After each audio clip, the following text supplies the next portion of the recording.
And ready to go for all those beaters. Renegade Fries are here, Inspirado Pies, and of course, Papa G.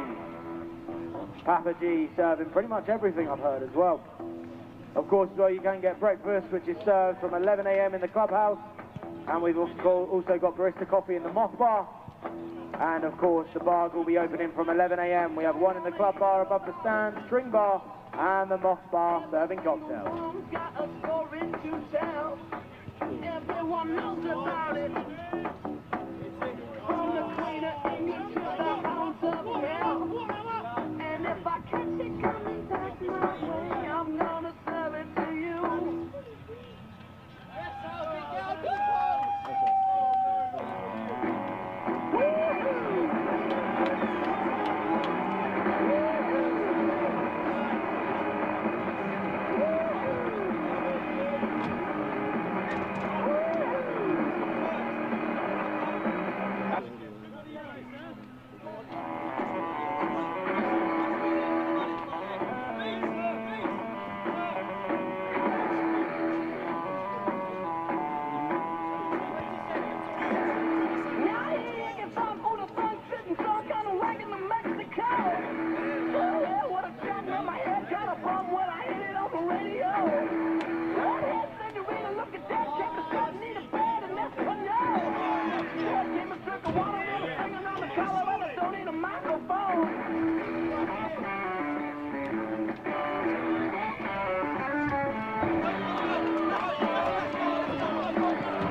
For LU7.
At least we've got time for power now.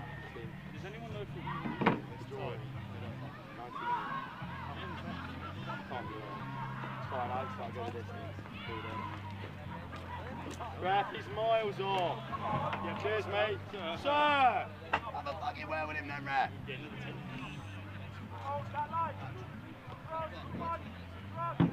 I got one shot. Yeah, Miles. Just go ground now, hit it, Sam. Yes! Go quick! Dodge!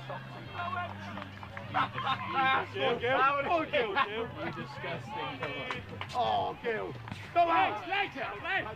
Back yourself! Go out! Keep it wide! Keep it wide! Like levels, that kind of stuff. I'm thinking, how close can I be to it? Just talk how you normally would into a mic, basically. We'll adjust the volume on our end. For years, though.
Take shade as and when you can. 64 teams taking part today. We have 24 elite teams, 32 social and open. Absolute treat this afternoon into the... Well, good morning, ladies, gentlemen, and everybody else, and welcome back to another edition of the Lit Super 7 series. We're here in Harpenden. It is a beautiful day in a beautiful little town that Harpenden is. It's a big old tournament, though, that they've managed to put together here. And we are looking forward to a fantastic day of sevens that's going to go all the way until 8 o'clock this evening. Of course, if you've tuned in, you'll have already seen our first two games from the men's open competition. It's a bumper-sized men's open. But we're going to move on to the women's open before the main event kicks off at 10 o'clock this morning, when the men's elite competition gets underway. The British Army will be taking on the Kaiviti Rugby Academy in that first game of the men's elite competition. Before that, action from the Women's Open. Two teams in action here. It's the British Army who have dropped into this Women's Open competition, taking on Bishop Stortford. That'll be our first game live here on this leg of the Lit Super 7 series, due to kick off in just a few moments' time.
Input 2.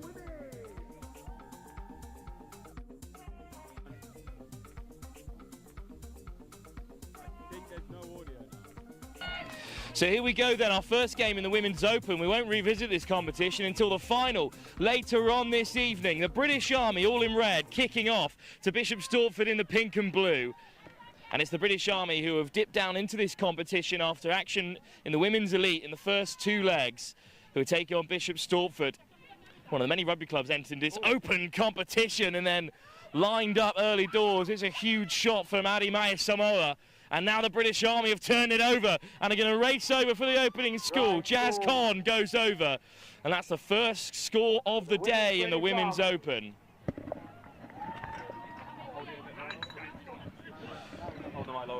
Well, it's a good start to the competition for the British Army. Not getting all the success they wanted on the elite circuit, so they've dropped into the Open today, and they will be immediate favourites in this competition. Bright start to the competition for them.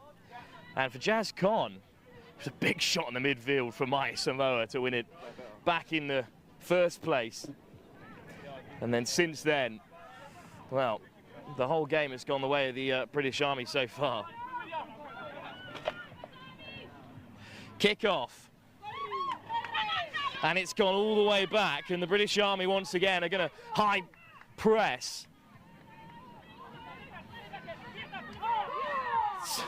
A little big bump on the 22. But the British Army straight over the breakdown, looking to disrupt. Again, both benches are pretty loud and proud here in this opening game of the Women's Open. And it's a penalty, Bishop Stortford. A little slow to get things started. From the penalty. But here they go. Again, looking to go direct. Watson makes the tackle. British Army quickly over the ball, but Toriki Soso forced to retreat. And now the quick tap that's got Bishop Stortford on the drive. What a shot that is. It's Mai Samoa again, putting in a massive hit. Another penalty, this time for offside at the breakdown. And Bishop Stortford wastes no time. The only player back 10 for the British Army, Kessie Yayayala, makes a tackle on halfway.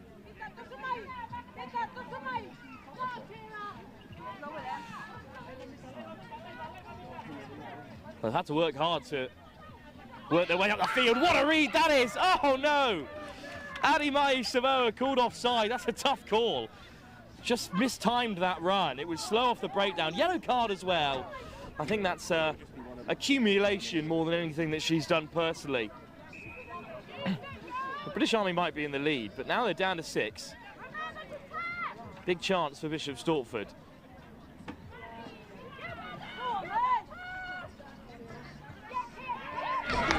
Great counter drive. Nothing illegal about that, and the British Army do have it back. Taken on by Watson.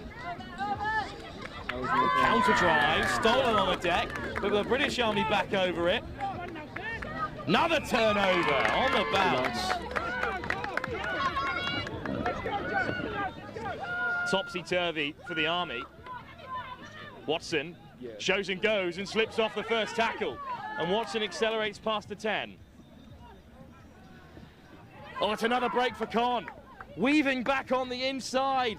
Brought down just 5 meters short, almost a second try for Jazz Con. Soso steps off the right.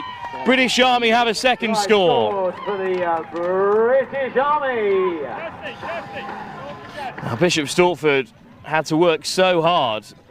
They only made it up to the halfway, and once they were turned over, British Army just looked so direct in their attack, and it's another score for them. They go 2 up in the early stages of this Women's Open tie. Yeah, it's good, it's good. Cool. Okay. Better than nothing. Which it could have been.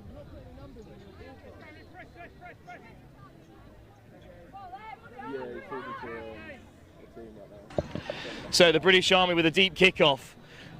And a loose ball in midfield, almost swept up again by the 6 women of the British Army, who, despite going a try down, a player down, well, the first to score here, just can't get away from these tough tackling women of the British Army. No missed tackles so far, and that's what separates the side. First Sally, and then Watson getting involved. Little box kick in behind. We're going to try something different here. It's an unkind bounce, and it falls to Torika Soso, who's knocked it on there.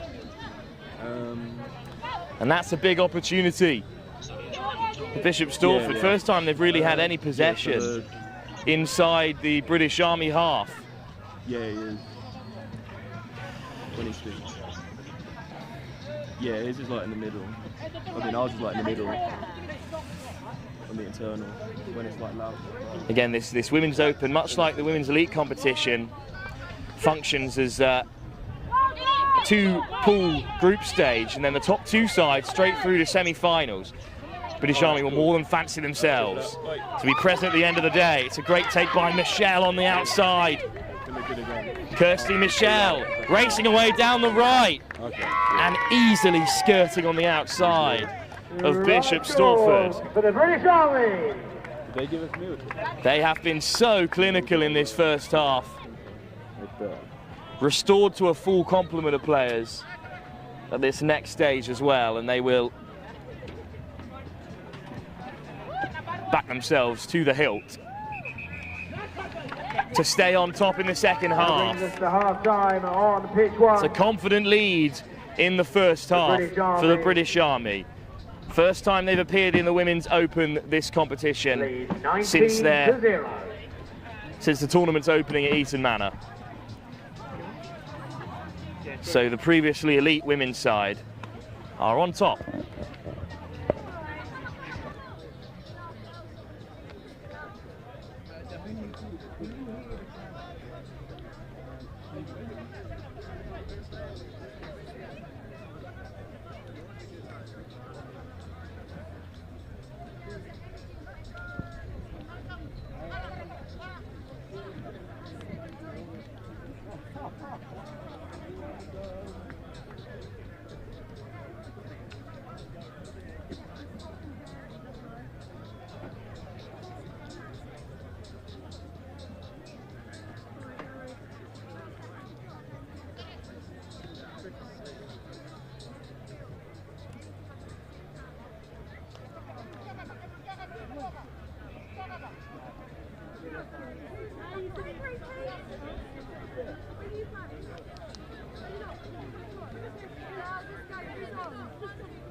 Here we go, then we're going into the second half. On the game on pitch 1. British Women's Army 19, Bishop Stortford Women 0. Good luck teams for the second half. Back to the body, back to the body. Back that side, back the other side.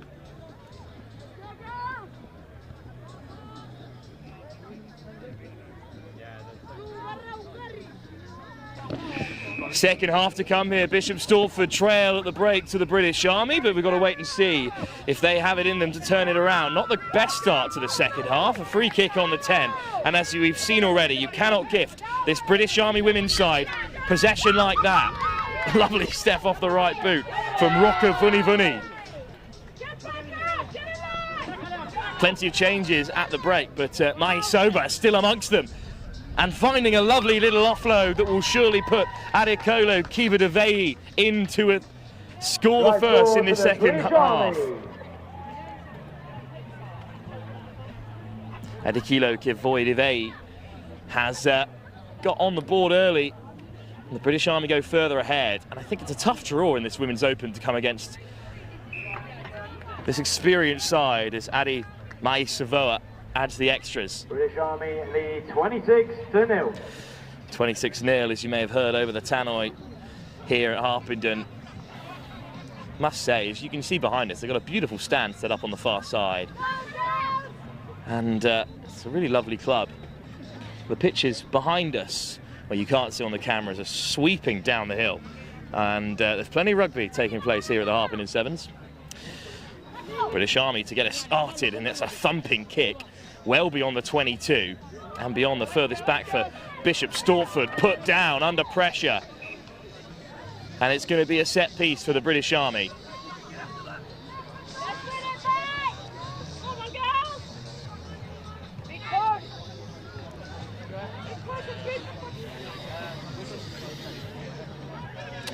A chance then for the British Army women to continue to pile on the scores. Their men's side will be in action up next in our first outing in the men's elite competition.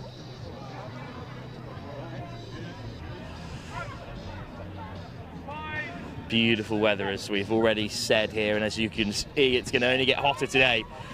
So the fittest side here at Harpenden may well be the most successful, and the British Army, men's and women's, are going to be in that category. Weaving away onto the outside go Kessie Yelala. Lovely ball back on the inside. Kaiviti could be slipping through for a second score. Good scramble defence from Bishop Stortford. And they've managed to force an error, but in the end I think it was just knocked on in the tackle. And that's a tough call for Bishop Stortford to take. But it is going to be a set piece for the British Army again. But it's deja vu here. Another chance for them to go further in front.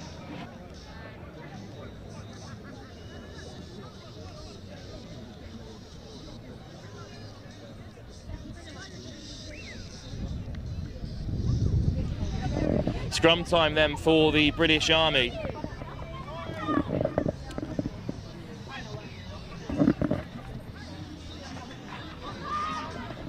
And they take it quickly down the left-hand side. How on earth have they freed the hands through contact there? Driven on by Yvonne Wangeti.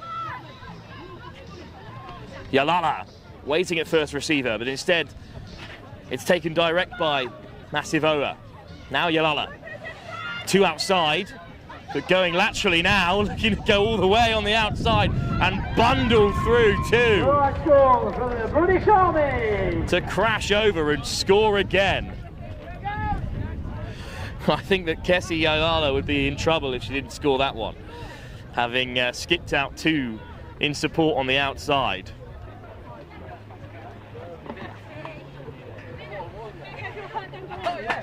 It doesn't matter at the end because it's another try on the board and a pretty dominant performance by the British Army so far. Perhaps as one would expect.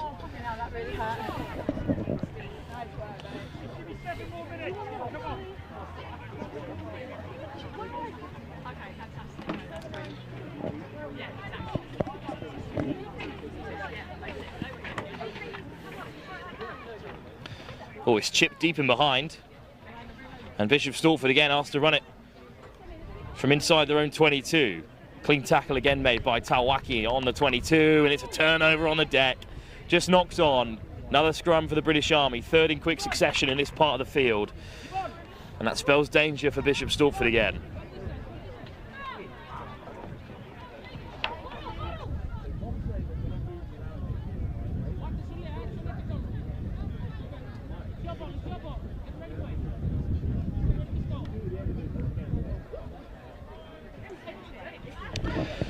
Another scrum for the British Army's women's side.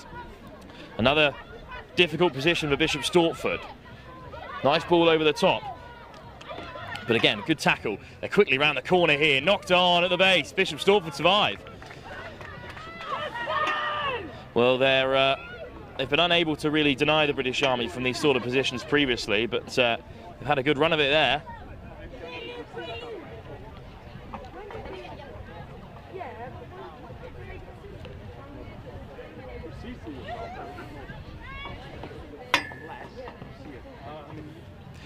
So now Bishop Stortford, despite being in their 22, as they've enjoyed most of the game, will have a bit of possession at least.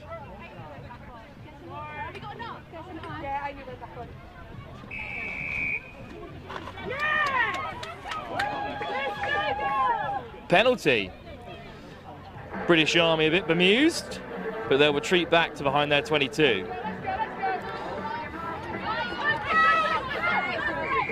Looking for the offload, the ball goes to ground. It's another knock-on, and this is a disappointing end to the fixture for Bishop Stortford.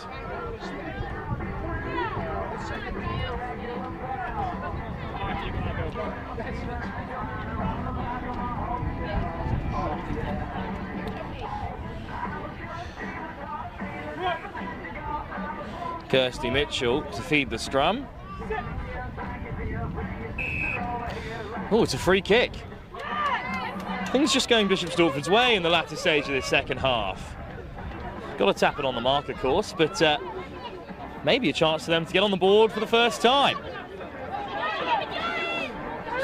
Big shot coming in again for the British Army.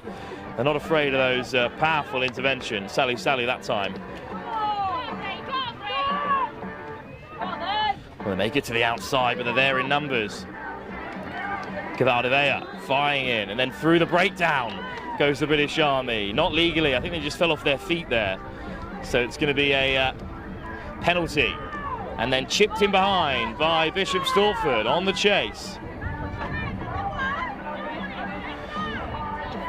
British Army back in numbers, and now they might look to counter. Offload through contact, well read by Bishop Stortford, but Mai Savoa gets it back again and breaks through the line. Adi Mai Savoa slips through another tackle and then fends one off. Adi Mai Savoa, who's had a wonderful game for the British Army, is going to seal the victory with another score. That is a referee for pitch 4 needed.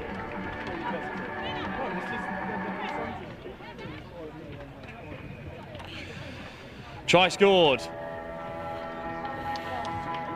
British Army well in control. Final score here. It's a commanding victory for the British Army. But we will race ahead to the elite competition where the Army are back in action with their men's side taking on the Kaiviti Rugby Academy.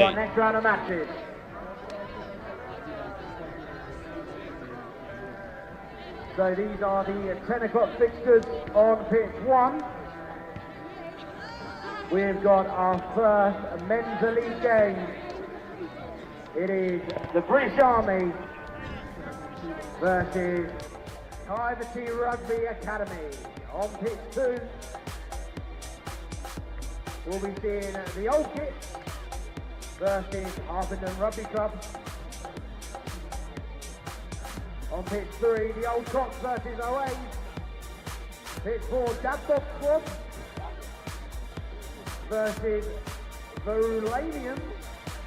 And on pitch 5, Apache versus Boo Beavers. Good luck to all teams in the next round of matches. It's the 10 o'clock round of matches. And a massive welcome, of course, to each and every one of you joining us here to the Lit Super Sevens National Fox Sevens.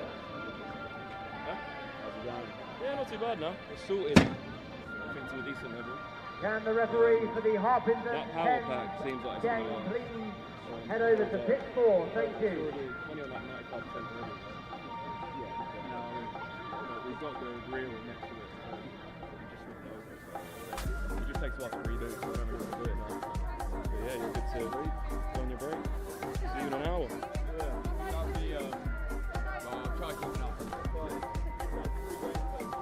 Yeah. Try me back before like at 5-2. It's relentless here at the Lit Super 7 series. The action will continue every 20 minutes all the way through until 8 o'clock this evening. And the British Army are taking on the Kaiviti Rugby Academy in our first game in the elite competition. This is the men's division. British Army's women's side, of course, recorded a huge result just a few moments ago against Bishop Stortford in their women's open encounter. But it's Kaiviti Rugby Academy have won a scrum off the kickoff. Good pressure by the British Army.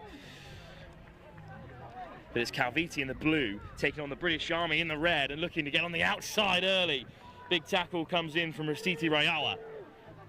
And the British Army have won the line out and taken it quickly. High press by Kaiviti. The KRA, as they're also known, have won a penalty. The pace of this game already pretty ferocious here.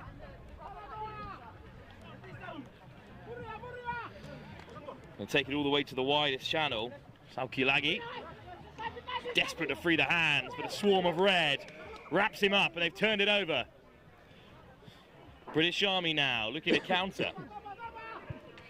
Vulla finds an offload and it's one-on-one out on that right-hand side. British Army away. Great covering tackle to deny Rewa. They've got numbers well set down this left-hand side instead. Look how quickly they move it across the field. One-on-one for Sukani, who's around the first, still manages to find the offload. Misaki Rauloka opens up the scoring in the men's elite competition.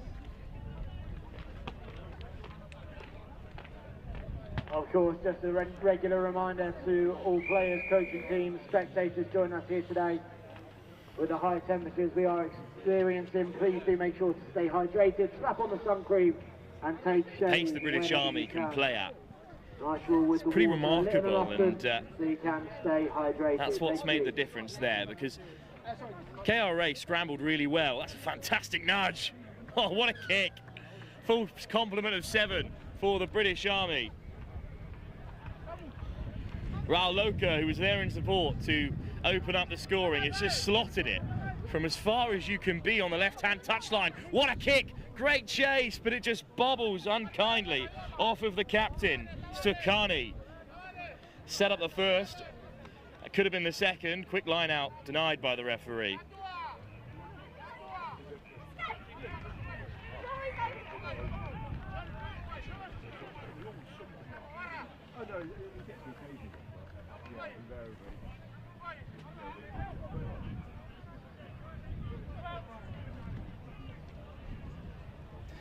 So a chance for Kaiviti Rugby Academy.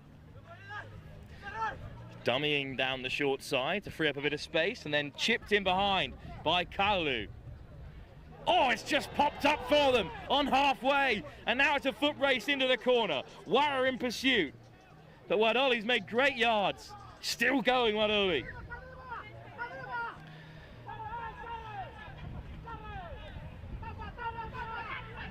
Tight Kalu. Frees the offload again. It's a 3-on-1 out here. Stepping inside and out, but just taking a tumble there. Dave Sunaki. And then little dab through, looking to score for the first time. British Army scramble back really well. And now there's a hint of an overlap on the short side.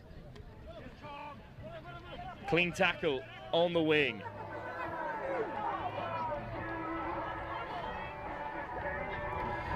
Good read from KRA, and needed to be as well, because there was a man over for the British Army. Nakeli again lifts it off the deck, and look at the acceleration down that right-hand side.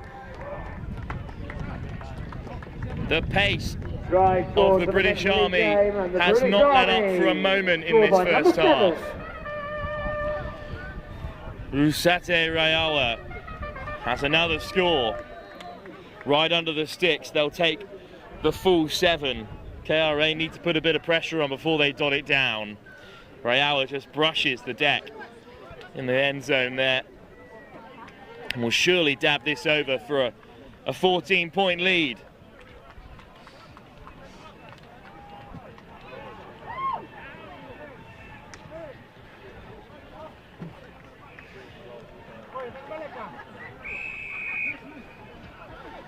So things go from bad to worse for KRA. British Army are on top.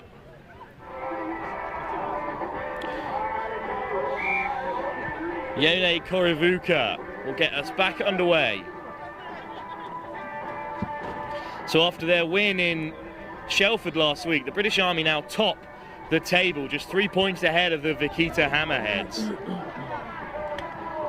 And a knock-on from the kickoff has gifted possession back to the British Army, taken on by Peter Ratukadrio.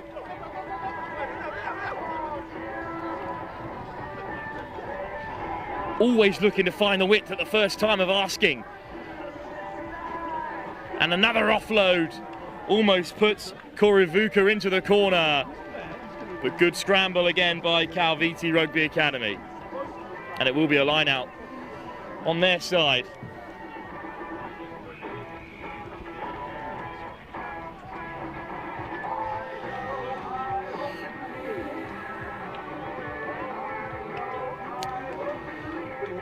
Not long before the break. They've got a long way to go. KRA to threaten this British Army line, playing from basically their try line here. That's a wonderful offload, and it's created a bit of space. And now they're up out of their 22. Another offload back on the inside, and they've been stopped at the 10. Penalty at the breakdown, given away by the British Army. Vasu hands it off.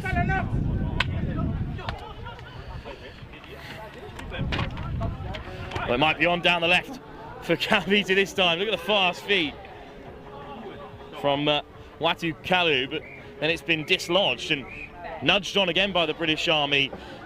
I think they've just about managed to regather it there. In the end, it is a pretty clear penalty for holding the man back. And KRA wastes no time. So this has been a breathless period of play. That big jump step again from Tom Vasu.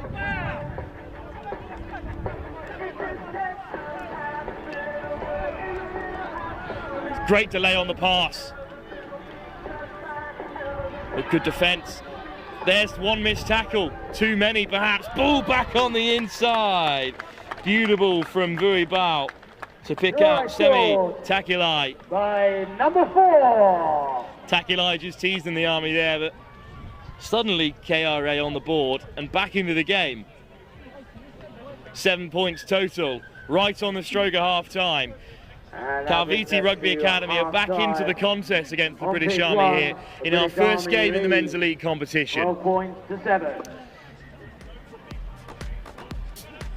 We'll be back for the second half in just a few moments' time here at the Harpenden Pub 7. Join us here today. A massive welcome to the Lit Super 7's National Pub 7. It's the 59th edition of this event. And what a glorious sunny Saturday.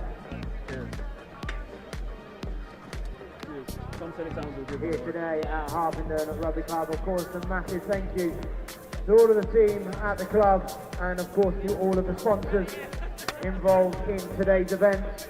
The food court is located just behind pitch 1. Many food vendors are ready and up and serving. We've got booming pizzas, renegade fries, Inspirado, Papa G.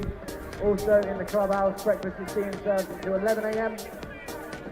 Of course, over at the Moss Bar, we've got the Brad and Bill's coffee, so barista coffee over at the Moss Bar. And of course, the bars are going to be opening in 48 minutes. And we've got 3 bars on offer today. You've got the club bar above the stand, the string bar, and the Moss Bar serving delicious Moss cocktails and pins by the pint. There are plenty of bars available. Of course, this is a massive event. We have over 800 rugby players taking part, 64 teams. And of course, we would love you to get involved on the social media channels.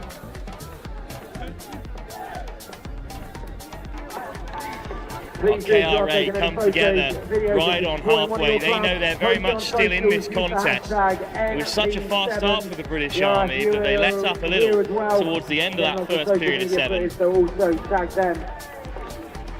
If you are wanting to keep up to date with all of the pictures, all of the results, so the groups have not been kind to the British Army, not just for them, in these 4 pools. They've probably got the hardest one, with Boom Beavers and Apache still to play after seeing off KRA, which is certainly not a done thing here in our opening game of the Elite Division of the Harpenden Sevens. The tournament information will come up. On to the second half into the bright sky here in Harpenden, but taken cleanly by Kaiviti. And the British Army looking to test KRA as quickly as possible, but the 2-man tackle just popped up possession.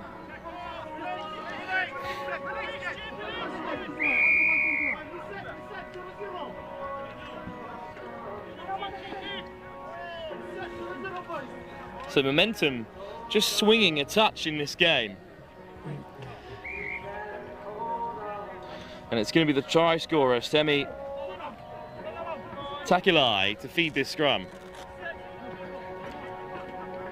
Almost spilt by the 9 at scrum time. Penalty though goes KRA's way. And they're not hanging about here, but it's just been knocked on, an attempt to offload it off the deck. British Army can counter from anywhere. Oh, soft hands, and they're on the outside, and the fence shrugs off the last defender, and now it was a foot race that Sekopi Korolevu will win. They've turned that around in no time at all. British Army just as clinical as their women's side were in the game before.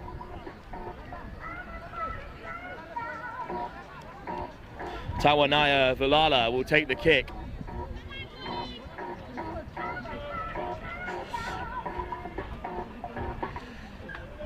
And it's on target again, 21-7.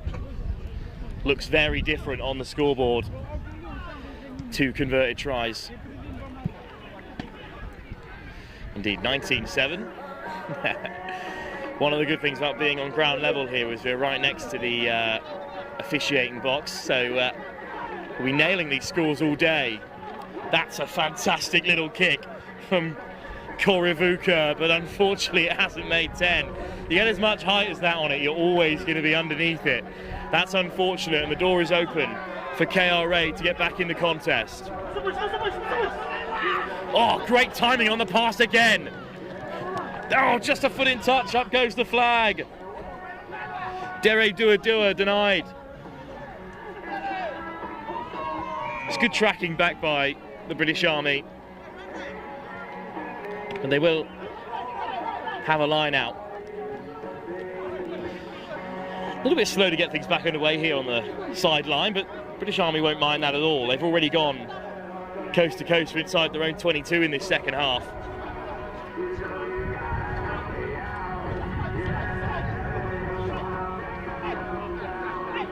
Roseru Tawanaya hangs it up.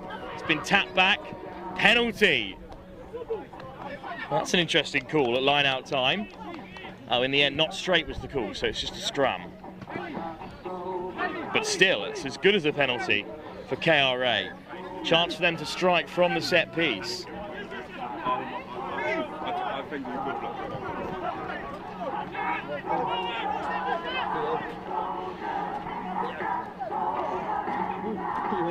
Sorry. Ratu Vuvini. Free kick. So Vuvini can just take the tap. Yeah, shift that. Sakilagi. Oh, what a ball over the top from Sakilagi. And it's a penalty and a yellow card as well. I think for the hit on Sakilagi, which was beyond the vertical. So now the British Army down to 6. And their grip on the game could be slipping here. Vuvini calls the scrum, good option.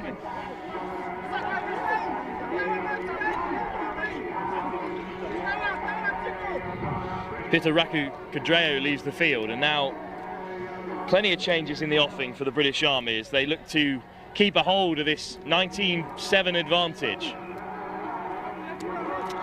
What can the fresh legs offer in defence? And it is going to be a huge defensive shift, down to 6. Time back on here for KRA, but the clock is against them in this opening game of the Men's Elite Division. Ratu Vuvini, again with the fee. It was a free kick last time they scrummed down. But this time it's going to be Vuvini with clean ball. Vasu sends it wide this time. And then there's the one missed tackle that can be so deadly in this game of sevens. Dave Tsunami. Score by number 6. Narrows the advantage with a kick to come. They're always going to be stretched at this stage of the game, and down to 6.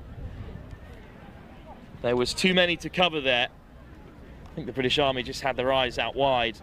Tsunami dropped the shoulder and went over for a second score for the Kaiviti Rugby Academy. Off target from the kick attempt, so it's going to be 19-12. It's still a 7-point game here. Kickoff for Kaiviti. With Apache and Boom Beavers in this pool, neither side here can afford to slip up. It's the group of death at Harpenden.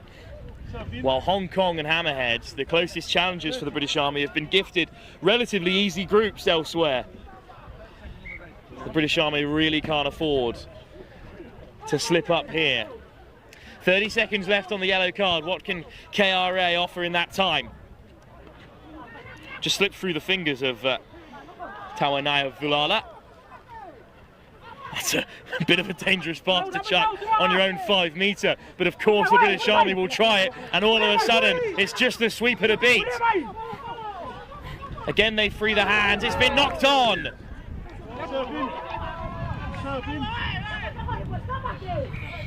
Not sure Rusati Rewa was really keen to take that offload, and it was put down. And although the British Army are back to a full complement of 7, it's still a big chance for KRA here with another set piece inside the Army half.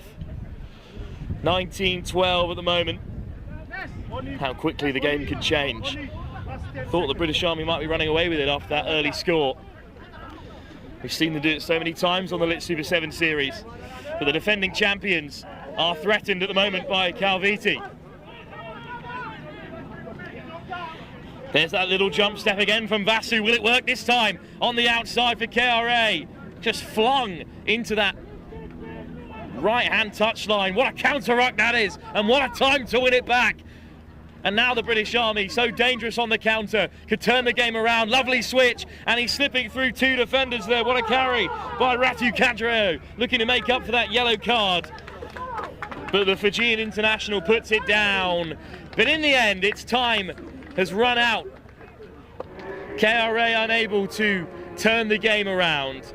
19-12 in the end. The British Army have managed to seal it. They were certainly threatened by KRA there, who will go on to challenge Apache and Boom Beavers, that's for certain. 19-12. Next round of matches coming up shortly. Of course, there is no time to dwell on what we've seen here on pitch 1, because we are straight on to another game from the men's elite competition. It's the Godfathers, who are outside chance to sneak towards the top of the table. They're taking on the Wooden Spoon Marauders, looking to have a better tournament than they did last time out after breaking a world record in Ireland in midweek for the longest game. That's the next game live here on pitch 1 of the Harpenden Pub Sevens, the 3rd leg of the elite series of the Lit Super Sevens. The 10-20 game. We have the Godfathers versus the WS Marauders. On pitch 2, Concord Sevens take on Rucker's Academy.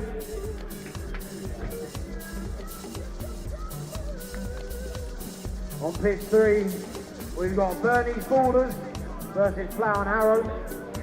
Pitch 4 in the men's open, Harpenden Roosters versus Trinity.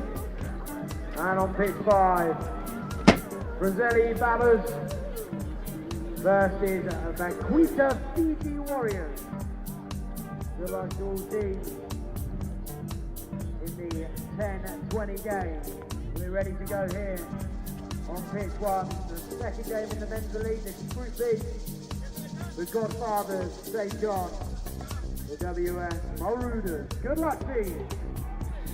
So the Godfathers had a good tournament last time out in Shelford, are on 19 points, level with the Preseli Barbars, down towards 4th and 5th in the league table, and with an outside shot of getting into the title race as we approach the latter stages of the Lit Super 7 Series. The Wooden Spoon Marauders a little bit further back in the table, but one tournament win could turn the whole thing on its head. Camped in their own territory at the moment, the Wooden Spoon Marauders. A little switch might leave them a way out.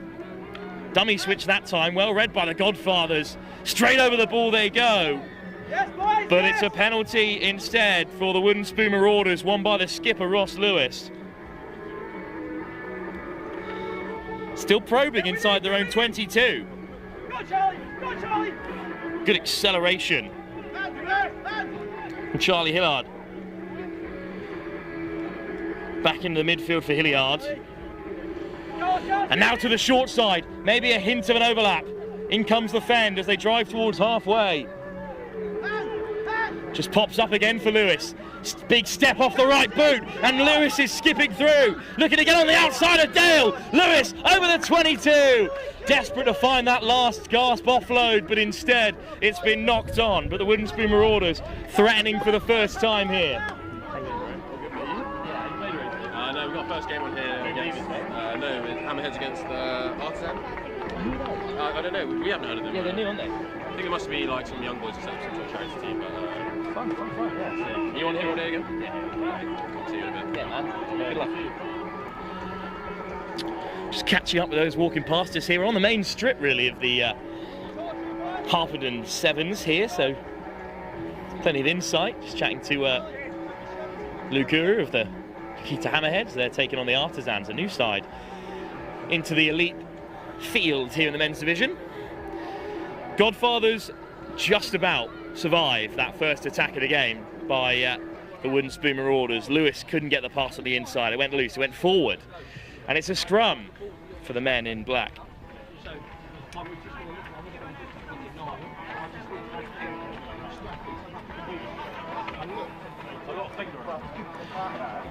Good acceleration, but well read in the tackle. That's a pretty physical hit from Hilliard, and he's won it back. Oh no, instead the penalty goes the Godfather's way. And now MacDale probing and finding a pass. Just a slip in the midfield for the Marauders. And on the roll, still carrying Tom Greer.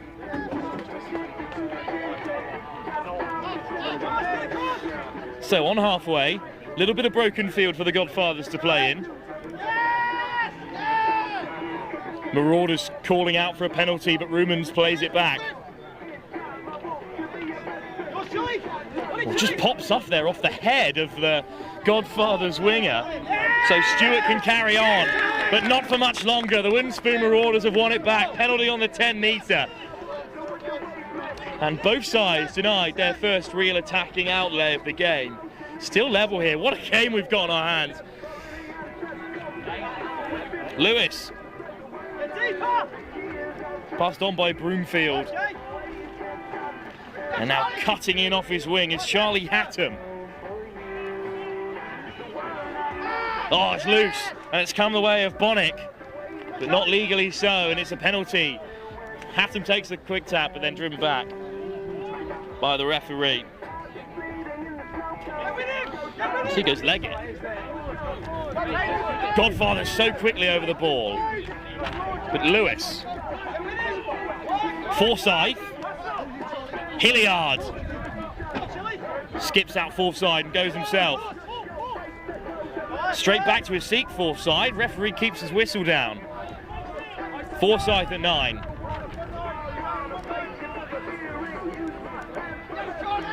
Hatton away down the outside. Dale makes the chop and he puts him into touch. Great work by the sweeper, MacDale. He's been around the circuit. And he knows exactly when to put in the shots like that win possession back for the Godfathers. But again, we're still level here in this thrilling game in the men's elite competition. The line-out's gone loose.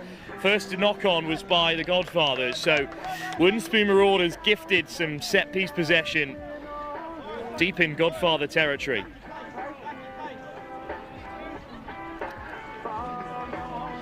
Well, freshly onto the field is Olindi Ray, right on this right-hand side. See if they can pick him out.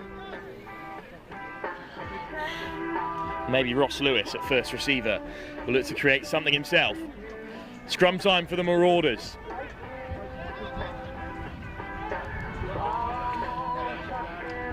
Well, direct from Broomfield, looks to find the offload, it's gone loose.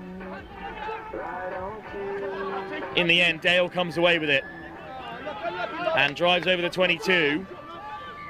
Good work on the floor from the Marauders, but not good enough for the referee. Penalty and an easy out for the Godfathers. What will MacDale do from here?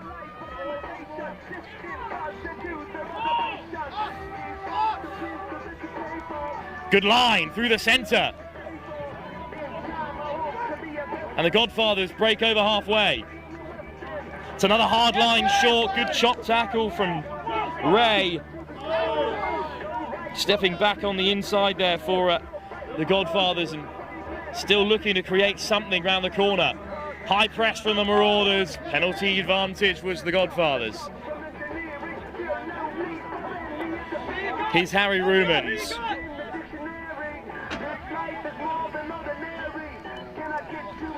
Big step off the right boot. Here's Rumans again, taking on Lewis. Rumans slips the net, and he's racing away over the 22, past the 5. Rumans will open it up for the Godfathers. Breakthrough in the game on pitch 1. Finally a score. Try scored for Godfathers. And it's Harry Rumans. He's been on fine form on the tour so far, who's got another score for the Godfathers. And a full set of 7 to go with it, right on half-time. What a time to open it up.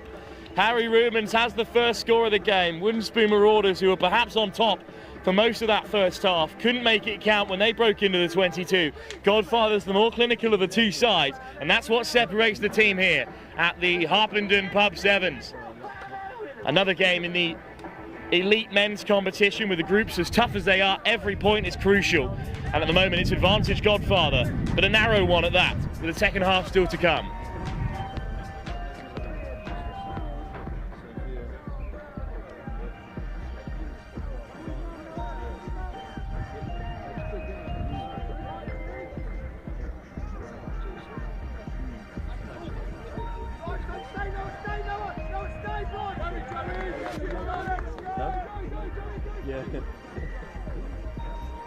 Massive welcome to everyone here joining us for today's event, the Lit Sevens National Pub Sevens Rugby Tournament. 64 teams, 24 elite teams, 32 social and open teams, 8 bets, all competing in their various categories, with being games happening across the entire morning into the afternoon, well into the early evening. Of course, all 5 pitches, pitch 1 to 5. Here in the stand, we'll be keeping a close eye on the games happening on pitch 1. So right now, we've got the Godfathers versus the WS Marauders. The Godfathers getting a late try in the first half and leading 7-0. Good luck, both teams. Second half, whose court is at the back of the pitch 1. Loads of incredible food vendors, Spoon King pizzas, the Renegade fries, Inspirado, packaging, it's all happening. Bars are opening at 11 AM, 3 bars for shooting as well, all of our spectators. And of course, it is incredibly hot today, so please do stay hydrated, slap on the sun cream, and take shade when you can. Here we go then, second half, Godfathers versus the WS Marauders. back underway, and it's the Wooden Spoon Marauders who have just about managed to win back possession from the kickoff, knocked on in the air. So a great chance for them to level things up here in the second half.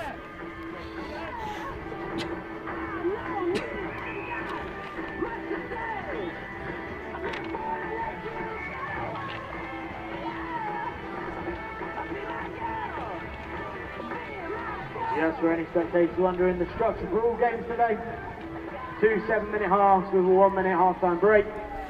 I believe the half-time break will be extended for the Wooden Spoon Marauders in the final games this evening. Good work from Dawson Smith, freshly onto the field, already making an impact, the Canadian international. One of many changes the Spoons have made at half-time. Another one, Jamie Whitwell, who's found a nice offload. And now the Wooden Spoon Marauders in behind. Good carry from Aaron Lowe. Lowe still going. Ray. Showing and going and almost through. These scrag tackles denying the Marauders. But then the big handoff comes in. What an offload out the back. Jamie Whitwell straight onto the field and making an impact. And setting it up for Blair Forsyth. The WS Marauders. And the conversion. Clean kick from Dawson Smith. So they're back level again, 7 apiece. Great work from Whitwell.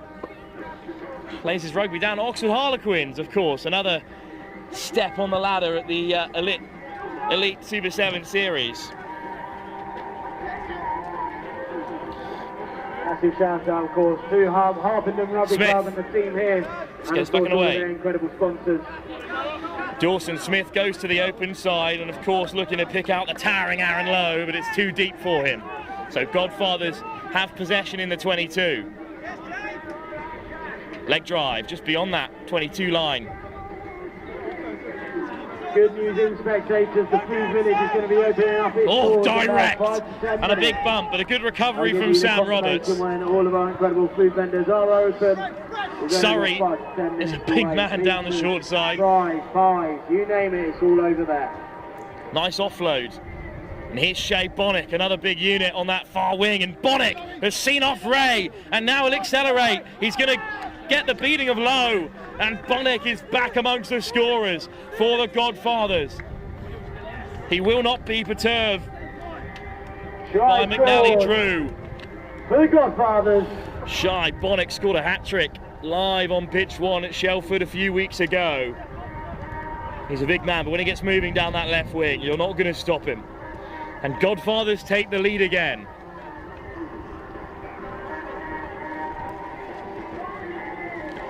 Martindale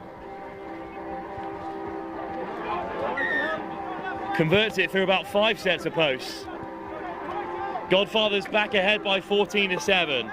Bonnick on the board, not for the first time on the Lit Super 7 series.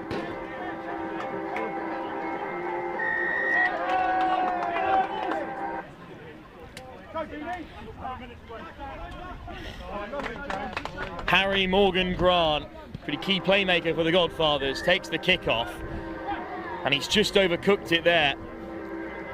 But one bounce and out, so just a line out for the Wooden Spoon Marauders.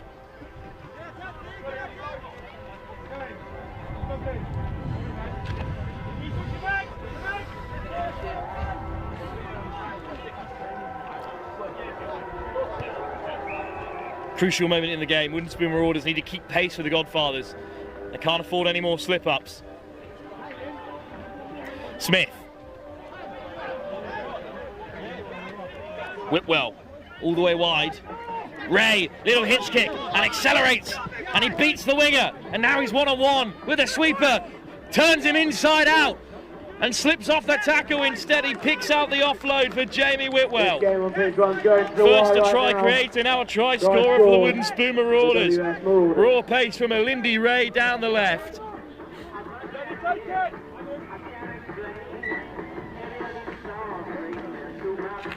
And we're level again. Oh, I think he's missed that kick. Well, it was kicked from right under this post, and I think he might have missed it. And that may well leave the Wooden Spoon Marauders in the lurch. He shanked it from right under the post. That's a huge moment in the game.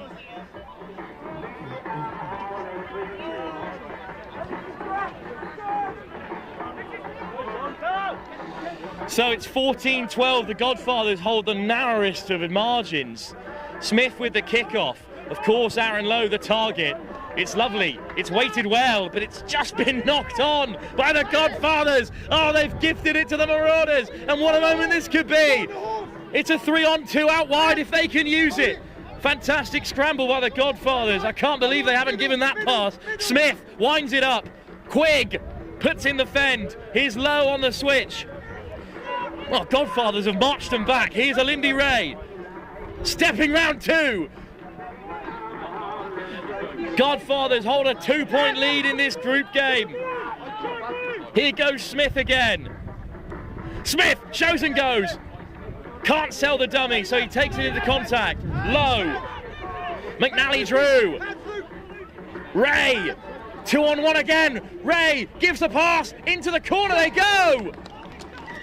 Try scored by the Wooden Spoon Marauders. Sam Roberts WS Marauders sneaks in to take the lead.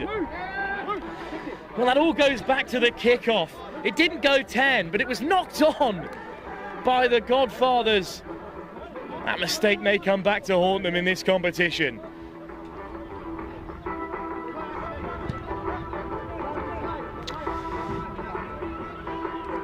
Well, as wide as you can be from the kick, but I'm not sure they'll care. We're in the dying embers of this fixture, and they've taken the lead for the first time, the Wooden Spoon Marauders. 17-14. Smith will take the kickoff, and it looks like they're going to come searching down this left-hand side instead towards us in the commentary area. Indeed, they open it back up and drop it on the 22. What acceleration that is, and it's cut the Wooden Spoon Marauders open, and now they're in behind the Godfathers. Here goes Harry Morgan Grant, ball back on the side for Big Mac Surrey, who goes the length and has surely won it for the Godfathers. Right score for the Godfathers. What a time to do it. They've gone ahead again in the finest game of the Harpenden Sevens so far. Morgan Grant will surely slot this home for a 21-17 lead.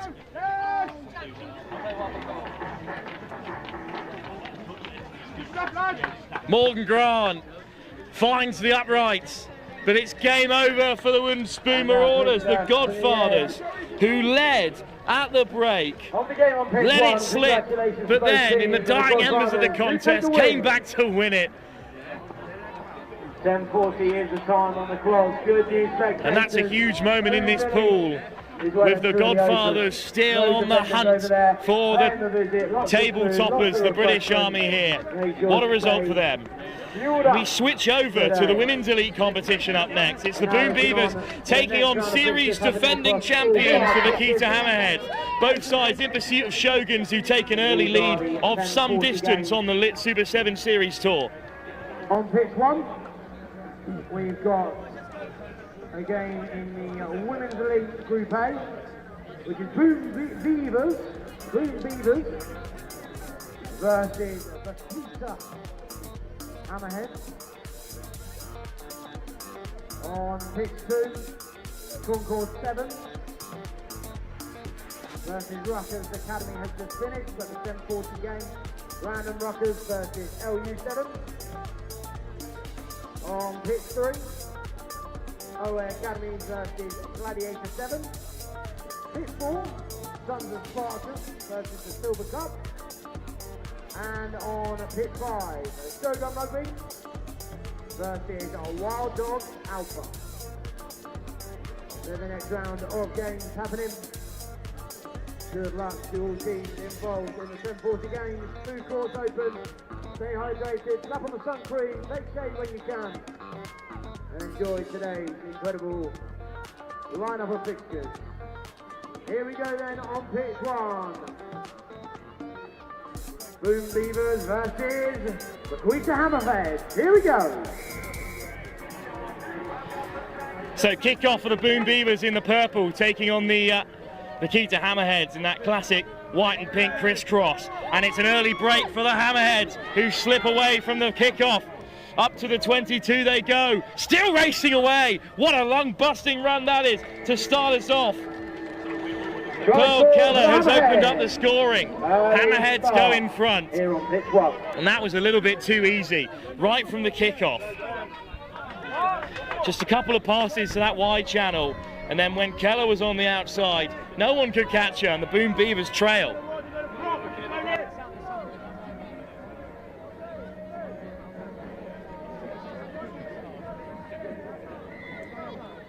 With the conversion completed, Hammerheads take an early lead, 7-0. That's the quickest try of the tournament so far, across any of the legs of the Super 7 series.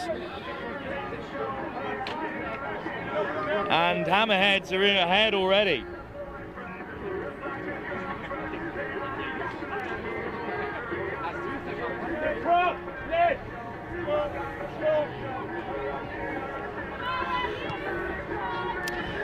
It's a teasing kickoff as well. And the tackle made, and straight over the ball goes Burkitt.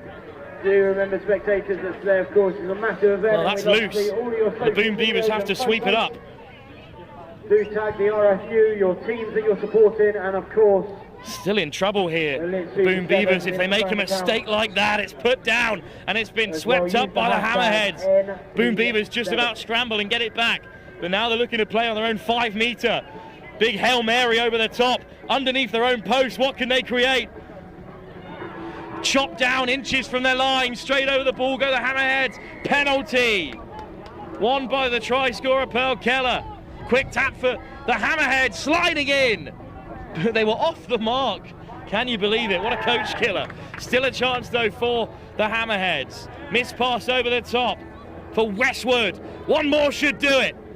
Oh, an audible groan goes up from both sides in the commentary box. A high tackle, a penalty try if it didn't go over, but sliding into score regardless was Liv Lord, and that's a second try for the Hammerheads right at the start of this game.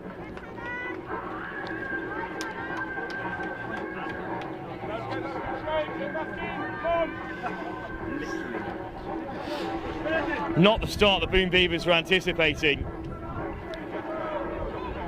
In a group that of course includes Shogun, the team to beat in this women's elite division. It's a thunderous conversion attempt, just wide, but plenty of distance on it. It's a 10-0 lead already. Boom Beavers are behind. And they've got to keep a hold of possession from these kickoffs. It's what the Hammerheads did in the first play of the game, and it got them in front.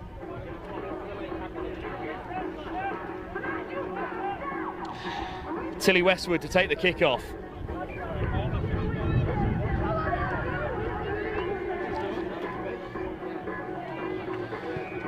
Westwood, Burgess in pursuit, but it's taken well by the Boom Beavers.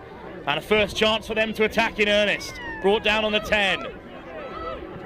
Burkitt straight over the ball, wins it back for the Hammerheads again. Lofted over the top. Burgess skips away, interception, ball back on the inside, one back by the Boom Beavers, and then it's Bluebell Nichols who kicks it ahead and makes the tackle as well. Lifted off the tech for Burkitt, but they're under a lot of pressure there. In the end, it's going to be a scrum for the Hammerheads. Just a knock on in the tackle from Nichols. But that's much better from the Boom Beavers.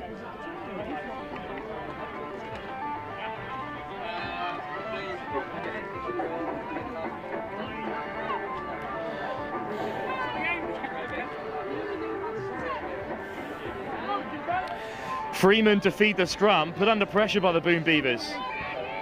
But they do get it away. And Burgess finds another pass out wide. And a chance again for Lorne, who's so much pace. Here we go. Well, what more do you need from your winger? But raw pace like that, that's seen the Hammerheads go even further ahead.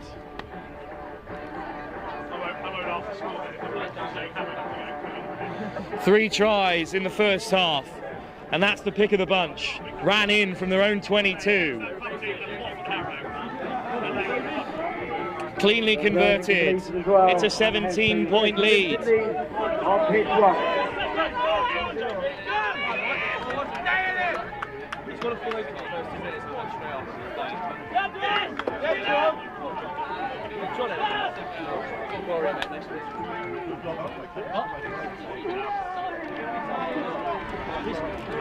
Rose Brown to take the kickoff for the Vaquita Hammerheads. It's the perfect first half for them, and it's another difficult kickoff to deal with. It just bounces back towards the Hammerheads, and then it pops up for the Beavers, so they do have it back.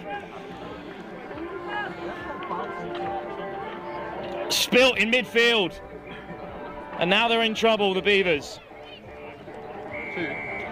But the penalty gets them out of dodge. It's an easy let-off there, and a try before half-time would mean the world to the Boom Beavers. They're down by 17.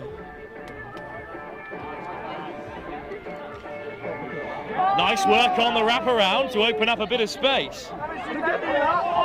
Oh, lifted off the deck, and Nichols again puts boot to ball. It's going to roll into touch on the right-hand side. But as you can tell here, we're right in amongst it by the in the Boom Beavers territory. There's going to be a line out to come for the Hammerheads. Sorry, can I push it? Sorry, lads. I'm just telling you the It's the most atmosphere we've certainly experienced of the day here at the Harpenden Sevens. And the Beavers have almost won it back from the line out, but knocked on at the tail. Well, Beck Stevens made most of the yards in this attack, but has just spilt it. So it's going to be a scrum instead of a line out for Vaquita Hammerheads.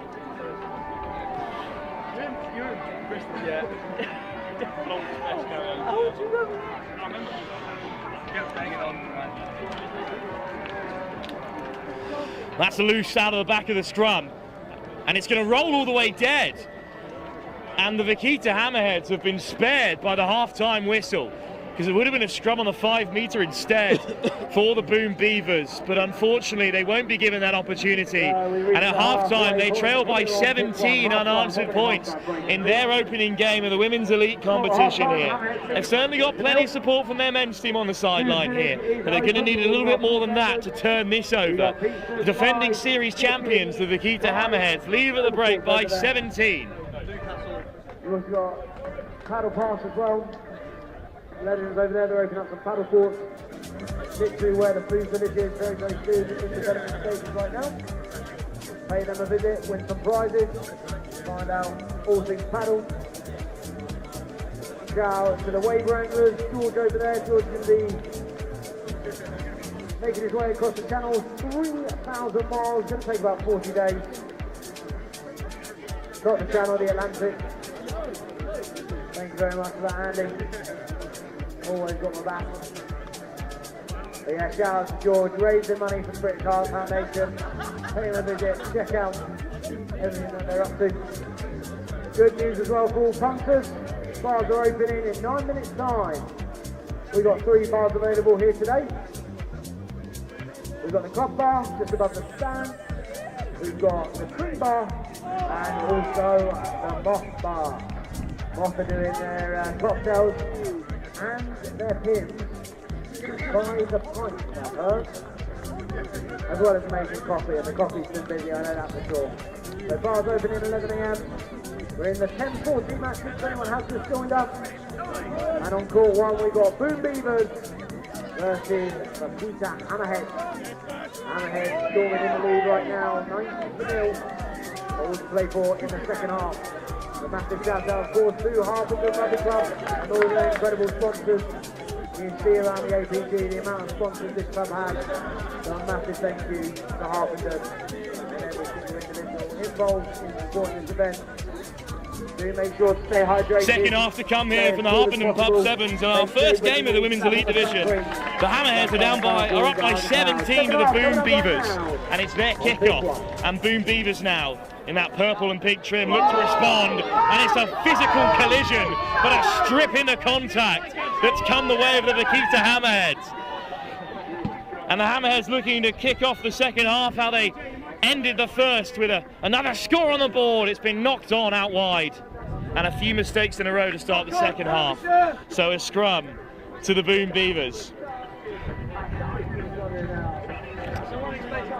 Well, we're looking for a Boom Beavers comeback in this game, not less because I'm surrounded by them here pitch side, and it would be a great atmosphere. But they've got a long way to go in their opening game. Boom Beavers men's side beaten by Apache by just 2 points in their opener in that tough group that also includes the British Army. They'll be here on pitch one a bit later on. It's loose out the back of the breakdown, and Treco goes back to regather. Some nice footwork, and it takes 2 to bring her down, and the Boom Beavers have it. Nice little wrap around, but it's been well read by the Hammerheads. So the big shot comes in from Millie Hammond, and it's been turned over, and off goes Burgess. Burgess bumping up to the 22. Quick pick from the breakdown has got the Boom Beavers backpedaling. Here's Keller again. Picks out an offload this time. And what physicality from the Hammerheads, diving into the corner. And it's another score for the Vaquita Hammerheads. They're up by 4 tries now. 2 row scored for the Hammerheads. An eerie silence falls over the Boom Beavers box to my left-hand side. They've now got a pretty long way to go to get back into this contest. And I think it's Gio Gray, the former Harlequin, who scored right in the corner, just bundling through a number of players in purple, and that has got the Hammerheads in the driver's seat towards the latter stage of this group game. Of course, both of these sides will have to face the Shogun team that are currently 20 points clear at the top of the Lit Super Sevens table.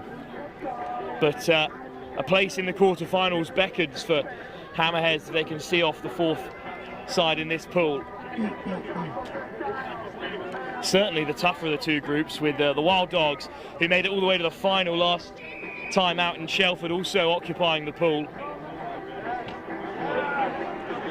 And just a slight delay before the kickoff. A change in the offing for the Hammerheads. Onto the field comes Rose Brown. Tallulah Sims looking to head on, make it 8 on the field for Boom Beavers. They need all the help they can get here. Good take off the kickoff. Here comes Coolback. Almost strips in the contact again. Coolback. Quick hands to get it away from the breakdown for the Boom Beavers. How can they respond?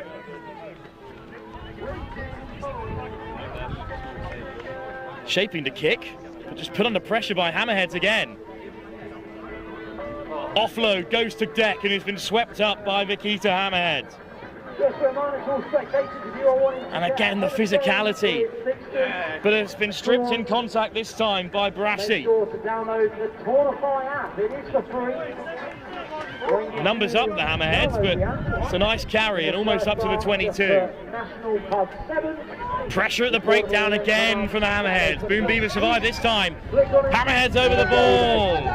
Penalty goes the way of the Boom Beavers.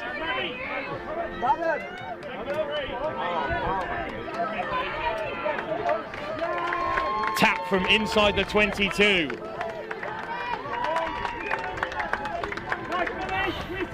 Coolback goes to ground. Straight over the ball go the Hammerheads. Brown turns it over and takes the quick tap as well. A 5th try beckons for the Vaquita Hammerheads. Step off the left boot from Burkitt. Burkitt siding through the centre and dotting it down under the post for a 5th try for the Vaquita Hammerheads. Good right score for Hammerheads here on pitch 1. It's a one-sided whitewash here on pitch 1. And it's another score, this time from Burkitt, who danced through the defence. And that's game over in the truest sense of the term here on pitch 1. With the conversion as well.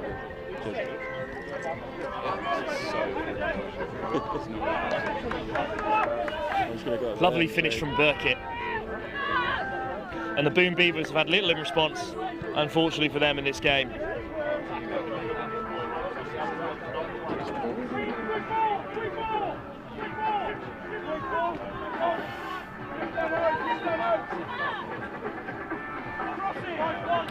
We return to the men's elite competition up next when new kids on the block, Rewa, Rakavi, take on the Tsunami Assassins. Yeah. But for now, there's just a few moments left for the Boom Beavers, maybe to add something to this fixture. Direct again from Brassy. And it's hands just across the face of the defence. And then great hands lifted off the deck for Tanya Bird. All the toilets are now back in full action. Penalty for Boom Beavers. Thank you for all your patience. They'd love to get a try on the board in their opening game of the tournament. All toilets are now open. Thank you. And here's Tanya Bird pulling the strings for the Boom Beavers since coming on.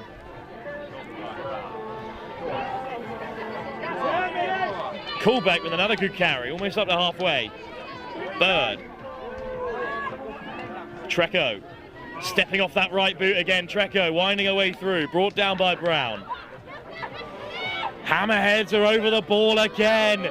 And it's another turnover, this time from Liv Lawn.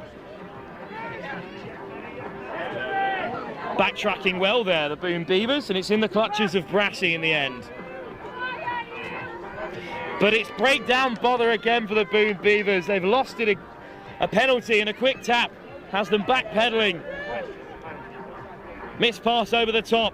Lovely step off the right boot. And now they're going to race into the corner. Try score for number 13. Hannah Mornhull, For the Hammerheads. with great acceleration, has sealed a victory for the Hammerheads. And this is exactly the performance they needed ahead of their huge game against Shogun later on in the pool stage. Brown will have the final say.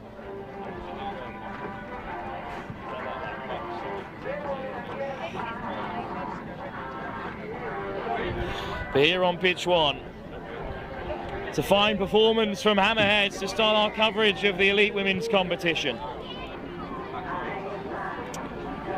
Well, referee says still a bit to play in this game. I'm not sure Boom Beavers are too pleased by that revelation.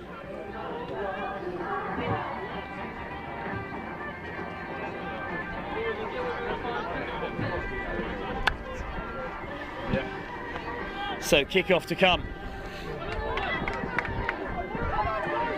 Hammerheads chipping it wide, and it's just popped up for them there but been knocked on. Not sure who the referee's going to give this line out to. I think it will be the Boom Beavers.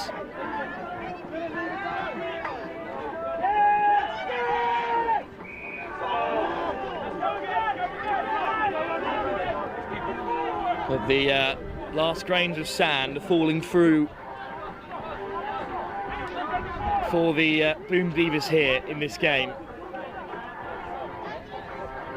Over the top, it's Bird. He steps off the left and then weaves back on inside.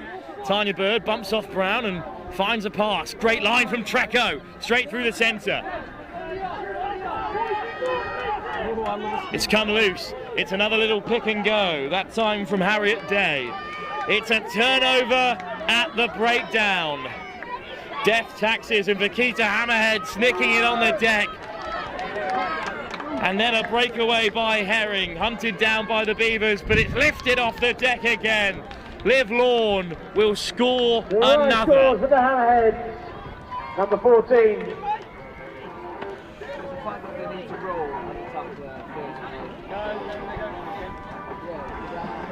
Well, the breakdown has been where the battle has been won and lost. And it's the Hammerheads that are just the more stable of the two sides in that area. And every time they turned it over, they broke cleanly through to score. It's a huge victory for the Vaquita Hammerheads. The Boom Beavers have been soundly beaten. Our next game, a return to the men's elite division, where the Tsunami Assassins take on New Boys on the Block.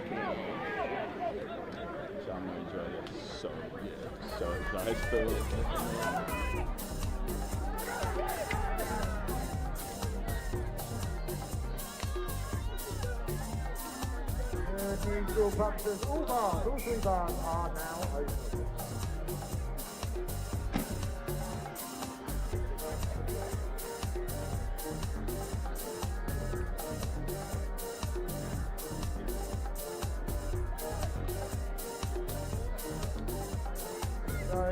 have our 11 o'clock games that will be taking place on pitch 1. We'll be seeing the Tsunami Assassins versus Rewa Rakavi. On pitch 2, Random Ruckers versus LU7. Sorry, that was the 10:40 game. Pitch 2, the 11 o'clock game, Harrow versus Onda 7.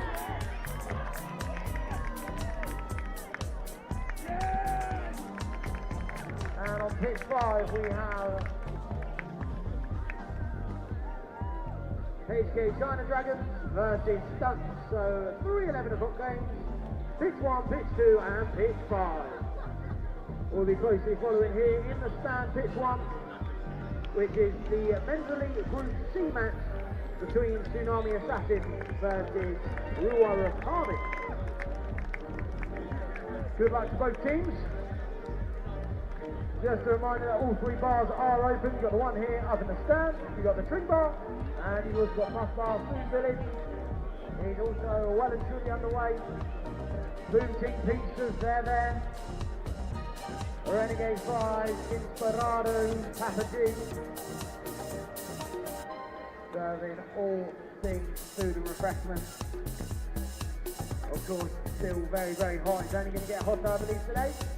Please do stay hydrated, snap on the sun cream. And of course, take shade whenever you can. Huge event here today. Over 800 rugby players out on the pitch, with thousands of spectators joining us. As it is a huge game and event, please do make sure you're posting on socials. Use the hashtag NP7S and tag the RSU, tag the Lit Super 7, and of course, tag the clubs that you are following. I think we're near enough ready to go here on pitch 1. Tsunami Assassins versus Rewa Rakavi. Good luck to both teams. And here we go.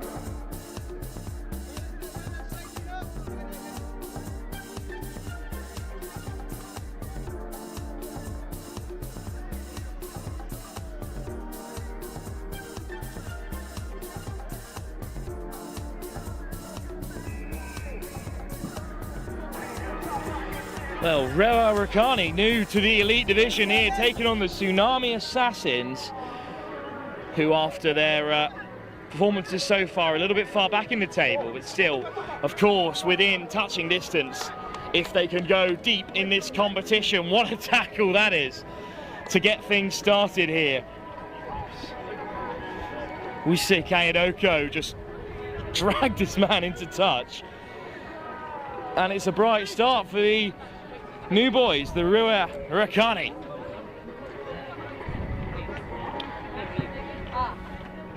Stolen at the line out, but still the pressure piled on by Levi Tabua.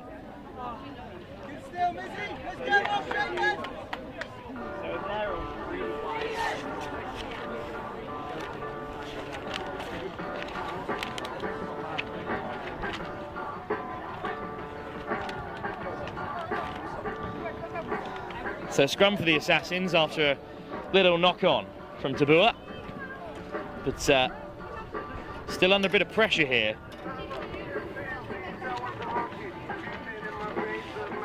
Good counter ruck, but still the Assassins are deep inside their own 22. Dragged down out wide. Good defence at the moment from Rewa Rakavi.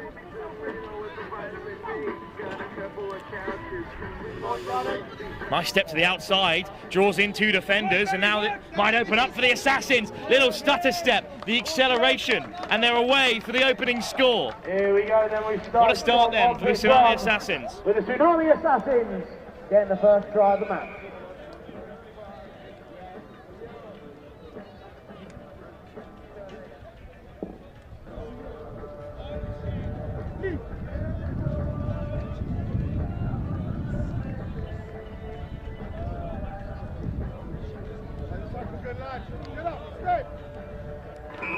So a good opening score for the Tsunami Assassins.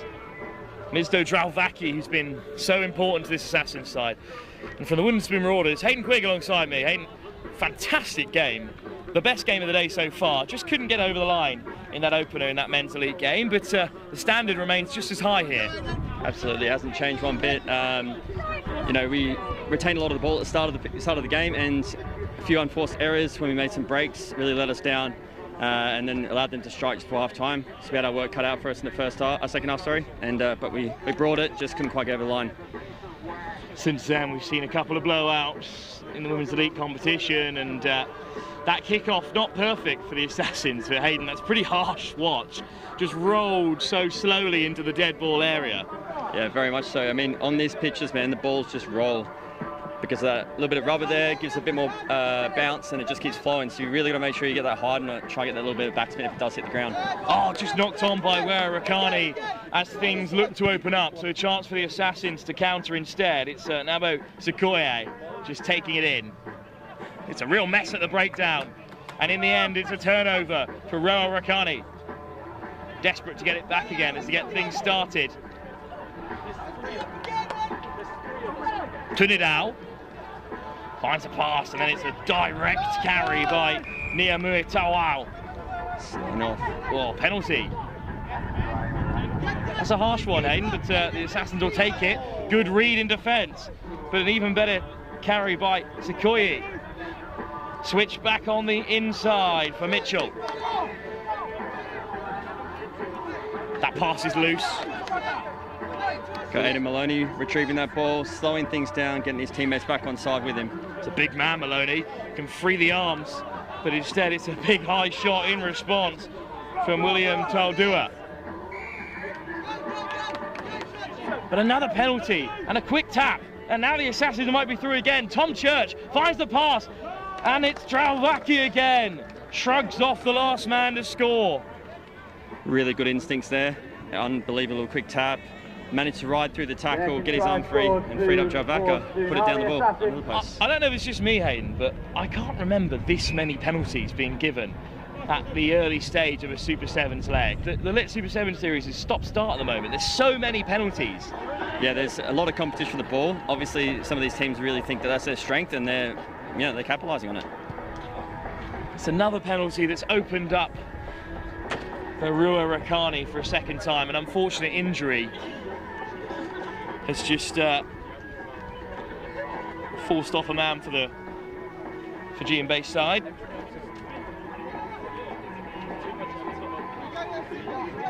Let's see if Assassins can get a better kick off this time. Make it competition in the air. And it's a lovely kick. Lots of height, lots of hang time. And it's been tapped back by the Assassins. Tackle off the ball there. It's going to give the penalty up for Mizdo Jalvaki. But what a nudge by Nabo Sekoye. Whipped across by Kite. Sekoye again. Grayson back onto the inside. Oh, it's just out in front of Harry Chubb, and it's been put down. But back to that kickoff. I mean, so much height on it. Landed just over the 10. Pretty perfect, Hayden. You can't ask for more than that. You want that kickoff to be at least inside the 15s, and if you can keep it hanging 4 or 5 seconds, it's not an easy catch. And Assassin's done very well there. Batted back, had a bloke in position, were able to transfer the ball very well.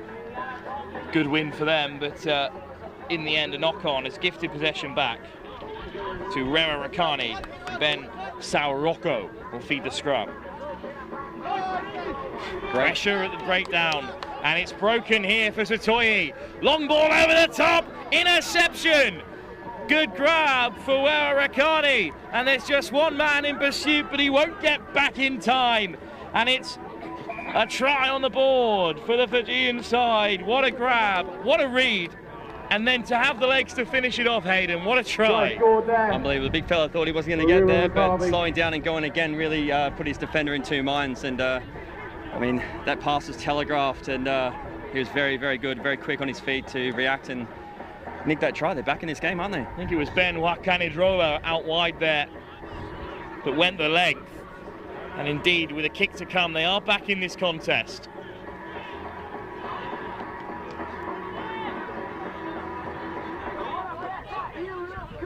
Off target, so just 5 points on the ball before half-time.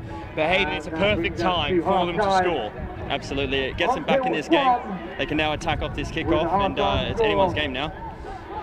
Anyone's game at the break. The first game of the Lit Super 7s Elite Division for Rewa Rakani. New entrants into the competition in this third round. They claw back the deficit against the Assassins, who still lead by a try.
Just a reminder to all punters, all bars are open.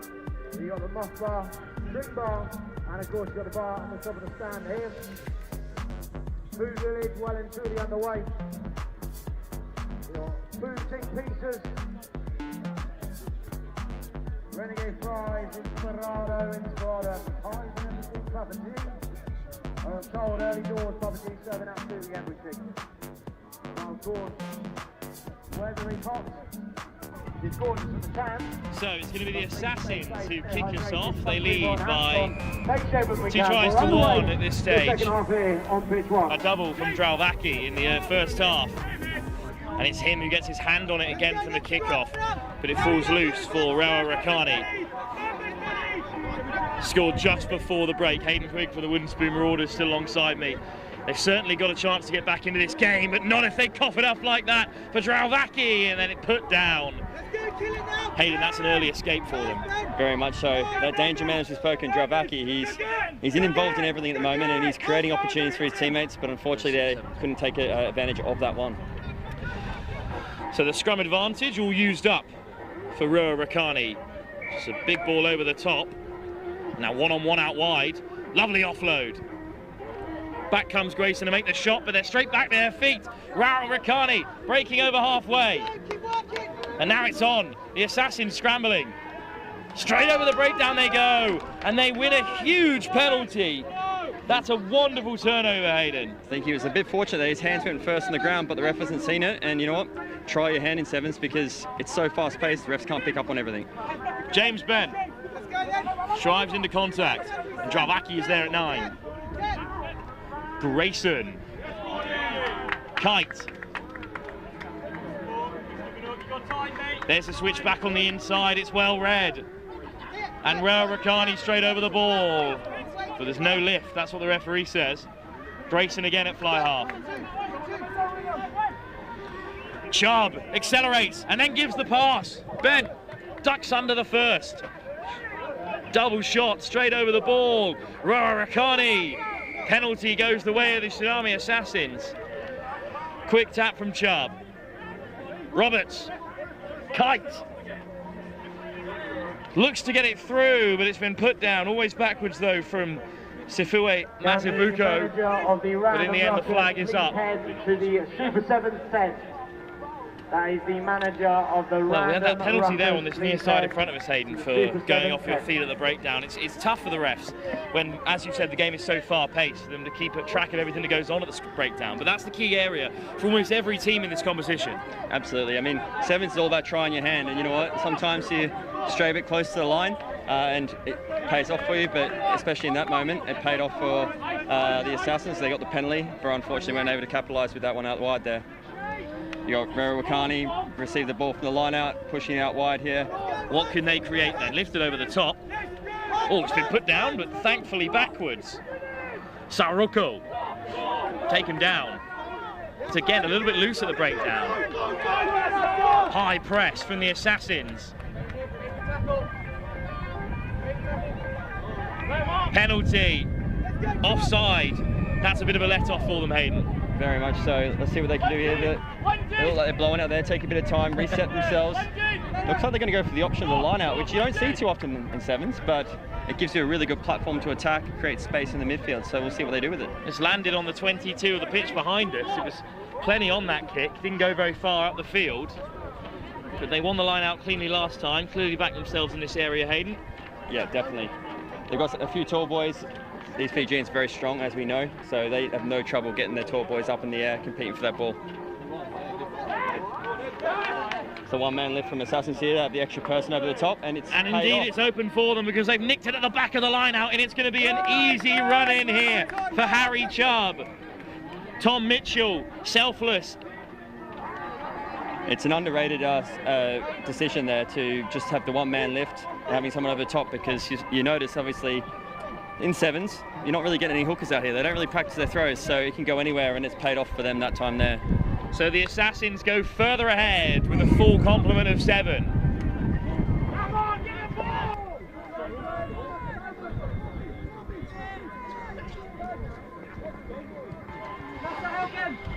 And that score as well, right under the sticks to make it 19-5, Hayden. So important to get the full 7. Definitely, because we know how quickly the game plays and how quickly tries can turn. So all it takes is that one little break and you're back in that game. So conversions really, really matter in this game. Archie Grayson hangs it up. It's going to land just beyond the 10. And up goes big Aidan Maloney, who almost won it back for the Assassins. I think it is going to come their way. Maloney flings it away from scrum half. It pops up for Grayson. Mazibuko finds a nice little offload out the back door. Oh, what a carry by Aaron Keast. Still going, and he is down onto his knees as well. Church over him, but Roberts, Maloney. Manages to free the hands, but no offload coming. Sifaway Mazibuko. Delay on the pass. Again, it's loose. Grayson has to drop onto it. Good defence from Rewa Rakani at the moment. Oh, and that's the pass that has undone the Assassins. It was right on the toes of the nearest player. But Hayden, that defensive set from Rewa Rakani, fantastic.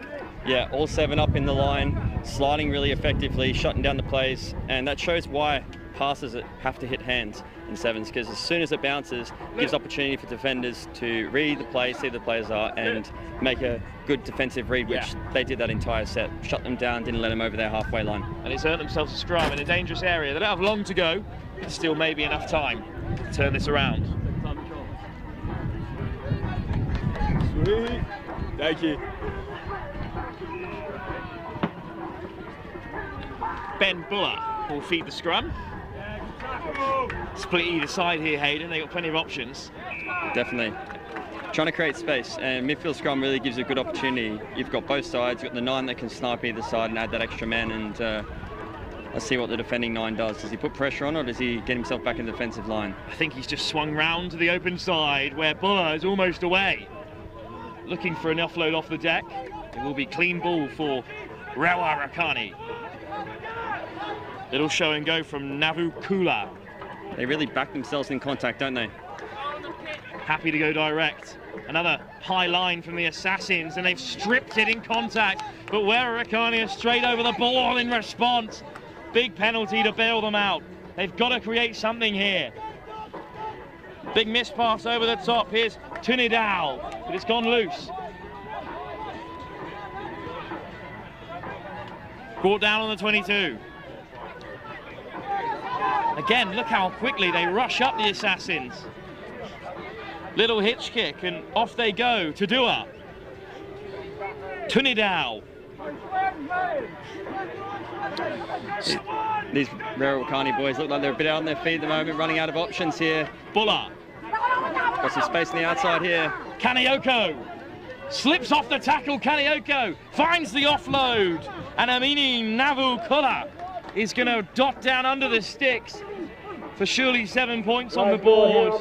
I think they're lucky that they've scored there, because the Assassins could have seen yellow if they didn't let Rewa Rakana through. Yeah, he's jumped over the top of his head there, and unfortunately, even though they got that last try, it's not enough to take the win. Assassins take that there at 19 to 12.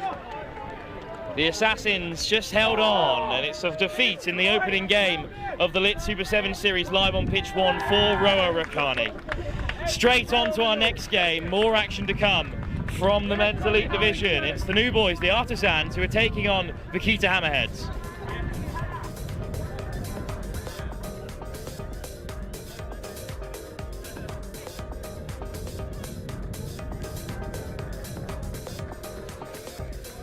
Okay then, on to our next round of fixtures. They will be our 11:20 fixtures. Remember, you can find all fixtures and scores on the Stortford app. That is the best way to keep up to date with all the action that is happening out on the pitches today.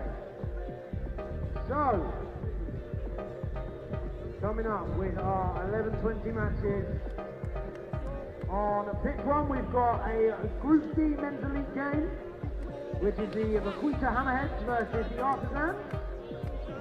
Few cheers to those teams there. Remember when you do hit your team. We're like a pit crew here, Hayden, on the commentary box, flicking through these team sheets, and we've dug out the Artisans, and you've got a few players out there that you want the audience to keep an eye on. Absolutely, you got number 2 here, Ollie Rhodes. Applies his trade at Rams in the Nat 1. Made the step up this year from Newbury. I know that James McAvoy, the coach of Newbury, is listening in. He's already messaged me, said he heard me, so I'm sure he's watching his boy Ollie here, who's competed for that ball and he's stolen it. Wow, what a turnover and what a pick out. Ollie Rhodes, straight from kickoff, was looking to disrupt, and the Artisans have it through Anderson. Anderson slips off the first tackle. The Artisans, brand new to the elite competition, but they're a pretty healthy side. They've got plenty of big players in here, and they'll be looking to make a real splash here at Harpenden. Allen, well actually it's Aaron Porowal just looking to backtrack, and then it's taken up into the centre. Hammerheads are making this really difficult for Artisans here. They're moving up quick, just like we saw with the Assassins there. It's really putting him under pressure, but they've retained the ball well. And let's see what they can do from here. And they're not making it. Oh, that's a shame, because their defensive set was so strong. So this might open things up for the Assassins. And suddenly, one missed tackle opens up the game. And it's a try near enough to the post to surely be a full set of 7. They made Mason Cullen with the try there. They made that look very simple in the end. Mason Cullen, former Scotland under-20s international. Played a bit of sevens with Saracens as well this season on the circuit. This is a brand new team, Hayden, but certainly not one to be underestimated. Absolutely not. All these boys are veterans of the circuit. They've played a few seasons here. They all know how to play. They've played plenty of elite, and also they've pulled together a pretty healthy side. Let's see what they can do in the rest of this game. They've drawn first blood in this contest, and they're try-up already here. Assassins will kick off. Sorry, the Artisans it is, who will kick off. And Rhodes is in pursuit. I'll give him a call later. Up he goes, tap back the way of the Artisans. Andrew Lamb, switched back on the inside. I'll give him a bell. Wrapped up by Dan Boer. Oh, good take, just flung high, but Mike Cook keeps a hold of it. And Cook, looking to free his hands, it's been knocked back by the Hammerheads. Rolls into touch. What decision is the referee going to make here? Yeah, if that had gone forward, that could have easily been a yellow card, but he's batted that back really well there. Unfortunately for them, though, Artisans get the throw in. Mike Cook, another Reading Ram, will take the line out.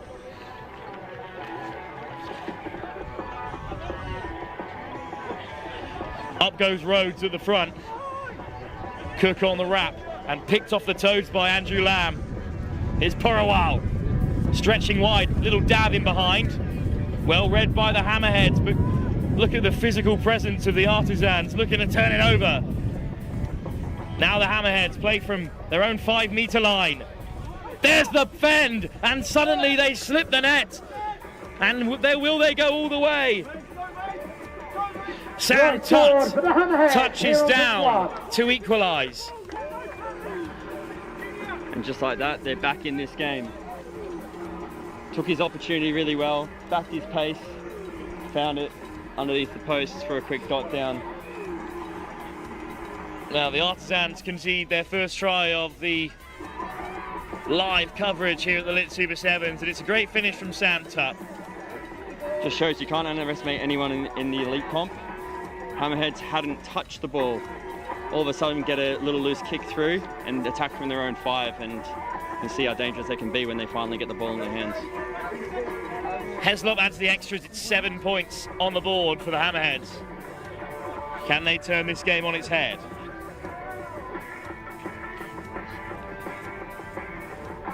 Sikoni Kalu take the kickoff. He's put plenty on it. Right on the touchline. It has to be taken by Finlay Gilmore. And it pops up unkindly in midfield. And suddenly the Hammerheads are all over them. Penalty, but it goes the way of the Artisans.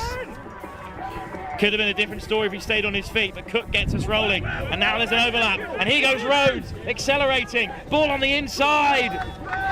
And they're going to take it in for another score, Finlay Gilmore.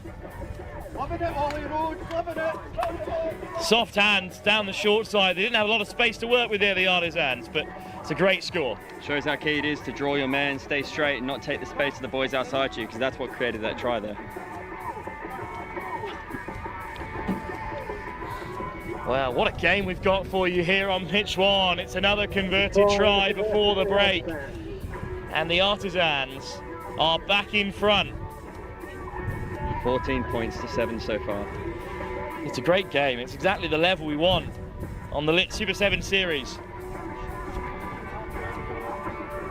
Well, we're early. The weather is beautiful, but not too hot at the moment. It's going to keep climbing the temperature today, Hayden. It's going to have a huge impact on the game. Absolutely, and as we know on this 4G pitch, it might be 30 degrees outside, but on that pitch it's more like 50. It radiates off that.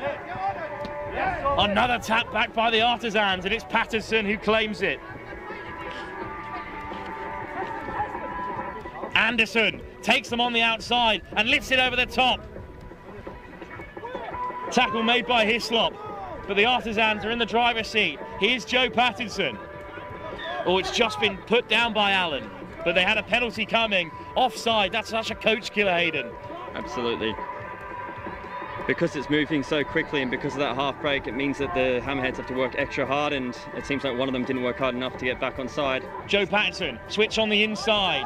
High tackle, and I think we could see a card here for Sikoni Kalu. Hammerheads down to 6, and that's not what you want to see if you're already trailing. And Andrew Lamb calls the scrum, right option for the Artisans. Yeah, this pitch is massive, and it's already bad enough trying to defend with 7, but with 6 it almost makes it impossible.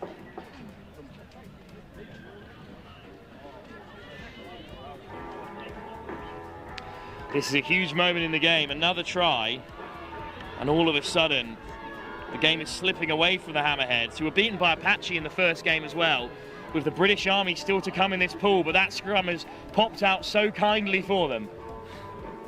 But they've got to play with 6 inside their own 22.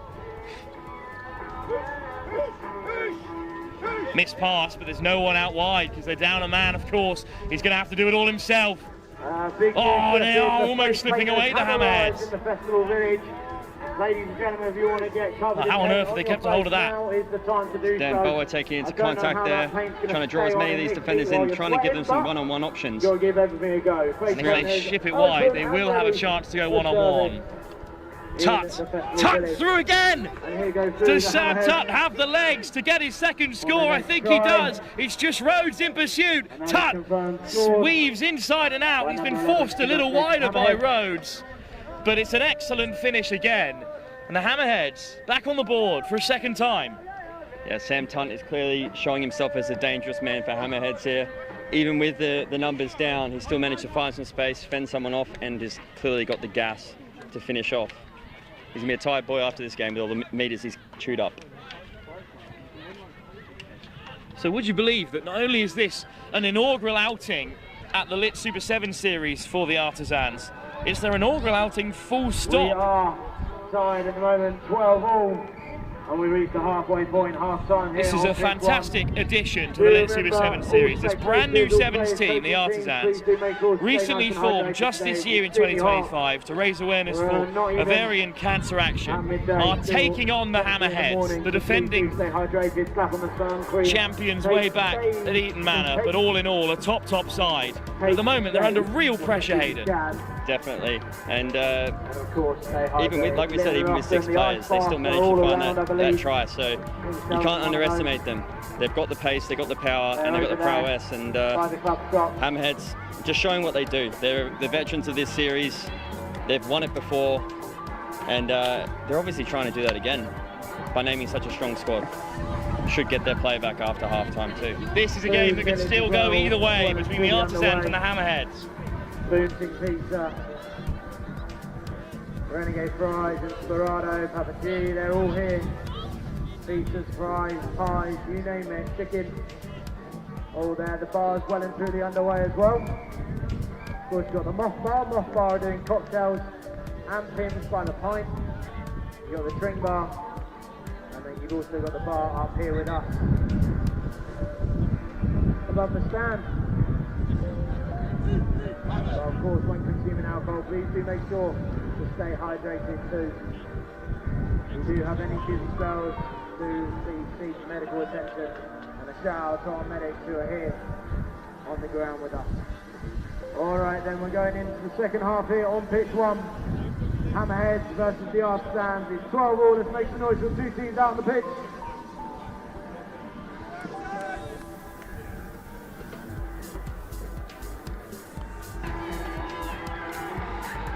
So the Artisans take on the Hammerheads in this huge second half that could still go either way.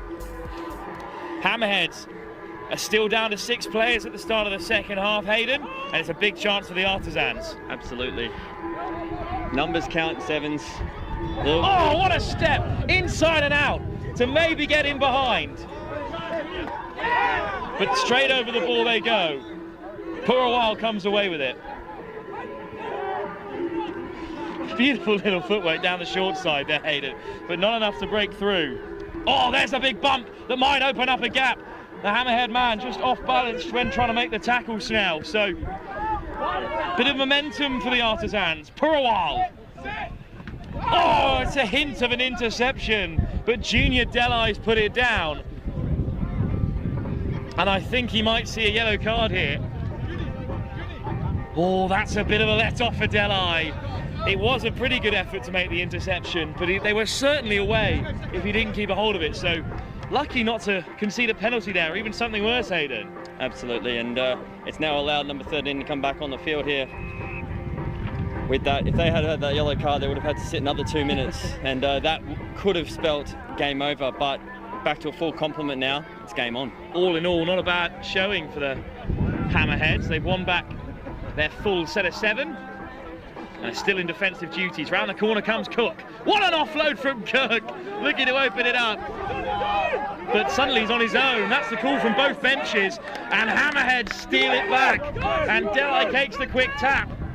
Purawal offside, so Delai can slip through. Unopposed. Junior Delai scores another for the Hammerheads. Breaking away there. That is so unfortunate. Delai, who could have well been sent off for his knock-on interception, stays on the field, wins back the penalty and scores for the Hammerheads. That is quick thinking, quick play, knowing his opposition was offside, targeting him, turning him inside and out and straight through untouched. That brings the scores level at 19 all. What a game. The Artisans, this newly formed side, gelling together straight away against the Hammerheads, but have been pegged back again. A Sam Tutt double in the first half, and now Delai running through untouched. Hammerheads kickoff. Well, the kickoffs have been Artisans' biggest outlay into the fixture so far. The Hammerheads can't match that form, but they can put in big shots like that from the kickoff. Still the Artisans look to play. Great acceleration, but Luke Uru makes the shot. But it's a penalty. And now they go left to right. Purawal back into traffic. Finds an offload. Soft hands from Scott. A high tackle perhaps from the Hammerheads, but the referee waves play on. And then chipped in behind. There's only one man back there for Hammerheads. English. Oh, he's conceded the score in the end. But the touch judge has got his flag up here. I think he wants to have a word. There might have been a push in the back there as he's going for the ball. That's certainly what Archie English thinks. He was the only man back for Hammerheads. And we've got to wait and see what the referees decide here, Hayden. No try. No try from the referee. Instead, a penalty for the Vaquita Hammerheads. He's lucky not to see yellow for that there, because that is considered a professional foul in sevens, and Hammerheads get away with one again. Score correction there, no try for the Artisans. Archie English has just about saved the Vaquita Hammerheads, who are still looking to play from deep inside their own territory. But here's Luke Uru stepping off that right boot of his. Hammerheads 19, the Artisans 12. Here is English. As wide as they can go, the Hammerheads. Brought down by Cook. Straight over the ball, the Artisans. It's popped up their way, and they're looking to snipe down the short side. Little offload into the path of Cook has been knocked on. He's ruled it's come off the head. It's play on here. Hammerhead's making a mess, but unfortunately impeding, and it's a penalty now. Oh, little chip through, deflected back off the Hammerhead, so I think we're going to come back for the penalty. Ball's in Mike Cook's hands, and we know it's when it's in his hands, anything can happen. Mike Cook, former Ireland under-18. Let's see what they've got here from this quick tap. Surely something in the locker. Cook. Gilmore on the hard line, but it's still carried on instead by Anderson, who reaches out to score. Showing his strength there, taking his contact against two players, fending off another and getting his arm free to dot down. Just next to the post there. Mike Cook wastes no time with the conversion. Callum Anderson, one of the many Scottish contingent in this Artisan side.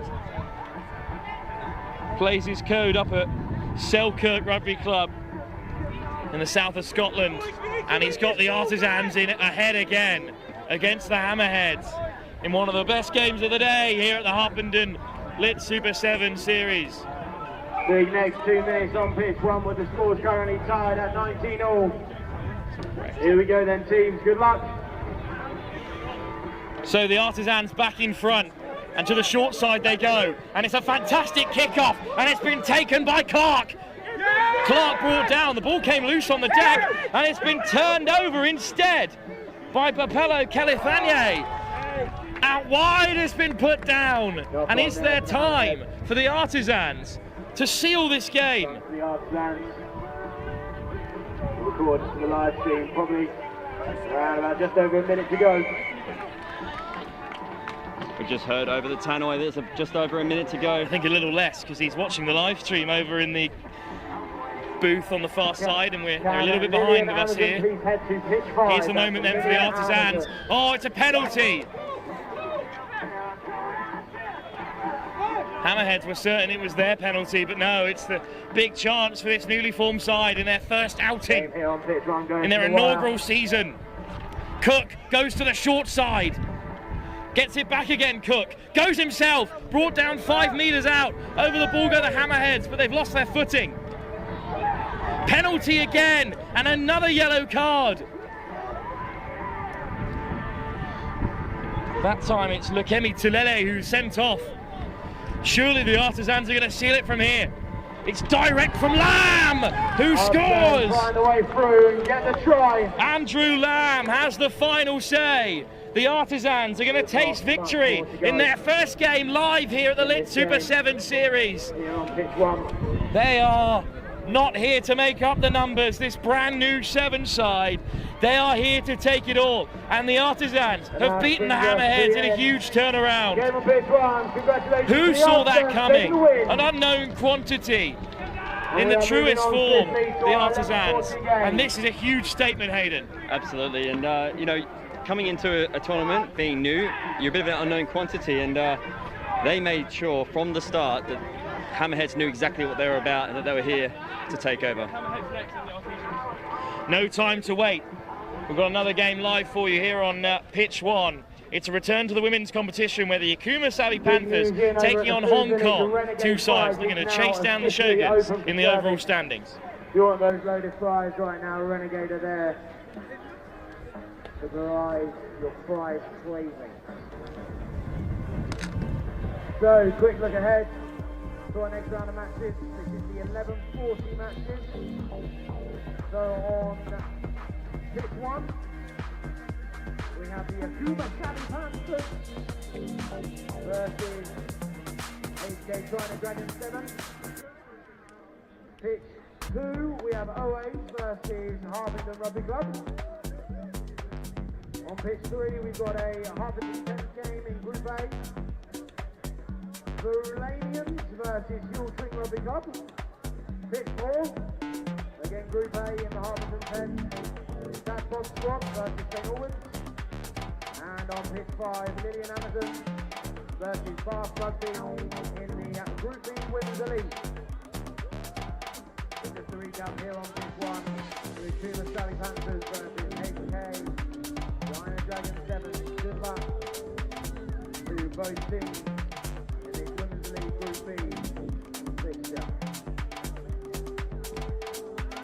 All 3 bars are open with, of course, the food village also open. Ice bar, on the go. You've got Moss bar, Twin bar. We've got a bar up here in the stand. Please do make sure you are hydrated in between alcoholic beverages. Of course, tapping on that doesn't leave much possible even when the sun is behind the clouds. Still very powerful today and lots of you will be exposed to it. So massive good luck to our 2 teams. Panthers, HK Dragons. Good luck. It's the 11:40 fixtures coming up. Of course, that being such a large scale event, we want to see all the photos, videos that you guys are posting on socials. Of course, we do have our professional videographers and photographers out around on the pitch. You can see a camera, give a smile, make a pose. If not ignoring, staying the zone if you're watching an intense game or whatever it may be. Right, here we go. Pitch 1, 11:40 game. Panthers versus the Dragons. Change of kit for the Akuma Savvy Panthers. They've changed to the all-pink number, new from their performances in Shelford 2 weeks ago. They're taking on Hong Kong in the traditional blue and white. Hong Kong are the closest challengers to Shogun, but at the start of the day's play, they're on 26 points to the Shogun's 40. Savvy Panthers, though, steadily increasing and improving throughout the competition. Good take off the kickoff and a strong carry to get us started here. Hong Kong maintain possession. The call is move it from the centres, and you can see why, because straight away Olsen Thorne is looking to take on the Savvy Panthers out wide. Loose at the breakdown, knock on, good defence from Akuma, and they have it back.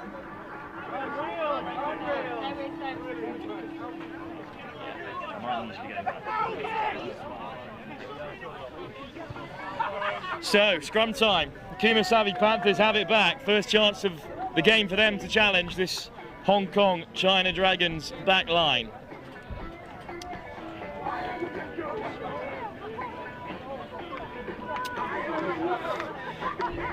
Textbook scrum for the Panthers.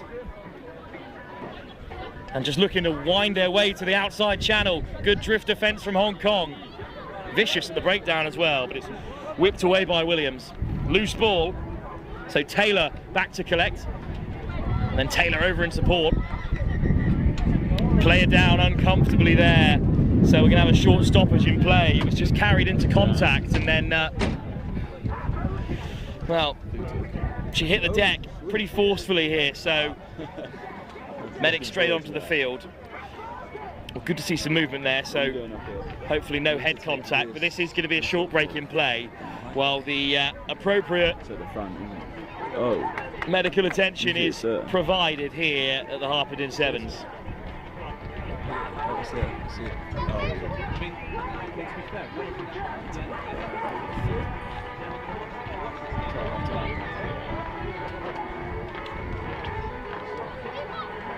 This is an announcement to all teams. If you haven't already collected your Nocco drinks from the Super 7 tent, please can you do so now? If not, they will be given away to other teams. That is all teams who haven't already collected their Nocco drinks, please do head over to the Super 7 tent.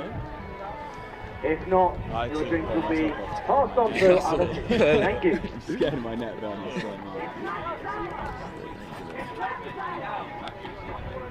Check, I quite often have them cut in half in my car. Yeah, check on your next break if you do it. Right, that's a good chance.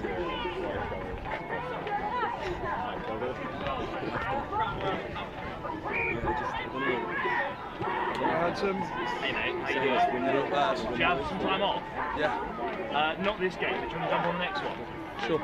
That'd be cool. I don't know what it is. Yeah. Like water. Thanks, bro. I don't know what it is the next one, but I'm happy. is your group stage over?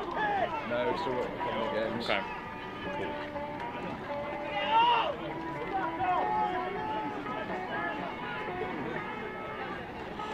No, we've still got Rockers Academy. They any good? They've got a gazebo, so they might be. No, so they've got a first team, we're against their second team. Oh, okay. They've got Concord as well. Well, they're good. They won the men's open. They're like Northampton based. I'm not sure Northampton boys. I know, it's one of our boys who...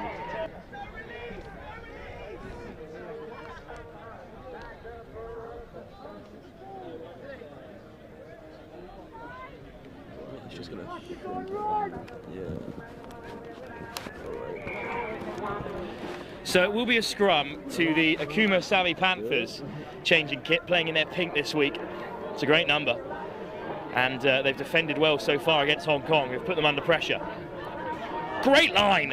And it takes two defenders to bring her down, but the offload has just been knocked on. It was an excellent line through contact.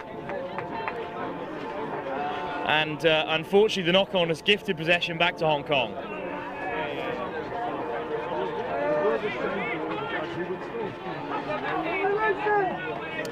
So a scrum to be fed by Al King Toe.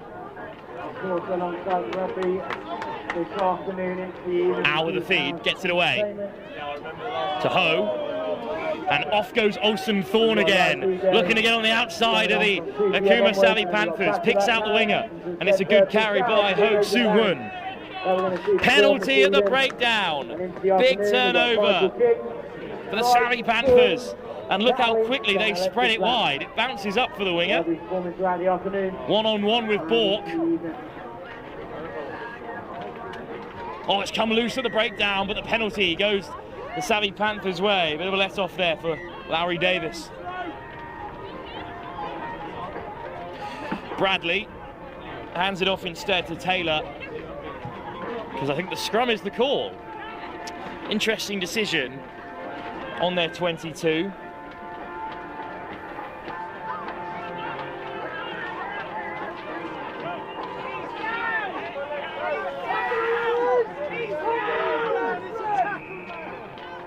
Taylor feeds the scrum, gets it away to Williams, who finds it the midfield with Henning.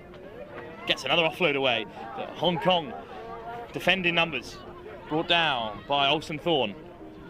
Loose at the breakdown this time, and nothing illegal from Hong Kong side. They've turned it over. Here's Bork, one-on-one, stepping back on the inside. And Jamie Bork scores for Hong Kong. First game for Hong Kong on our live stream here. First game in the group stages, if Tornify can be trusted. And Hong Kong on the board for the first time here at the Harpenden Pub Sevens. It's a good kick as well from Jess Ho. So a full 7 points to get us started.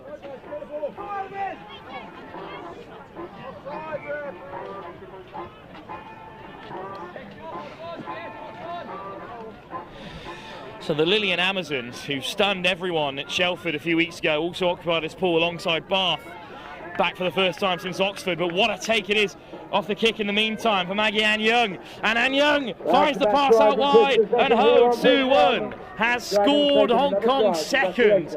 And all of a sudden, the game has come alive here. Well, fantastic work off the kickoff to win it back.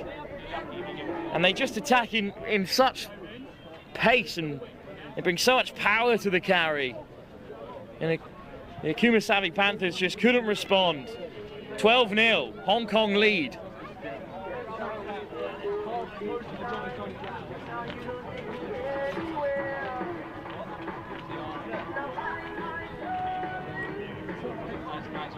Another kickoff for Hong Kong. Can they win it back again?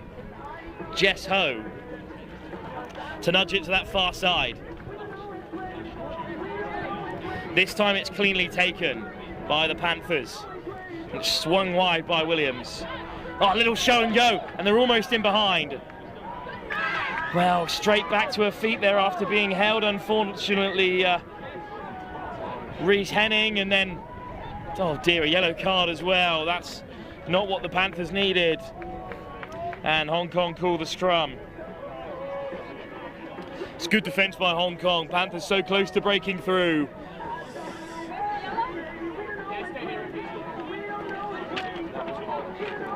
So unfortunately, a yellow card, a pretty tough one as well for the Panthers. But we've seen throughout the day that the whistle has been blown more than any other time on the Lit Super 7 series so far. Just something in the air today. And it's a great carry down the right-hand side from Woo Soo-won. But across came Williams to make a huge tackle. Well, that is the final play of the first half. Williams drags Hong Kong into touch and keeps them out. But it's already a 12-point advantage for the closest challengers to Shoguns on the Lit Super 7 series so far. Akuma, Savvy Panthers trail by 12, but they're just about still in the game with the second half still to come. In the half-time range, just a reminder that all three bars are open here at today's event. If you have just joined us, a massive welcome to each and every one of you. Of course, today is our Lit Super 7 National Club 7. The 59 edition of this event. 64 teams, 24 elite teams, 32 social and open teams, and we've got 8 vet teams. Of course, our first round of matches commenced at 9 AM. We're well and truly underway. It's the 11 40 games at the moment. With the 12 o'clock games coming up shortly after these fixtures.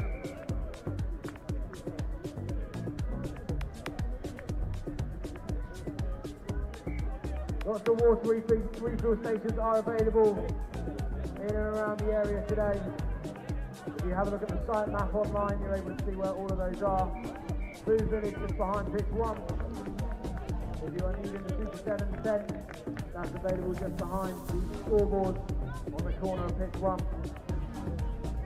Of course, with the high temperatures we are experiencing, please do make sure to stay hydrated. Slap on sun cream if you can. Take shade as and when, please do. But we're about to go underway in the second half. Of our match here on pitch 1, Hong Kong Dragons take on the Panthers, with Hong Kong Dragons leading the way 12-0 as it stands.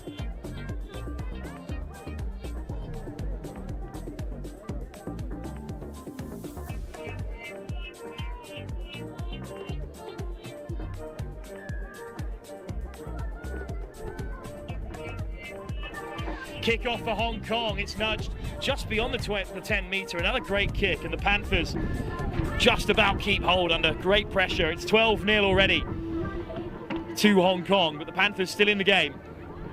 If they can get something going in attack. Of course, if you are putting photos, videos up on social, they're still down to 6 players as well. Yellow card just before the break.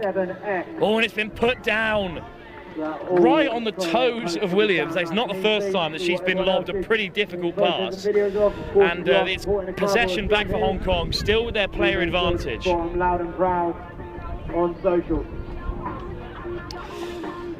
Changes in the offing for Hong Kong. On comes Lucia Bolton on this left wing. And of course, Jamie Bork, first half try scorer, is still out wide on the right-hand side. They'll look to stretch this Panthers defence. Still down to 6. Big opportunity for Hong Kong. Round the corner comes Bolton. Bolton, show and go. She'll go herself. Bolton reaches out. Oh, she's denied from close range. Held up is the call. And Bolton is going to get an earful from the coach because she had two outside her. Didn't give the pass, and the Panthers have kept her out. What a moment that is in the game. That could be defining in this fixture if the Panthers can turn it round. What defence.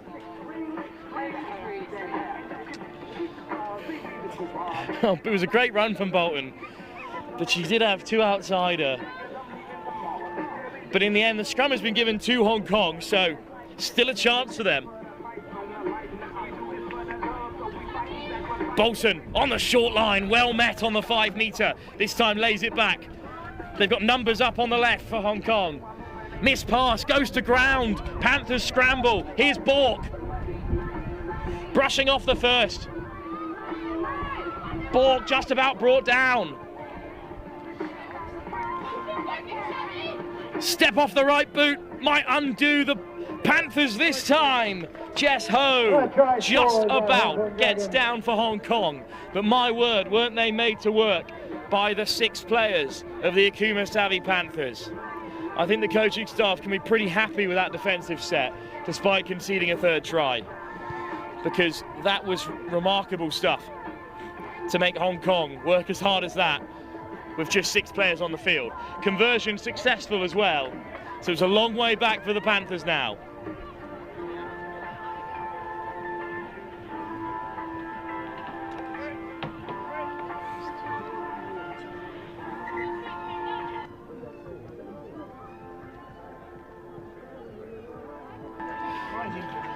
(19-0) Hong Kong lead over the Akuma Savvy Panthers. Well, they're set pretty deep there. Is that kick going to make 10? I think just about, but knocked on regardless. Lovely step. Great footwork from Tromans. Good introduction to the game for her. Hong Kong just not rolling away quick enough there. Tough call. Quick tap. Here goes Williams. Williams away. Williams racing into the corner. Back comes Ho to make the tackle. Penalty for Akuma Savvy Panthers. Great footwork from Henning. Back onto the field after the yellow card and winning 2 penalties back to back. And I think Hong Kong are going to see yellow here. Well, what a turnaround this could be. Down by 19, but now the Akuma Savvy Panthers have a player up and a penalty on the 5 metre.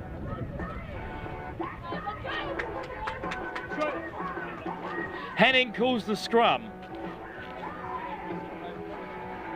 Good option under the circumstances.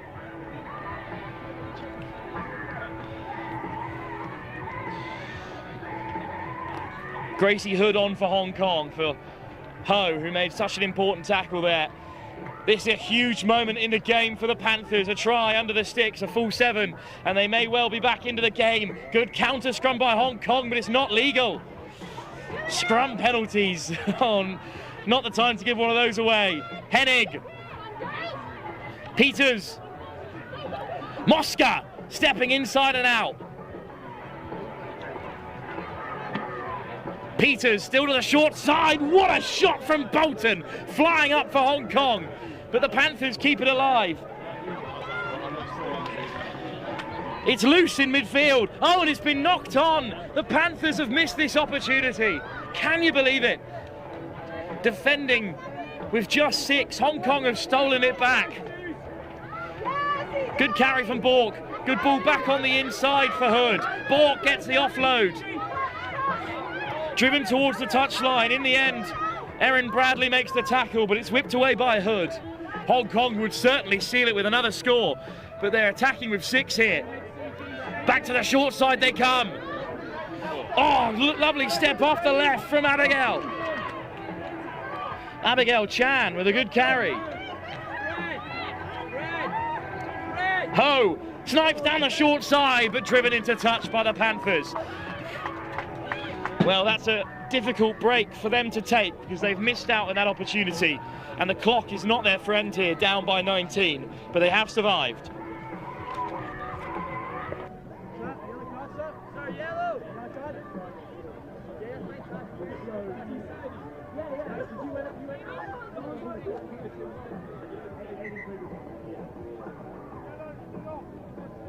Big news just in, the barbecue as well in the food village is now open and underway.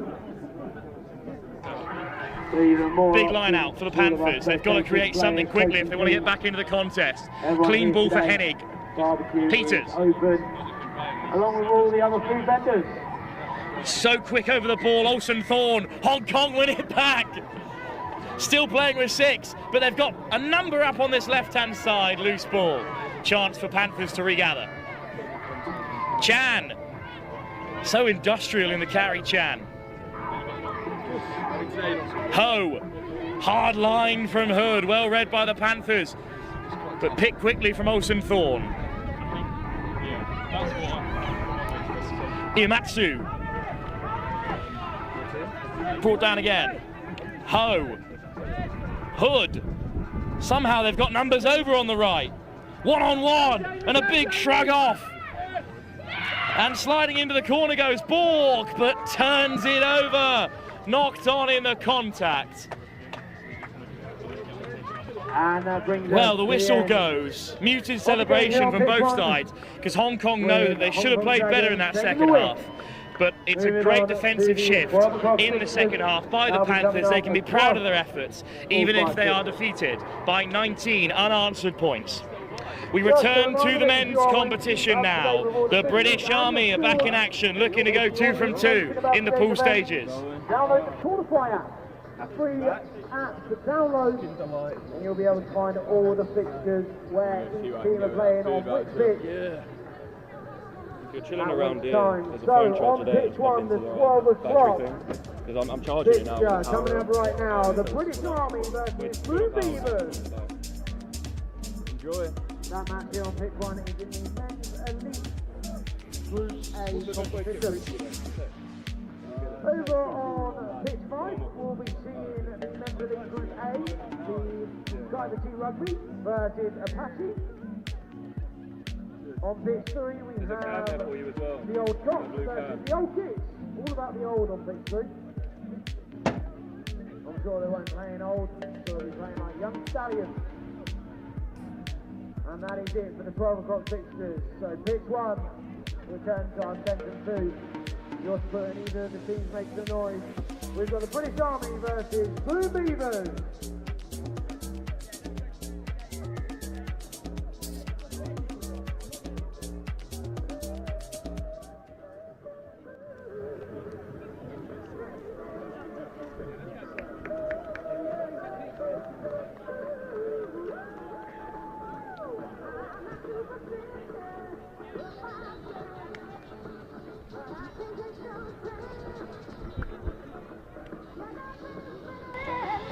So the Boom Beavers, who were beaten in their opening game, take on the British Army, looking to go 2 from 2. Charlie Keane of the Gladiators alongside me. And Charlie, this British Army side, top of the table at the moment in the elite division. But they've got a task on their hands here, because the Boom Beavers are no slouches. Absolutely. And you've got to say that Army teams are always very well drilled, funnily enough. So they always bring a very decent side to the Sevens circuit.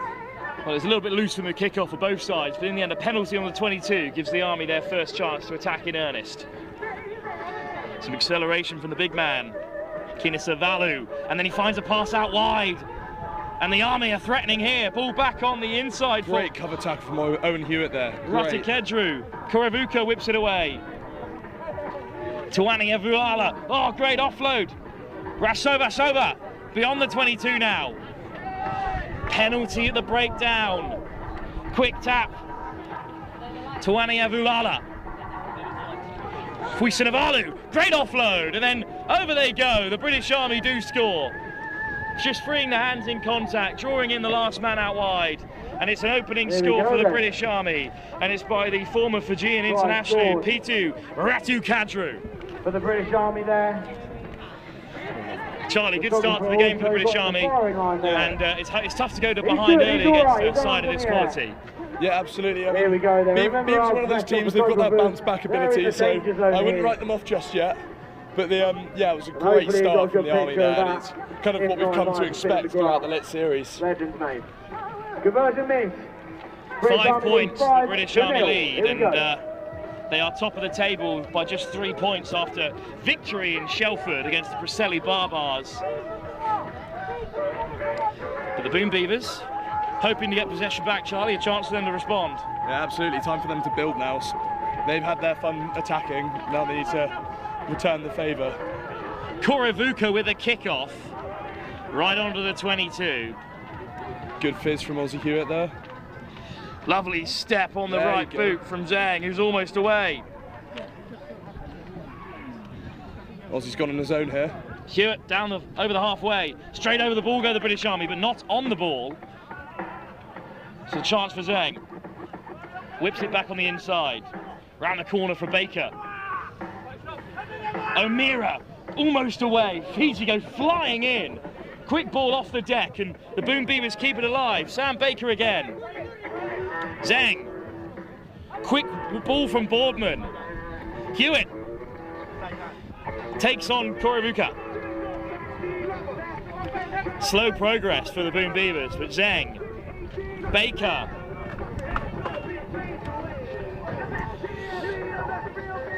Nice footwork from Reese, but it's been lost backwards. In fact, it's advantage Boom Beavers.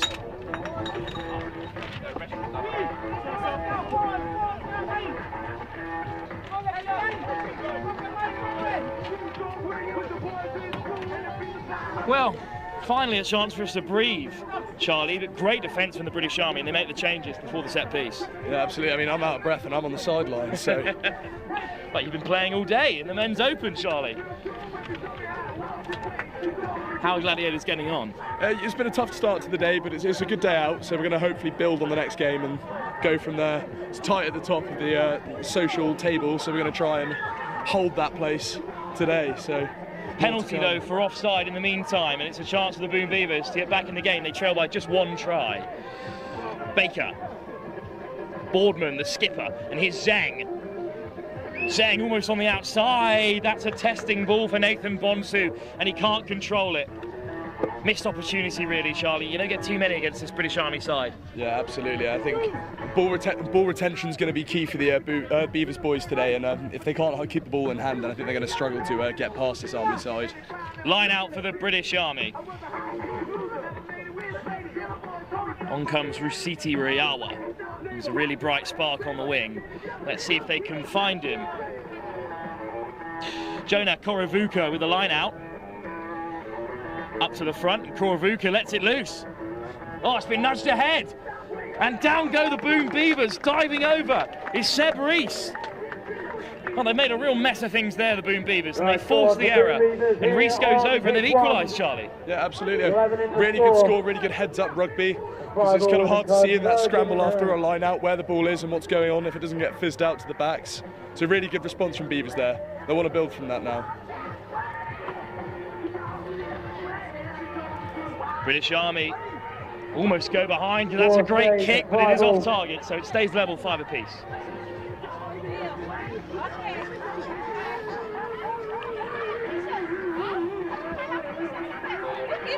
It's what we've turned up for, some close rugby. There's been plenty of close games. The new boys on the block, the Artisans, well, they beat the Vaquita Hammerheads in a thriller. They're a great team, great cause as well. They're for ovarian cancer. Really, really nice outfit. Really love what they're doing. What a kickoff as well from Sam Baker. And it's been knocked on by the British Army, so a scrum for the Boom Beavers. Beavers really need to capitalise now. If they want to put this game to bed, then they need to score here. It's a make or break moment. Indeed it is, and putting the British Army to bed is much easier said than done. Here goes Hewitt, Baker, Zhang, Bonsu. And Bonsu looks to get on the outside. The tackle comes in from Vuller. A cry goes up from the Boom Beavers bench. And indeed it's a penalty, and Zhang takes it quickly. Baker off his toes, good take, comes back to the short side. Zhang on the wrap puts it down. Just clashes into Baker, but no crossing called. Masake Raloko in there looking to turn it over, but Bonsu plays 9. Hewitt at fly half. Away goes the Boom Beavers again down the far side. Reese, the try scorer, found a pass to make great yards. and it's Boardman, the skipper of Loughborough University. Played some of his rugby at Oxford Quins, that Nat 2 side. Pretty sharp player as he goes, Baldy. Zeng gets it away to Bonsu, just about. It bobbles so unkindly for the Boom Beavers. Good read by the British Army, flying up to make this shot, and that'll take us into half-time. Charlie, what a game it is, and how even it is. What's going to break this thing open? Who knows at this point? All I know is I love this. This is so good. This is what we come. This is what we come for. It's what we turn up for. This kind of rugby, sensational to watch. Can't ask for a better day for it as well. I mean, the weather's just spectacular. I feel like I'm in Barbados. Absolutely, but it's only Harpenden, the Pub Sevens, the third leg of the Elite Series. The British Army are held level at the moment. The series leaders looking to get in front against the Boom Beavers.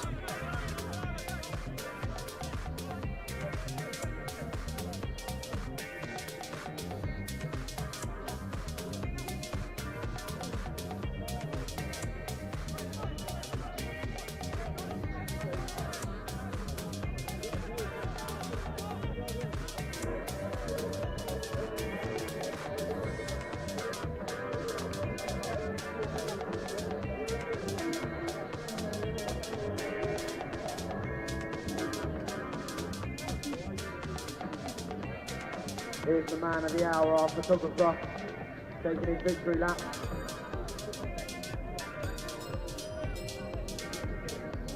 He's still standing, that's the main thing.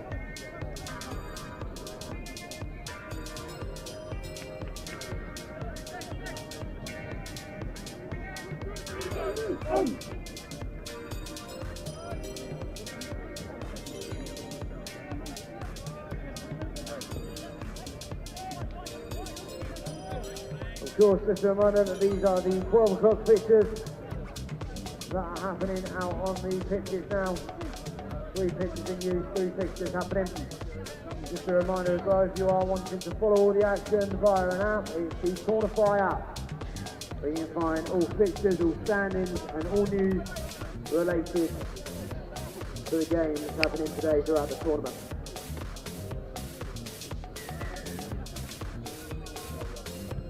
Kickoff from the British Army. It's hooked deep and wide, and what a shot that is right away from the British Army, but it's flung back inside by the Boom Beavers, and now Zeng looks to strike. Level at 5 apiece. Charlie Keane still alongside me. Could still go either way. It's come the way of Tawanega Vulala, and it's one offload. That's all they need to open them up. Nakeli is over for the British Army. Here on pitch 1 with the Army. Good start for the second half for them, Charlie. Yeah, absolutely. It was unfortunate from the Beavers there. Really well held despite the colossal hits on that far side.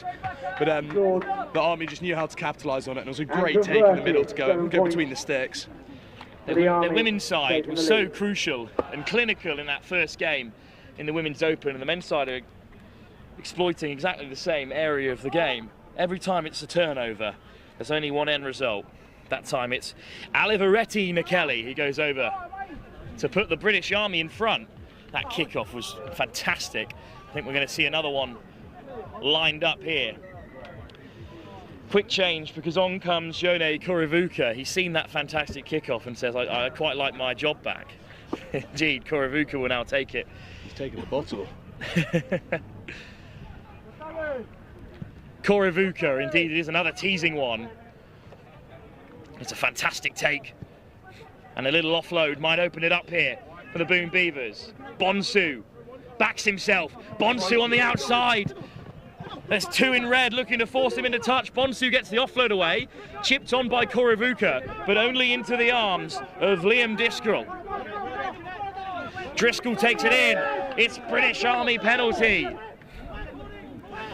Great defence again from them, Charlie. Yeah, absolutely. That's the issue with the Army. You leave the door even slightly ajar, they'll burst right through. I think Korivuka's going to go to the touchline, and the coach from the Boom Beavers just went, seriously? No I think flair. it's a nice option. No flair. Let the boys play. Well, let's see what they can create from this line out. They've been pretty solid so far. Love a set piece. Misake Raloka will take the throw. Big Piti Waka is the target.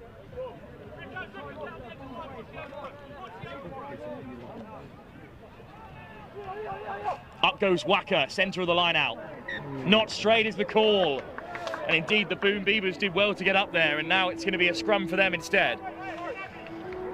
They've done it simply, they've done it right, but my goodness, they've got a chance now, because that could have been a really dangerous attack for the Army in the position they were in, just outside the 22, knocking on the door. So to turn the ball over there was crucial from the Beavers. Let's see what they can do now.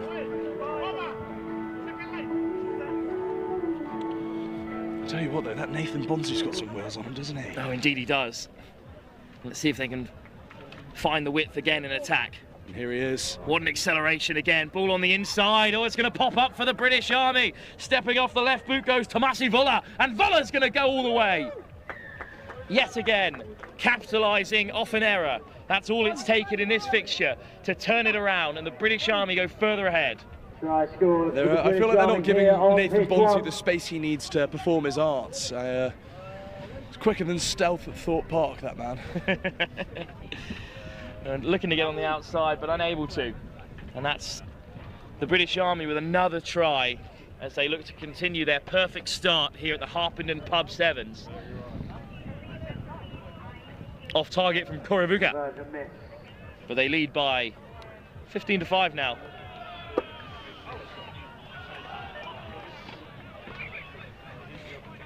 Well, the Boom Beavers need to get back into this, Charlie, but it's tough because every time you cough up the ball, you concede.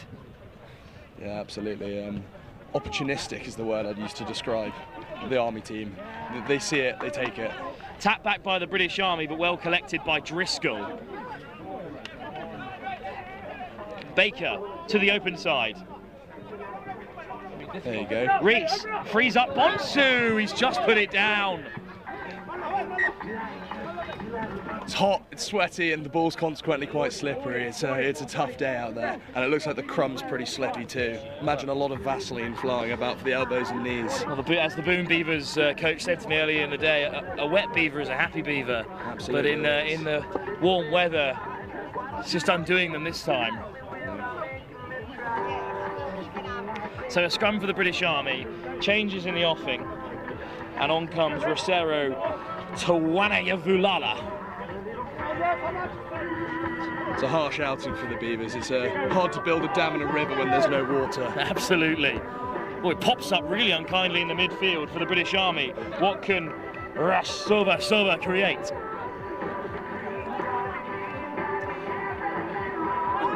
Laulaba goes to the short side and skips around one. Good carry from Laulaba beyond the gain line. They're all stacked up down the wing, but again they go back into traffic. Tawana Yavulala finds a lovely offload to Rewa, and another ball out wide. Inoko Rasova will score the winning try for the British Army.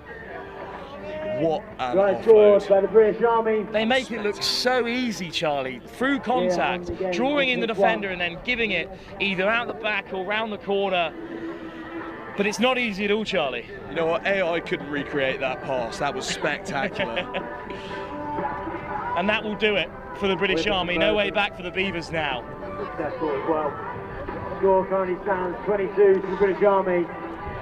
24 What a for the second British half Army. it's been. It was 5-all at the break. It was 24-5. That's sevens for you. British Army going 2 from 2 after seeing off the Kaiviti Rugby Academy earlier on in the day. Just Apache to beat to see them top the pool. Swung inside for Hewitt. I never thought I'd hear the phrase just Apache. But indeed, they are a real top side in this pool, but that knock-on's handed it straight back to the British Army.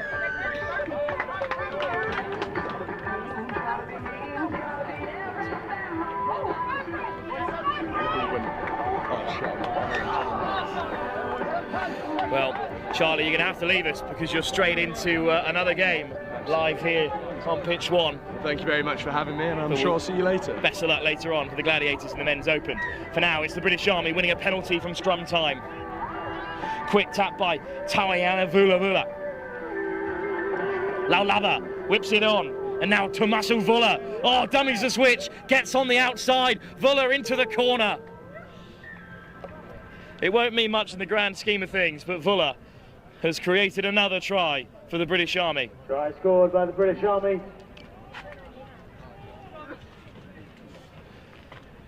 And that will put a seal of things. One-way traffic in this second half. I can't believe it was 5-5 before the break. More action from the men's elite competition up next. It's finalists in Shelford, the Preseli Barbars, taking on the Wooden Spoon Marauders after a really close game in their first opener, looking to get on the board for the first time at Harpenden. British Army, in the meantime, go marching on. They are looking to go back-to-back after victory at the Shelford Sevens 2 weeks ago. The current league leaders of the Lit Super 7 series are 2 from 2 here in Harpenden.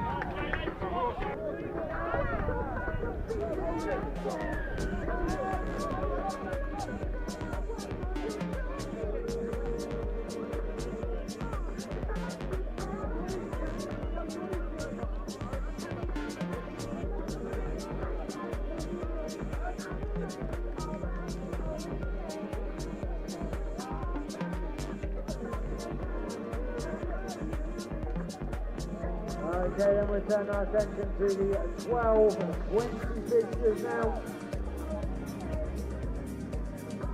All pitches are in use across the 12 20 fixtures.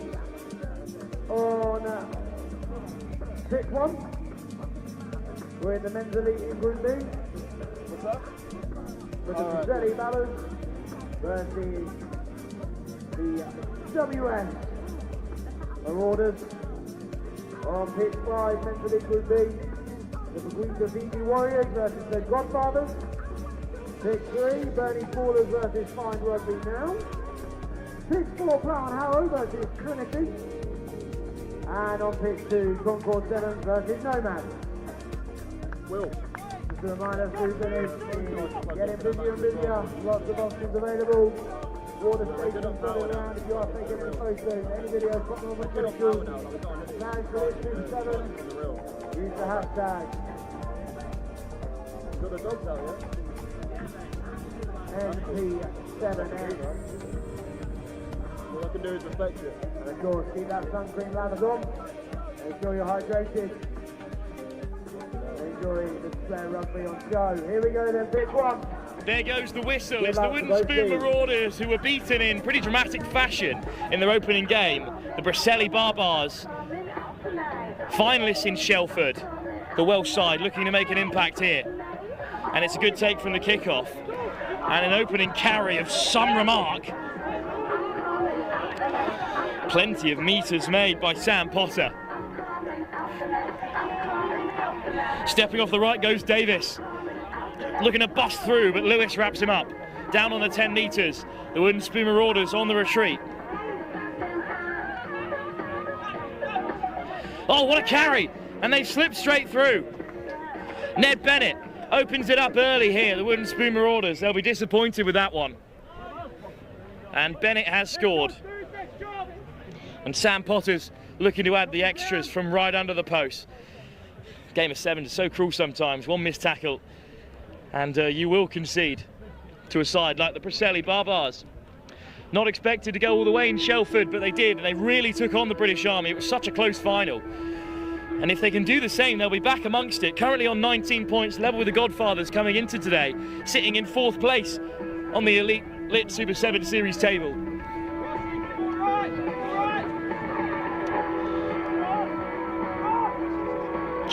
Lloyd Wilkins to take the kick. And it's a teasing one. Oh, it's been taken fantastically well by Davis. Lewis coming around the breakdown, looking to disrupt. Cry goes up from the Barbars bench, but it was legal from Lewis. Taken straight through the breakdown. Lovely offload. This could be a second. Potter. Oh, what a ball. Back on the inside to pick out Aaron Arthur. And the Preseli Barbars are 2 ahead. Second try scored. Fine sevens on show from the 6-time Welsh Series champions. They've moved over to the Lit Super 7 Series and they are causing a ruckus here at Harpenden. 14 points, the Wooden Spoon Marauders go behind.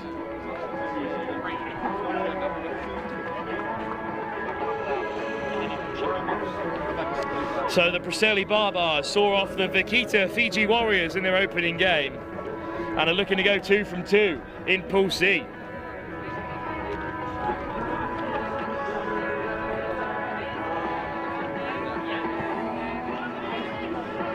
It's another fantastic kickoff that's gone loose. In the end, though, knocked on by the Preseli Barbars, so the Wooden Spoon Marauders will have possession. Here goes Whitwell. Loose pass over the top beyond Smith, and will come all the way back for the scrum advantage. Wooden Spoon Marauders need to get a grip here and just string some phases together.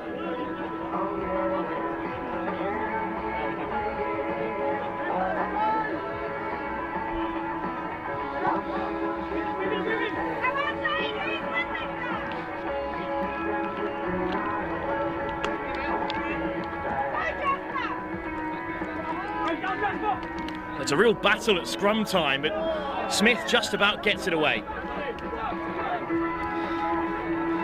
Lewis finds an offload, lofted over the top from Whitwell to create a bit of space. Whitwell, Smith, miss pass. Big Aaron Lowe, a towering figure in midfield. Smith switch on the inside to Whitwell again. NFL pass over the top, comes back to Aaron Lowe, another Jamaican Sevens international. Put down inside the 22, good defence from the Barbars. Lewis, Smith, dummies the switch and then finds the pass, just about keeps it alive. Wooden Spoon under pressure and now relieved by the penalty.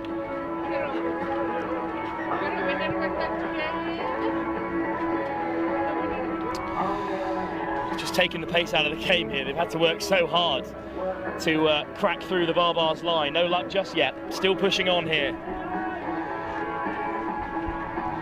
Oh, a little switch put down, but always backwards by Jay Hare, the vice captain. Penalty Barbars, what a turnover. Their defensive effort has borne fruit here. They already lead by 2 tries, but what a position they find themselves in.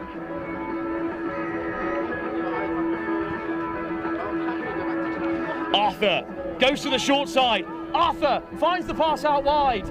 Back into traffic they go. Coxley on the hard line.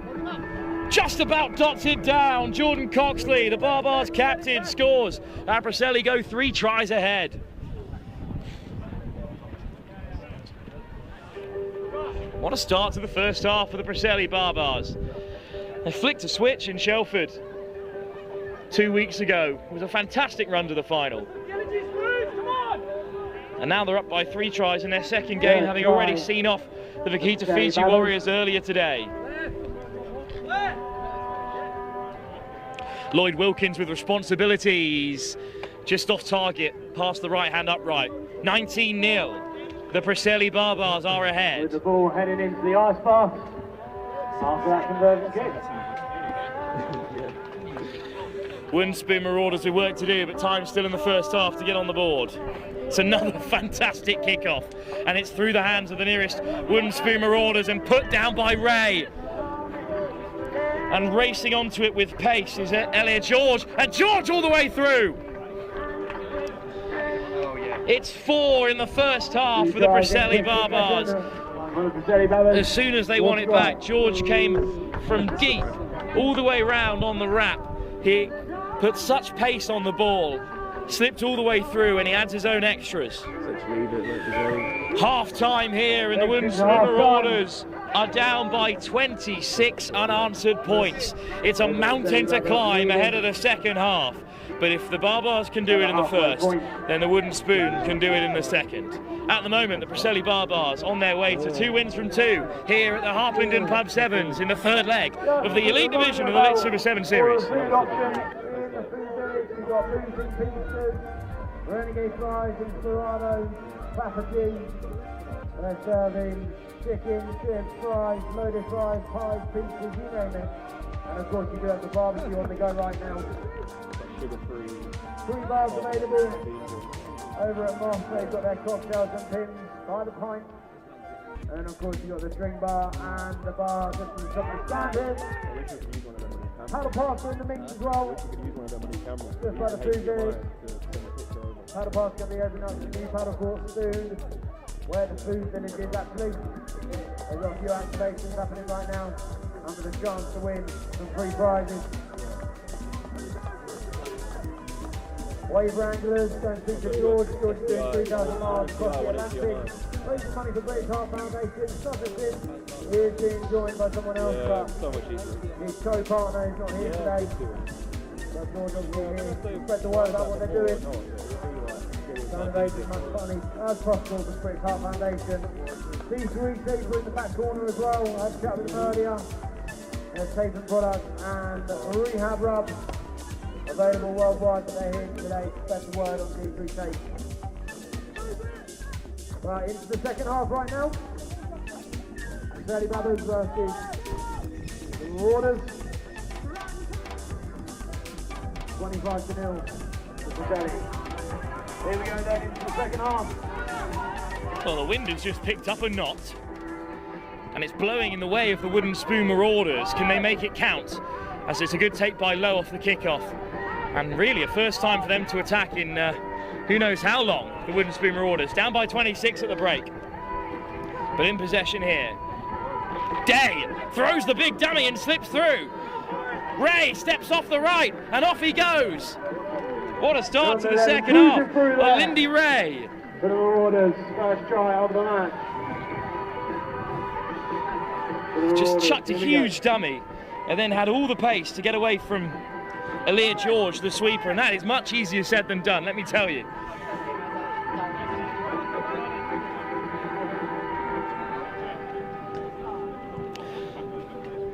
Seven back for the Wooden Spoon Marauders. For the conversion to 25-7. 19 still to go to turn this one around. Go,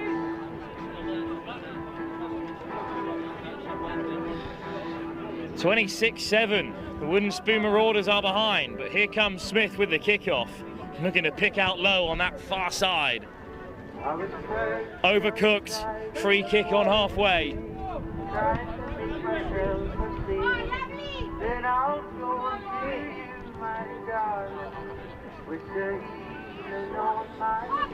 Preseli Barbars not exactly sprinting into position, but they're up by 26-7. Who can blame them?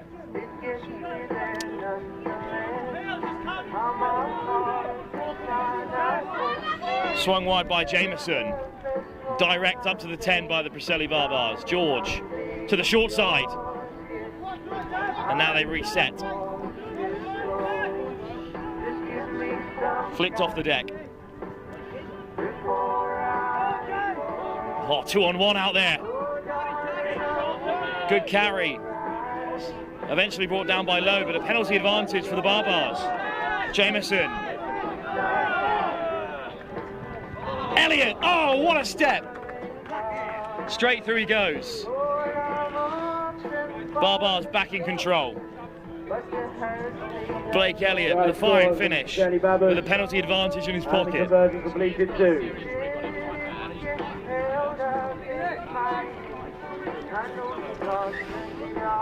Some normality resumed then in this fixture after a good start of the second half for the Wooden Spoon Marauders.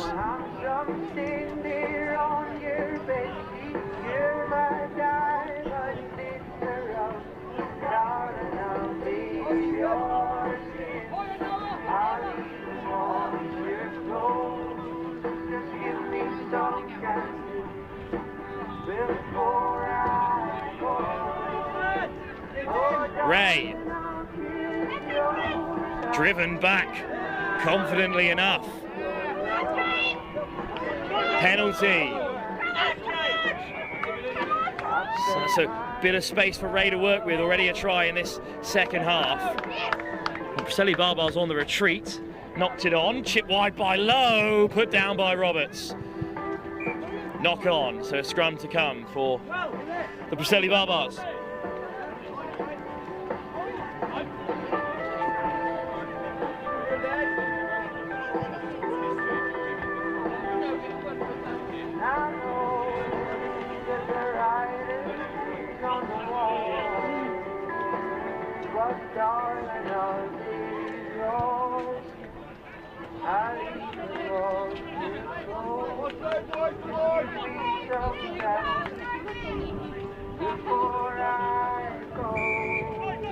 Penalty at scrum time. Quick tap down this right-hand side goes Wilkins again.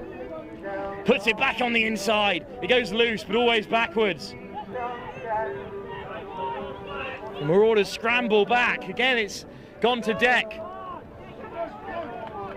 Lifted off the deck again for the Barbars, crashing over. Try scored from Preseli Beavers here on pitch 1. Dominant in all aspects of the game here, the Preseli Barbars. And they are racing to the top of the pool.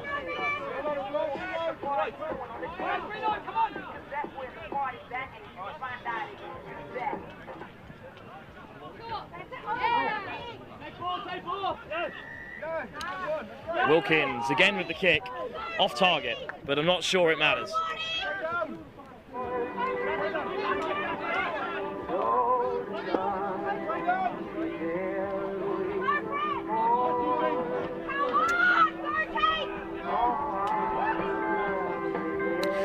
Pretty well-rounded performance against this Wooden Spoon Marauders side, who have performed very well in their opening game.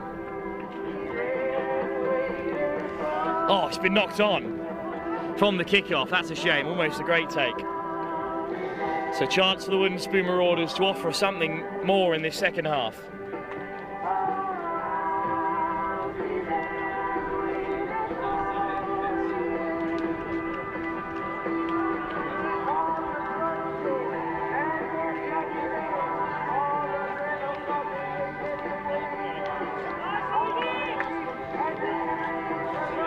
Lifted off the deck, lovely offload for Lewis. And again, it's back into the path of McNally Drew and then chipped in behind. It's a good chase on by Hatton. Hatton back to his feet to make the chop, but a good offload gets the Barbars rolling, and now they're in behind. Oh, such deft touches from the Barbars. They're going to need to make another offload because it's a wonderful effort to get back from Leggett. Penalty, though, for Preseli. 2 penalties in quick succession. I think the Wooden Spoon Marauders are going to see a yellow card here. And when it rains, it pours. Not literally in the hot weather here, but this will surely be another try to wrap it up for Preseli. Oh, they just sneak in down the short side. Lloyd Wilkins on the board again. Here on pitch 1.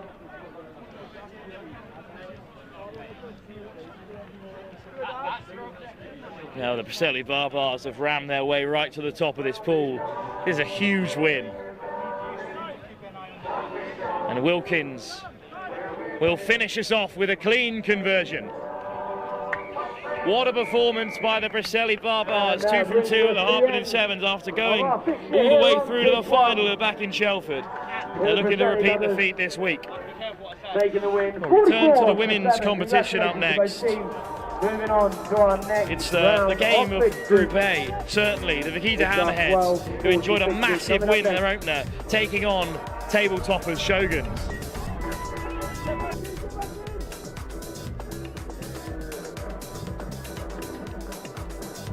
So on pitch 1, we're looking at the Women's Elite Group A with Shogun Rugby versus Vaquita Hammerheads. Pitch 5, we see Wild Dogs Alpha versus 2 Beavers in the Women's Elite Group A. In Group B, we've got the Men's Open on pitch 3, Rutgers Academy versus Gladiator 7. Pitch 4, we've got Sons of Spartacus versus Pincock in the Group C Men's Open, and to finish on the round of the 12:40 matches on pitch 2, the Silver Cup versus LU7 in Group C of the Men's Open. 5 pitches happening right now, but of course on pitch 1 we turn our attention to the Women's Elite Group A. Shogun Rugby taking on the Vaquita Hammerheads. Good luck to both teams.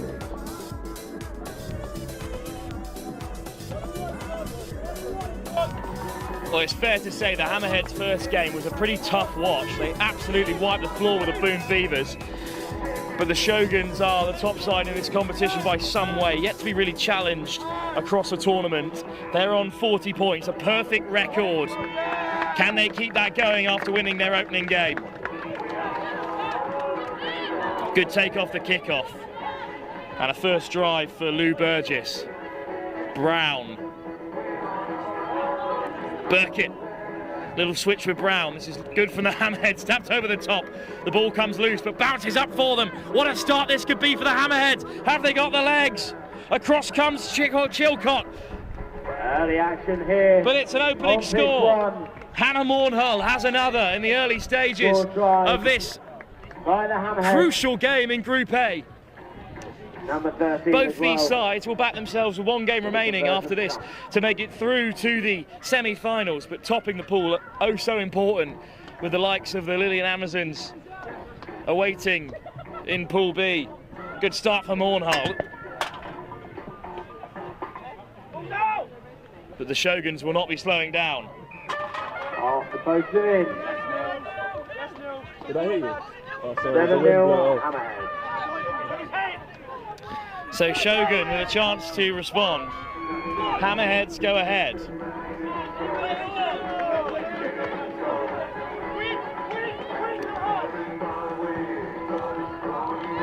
It's a good kickoff, and it's been knocked on.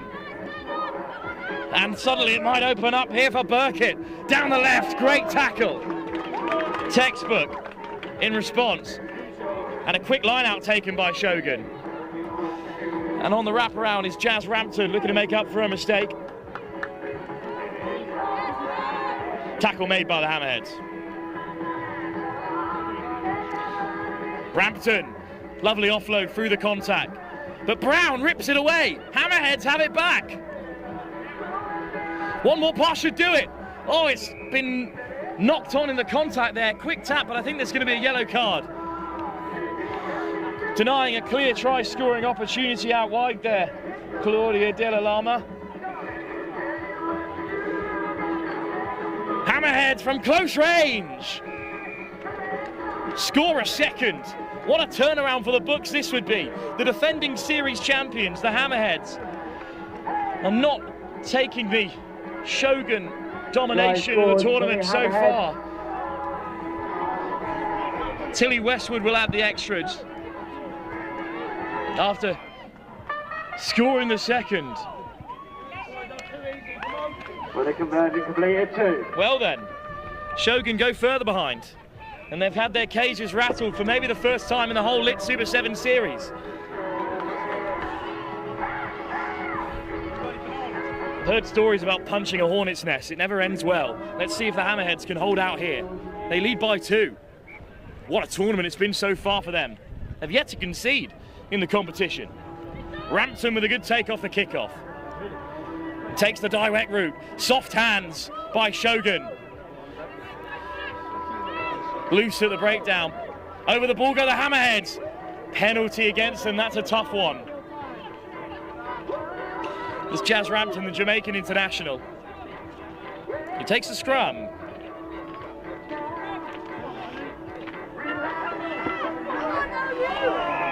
Shogun, of course, still playing with 6, but they've still backed themselves to create.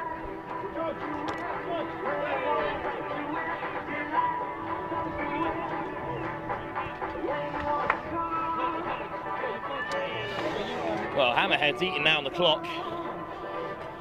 Not on purpose, with the 1-player advantage still. They want to get things going as quickly as they can.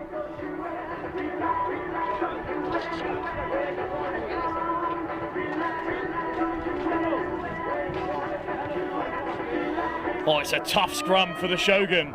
In the end, it's just about flicked away. Now here comes Caitlin Lewis. Oh, show and go from Lewis. And now she's away. Back comes Brown. Lewis with the fend. Brown with a second bite of the cherry. Lovely break for Shogun. Alpin on the inside. Chilcott wider still. What an offload. And Rampton is surely away for the opening score for Shogun.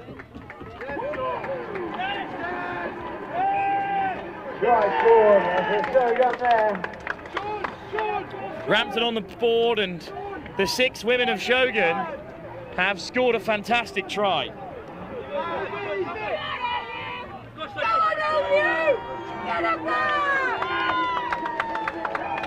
7 points as well. The gap closes. And Shogun are well and truly back into the contest.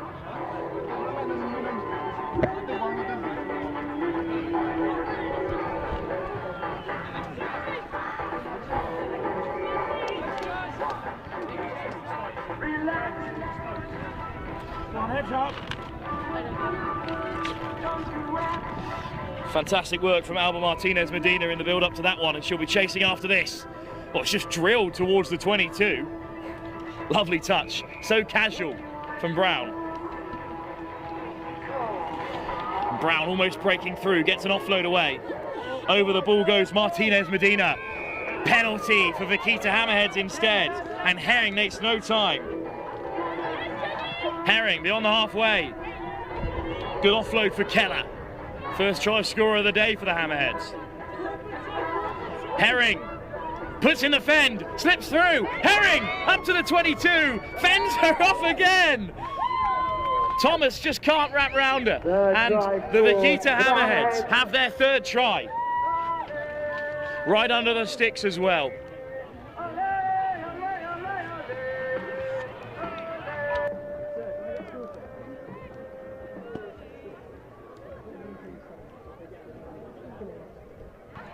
(19-7), the Hammerheads have another, and Rose Brown with the opportunity to make it 21. This might be the longest that the Shoguns have been behind since the first leg in Oxford. They've been so dominant on the series so far. I may well be mistaken, but I'm fairly certain this will be their first defeat of the competition. 40 points, a perfect start across the 2 legs of the elite division so far. Could come crumbling down here. It's an excellent take off the kickoff from Hennessy, another Welsh international in this lineup. But that pass is so loose, and you can see them shaking here. The Shogun for the first time, a little bit rattled. Oh, what a step! Little breakaway, an offload through contact, but it's down, always backwards. Here's Rampton on the edge. Takes on 2 defenders and flings another pass inside. Again, the soft hands just getting them out of trouble at every opportunity. Lovely footwork again from Greenway. Still the Shogun come tumbling forward. Little show and go, almost gets the better of Burkitt. Shogun have worked so well into this 10-metre area, still making plenty of yards. Courtney Greenway finds a pass this time. Oh, through they go! Shogun find the gap. It opens up for Shogun. The call from the sideline is praised for the patience that they showed in attack, and that's exactly what's got them through. Alba Martinez Medina, the Spanish international, gets them within a try on the stroke of half-time.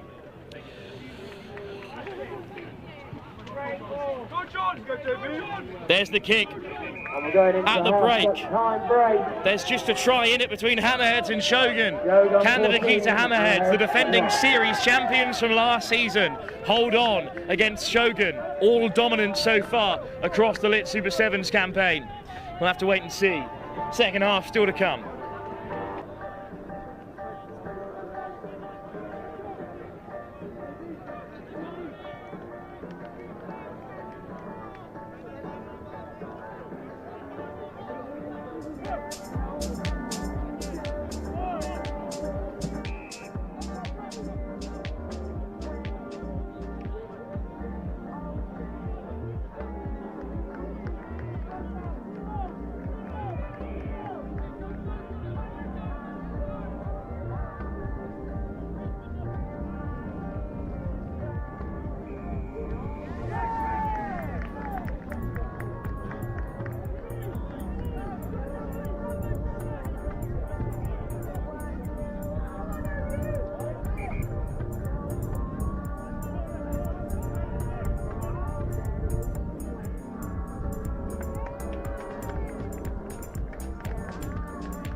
So the Vaquita Hammerheads will kick us off. They hold a narrow lead over the Shoguns. How quickly can they hang on to it?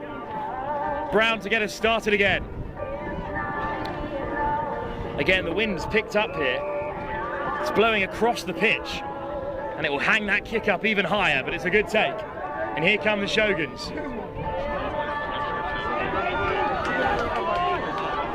Good contact from Keller, over the ball. Pearl Keller has the steal, and now here come the Shoguns, in defensive duties this time. Slow ball for Hammerhead, dug out in the end by Freeman. Burkitt, Brown. Shogun just drift across and make the tackle out wide, but a lovely offload back on the inside for Gray. Could open it up here. Brown, under pressure at the breakdown, but shrugs off a few defenders. Knock on given. Shogun have it back.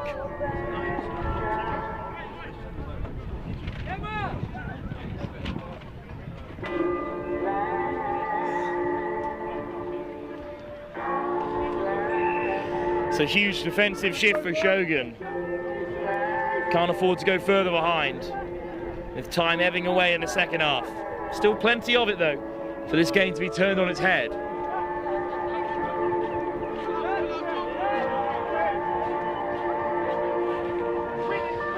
Good scrum as we've seen before from Hammerhead, but Shogun keep a hold and just take contact. Chance for them to reset. Rampton. Oh, it's knocked on. Referee says backwards. What a call. And that'll keep it alive for Shogun. Not this time. Penalty at the breakdown. Another turnover from Keller. Here's Brown. Slows it down. Burkitt goes herself. Burkitt inches short. Off the deck. Here's Gray. Driven back by Shogun. Good counter ruck from Martinez Medina. Keller again steps back into traffic. Now moving laterally. The big Hail Mary over the top. Nice step off the right from Burgess. Burgess is over. Well, Shogun are certainly fortunate that Burgess got that down, because that high tackle could have spelt trouble for them. Regardless, it's just a try. Even so, a big moment for Hammerheads, who go further ahead. Good finish from Burgess, and it took a lot of finishing as well. 2 defenders to beat. It's a big score. Full 7 as well. The conversion as well. And 4 for 4. 28-14 then, as things stand. 2 tries for Shogun to get back into it. What a result this would be to Hammerheads. Confirm their place in the latter stages, but also it would be one of the few defeats that Shogun have suffered all series long.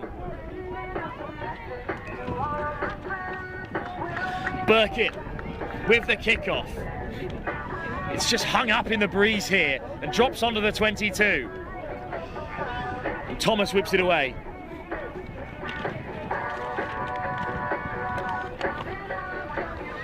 Shogun free the hands, but no way through for the moment. This might just open it up. Lovely ball out wide. It's gone down, and it's been chipped ahead by Burkitt. And here go the Hammerheads.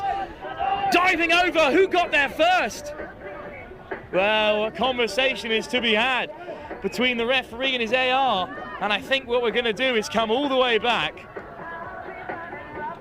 for a possession for Shogun, I believe.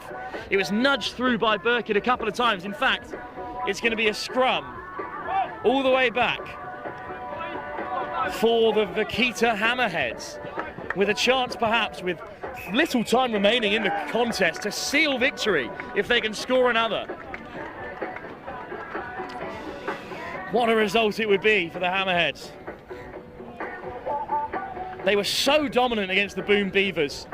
They've turned up here at Harpenden with only one thing on their mind, and that's going the full way and doing what no other team other than Shoguns has done so far, and sealed a tournament victory in the Elite Division in the women's competition. Freeman almost through, finds the pass. What a take by Burkitt. Into the corner she goes, and that will be the try that wins it for the Vaquita Hammerheads. Shogun have fallen for the very first time. For the Hammerheads here. A great finish from Anna Burkitt, ushered into the corner by Shogun, but it won't matter because 3 tries is surely too far a peak to climb for the Shoguns. They will take all the time in the world for this kick.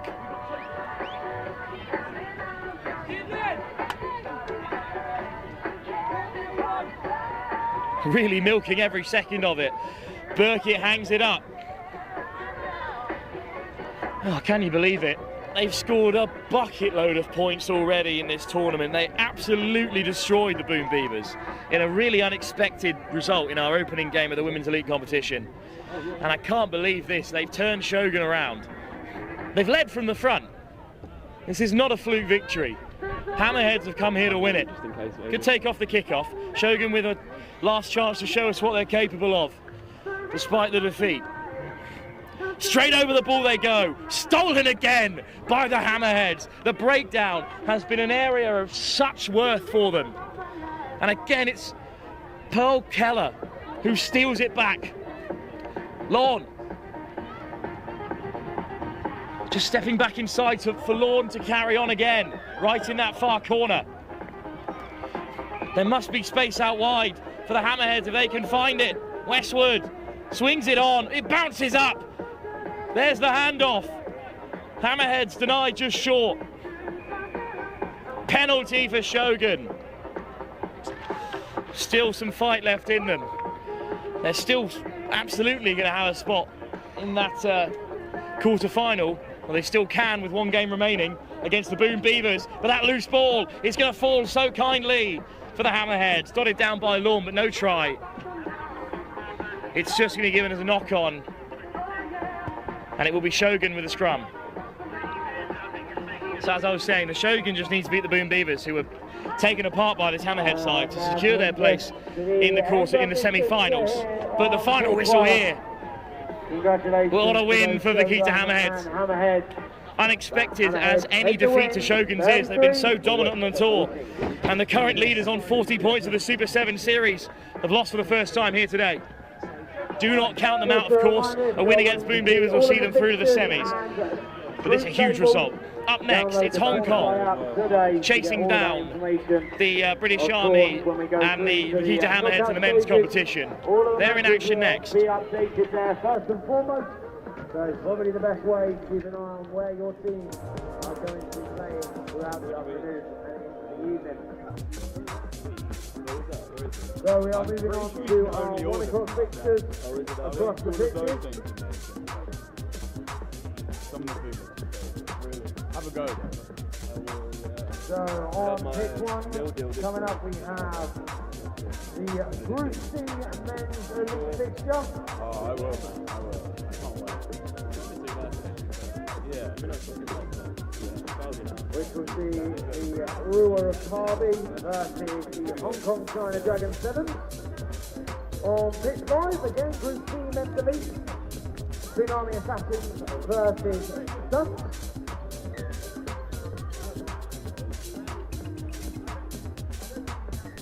And on pitch 4, we're in Group A of the Women's Open, Fine Now Rugby versus 7 Oaks Seagulls. And on pitch 2, we've got the Men's Open Group C, the 7 Dwarves versus Wild Dogs.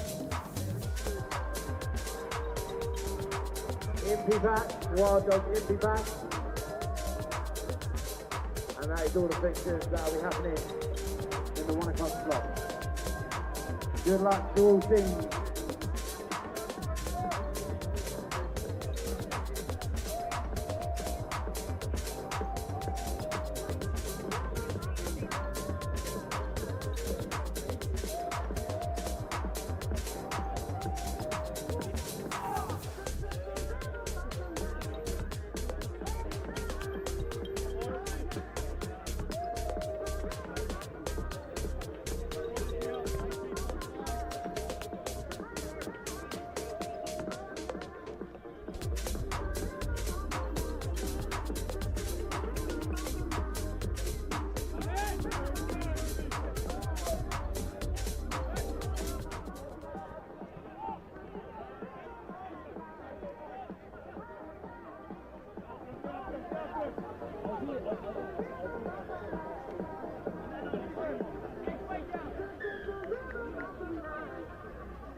So Hong Kong in action against new boys on the block, the Rewa Rakani, looking for their first victory after losing out earlier on pitch one. Hong Kong, on the other hand, massively back themselves to top this group. They just need another victory here to secure their place in the quarterfinals.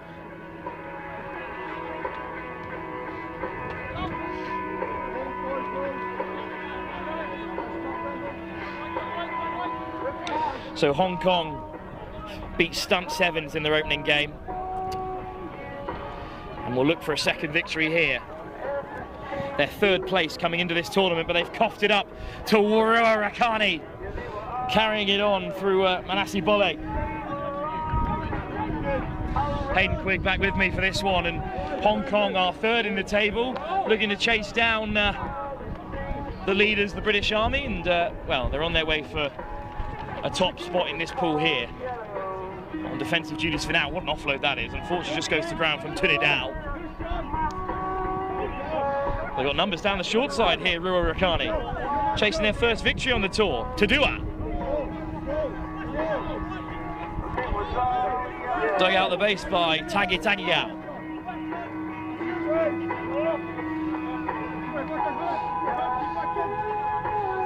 Takes two to make the tackle on the far side. Penalty Hong Kong. Hayden, that's great defence. Very good defence. They just let them attack the edges. They slid, they stayed 7 up in the line, and they made a count. And again, something you don't see often in the sevens is the kick to touch, but that is a monster kick into the opposition 22 there. What a nudge. Well, you can see why they choose the option if they've got a boot like that in the locker. Absolutely. Now puts Rewa Rakani back under pressure in their own 22. I'll see what they can make of it. They would have been disappointed with their showing in over at Shelford. They know they're a better team, this Hong Kong team. I'm sure their aim is elite cup final. Good take at the line out. It pops up in midfield for Kiven. Filthy step. Through. Beautiful footwork. Back on the inside, opening score. Well, Hong Kong are through. First try in this fixture here on pitch one. And that's Julian with the score, dotting down under the posts. The Hong Kong Dragons, and he converts his own try. Hong Kong starting hot. Strong defence into quick attack. Indeed, it's a bright start and a conversion as well from right under the post.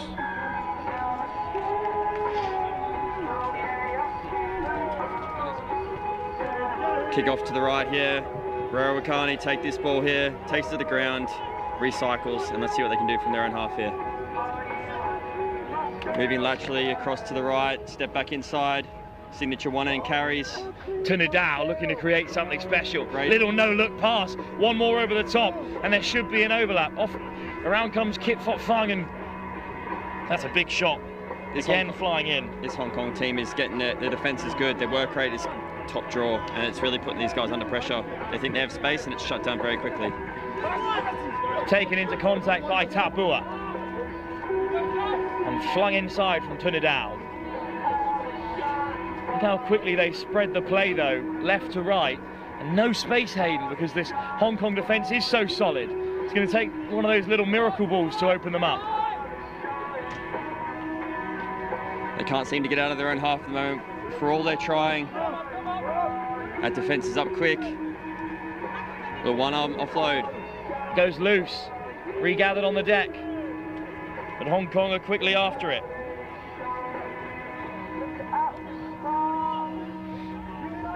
Swatted that player off. Wonderful offload, but it's again behind him. They're just not coming off for them at the moment, are they? Absolutely not. It's tough for them. They've got a penalty here. Chance to get out of their own half. And they're going for the corner as well. It's another big boot, but only up to the 22, the kick. I believe number 9 who scored for Hong Kong is Julien Bocard, who's been pretty good on the tour so far. All these boys are trying to make a name for themselves to get onto that top tier series, and I would say that a few of these boys are definitely putting their hands up. High tackle there. Hong Kong looking to take the heat out of the game. Full shirt numbers for that pitch between each other as well. Again, Julian Picard looks to go to the corner. Again, pins him right down about 7 meters from his line. It's a great kick, isn't it? It really is. When you've got a sharpshooter like Julian Picard there, it definitely pays.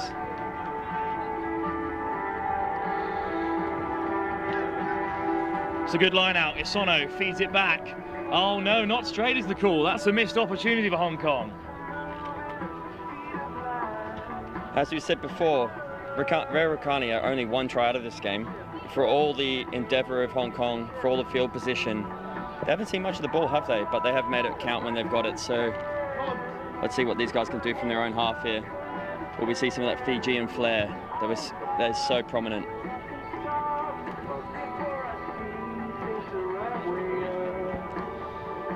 It's a pretty clean line out, and they go to the short side, but they put it down. You can see what they're trying to do there, but the execution's just not there at the moment. It's going to kill this Rewa side. Absolutely. There's been a lot of flick passes, but they're not finding hands, which they usually do. So you can imagine if they get that to click, this game will open up. But as it stands, 6 meters out, scrum to Hong Kong on the left-hand side, all the space to work on the right here. It's a little bit loose. 9. Oh, and the pressure piled on, but that's a tackle off the ball, so a penalty for Hong Kong. Quick tap. Quick tap by the skipper, Knight. There's numbers here. Here's Isono. Fong steps off the right boot, and he's going to dot down for Hong Kong. Lovely bit of footwork there from... Again, it's Fong Kip Fong, who's scored so many on the circuit already. They know they can get the ball to him early and know that his magic dancing feet will make the difference. Nice work from Johnny Isono as well in there. Again, both tries have come from mistakes from Rewa. I don't think they'd be that upset with being labelled as Fiji as well. But and unfortunately, there's too many Fijians here to label just one team on that. It would be unfair to the rest of them, wouldn't it? Absolutely. That's half time, and that conversion was successful, so that brings Hong Kong 14. Rewa yet to score. Second half still to come, but Hong Kong looking to go 2 from 2 and top this relatively easy pool they've been gifted here at the Harpenden Pub Sevens. Now brings us to half time here on pitch 1. Hong Kong Dragons taking the lead.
Here we go then, the second half starts to get underway here on pitch 1.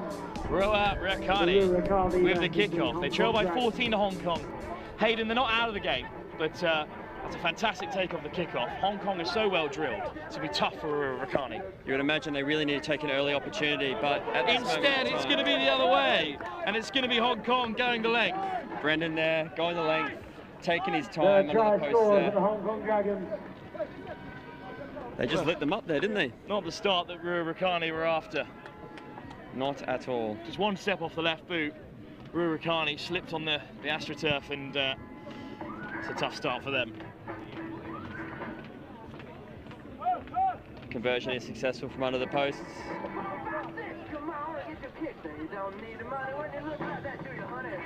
So, Hong Kong in control, 21-0 up.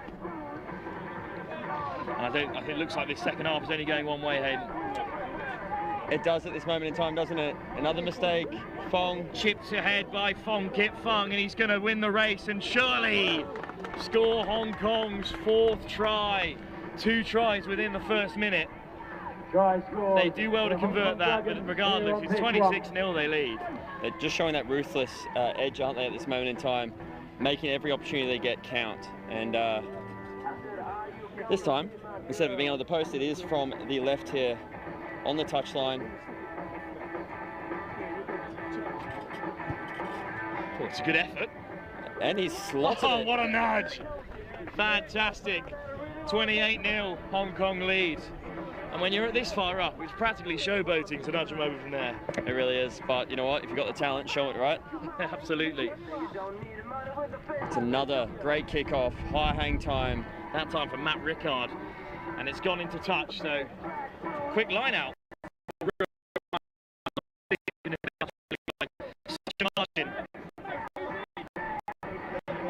But again, Hong what Kong a carry though by Tudua. Offload goes to ground. Hong Kong the quickest to react. Fong Kit Fung, he's in behind. And it's going to be a hat-trick for Fong Kit Fung against Rurikani. Try scores. The Hong Kong Dragons. Took his time there, 3 more minutes out of the clock. You'd imagine this game's maybe a little bit out of the reach of Rurikani. We've seen a couple of blowouts today. This will add to the ever-growing list of one-sided affairs. Rurikani on top, in control, at no stage of this game. Hong Kong, like the Hammerheads, have been handed slightly easier groups than normal. It's a huge chance for them to try and catch the British Army, who currently lead the series. That kick has gone directly out in the full. Rurikani will have the opportunity to attack here and enter the opposition half of what could be the first time this match. Well, the first time in this second half, certainly. What can they offer? See it taken on the line here. Hard line Good again offloads. from Trinidad. Oh, and he's stolen it in the tackle. Not legally though. It's Ollie Pyle there. This is his first game back after a serious injury, Ollie Pyle, so good to see him on the field, but penalised there. And that's a knock on from Rurikani.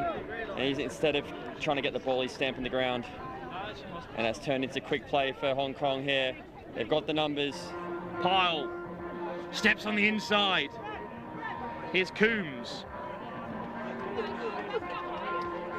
Numbers down the right if they can find them. Oh, it's a little pop pass. And away goes the Hong Kong Dragons again. Try scores for Hong Kong Dragons. Moritz finds it, dots it down in the right-hand corner there. Untouched. They are just too clinical at the moment, aren't they? Absolutely, Hayden. Another chance to nudge one from the sideline. It's got the legs, and it's hit the post and gone through. Another successful conversion. You've got Matt Ricard here wanting to take things quick here from the kickoff. But there's some substitutions for Rurikani, some tired legs out there.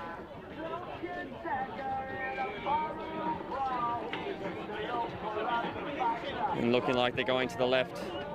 Nice, long, high kickoff again. Coombs slips off a tackle there. It's a breakdown, he's in there quick.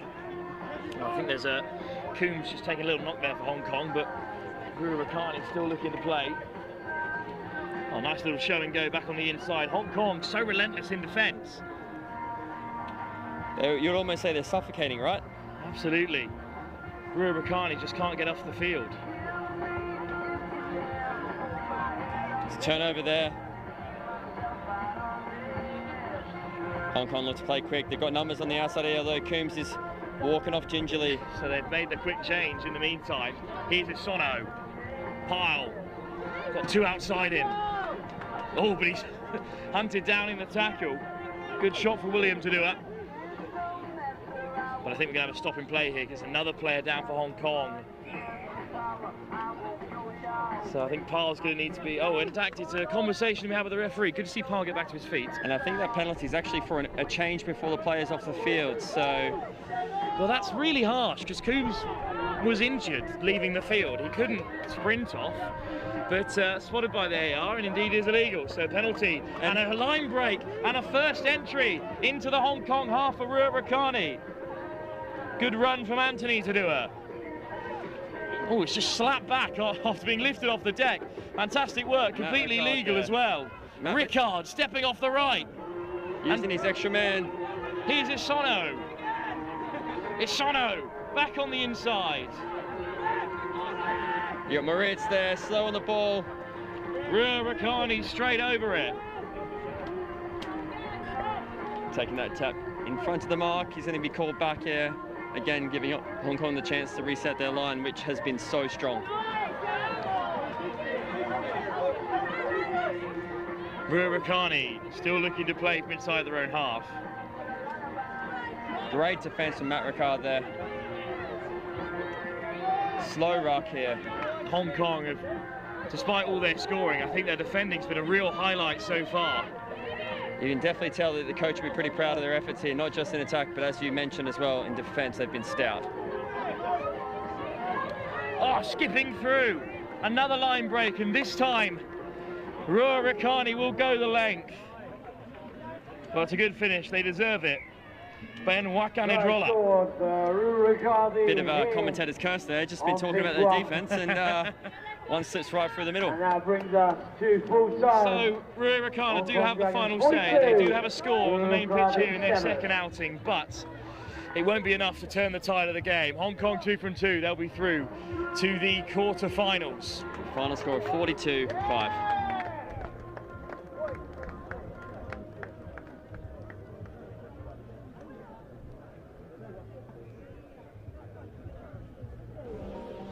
So next up we do have the 120 fixtures. On pitch 1 we'll be seeing the Artisans versus Oxfam next up. That's in the men's league group D. Pitch 5 we see Vaquita Hammerheads versus Wild Dogs Alpha Pack. Again in group D of the men's league. On pitch 2 and pitch 1, we've got the Group B Women's Open team. So on pitch 2, Wild Dogs Indie Back and Bishop Stortford Women. And on pitch 1, sorry, on pitch 2,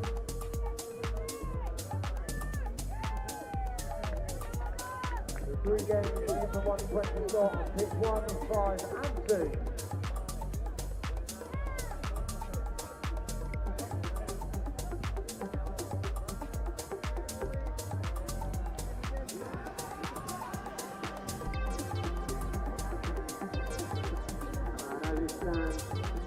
The Artisans won their first game, and the Oxford Nets are losing their first game.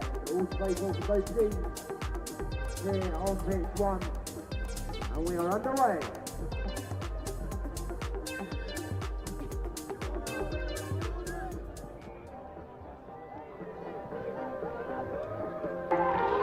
Kick-off then, the Artisans looking to go 2 from 2 in the elite leg of the Lit Super 7 series. Their first entry into the competition, their first tournament ever after being newly formed.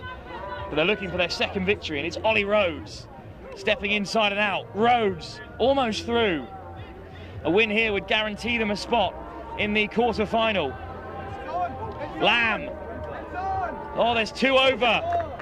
And in the end, it's going to be Mason Cullen, former Scotland under-20 international, who will score the opener. How impressive were they in that first game? In their first outing, as you mentioned, they were very impressive. They were clinical every time they touched the ball, and you know what? They started off on the same track, haven't they? Absolutely. Top start for the Artisans. Oxfam go behind already.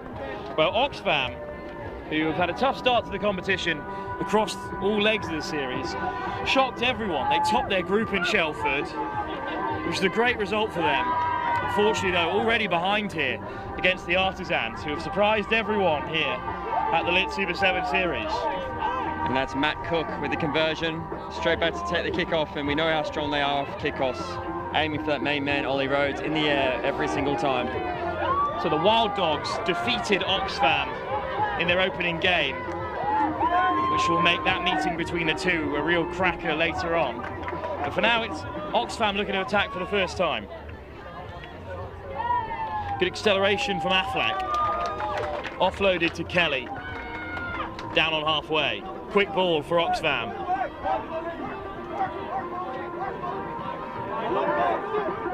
Artisans over the ball. It's a big clear out. Little hit chick there. Affleck. Kelly.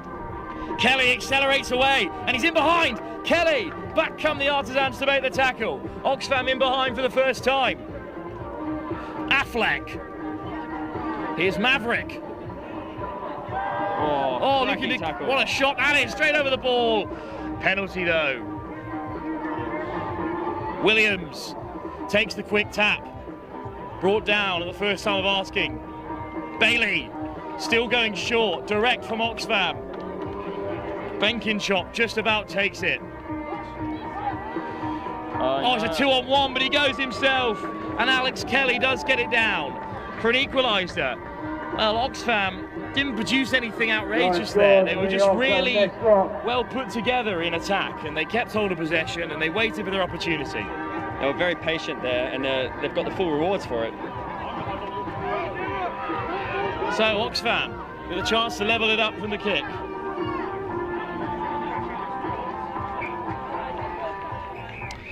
Good conversion, 7 apiece.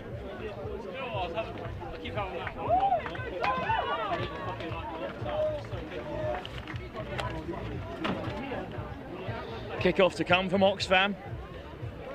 Looking to get their tournament back on track. Clean take off the kick-off. Out to Matt Cook.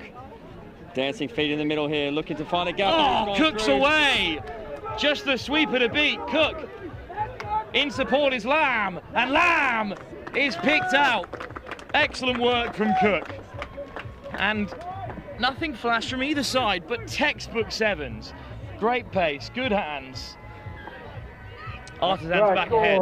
One thing you could say about Artisans is they look just really calm and collected when they've got ball in hand. They don't panic, they're patient, they wait for the gap and they go for it. Another conversion there for Artisans, brings them up 14 points to 7.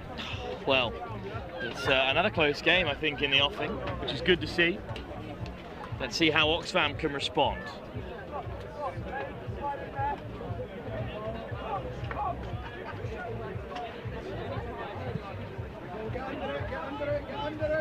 Another high-hanging kick-off there. But a good take from Russell. Put down by his opposite number, Brody Allen. Oxfam go to the short side, stripped by Allen. Always backwards, so the Artisans have possession. Lifted off the deck by Scott Clark. Pattinson, long lofted pass over the top. Can't be taken by Anderson. Line out Oxfam. Missed opportunity for the Artisans there. They've been pretty clinical so far in the competition. They have. They haven't made many mistakes that I can remember. They've been very clinical with in hand, but just a little slip up there. But I'm sure they'll, as they've been so calm and collected, they'll be able to collect themselves here and get back in the attack soon enough. Will Affleck to feed the Oxfam scrum. They're all stacked up on the left-hand side here, so a bit of space down the blind side if Affleck wants to take it. Under pressure though from his opposite scrum half. And now they look to play from midfield. Nice step off the right. Oh, look at the acceleration. And Oxfam are in behind again. What a run this is by Blenkinshop. He puts the ball back on the inside for Howard. Now there's a pass out wide. What a try for Oxfam. Well, what a finish in the end it was. Nico Mabachid it was, he was over. but the acceleration from Ollie Blenkinsop was outstanding to get things going. George Howard in support, George Hewell as well in support. What a try from Oxfam. Showing that they're not just here to make up the numbers, they're here to show them what they can do, and there's some really handy little players out there, and as you said, Blenkinsop, dancing feet, in and out, shows the pace, and clean offloads to score the try in the corner. Again in the corner, so no conversion, but 14-12, the game back on. It's a bit of a topsy-turvy match, this one. You ever try? We ever try? Let's see if the Artisans can respond again in kind. Good take from Rhodes. Wrapped up by a number in green and black. Flying out to make the tackle, but it's been Patterson who weaves away. And now Pattinson steps again on the inside. Frees the hands as well, but it's been swept up by Oxfam. To the short side they go. What a read by the Artisans to shut it down. What a first half we've got here, you hear. Here's Affleck. Blenkinsop. Rogerson. Oh, Russell! He's been hit hard. That's Ollie Rhodes with an absolutely crunching tackle into touch there. So Rhodes denies Oxfam an opportunity before the break to take the lead for the first time in this narrow affair. It's 14-12 that the Artisans lead with 7 minutes still to play.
Here we go then, on to the second half on pitch one. Good luck to both teams.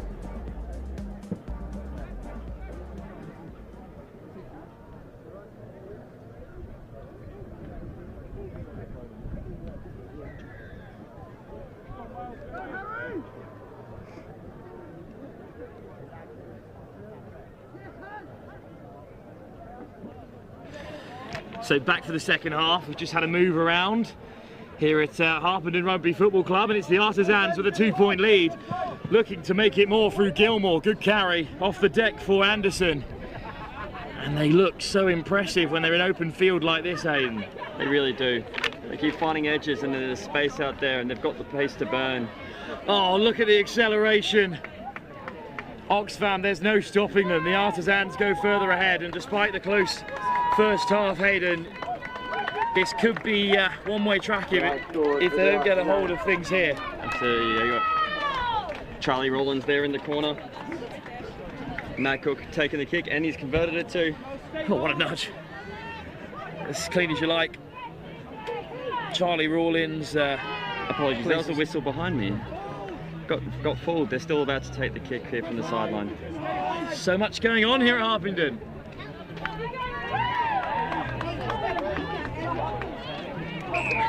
Well, let's just copy-paste that commentary, shall we? What a nudge from out on that far side. It's like almost like he heard us say he's already got it. Now, Rawlins plays down at Kalamunda RFC as well as Barnes. Such a high level of 15s in this 7 side.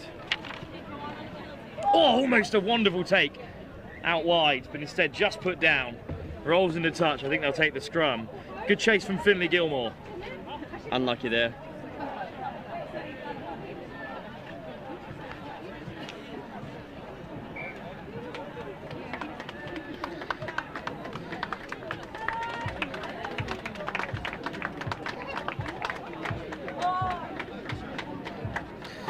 Well, it's such a long day at Sevens here. We're running until 8 o'clock this evening with the men's open final.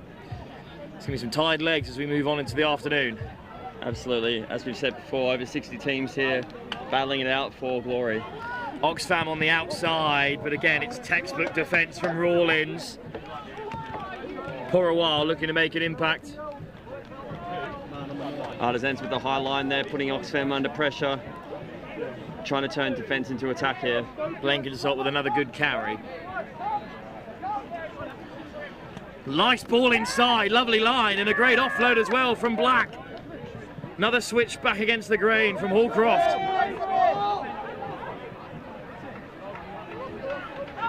Great reaction there to get back on over the ball, giving his teammates the time to get their shift this ball. They're attacking the line here. Oxfam just shrug off the first defender. There's a hand in there, penalty.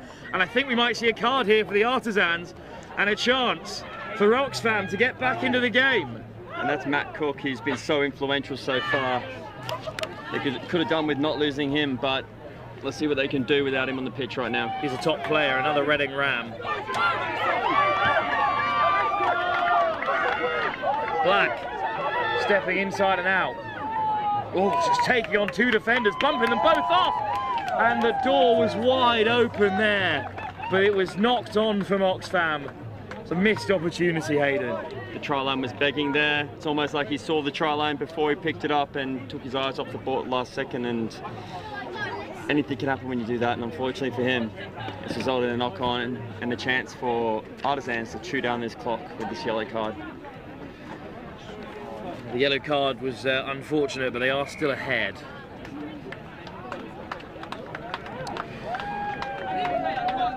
Just a reminder of the score here, it's 21-12.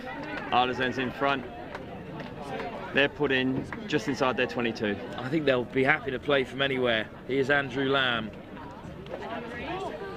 For a while. Slowing things down, getting his scrum back on side so they can then attack down the short side. Lifted off the deck. Oh, what an offload that is to the wing, but there's plenty in Oxfam colours to make the shot. High tackle, that's such a shame. It's just let the Artisans off there because they were defending in numbers. Oxfam. Looks like they're going to take another nudge for the corner. It's a smart option. Chew down that clock a little bit more. And that's a decent nudge there. What a kick. And that's a cracking kick. What a kick. Oh, it's, the linesman's flag is up. It almost stayed in play for Affleck. But what an unbelievable nudge. Landed just touching the white line, and that could have gone either way there, but it's definitely turned out pretty handy here for Artisans, going from in their 22 almost into the opposition 22 with that monster boot. My word, what a weapon that is to have in the game of sevens. So rare, really, to use that. Short line out, back onto the inside, and Andrew Lamb was through and away, but the line out was not to the referee's liking. It looks like they're going to reset this line out here. Just went without the referee's approval. No chance to move that little move, to use that little move again. Oh no. Referee's having a chat. Looks like it's actually turned over. Next lot have their chance here now. I think Oxfam have chosen the line out there, and it's overthrown, and it hasn't worked out for them. Great offload there. Pattinson over the top, but it bounces up for the Artisans here. Stepping back against the grain goes Allen. Oh, great footwork. Soft hands, Gurrow through the legs. Rhodes takes on two. Rhodes driving on, brought down 5 metres short. Pattinson, oh, he coughs it up. Bit of chaos there. 3 knock-ons in the referee's mind. And in the end, the first one was by the Artisans. Huge game in the women's competition up next. The Lillian Amazons taking on Hong Kong. It's a group decider in Pool B. Looks like Artisans have got the feed here, right in front of their post, 5 metres out. Patterson, oh, he sends them all the wrong way and then throws the dummy. He's fooled them with the eyes there, hasn't he? He's looked one way, darted the other, untouched under the post. Joe Pattinson, a traitor, some might say, after captaining the stunts for the first 2 legs of the elite competition, but he said to me the other day they just couldn't turn down this opportunity to represent the Artisans, and the Henley Hawk has had the final say. The Artisans are 2 from 2. Good performance by Oxfam, but they'll be tumbling into the plate as things stands, with a game against the Wild Dogs to decide the pool up next for the Artisans. But what a performance from them, Hayden. Absolutely, as we said in the first 2 games we've watched them play, very clinical, very calm, and that calmness shown there with the blind beckoning, not doing anything silly, fooling with the eyes, scoring the try, and that gives them the victory, 28 points to 12. Huge game in the women's comp up next. It's a group decider in Pool B between the 2 top sides. Hong Kong are taking on the Lillian Amazons. Lillian Amazons versus Hong Kong China Dragon 7. On pitch 5, Bath Rugby take on Akuma Panthers. Over on pitch 3, Fuel Swing Rugby versus Dadbod Squad. Pitch 4, Brulanian versus St Albans. And on pitch 2, Harpenden Rugby Club versus the Old Shop.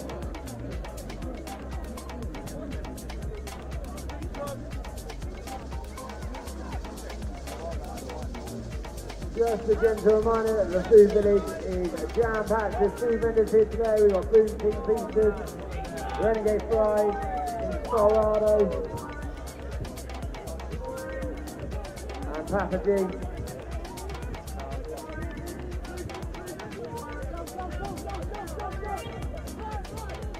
As well as the barbecue, all underway in the food village.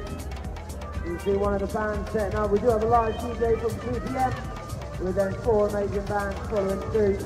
We've got Michael King, Strike Crew, Catalyst and Electric Blast. We'll be playing throughout the afternoon into the evening until 10:30. Inflatables are live from 2 PM.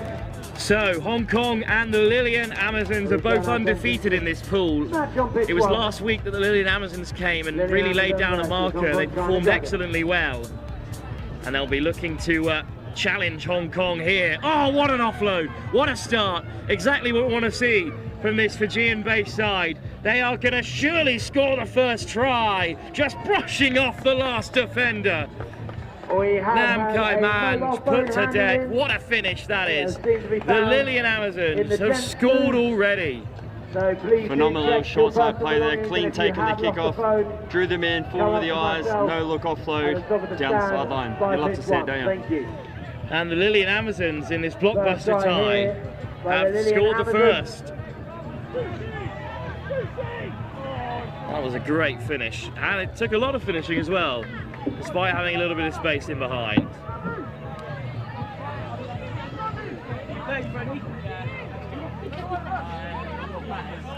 So here's the kickoff.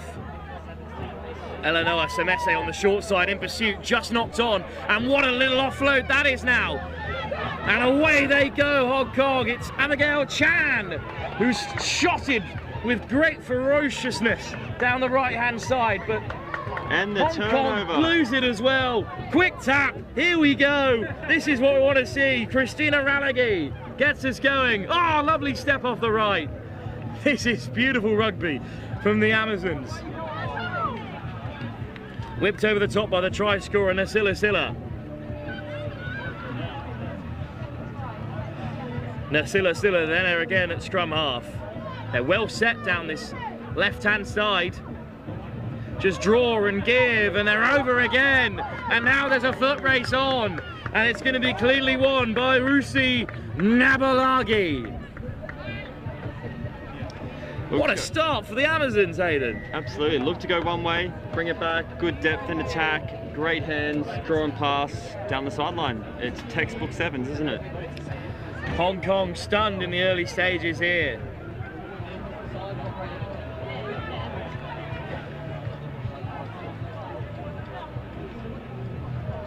We've already seen Shoguns beaten by Hammerheads in a real turn-up for the books. And the Amazons are a lit Super Sevens Elite Division leg behind everyone else, having only played the one so far. But if they perform well here, then they'll be on right up the table after a great day out in Shelford. Good delay on the pass, had to wear a big hit as well, but now Olsen Thorn. Oh, Olsen Thorn throws the big dummy! And it's going to go the length for Hong Kong. What a way to respond. Seems like Hong Kong's gone, whatever you can do, we can do better. Showing a bit of flair, a bit of pizzazz there to dot down just to the left of the post. Very impressive. Natasha Olsen Thorn stole 2 defenders on the way through. Also, spare a thought for the playmaker in the middle who had to wear a massive shot in order to draw in the defender. Definitely taking one for the team there, and thankfully she did, because it turned out into a try, and they're back in this game now. Great kickoff. Hong Kong back amongst it. 10 points to 7 currently. For all their 2 tries, the no conversions really hurt. Jess Ho to get us started. Good take off the kickoff. And almost slipping through. What an offload as well. Ho's over the ball. Great steal. They look to play quickly, hands again. Hong Kong have it back, and now brought down the left. Penalty. Quick tap as well for Hong Kong. Looking to turn this game around. Hood, Ho. Oh, it's just through the hands, and it's bounced up for the Amazons. Eleanor Semesi pounces on the mistake. That's the 3rd try for the Lillian Amazon in the bag. That's so unfortunate for Hong Kong, because it was absolutely on down the right. The pass was just behind Abigail Chan. And Semesi scores for the Lillian Amazons. Phenomenal heads-up play there. Not being bought into the fact that she was marking 2 people, looking at the ball, seeing it going down, picking it up and going untouched. Very impressive stuff. Great work from the Lillian Amazons. And Lucy Sotia will look to kick off for them as well as they go further ahead, just as it looked like Hong Kong were going to start to turn this one around. 17-7. Sotia. It's a good take off the kickoff. And that pass was whipped with great pace out to the left wing, but it's been knocked on. Mobile phone handed in to me up here by the top of the stand. If you have lost your mobile device, please do come on up. Thank you. Before the break, another score would really put this game in the control of the Lillian Amazons. Very much so. I think both these sides will likely still be through to the semis, but it would require Hong Kong to get a result from their final game in this pool. 6 points from 6 would seal the Amazons' place in the semi-finals, but they'll be looking for that top seed with a 3rd win from 3 in their last group game. For now, though, they're looking just to take the game beyond Hong Kong. Liv Savu keeps a hold of it. Great steal there. It is an important steal as well. Olsen Thorn clatters to the floor, and then Hood whips it away. Switch on the inside from Nam. Again, a try for Hong Kong before the break. And it's all to play for. They're looking to spread here wide. Oh, it's been put down! But a slight knock-on there from Asinate Nabutu is going to deny the Lillian Amazons another chance, but they will have a scrum. Looks like the last play before this half there. Referee checking his watch. If they can, as we said before, if they can find a way to score here, it's going to make it very tough for Hong Kong coming out into the second half. Lucy Sotia, towering figure there in the front row, but the scrum is to be fed by Ivi Savu. Varanis Ese Koro at first receiver. But here goes Savu. Koro. Plenty out wide if they can find them here. But it's crashed in instead by Ralagi. Little show and go from Savu. Doesn't beat Hong Kong, and I think they've nicked it on the floor. Oh no, but it's popped up for the Amazons. And they're going to race through to score another. the quickest to react. Veronis Sesekoro. Yeah, Natasha Olsen there, Thorn, had that ball. As she's got up to go and attack, it slipped out of her hands, and just like that, the game could almost be put to bed before the second half kicks off. Well, it was a fantastic turnover for Hong Kong, as you said, Hayden. That is so unfortunate. Sevens can be so cruel sometimes. Very, very much so. Lucy Sotia adds the extras before the break. It's a great performance by the Lillian Amazons so far. Hong Kong may have to settle for second place in this pool unless they can turn it around in the second half.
Second half here on pitch one, the score currently stands. Lillian Amazon 24, China Dragon 7.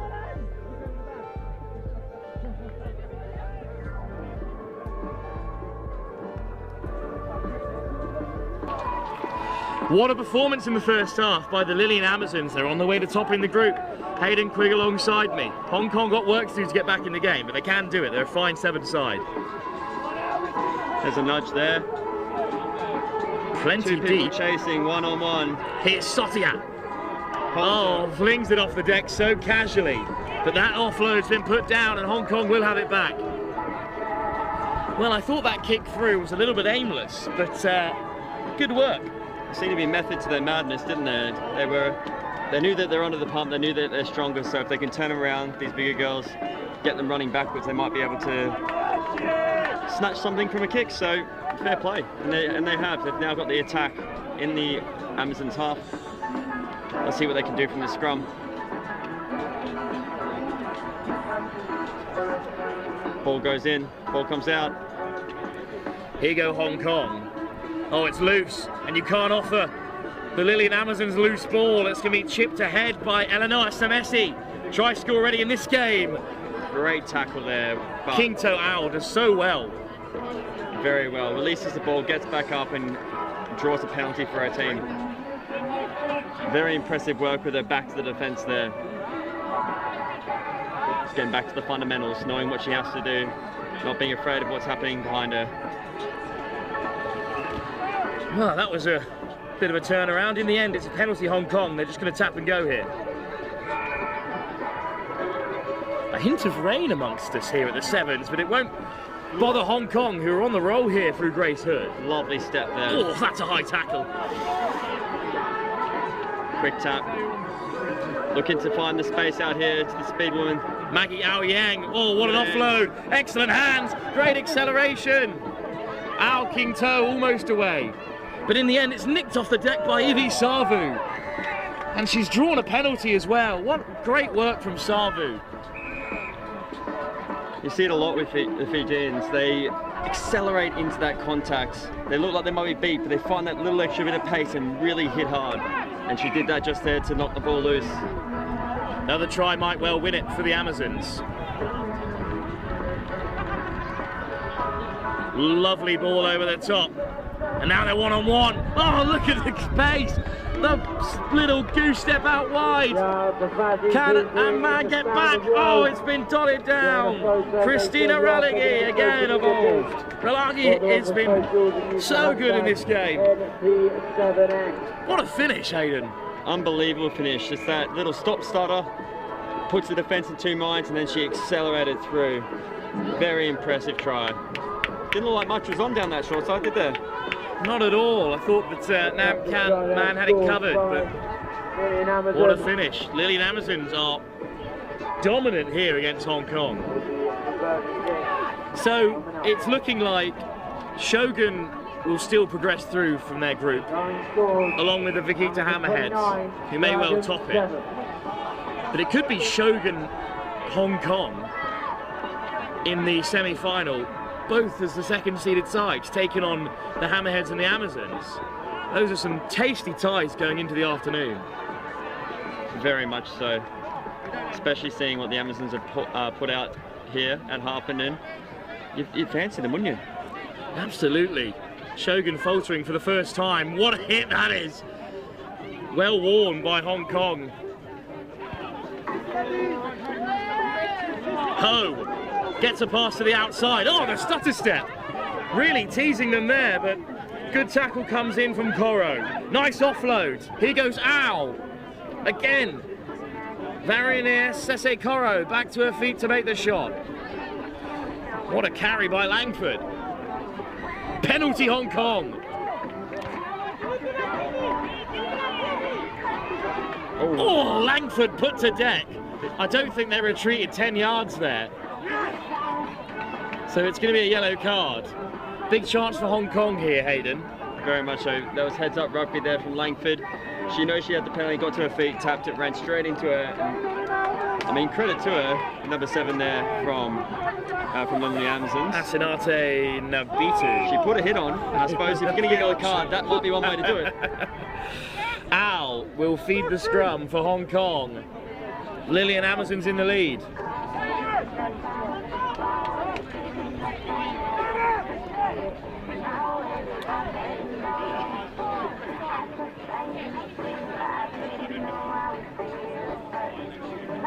Try for Hong Kong, and the game might well be on again.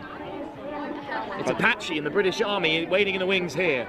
But for now, Hong Kong on the attack. Here's Ho, little switch on the inside. Oh, they've been lined up there, but they've done so well to keep a hold. Ho, soft hands. Wonderful try.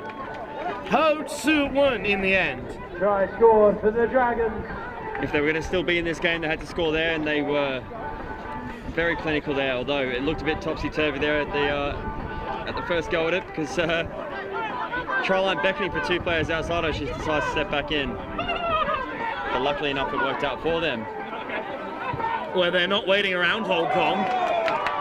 Still playing against 6. Chip short. It rolls 10, but it's a good take by the Lillian Amazons. And round the corner they come. Down goes Lukiania B. Great ankle tap there. Oh, it's knocked on though, and Hong Kong have it back. Rigby. The offload goes to deck. Knocked on. Do they have time here, Hong Kong, to get back in the game? Sir, can I check the score?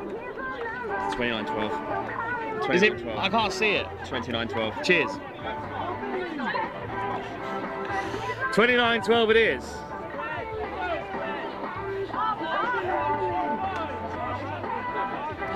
Maybe not time then for Hong Kong, but they could end the game with a flurry.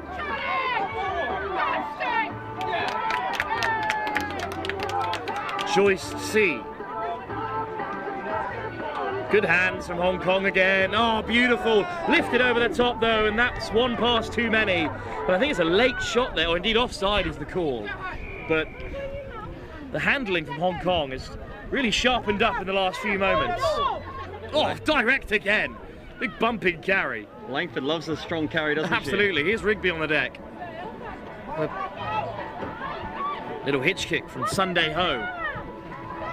Rugby. Oh, put down confidently there. Sarpong over the ball, but turned away. Langford.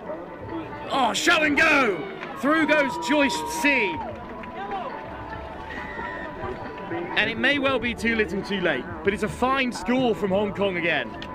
Nice score for the Dragons They there. were doing that with 6 on 6 there because one of their players was down on halfway and they still managed to find the tries. Very impressive stuff there from Hong Kong.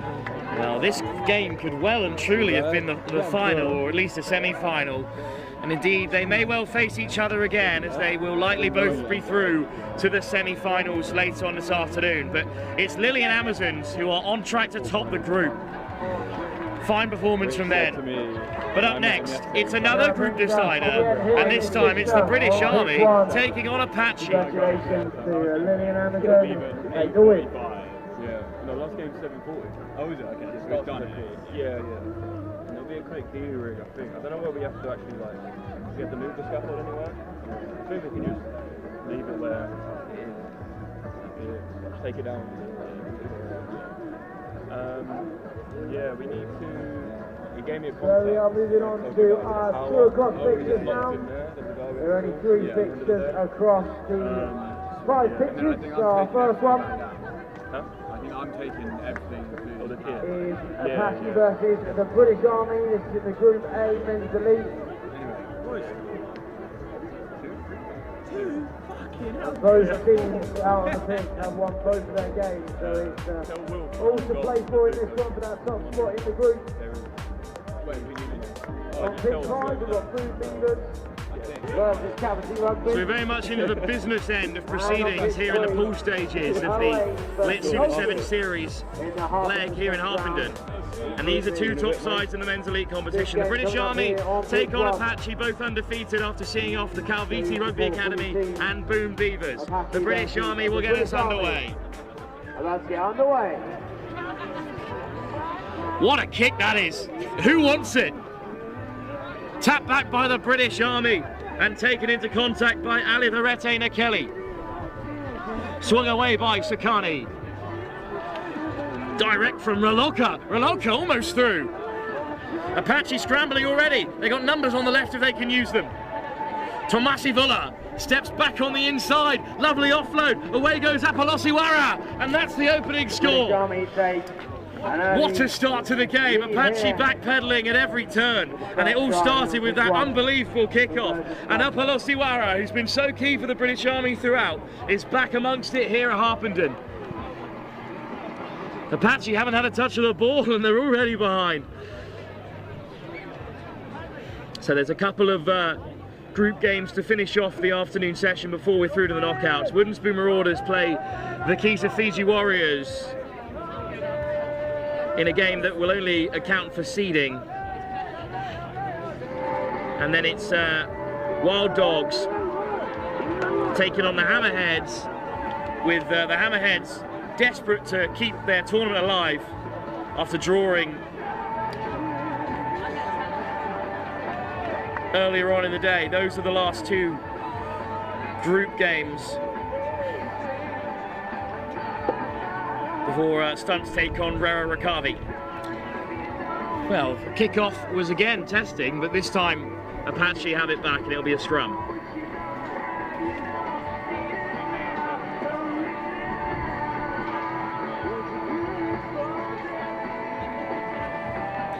Scrum to be fed by Apache, live here for the first time after 2 wins, and a first chance for them to attack in earnest. Tuma, oh, look at the acceleration from the widest man. It's Finn Parker. We know all about Parker's pace. Absolutely incredible. And he scored the try that may well level things up for Apache here.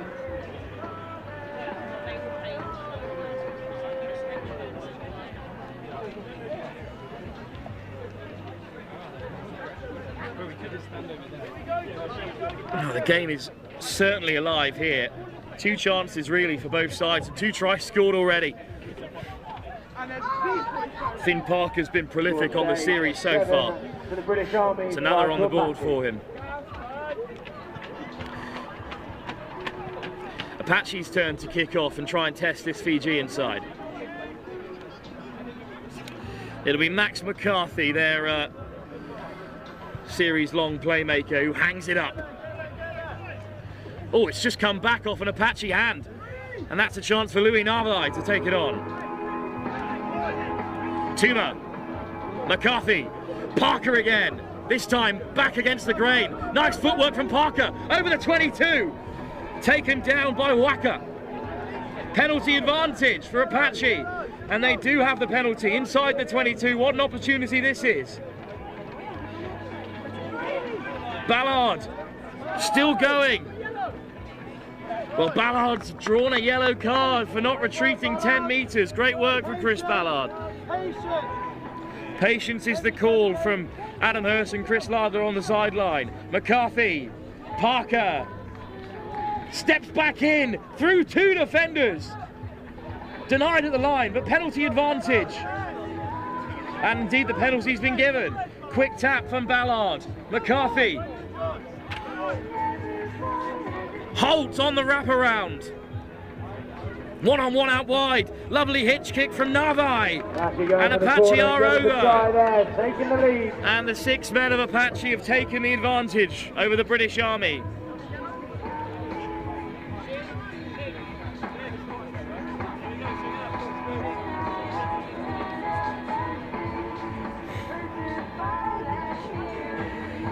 That's a nicely worked score. They always had the man advantage.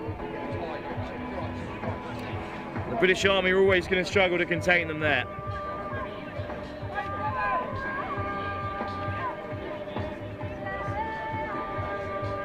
Apache take the lead, 10-7.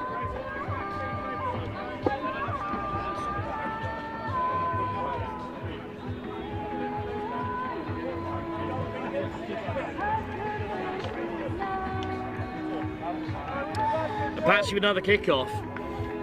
British Army well contained after going ahead. What a kick that is. Up goes Holt. Tap back again for Navai. McCarthy on his own 10 metre. Not a lot on there, little show and go. Oh, he's brushed off 2 defenders. Away goes Max McCarthy. He's got 2 outside him. Tuma into the corner.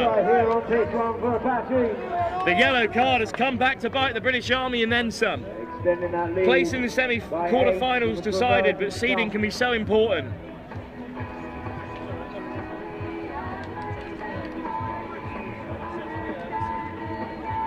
Two tries in quick succession, while up by a man for Apache. McCarthy to take the nudge. Oh, it's a great kick. It's just wide of the right hand upright.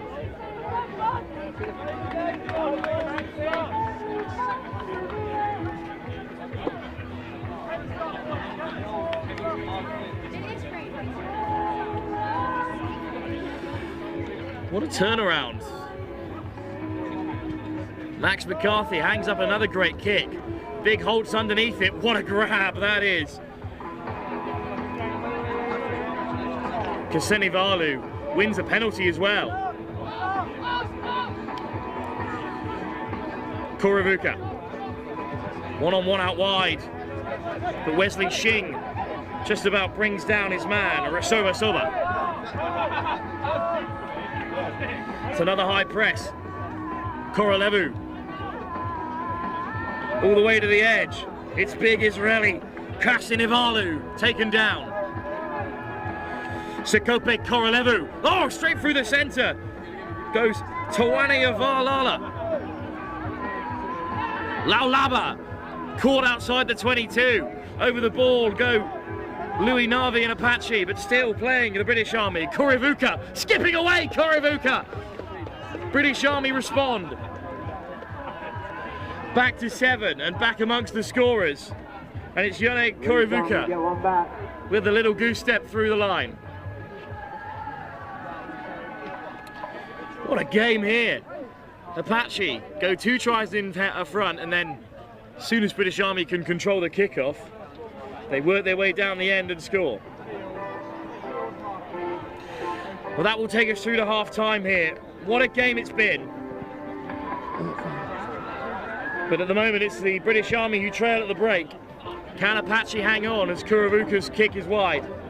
7 minutes still to play in this game on a knife edge here in the Harpenden Pub Sevens.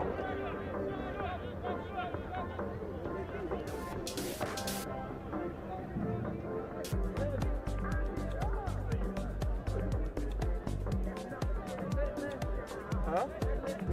He's gone down already. You need him.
Well, the group is on the line here.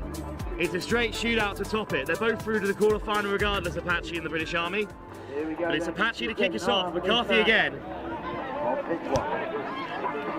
Harris underneath it, but tapped back by big Kasinavalu. Oh, just spilt by Kurivuka.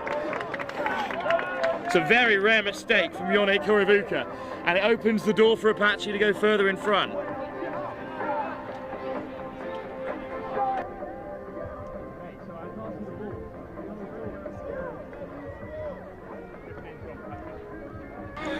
So it's 15-12 Apache lead, looking to go further in front here with a scrum. Max McCarthy has played every minute of the game so far. Has got Monya at first receiver.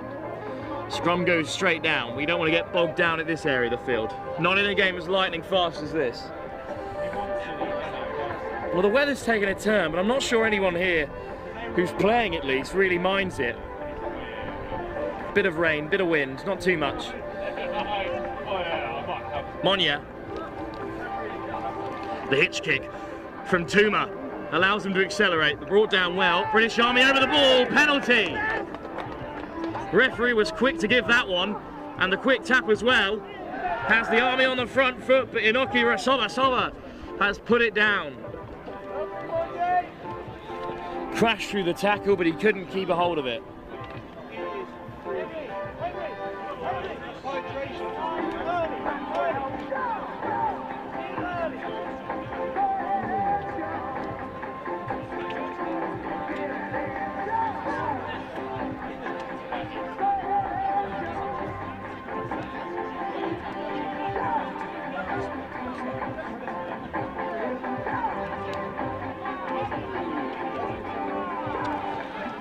Wesley Shing brought down just shy of the 10 metre.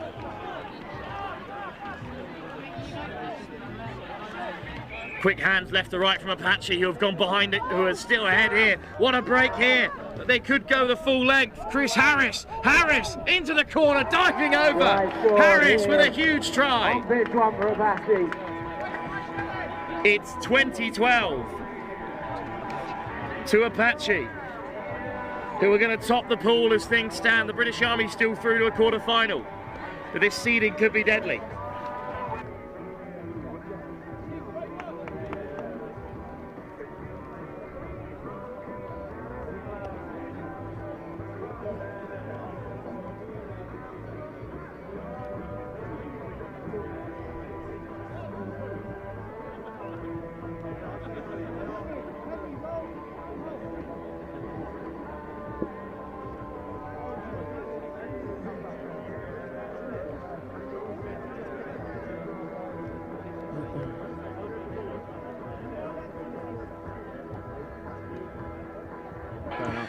What a moment for Apache. British Army now 2 tries behind. That's a crucial margin, but it's a good take off the kickoff from Yone Kurivuka.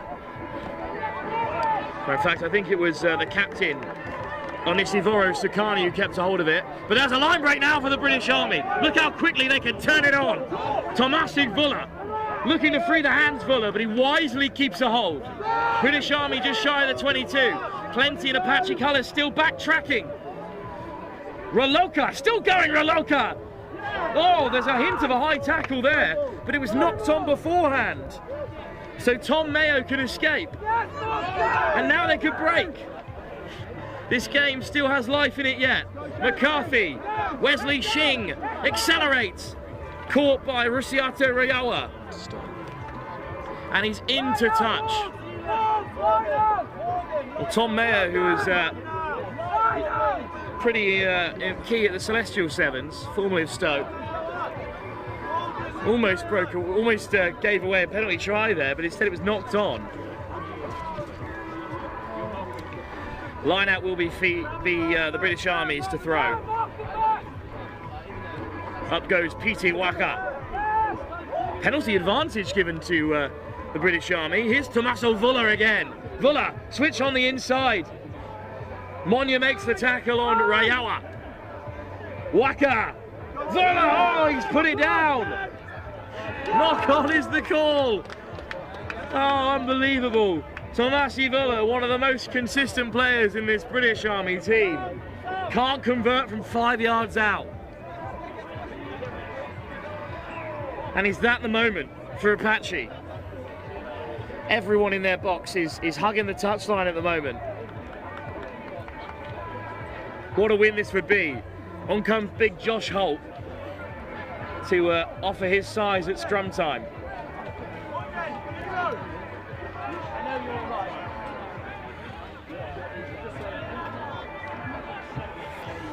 McCarthy feeds the scrum. Monya, he's got a big boot on him. And the chase is on. And the chase may well be won by Apache. And they do have it back. Oh, big show and go. Offload for Shing. Oh, what a tackle that is by Raloka. And it's loosened up the ball as well, but a penalty. Offside from a slight knock-on. That's unfortunate. So Monya goes down to take his laces as they call the scrum.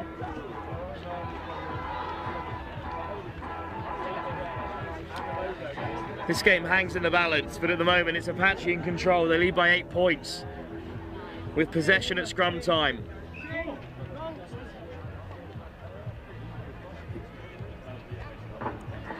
Back on comes Finn Parker.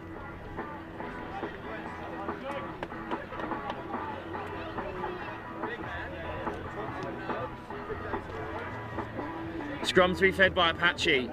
They've just got to keep a hold here. Monya. Nice footwork. McCarthy on the retreat. Contact taken. British Army over the ball. Penalty. They've got to get them rolling here. Vuller. Oh, what an offload from Vuller. Rewa is away and under the post. But do they have time? Rusiate Rewa knocks it over. But Apache have hung on. Just a point in it. But they've topped the group. What a game. Both sides through to the quarter-final. Both sides will be challengers in the latter end of this competition, that's for certain. But the top seeding in this pool has been claimed by Apache. What a game. Well, up next, it's the Vaquita Fiji Warriors taking on the Wooden Spoon Marauders, both sides with their first win of the game. And Charlie Keane is here to take you through it. Moving on to the 220 gates, which we have got fixtures on pitch 1, pitch 5, pitch 3, 4 and 2. So on pitch 1, we'll be looking at the Group B Men's Elite with the Marauders and the Vaquita Fiji Warriors. Pitch 5, the other side of Group B, with the Godfathers taking on Preseli Beavers. On pitch 3, we've got the men's open with Flying Rugby now and Harpenden Roosters.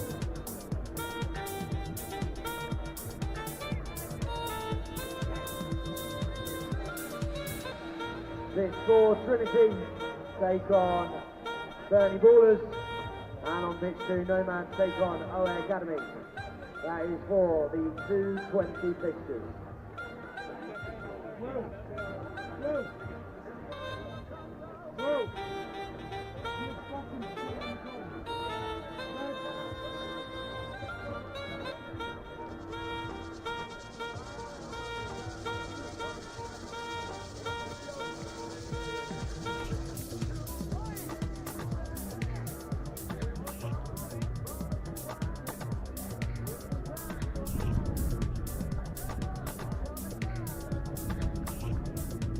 Just been notified of the event that grippy socks are in the event village.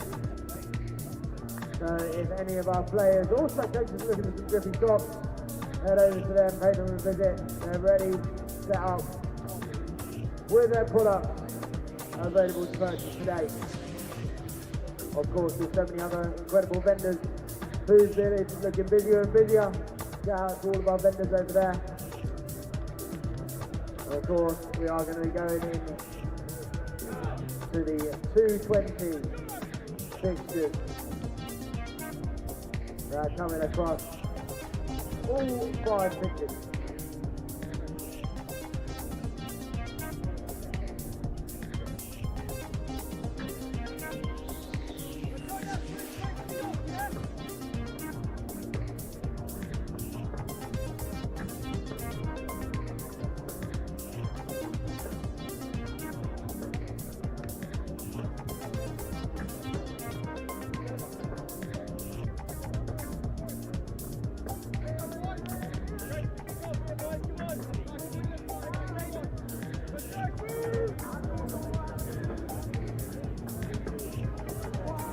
And we're back live at Harpenden National Pub Sevens at the Lit Super 7 Series.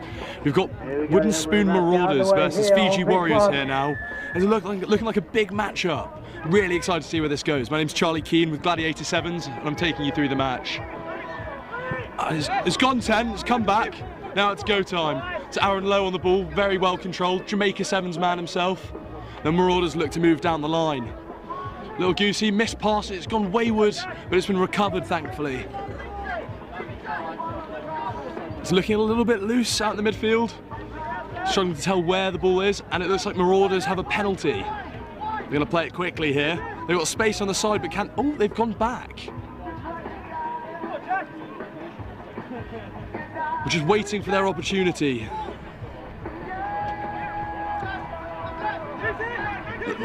You can hear cries from the sidelines, Marauders shouting, use it, use it.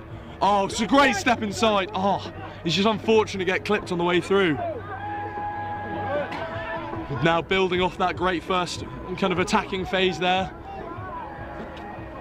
Marauders look to do something interesting here. Oh, that's a tough place to run. Fiji Warriors seem to be fly hacking their way up the line, but Marauders have managed to collect it. Oh, and it's a penalty. Not too sure what for, couldn't see it quite from here, but...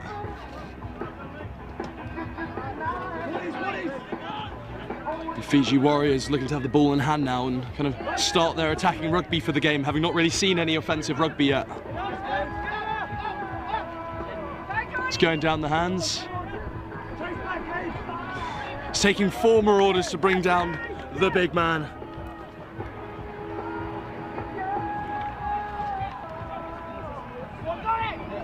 And he's away here. He's got the ball loose. Can he get an offload off? Not quite. And Marauders seem to have won it back. Great out the back pass. And now they attack. And here we go. There's that Jamaica 7 man, Aaron Lowe. He's fighting. He's managed to get it away. Oh, and it's worked off. Oh, we're seeing some fantastic champagne rugby here. Really nice to see. Passes flowing, and there just seems to be a set of hands to them. Oh, but he's been called for holding on. It's unfortunate, it was a good attack there. And now the Warriors go back. And he's got the ball, and it's a great offload. Number 11, Walesi Takai. Great rugby. Be pleased to get over the line there. Harpenden Rugby Club. That fixture will be happening. It's going to be a tough nudge, because he was held out from the posts. 3 o'clock. I'm wonder if we might see a kicking masterclass here. Over on pitch 2. This Marauders side is showing a lot of promise, but it's not quite coming together for them. A lot of loose offloads that seem to be working, but I think they're going to look to want to build on their shape work in the rest of this first half here at National Pub Sevens. And the kick is wayward, so just 5 for Fiji Warriors at the moment.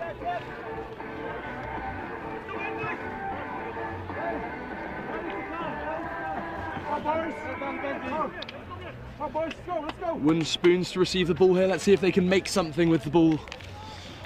They've had some nice attacking rugby, so let's see how they can build from here. It's a low kickoff, a lot of backspin. Number 4, Luke McNally Drew's collected it. Oh, and here we go now. Might see some wheels on the outside, and he back. Oh, he's gone straight at him. It's open play again. Luke McNally Drew. He's everywhere. Oh, and it's a good nudge. It's competitive. Get the right bounce. Oh, he's had a good bounce, but no one's managed to get to it, and Warriors take possession of the ball. Oh, and now they're away. It's a great offload after contact, and another, but it's not quite caught. Aaron Lowe here with the ball again. Oh, and it's a great step, and he's away. Oh, and it's off with the races for Aaron Lowe of Jamaica Sevens and Henley. Stortford RFC and Jamaica Sevens. What a well-worked try. That little show and go, cut inside, and then the rest is up to him, and he's got the wheels to back it. For the Marauders, here on pitch 1. Finley Broomfield on the conversion here. And he's got it, it's a full complement.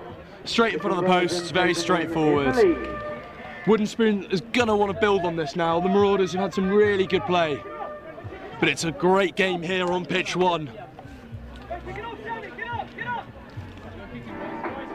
There's a lot of energy here in the Marauders sideline. A lot of people clearly willing to give it their all. And for what a great cause as well. Wonderful charity, Wooden Spoon, who recently also did the world's longest game. And here we are. Oh, it's a great nudge. High and tight, just how you like it. Oh, and it's loose, and Warriors have managed to regather it. But it's scrambled here. Big run-up runner there.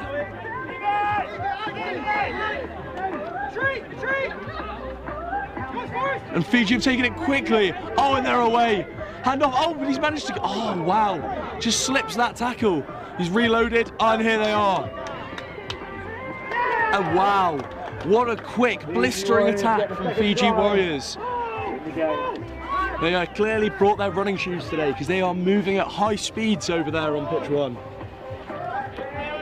That's what Sevens is all about, really. You have that blink of an eye moment and then someone's off.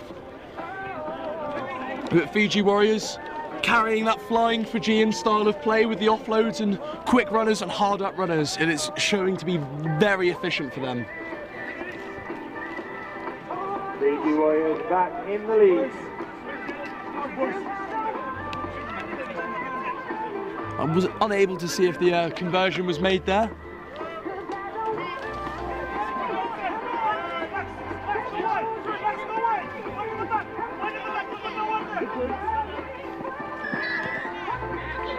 And away we go.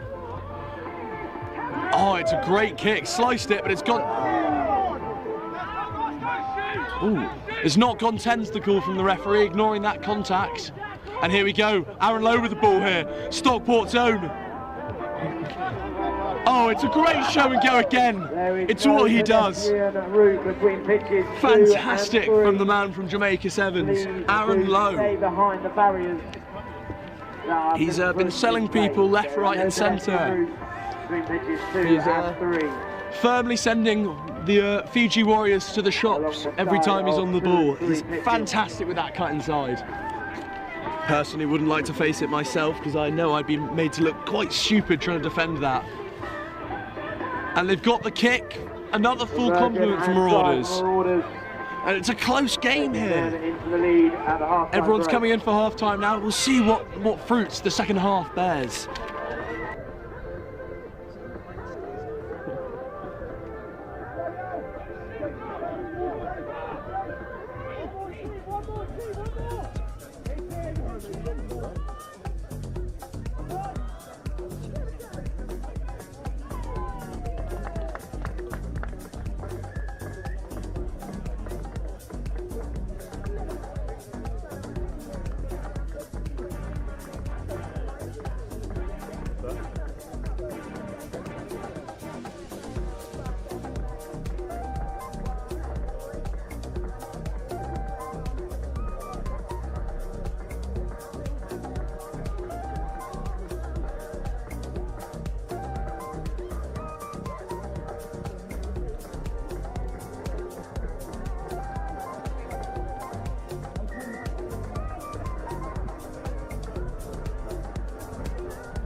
going into the second half of our match here, this one. The score currently, Marauders 14, Fiji Warriors 12.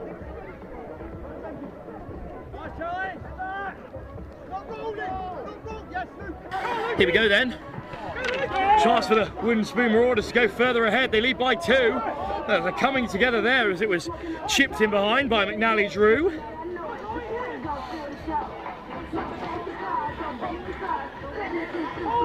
It's Fiji Warriors looking to get it back into the game, but it's a penalty on the deck.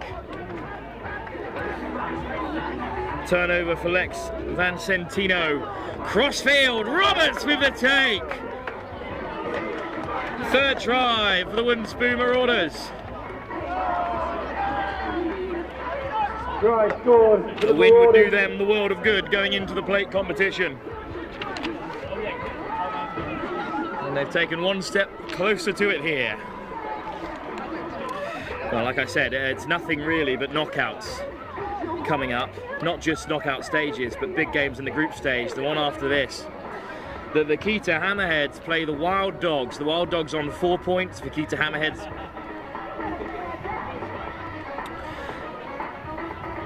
Vaquita Hammerheads, sorry, on 6 points. The Wild Dogs on Marauders lead at 19-12 2 points. here. They beat Of this one.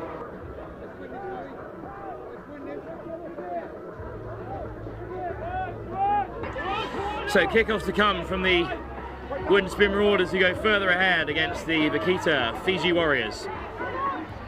Good takeout wide, nice offload. Good leg drive from Vaquita Fiji Warriors. Direct running, and it's got the Wooden Spoon Marauders backpedaling, but the offload has been intercepted. Lofted over the top, good take from Hatton. Hatton will score another. What a second half so far for the Wooden Spoon Marauders. Marauders secure another try here on pitch 1.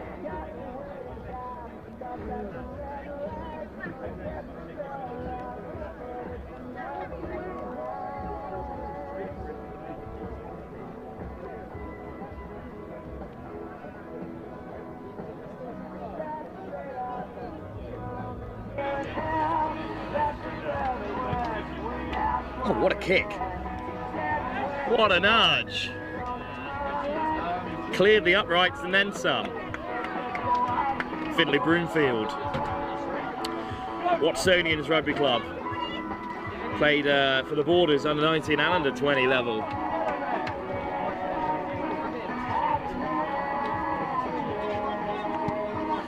It's hung high again here. Good luck under that one. Oh, it's tapped back really well by Whitwell. Little show and go from McNally Drew, really growing into this game. Quigg, just dinked over the top for Broomfield. Hatton. Wooden Spoon still playing with it, the Marauders. McNally Drew. Oh, what a shot flying out of the line. McNally Drew, another big hit, turns it over. And now they're through, and now they're away. Back comes Quigg, looking to push him wide, but it's a great finish.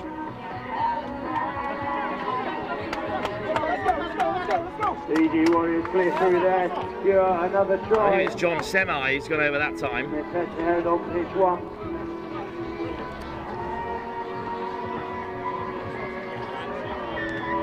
With a successful conversion as well.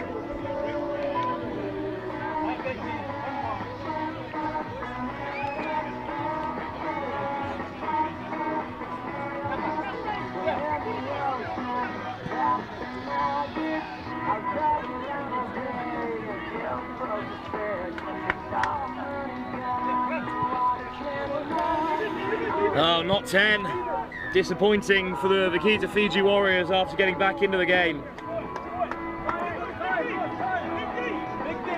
McNally Drew is in no rush. Here's the captain, Ross Lewis. Another Henley Hawk, another Jamaican international in this side. Smith. Whitwell. Good line from McNally Drew. Luke McNally Drew scores for the Wooden Spoon Marauders. Marauders securing there, another try.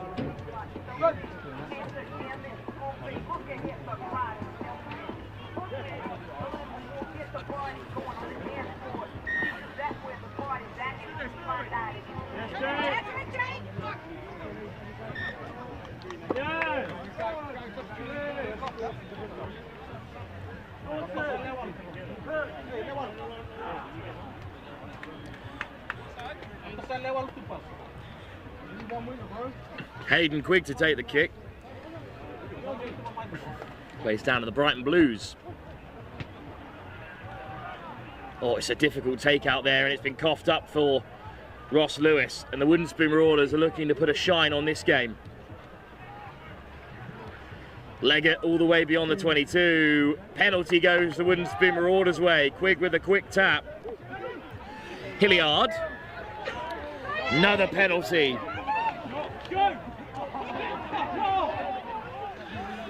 Slower this time, but try beckons.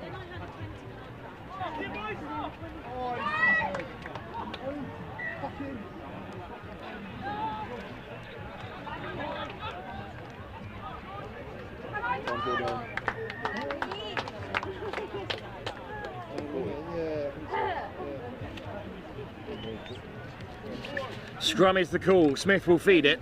Chance for the Wooden Spoon Marauders to take this game well and truly beyond the Fiji Warriors. Smith with Whitwell poised right behind the scrum. Olinda Ray to the right. Here is Smith. Smith goes himself, brought down a few inches short by Vincentino. Leggett pops up for Ray. Steps inside and out. Well, Ray eventually brought down. They're straight over the ball. Good clear out. Lewis, penalty given. Ross Lewis poised again, just eating up the time here. Scrum called again.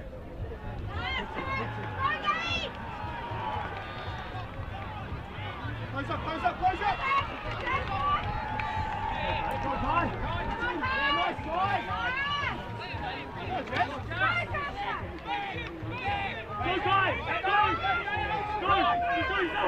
Well, they've really taken their time with this scrum setup. And there is not long left to go in this game if things continue the way they are. Smith buffeted and turned away, and now here go the Vaquita Fiji Warriors. It's chipped in behind. Plenty back for the Wooden Spoon Marauders. Hilliard brought down. Penalty, or indeed just a knock-on. Regardless, the end result remains the same.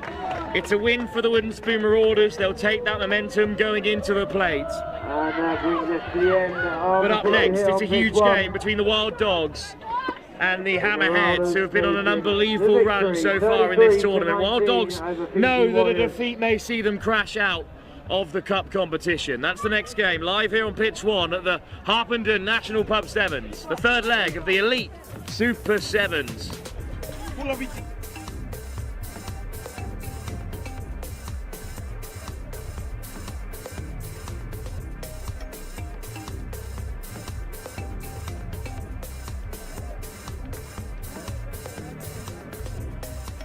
So coming up next on the pitches is our 240 games. 240 games on pitch 1.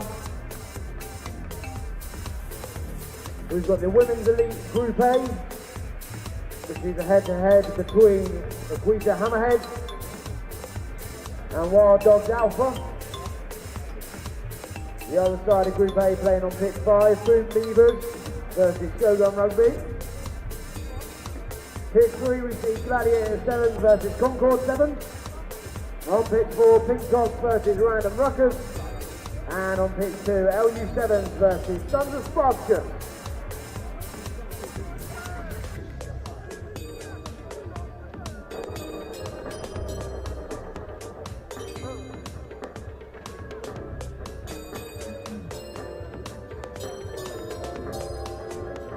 So as it stands,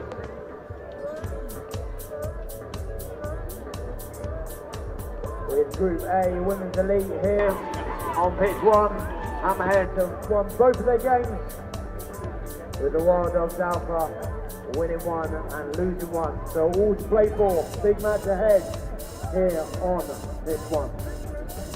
Good luck to both teams. The first half is underway.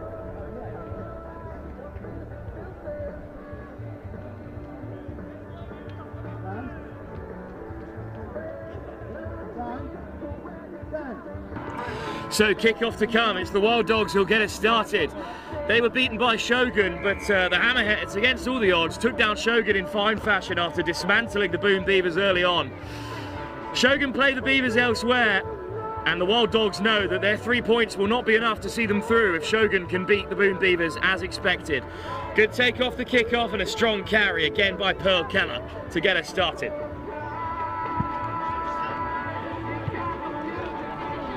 Burkett, oh, straight through. Hammerheads through the line early, just one on the chase. Ellie O'Keefe will be beaten to the try line by Hannah Burkett.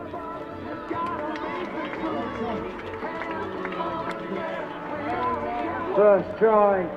Opening score already goes the Hammerheads' way. And the defending series champions, despite not tasting a title so far on the Elite Lit Super 7 series, are after one today. And this is good news as well for the Shoguns, who know that all they have to do is see off the Boone Beavers, and they don't need to rely on points difference. I refuse to get my calculator out so early in the afternoon.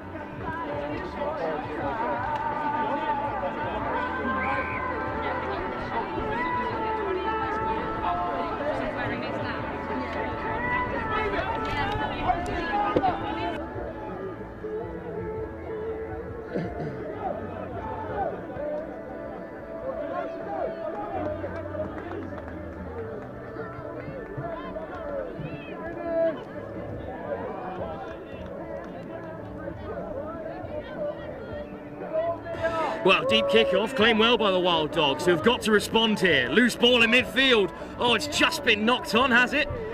Well, it certainly went loose, and the Hammerheads have it back. Indeed, there was a knock-on, but it was off a purple hand in the end, so the Wild Dogs survive.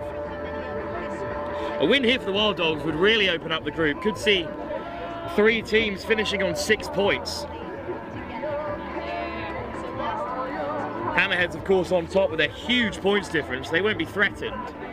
There's only about 10 points separate Shoguns and Wild Dogs as things stand. They certainly weren't taken to the sword by the Shogun. What a scrum by Hammerhead. It's been a feature of their game all afternoon. But the Wild Dogs survive, and there's a big fend, and this might just open them up. And the handoff comes out again. Can you believe it? 3 players fended off. What a lovely run by Liv Armand. Captain on the field at the moment, taken on by Johnson, and they're well set on this right hand side. There's an overlap if they can use it, but back into traffic goes Chauntry. Slow ball for the Wild Dogs.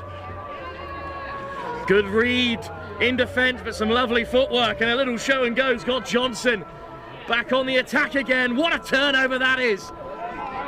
Unbelievable turnover, but it's been knocked on in the tackle. Jenny Herring has given it back up to the Wild Dogs, but what a game we have. Johnson's down, and that's unfortunate. Former England under-18 international. They need her to be a big part of this game, the Wild Dogs.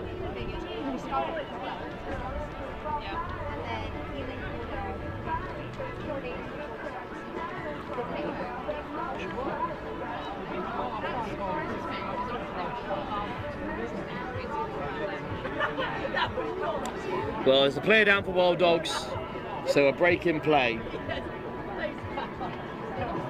But we'll soon be back for the continuation of this thrilling encounter between Hammerheads and Wild Dogs.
have had a drive-in licence handed in. Well, we're back to it then. And it is going to be a scrum for the Wild Dogs as they look to get back into this contest. A powerful scrum by Hammerheads again, but this time it's a bit of a let off for the Wild Dogs. Free kick goes their way. Exley. Kane slips the net, breaks the 22 and scores a huge try for the Wild Dogs. Alex Kane, one of the many old Albanians in the side, has a crucial score for the Wild Dogs Alpha Pack.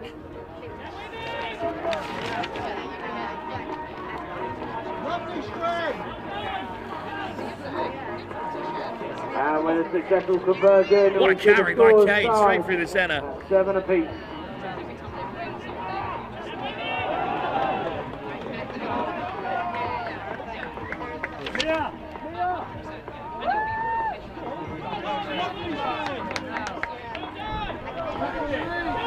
Well, this game has come alive then. After the stoppage, the Wild Dogs waste no time in getting underway. Kick-off for them. It's a deep one, swirling in the wind, and it's well over the head of Westwood. Westwood just about regathers, and a quick kick in behind. And look at the chase on from the Hammerheads. Oh, it's been nudged ahead by Burkett. Can you believe it? Will it pop up for them here? What a tackle! Ellie O'Keefe with a nailed-on try-saver, and the Wild Dogs have it back again. But what a moment that almost was. Exley hands it off. Wild Dogs looking to get outside. Oh, a little stutter step, and another! Finally the tackle made.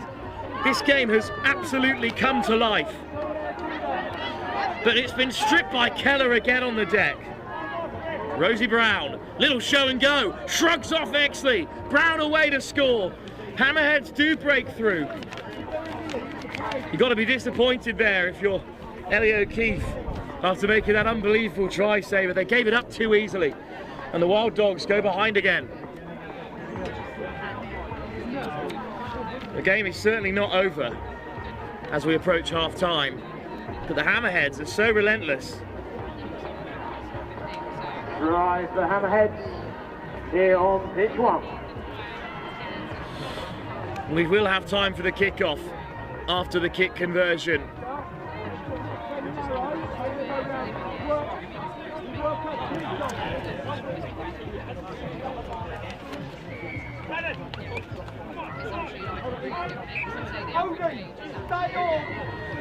Here we go then. Annie Burkett with the kick.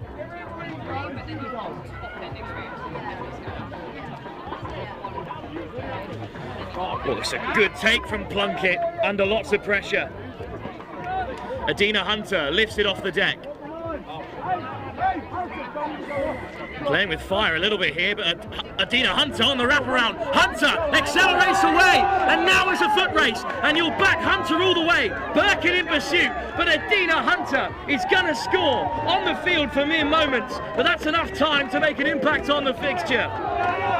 2 tries in the final of the Celestial Sevens last week on Friday, and Adina Hunter has another one here, this time for the Wild Dogs. And what a try that is. There was nothing on for them really, under huge pressure from the Hammerheads. But Hunter, as she so often does, weaved her way through. Wild Dogs doing all they can to keep their place in the Cup semi-final alive. And they slot the extras as well before half-time. And the conversion. What a game. Still so much to play for here at the break. Massive thank you as well to Wild Dogs back ahead against the Vaquita Hammerheads, but there's still all to play for. With all sides at the moment in the pool sat on 6 points. Can you believe it? 3 sides can all still top the group, but only 2 can progress. Which one of these 2 will be missing out of the Cup semi-finals? We'll have to wait and see. Delicious premium cocktails coming in at pint-sizes. Head over to the Moth Bar right now. Of course, you've also got the drink bar and the bar at the top of the stand. But Moth are serving up the premium cocktails. Half time here on pitch 1.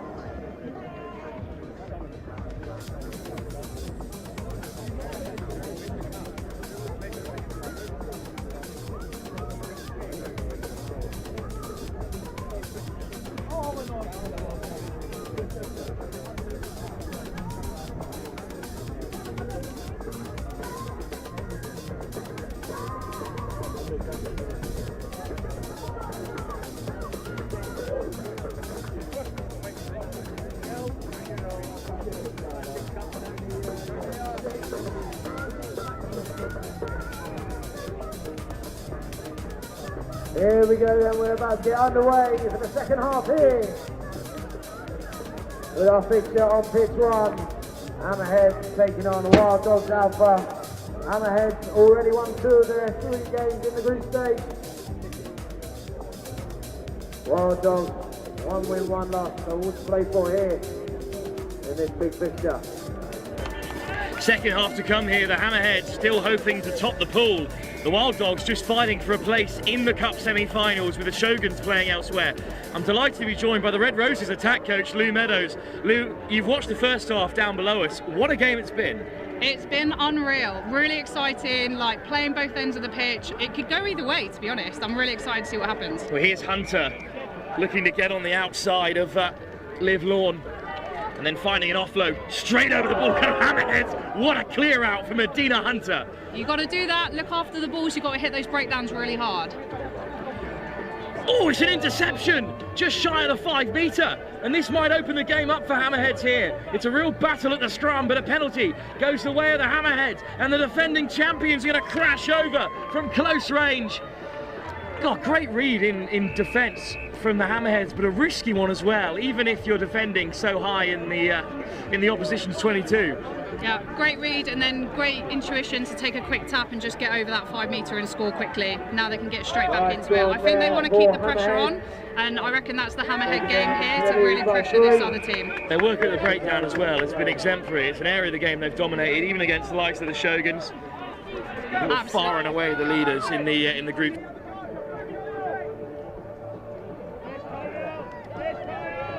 Stage at 3. Yeah, what a moment, and what a great score it was as well by Jenny Herring. Gosh, this game hangs in the balance, Lou. It's exactly what we want at the elite level of sevens in this country. What's great is that it's drawing the crowd as well, and that's what they want to see. They want to see end-to-end stuff, and they want to not be able to predict the score, but literally watch and see what happens in the moment. It's the biggest crowd of the Lit Super 7 series so far. That's awesome. Still so early in the afternoon as well. Awesome, yeah. Like, what time are we at? Picked out by Adina Hunter, who can't be given any space. Steps back into traffic, finds a nice offload, and there's a big handoff, but Laurel makes a huge tackle. Just about kept in play by Hunter, who plays scrum half. Here goes Field and New. Bit lateral at the moment, but a bit of space maybe for Kane. And almost through goes Liv Armand again. Good support play. If they can keep the ball alive and keep trying to break through and get in behind like they have now. Look, they're on the attack. Lifted over the top, it's Kane racing away for her second score. Ushered into the corner by Burgess. But a try all the same. And the game is turned on its head yet again. Very close fixture. That was great support from the other team. You want Hammerheads to put even more pressure on that and not let them travel so laterally like you were saying. Try and get those hits in early. But the offload support lines were fantastic, a great finish. Alex Kane, different score from her first when she busted through 2 defenders. This time just had the legs to race into the corner. 5 points all the same for the Wild Dogs.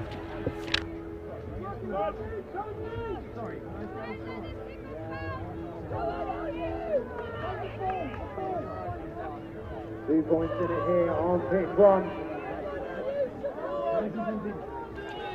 It's 19-17.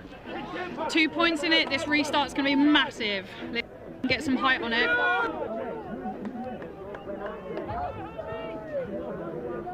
Yeah. So Wild Dogs at the moment looking to turn this group on its head. This could knock the Shoguns out of the Cup altogether. The 2-time champions already, and another try would certainly do so. It's stolen back by the Wild Dogs. All over that loose ball by the Wild Dogs. Really good read to see the balls out of the breakdown. She's put it in behind. Plunkett with the kick. Will it pop up for them here? Gabemi Adoye Shawole has scored a huge try for the Wild Dogs. That was a fantastic read of the spacing behind and to put that ball through and getting on the end of it that quickly. What a good finish. Well, I said earlier that I wasn't that keen to get the calculator out already, but at the moment, Hammerheads are still leading the group on points difference. It all depends on the game elsewhere between Boom Beavers and Shoguns. Unless Shoguns put the Boom Beavers to bed with a huge scoreline, they could be out of the competition already. Everybody loves an upset. Let's see what happens. Shoguns are top of the Lit Super 7 series by 40 points, with Hong Kong on 26, their closest challengers. This would be a huge turnaround for the books. The Wild Dogs go further ahead. Oh, they've gone short on the restart trying to compete and they've got it back. It's been coughed up into the clutches of Hunter and Exley's over in support. Here go the Wild Dogs. Another try would certainly seal it. Stepping off the right goes Bobby Hayward. Exley, Plunkett, another kick in behind. Adeoye Shuola in support. She's fast, she's getting after it, she's putting pressure and they've had to nudge it out the back. Hammerhead's under a lot of pressure right now. Well, they've cleared it in behind. Hammond had no other option there. And I think in the end, it's going to be a goal line dropout. I think, or 22. Well, that's a clue that is a turn up for the books.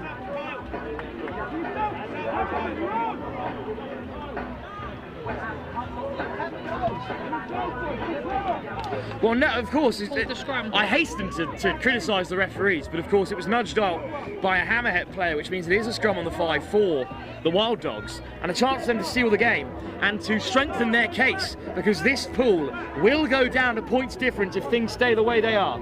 Scrum on the 5, you'd hope that Wild Dogs would go for a really quick, easy strike and just be super direct to the line. Johnston, part of the original 12 players who played in the very first Wild Dogs women's tournament, but they've been driven off the ball by Hammerheads.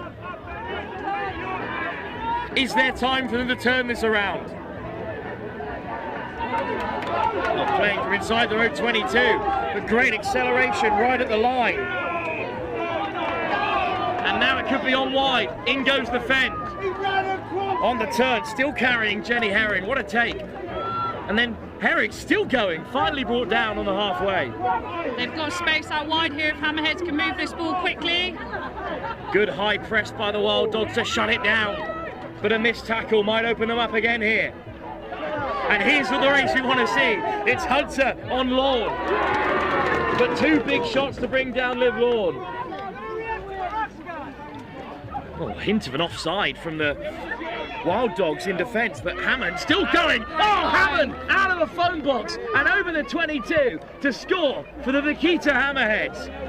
What a step. Great read from the defence, honestly. She saw the turn in the body and she went for that angle on the inside shoulder and she sliced through like it was butter. Lovely try. For Hammerheads. They might not have enough time for another play here. I think they're really rushing this, the Hammerheads.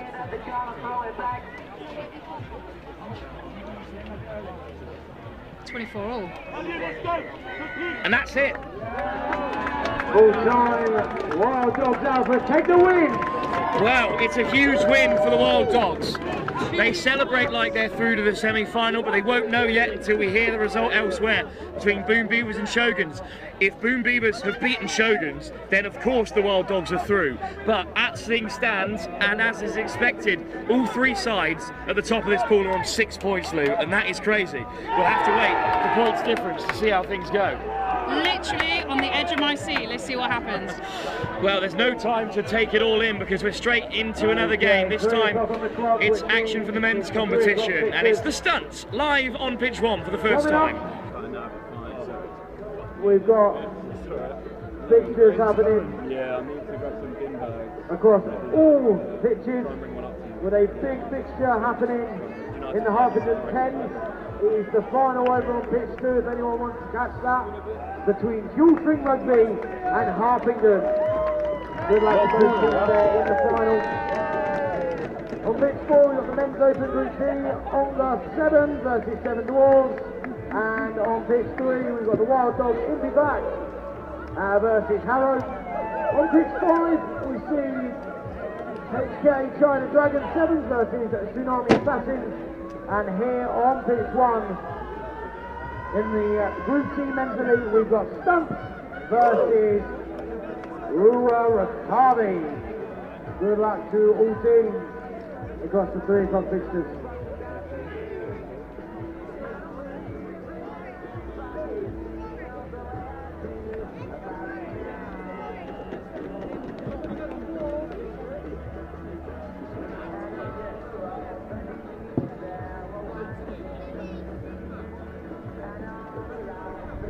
Just a reminder that on pitch 2 there is the bet final taking place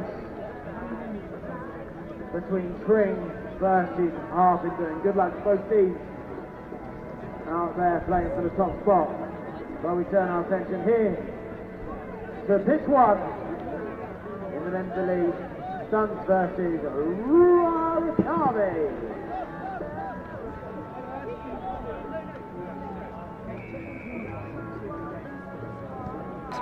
Kickoff here, it's the Stunts taking on Rakavi, their first tournament on the Elite Tour, and at the moment it's the Stunts who are looking for their first victory of the day. Good soft hands from the Stunts early doors here, and this could be a chance for them to get their first win of the competition up ahead of their return to the plate. They'll be in the quarterfinals there. Lovely soft hands, and here goes John Toby Anthony. He's still going, Anthony. Still going. Past 2 defenders already. Oh, and a good read again, and the ball's going to roll harmlessly into touch here. Strong tackles coming in from Rakavi.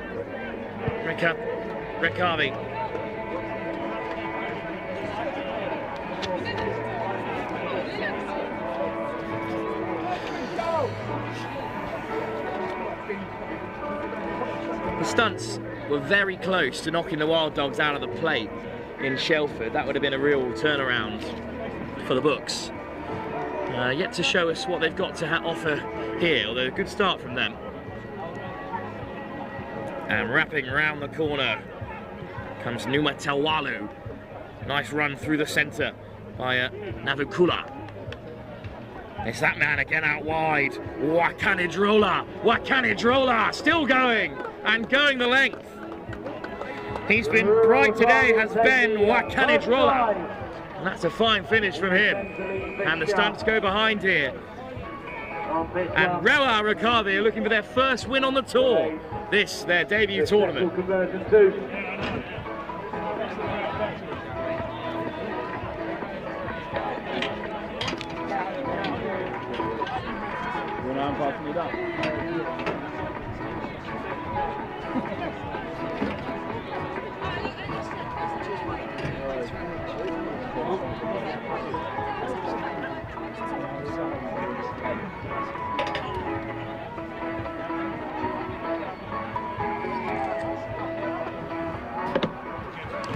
It's a deep kickoff from Rewa Rakavi.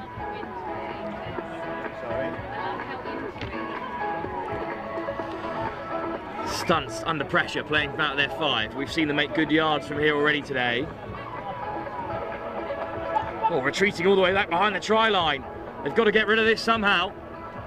And that's how to do it. What a break through the centre. They're going to go coast to coast. Daniel Sanders. Sensational try here on the Stunts from one end. Oh, you can't go much better than that. What an effort. Congratulations into the conversion.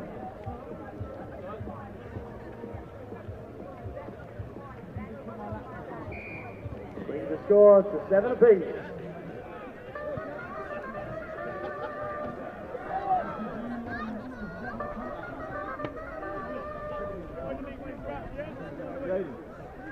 Shut these down as well. Yeah. Wow, all level again. What a finish by Sanders. Hung high, incontestable, but will it make the 10? Unfortunately not. Free kick on the halfway for Rewa Rakavi.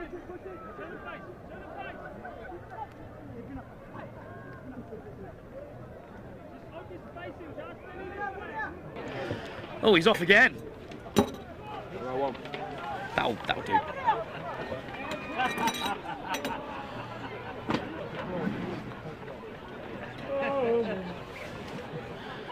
Still playing here. Rewa Rakani looking to find an opening, and straight through the centre they go. Rewa Rakani taking the next try there.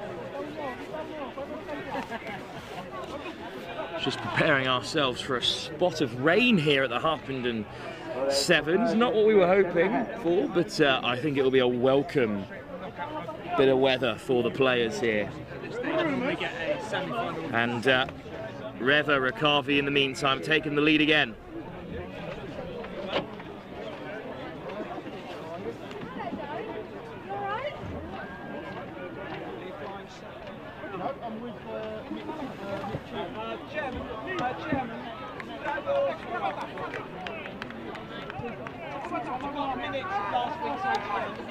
It's another good take from the kickoff for the Stunts. They were driven back a little bit too deep last time, and that undid them in the end. Almost through. The Barbarous brought down. Penalty!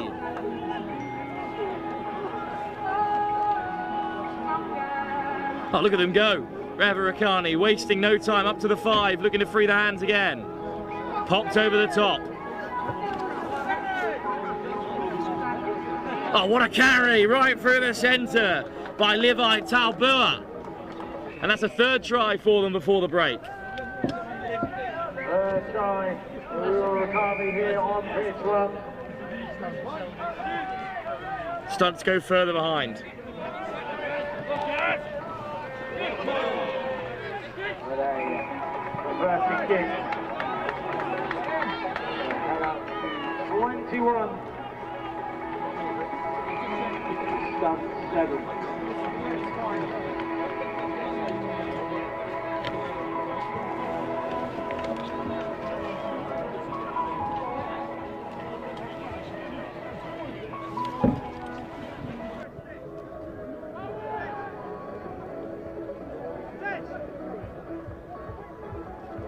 Another deep kickoff, well taken by the Stunts. Barbarous. On the switch comes JT Anthony. Oh, a bit of a hole might open up here. Oh, great soft hands. Lovely footwork as well from Bowers to put a few men to deck.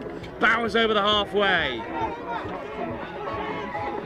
Anthony, Barbarous, flicks it out the back. Great hands out wide. What a line! Straight through the centre by Adam Waldron, but then intercepted. And back come Rewa Rakani. Stepping back into traffic, but fending off bodies left, right and centre. Try scorer Levi Talbua. Ben Bullard back on the inside.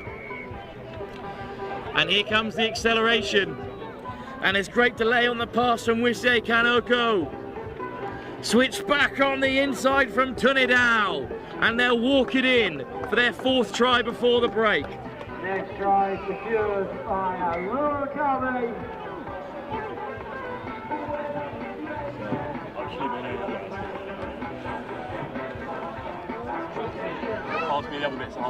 It will be half time in just a few moments, I believe, and I think the game may already be on the Stunts.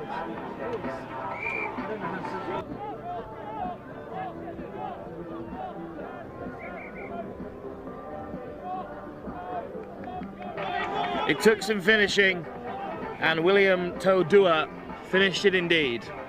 Half time, it's a big scoreline, and it's a big lead for Rewa Rakani, who are on for their first win of the Lit Super 7 series in this elite men's competition.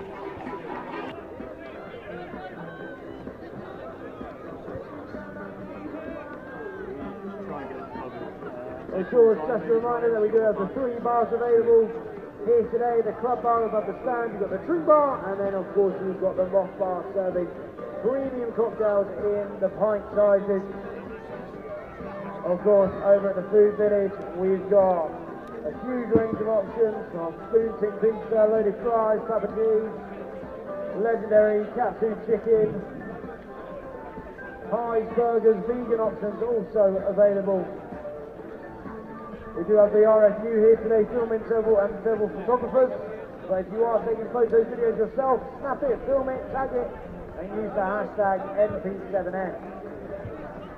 Make sure to jump on socials. It is such a big event today. We want to see what is happening across the whole day from each and every one of you.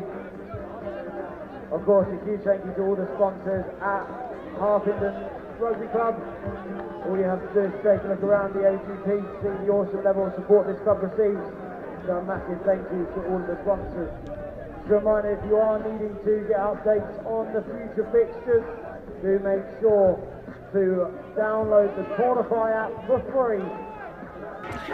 So, Rewa Rakani ready perhaps to enjoy their first win of the Lit Super 7 series at any stage. This is their first appearance.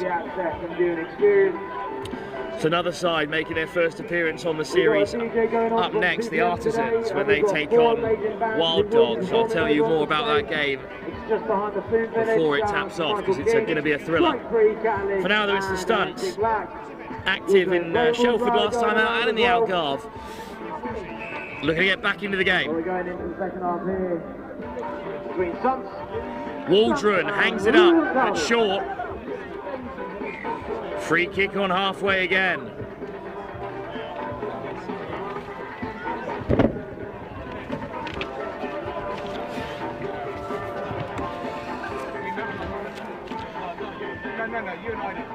Here goes Navukula, back on the inside. Tabua. All the way wide to Wakanidrola, and he shrugs off one. Wakanidrola, just barbarous to beat, and he gets away for a second try in the game for Ben Wakanidrola. Pretty impressive throughout the series so far in their 2 defeats that have been live streamed for you here at the Harpenden Pub Sevens. And they go further up, and they'll take this form into the pool, into the quarterfinals of the plate, sorry.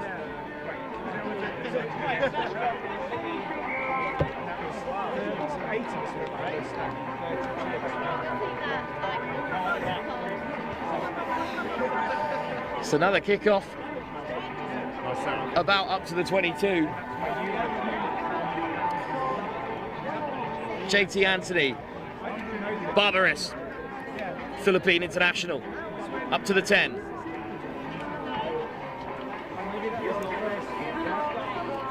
Oh, it's picked off the toes there really well. Stunts looking to create something else in this second half. Nice footwork again out wide, but forward pass is the call. Spotted by the ARs.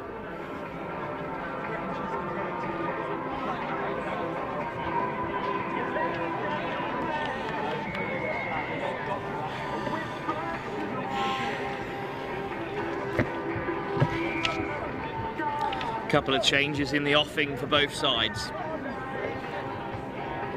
But this scrum, another opportunity for Rewa Rakani to get further ahead.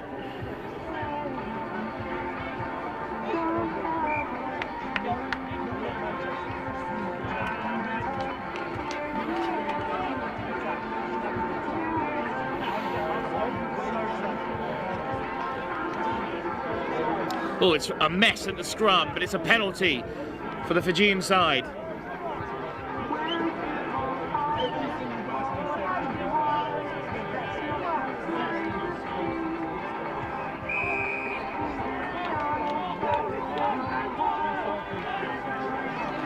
Kicking for touch as well. They know they're in front. Taking the set piece, the smart option.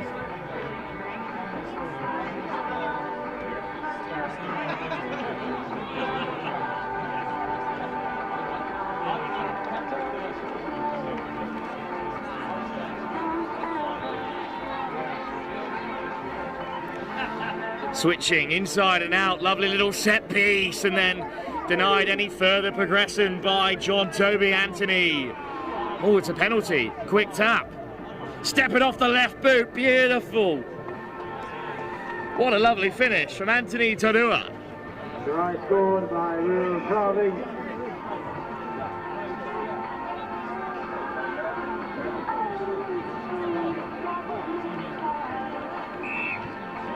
sets for conversion to go with the try two.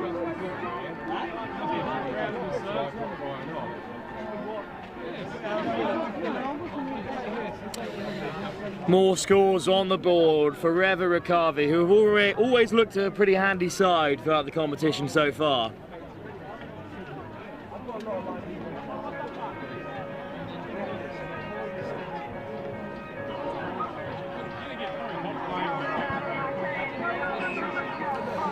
Oh, offside at the kickoff. Good spot from the referee, and this might give the stunts a bit of an outlay in the closing stages of this game.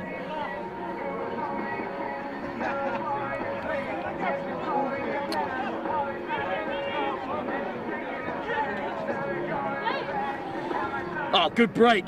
It's Anthony again. Second try of the game for John Toby Anthony. Try scored by Stunts here on pitch one. Nothing to play for at this stage of the game, but a good finish all the same. One for the highlight reel for John Toby Anthony. The Stunts' best player in the game so far.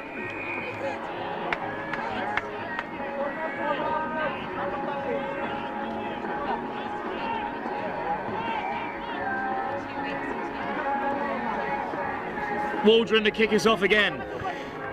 It's a much better kick. And it pens them into the corner, but it's kept alive so well by Navukula.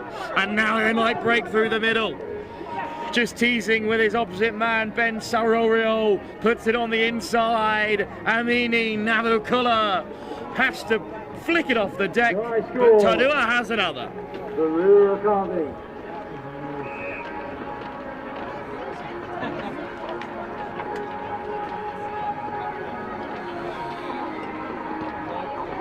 And it's a rout in the final game of the group here.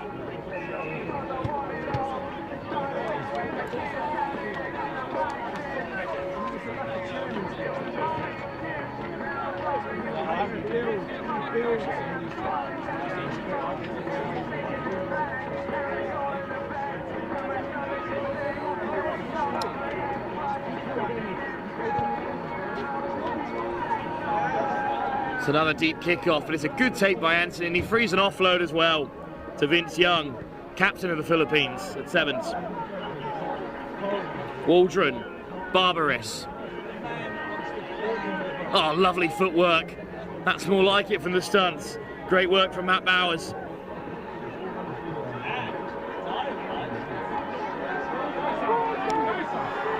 Here they go, Waldron. JT Anthony, hat-trick hunting and getting away from one. 2-on-1 with the sweeper. Young. Oh, he is caught, back to his feet. Waldron. He will score. He takes a tumble, just a few inches short. But the Stunts are on the board again. Nice score for the Stunts.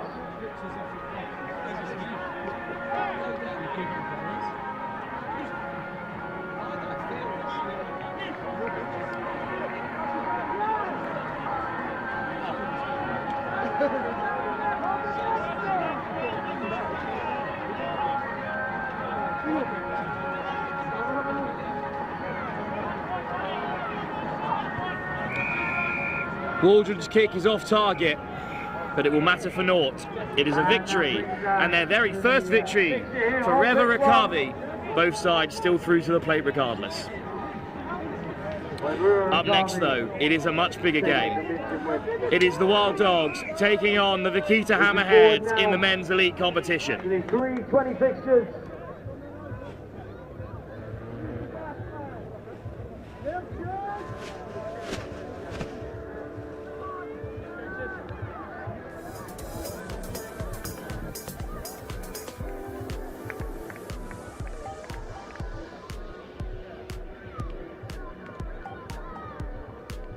So only 3 fixtures happening across the 320 stops. On pitch 1 we got the men's elite of Good C Wild Dogs Alpha Pack versus the Artisans. On pitch 5 Oxford Quins versus Vaquita Hammerheads. And on pitch 2 Wins Open Rugby 7 goals versus WS Marauders.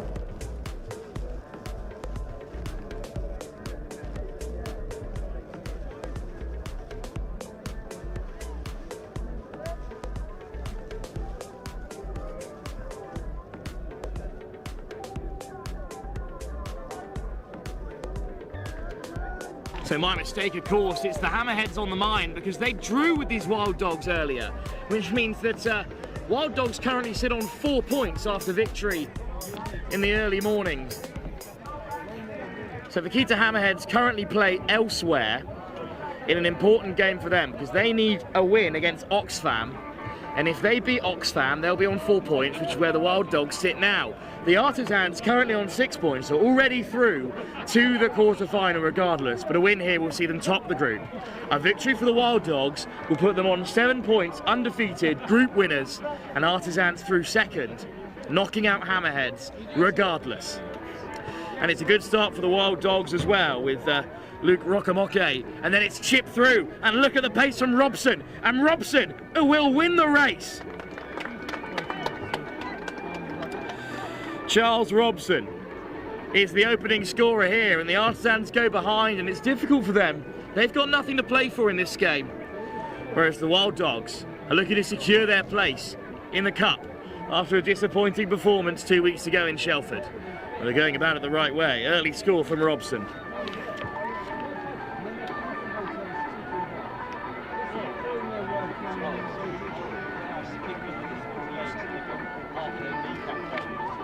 Try and conversion for Wild Dogs. Take an early lead against the Artisans on this one. Ali Reid will get us back going again. Good start for the Wild Dogs. They will overtake the Artisans and top the group with a win here.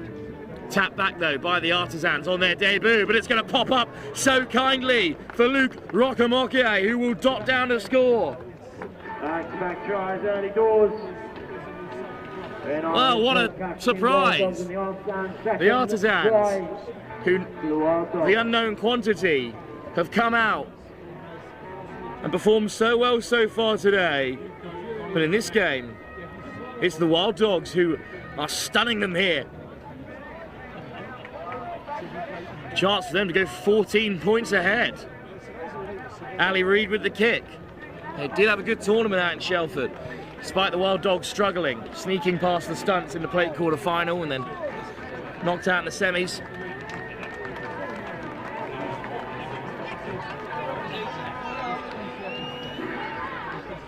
For the Hammerheads, who were stunned by the Artisans early, the first victims of them, could be out of the competition as things stand. Well, up goes Finley Gilmore, but it's been won back by the Wild Dogs, and there's a penalty. Quick tap from Rakamoke, steps off the left boot. Lovely ball out the back to find Mervyn Lowe. Monkley on the switch, put down. Oh, and the Artisans have knocked it on. They would have been away, but instead it's just a scrum inside their own 22. On comes Viliami Salu. Early substitution for the Wild Dogs. He is one to watch out for.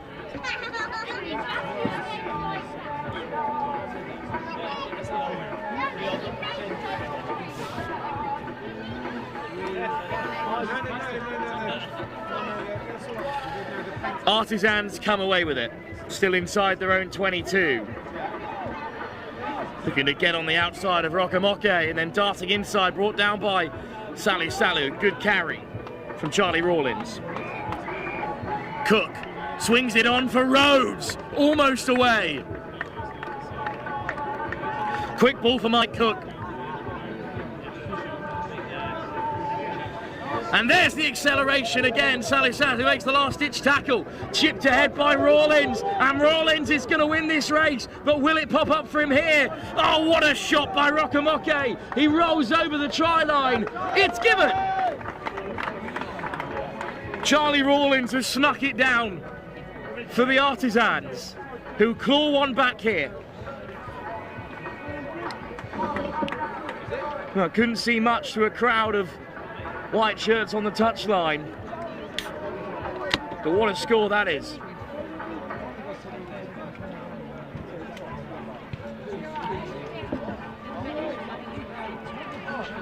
Great effort by the Irishman Mike Cook, but it's off target.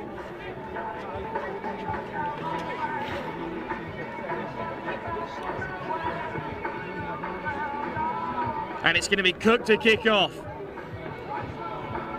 14-5 in favour of the Wild Dogs, and it's a good take by Rakamoke, and he's found a nice offload. And a little show and go, and the acceleration from Dan Cook. The Buffalo is through to score. It says Inyanthe on his back, meaning Buffalo, of course, as all the Wild Dogs do have that. Wild Dogs Alpha. Those terms on their jersey. And he's rampaged straight through the centre there to re-establish this 3-try buffer, because a conversion will take them that many scores out of touch.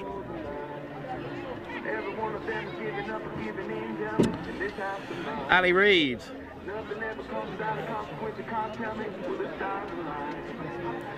3 from 3 from the kicking boot.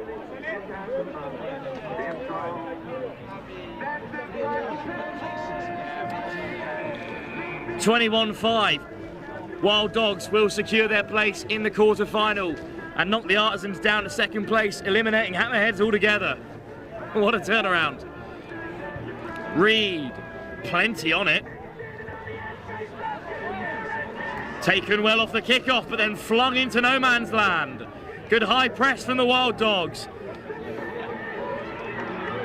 Flying through the breakdown, but the ball eventually recollected by the Artisans, who are just desperate to keep it safe here, but they've coughed it up. And before half-time, the Wild Dogs are going to have a chance to go further ahead. And following that discussion with the AR, it's been upgraded to a penalty. Big chance.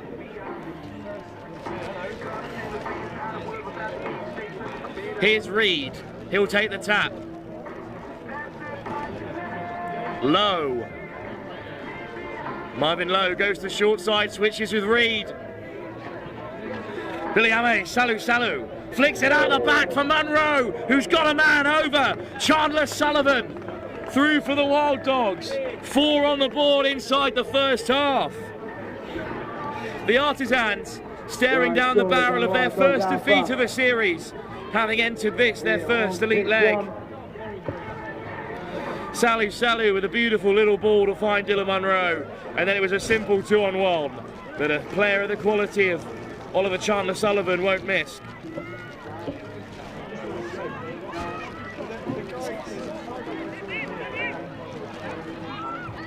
Congratulations to Spring Rugby Club, who won in the vets competition against Harpenden. Oh, what a nudge. It's going to drift a bit wide there. Another great effort from Reid. Wild Dogs on top and in control. They lead by 26-5, and as things stand, they'll be topping the group on 7 points, leaving the Artisans in second on 6 and knocking out the Vaquita Hammerheads, who were chasing down the British Army at the very top of the Lit Super 7 Series standings. What a turnaround for the books. Wild Dogs, after missing out on the cut last week, are hoping to make the quarter-finals here at the Harpenden Pub Sevens.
Artisans trail by 26-5. Furthest they've been behind in the game, in the series, I should say. Can they turn this around? Mike Cook to get us going, the former Irish under-18 international. And what a take off the kickoff by Gilmore. Lamb. Cook. Takes contact, Cook, flicks it out the back. He's got Anderson on the inside, over the top for Anderson. And the Artisans break through early here in the second half. Make that 26-10. 26-12 it is. Game on here. Wild Dogs surely can't let this slip. A defeat will likely see them crash out, depending on points difference, which has already had some cruel impacts on this tournament already across the men's and women's division. Good counter-ruck by the Artisans. Off goes Salu Salu. Where's he off to? Viliamu Salu Salu. Little hitch kick. Oh, but he didn't see Cullen coming. And that's a huge shot. But he's drawn the penalty. Tackle was fine, but from the knock-on, they were offside, the Artisans. And it looks like Mervyn Lowe is going to look for the corner.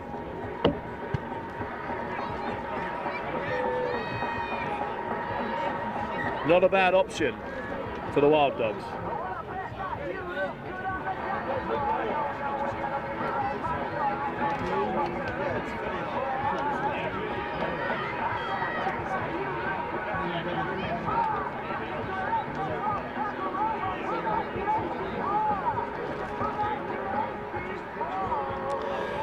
Good ball.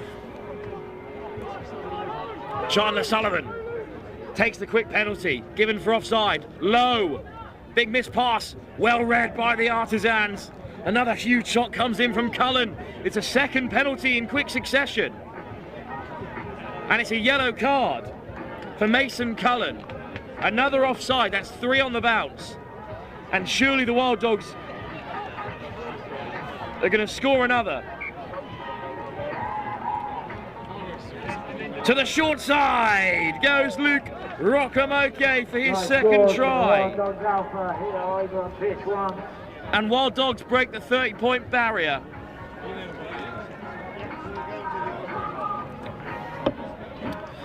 And I'm not sure how upset the Artisans will really be, knowing they still qualify here. It's the Hammerheads who, coming into today, were just 3 points behind the British Army in second place in the Lit Super 7 standings, who are going to miss out here on a place in the Cup. They haven't missed the Cup since the Manor Sevens, when it was in the Men's Open that the top sides competed. This is great news for the British Army. The Artisans have turned up and turned the tournament on its head, and the Wild Dogs as well have really turned a corner after underperforming last week. In Shelford, that is, just 2 weeks ago. Here's Joe Pattinson.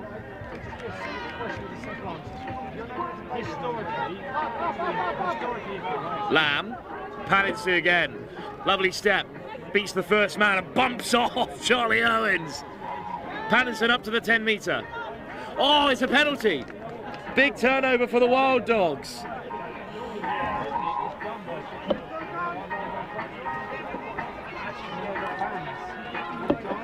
What a turnover.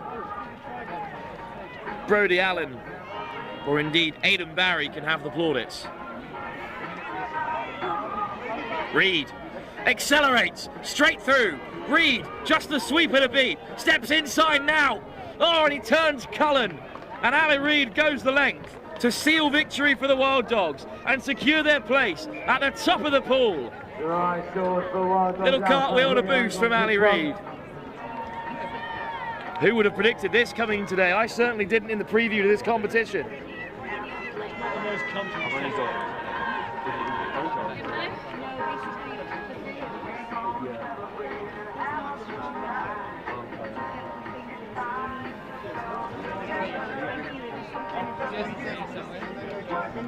Reed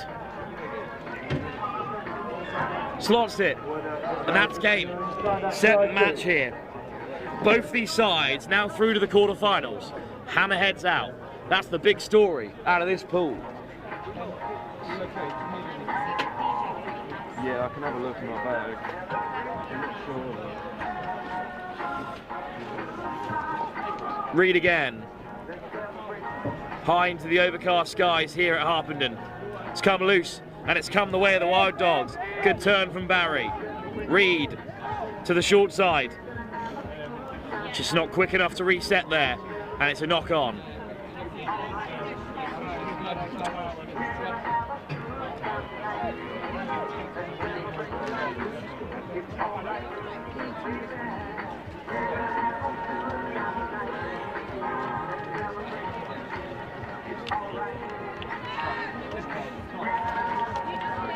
The game is certainly beyond the Artisans now. Just playing full pride here and a bit of form going into the Cup quarterfinals. They'll go in as a secondary seeded side after this result.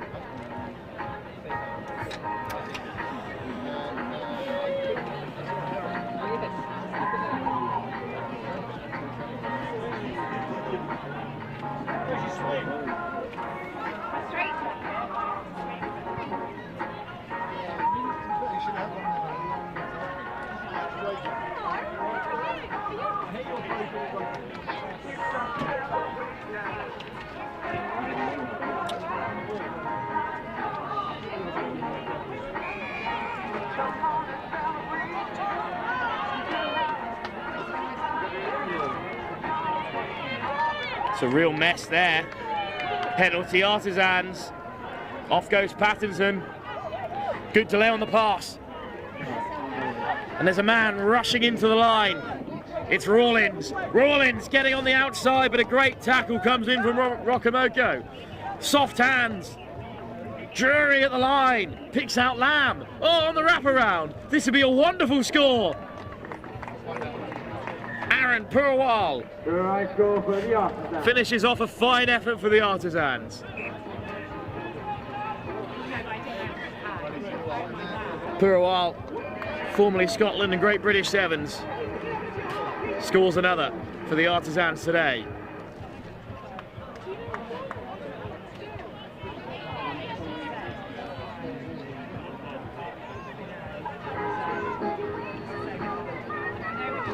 Pattinson doesn't waste any time. What a nudge it is, beautifully weighted from Pattinson into the path of Clark. His offload goes loose, and Salu brought down. Chipped in behind, there's no one home for the Artisans. But Callum Anderson first back, another Scotsman in this Artisan setup. Some tired legs out there after a long old group stage. Artisans in behind. Delay on the pass, sees them all the way through. Back comes Salu, which forces Anderson to backtrack. Patterson flicks the hand. Oh, it's just been charged down there in the tackle. Purwal. Bit lackadaisical into the path of Clark. Slips off one Clark. There's Robson. Turnover! Williams with the crucial intervention. That's time. Both sides through to the quarter-final, but Artisans suffer their first defeat on the Lit Super 7 series so far in their first outing. After missing the cut last week, the Wild Dogs top the group and have knocked out the Hammerheads in the big show in this story. No time to take it all in, straight on to the next game where Bath take on Hong Kong, a straight shootout to see who goes through to the Cup semi-finals in Group B alongside the Lillian Amazons.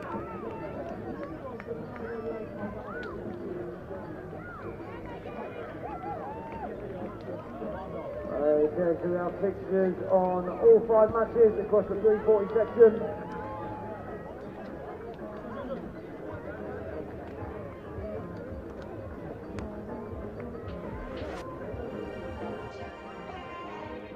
Are the parents of Charlie Darling able to come up to the top left-hand side of the stands by pitch 1?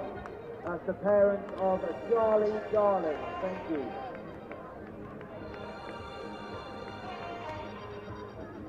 Okay, so on pitch 1, China Dragons take on Bath Rugby.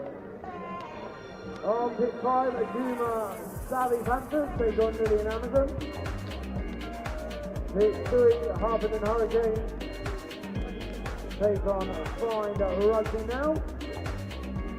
pitch 4 take on Bishop Stortford Women versus Oxford Lightning. And on pitch 2, British Army versus Wild Dogs MP. Just another call out to the parents or guardians of Charlie. Please come up to the top left hand side of the stand. Thank you. So this is a knockout tie in all but form. Because if whoever loses here are out of the Cup semi-final spaces. At the moment, Hong Kong are in there on points difference, but they take on Bath. Both defeated by the Lillian Amazons, and we know who they'll face because it's all over in Group A. Vaquita Hammerheads have topped Group A in the women's competition. Shogun snuck into second place despite the Wild Dogs' victory over Hammerheads. They're through to the plate. So the winner here is through to the semi-finals to play against Vaquita Hammerheads. And that is not the perfect start at all for Hong Kong.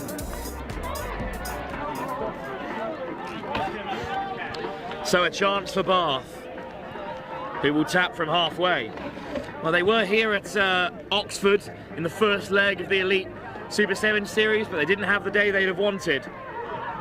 They finished right towards the bottom of that pool. Just lifted off the deck by the captain, Megan Barwick. And it's a strong carry by Doyle.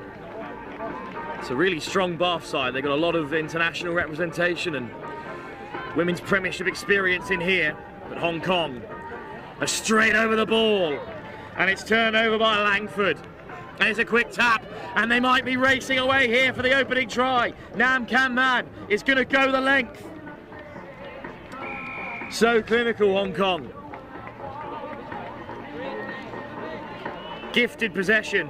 Huge turnover. And straight away, they have scored the first.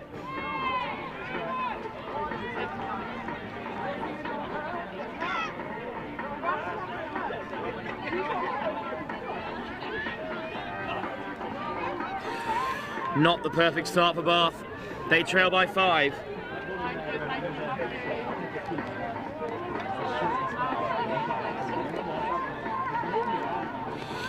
Hong Kong to kick us off. Bath need to respond to keep their hopes of making the Cup semi-finals alive.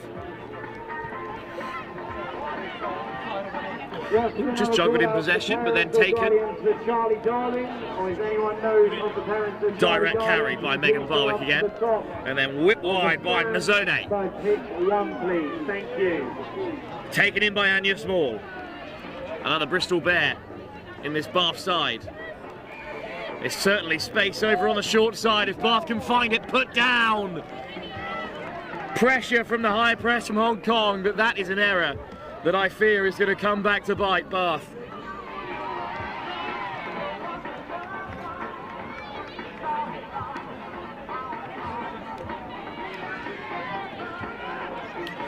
Scrum for Hong Kong. Abigail Chan with the feed. Stacked up right behind the scrum with Olsen Thorne out wide on the left. And indeed they swing to the open side. Oh, a show and go. Well read by Doyle. And then the pass wide is straight into touch. So all teams, coaching staff and spectators can find all of the upcoming fixtures across the afternoon, the early evening. Good defence from Bath. In the knockout stages. Not out of the woods just yet. Need a clean line out. It's a great line out. And that's a good platform for them. Chipped in behind, there's no one sweeping for Hong Kong. But Abigail Chan is the first back, put down, just dropping upon it. Great offload off the deck to find Langford, who crashes over halfway. Penalty. In at the side is the call. Bit of a coach killer, that one. Olsen Thorne accelerates away. Natasha Olsen Thorne amongst the scorers again for Hong Kong. Didn't look like anything was on there for Hong Kong China Dragons, but spotted half a gap Olsen Thorne and has a second try, and Bath are in trouble. Full 7 points as well, nudged over by Ho Soo Won. 12-0 here at Harpenden for Hong Kong, who at the moment are through to the semi-finals to face the Hammerheads, while Shogun take on Lillian Amazons in the other semi-final, if Lillian Amazons can win their final group game as they're expected to do so.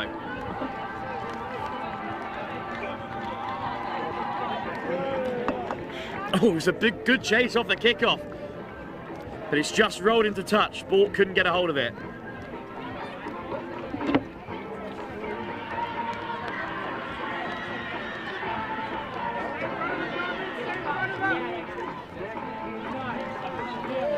Hong Kong have it from the line out.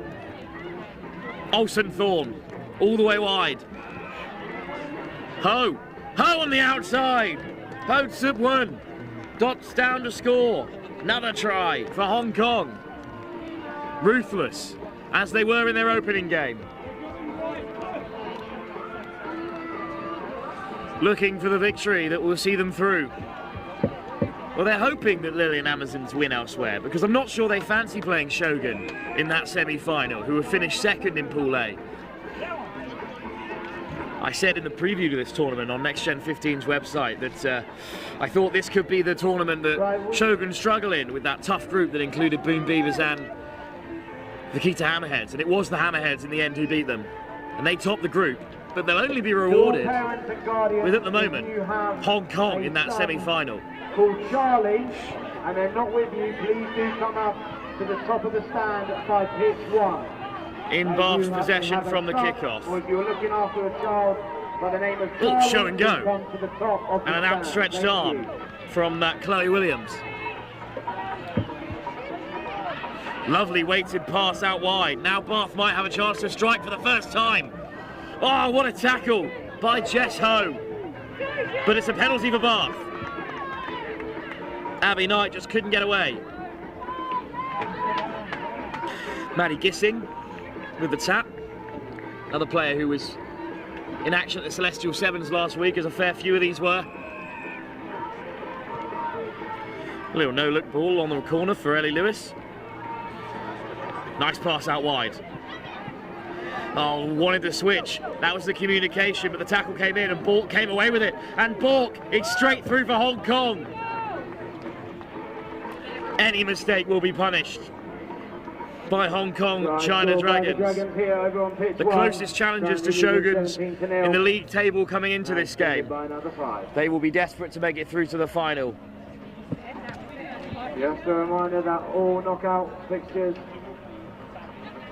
But at the moment, are now they will have to go through the Vaquita Hammerheads to make it there.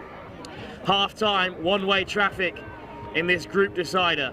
Second place at the moment belongs to Hong Kong, and it's unlikely to change hands again in the next 7 minutes or so. But we'll have to wait and see, live here at the Harpenden Sevens.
This is just another call out. If any parent or guardian has a son called Charlie, who is 5 years old and is not with you, please do come to the top of the stand alongside pitch 1.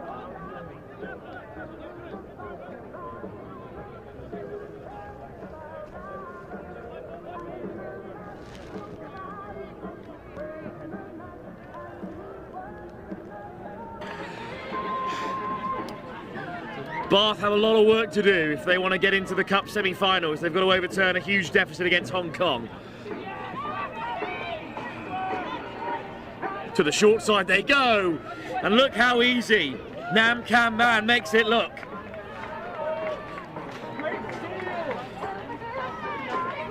So many players in this Hong Kong side to look out for, and Nam wasn't necessarily one of them in the previous legs, but she's been unbeatable here in Harpenden.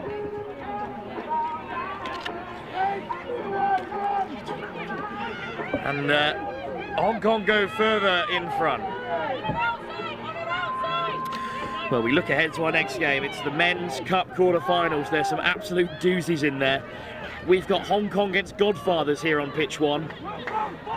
And then after that, Apache take on the Artisans.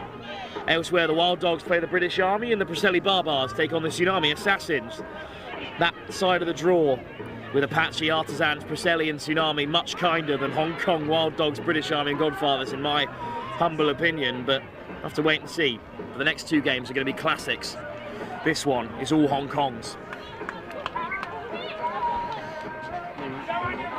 Big fend, and a good carry, and good work to get back to feet from Anya Small. Great support as well from Liv Lewis. And it might open things up for Bath. But Barwick just puts on the handbrake. Good offload. Derek. Over the halfway, Katie Derek.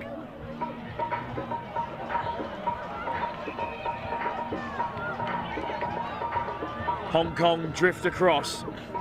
Small into contact. Good defence from Hong Kong, driving back Bath. It's another good tackle, that time from Abigail Chan.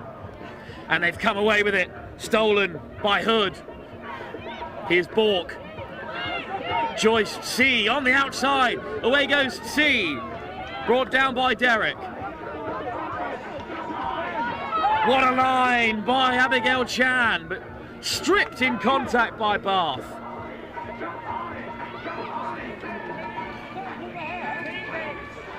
Clearance, plenty on it, what a nudge. And it's the captain, Barwick, who's in front. Barwick, great pickup. Bath will score. What a kick. And what a way to open your account on the live stream here. Try scored by Bath. Megan Barwick of the Bristol Bears gets their first try of the game.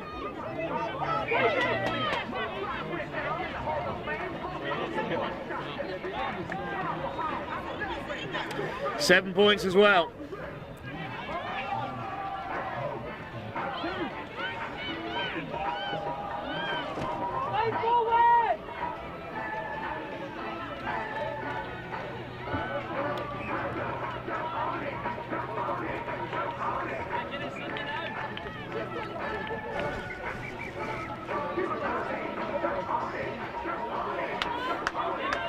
Oh, kick into no man's land. It's going to bounce Bath's way. Well done, Charlie, buddy. Small has it for Bath. Chipped ahead. This time by Kate Derrick. And it's a penalty advantage for Bath as well. Tackle off the ball is the call. Bath are finishing this game excellently well. There's the acceleration from Ratcliffe, who dots down in the corner.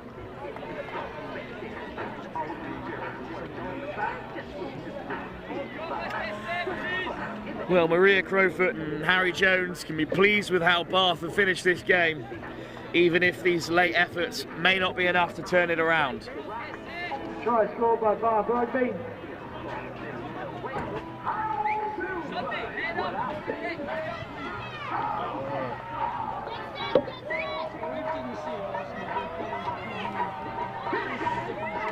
Still time for Bath to close the gap. Now 12 points on the board.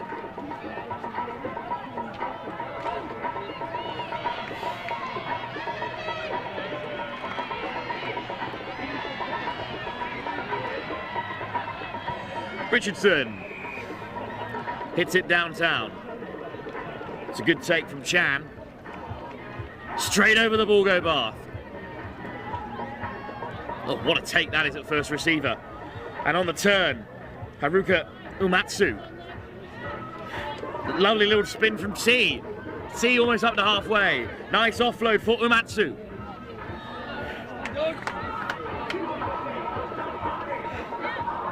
Hood.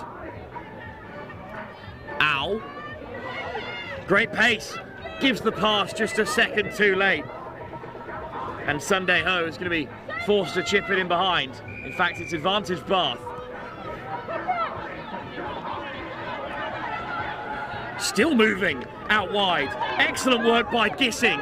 And now Bath in behind. Back inside to Gissing. But C back to make the tackle. Penalty Bath. Ellie Lewis, former England under-18. Thomas, almost through. Just needs someone on the shoulder there.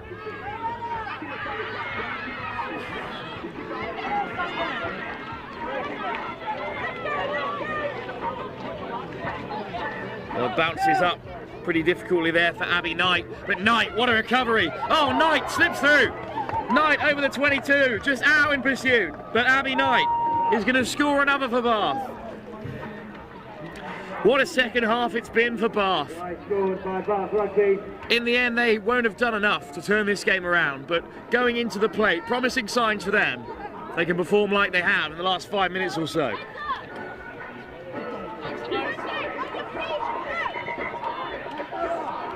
Now time off, because there was a player down for Hong Kong throughout that entire play.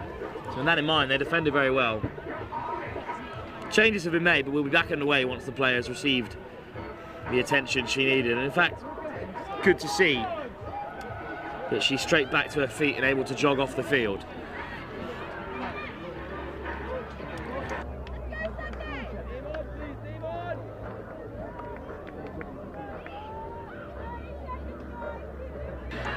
(27-19). Certainly looks a lot closer than it was in that first half. In fact, it has been. Bath are on top in the second half.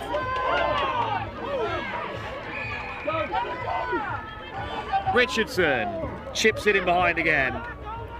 Free kick, offside from the kick. So Hong Kong will have one last chance.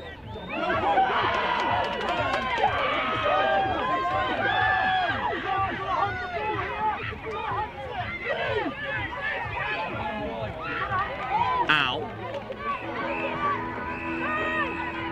Good carry from Nam. Oh, it's loose. And it's Bath who have it back. Abby Knight. Penalty advantage for Bath. Chipped ahead. Rigby's back there for Hong Kong. But it's caught on the turn. Big shot from Gissing.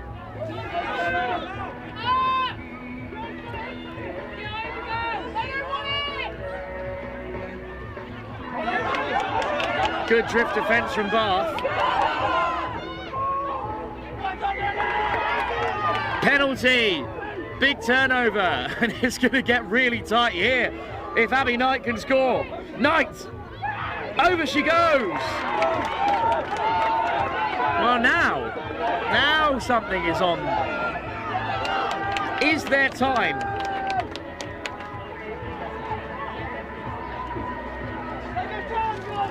(27-24). What a second half by Bath. Richardson with the kick. It's up to the referee if Bath have a chance to get back into the game. Hong Kong survive a late scare to secure their place in the Cup semi-final. Can their men's team do the same? They are in action up next against the Godfathers. That's the next game, live here on the Lit Super Sevens Elite Series here at Harpenden.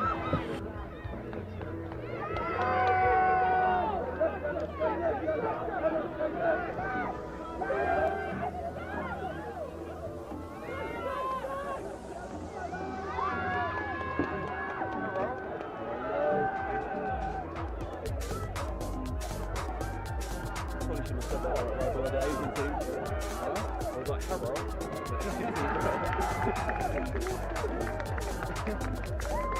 Okay then, we're moving on to our Waterproof or nothing.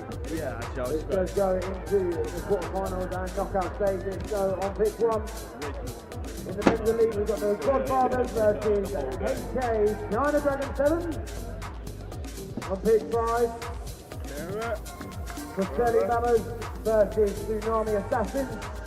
On pitch 3, in the men's open, we have Fine Rugby Now versus Plough and Harrow. On pitch 4, Harpenden Roosters versus Burning Ballers. And on pitch 2, Nomad Sevens versus the Ruckers Academy. Here we go then. The knockout stages are underway in the men's elite division.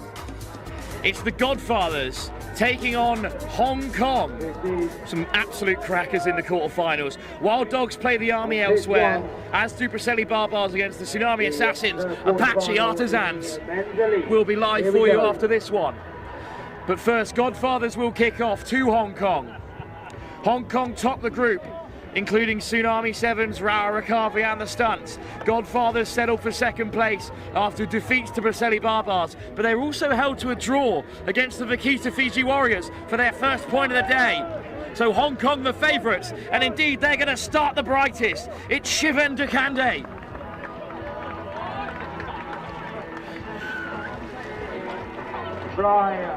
Try scorer in their opening game, Shivan Dukande has another.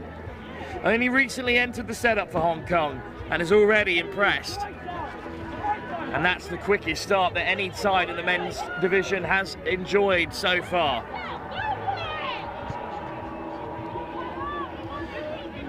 Oh, it's a great effort from the kick, but Dukande just short. The Godfathers need to switch on here.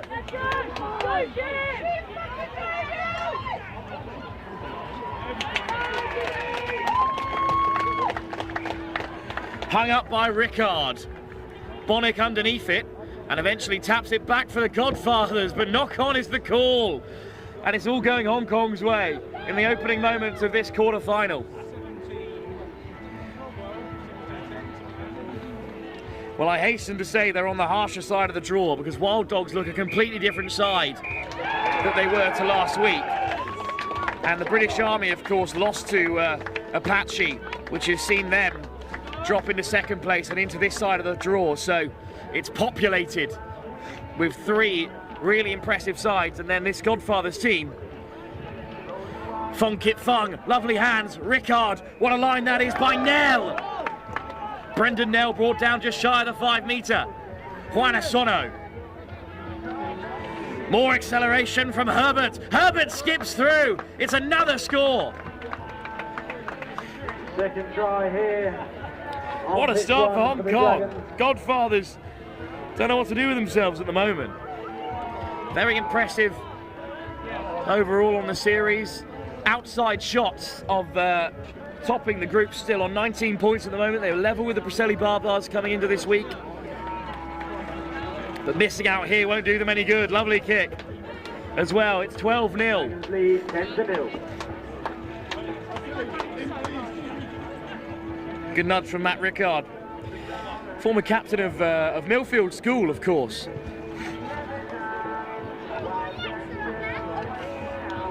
Good take from the Godfathers. First chance for them to really attack.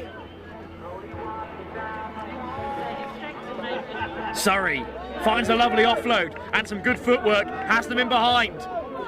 Oh, great acceleration to get on the outside of the sweeper from Ethan Horton. Oh, has he got it down? Well, Horton was in pursuit. I felt for all the word that he scored. It's been given as a penalty try for that last-ditch tackle that's seen Hong Kong issued a yellow card as well. Brendan Nell sent off, and it's 12-7. Godfathers back in the game. And it's Ethan Horton, labelled as Bath's second most dangerous martial artist, who has created the penalty try opportunity.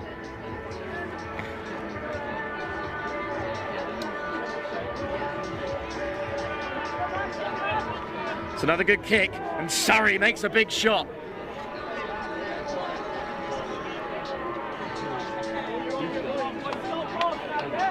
Weaving run from Liam Herbert. Still going, Herbert.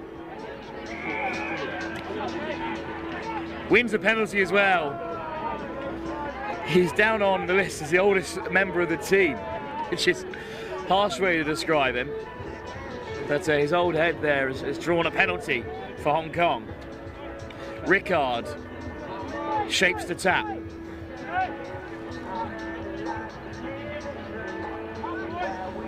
High press from the Godfathers. And Shivan Dukande looks to exploit that. Phong Kit Fun steps back inside, finds Dukande again. What a score for Hong Kong.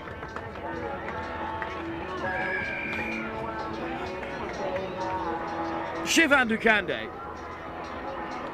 is a fine player, but he is transformed in this tournament into Hong Kong's most important, and it's his second try in this quarter-final.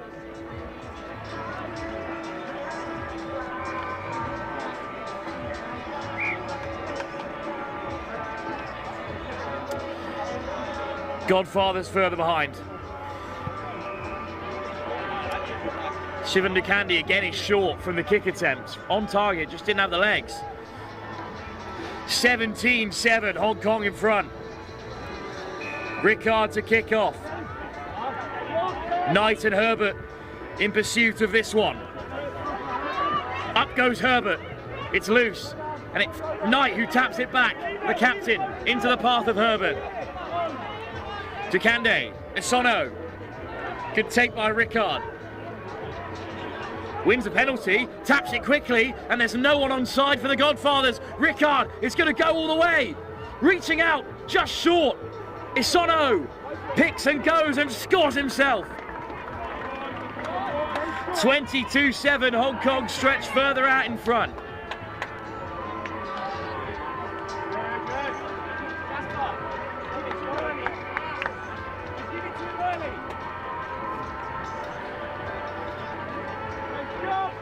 Matt Rickard off target, 22-7 it remains. The Godfathers are letting this one slip.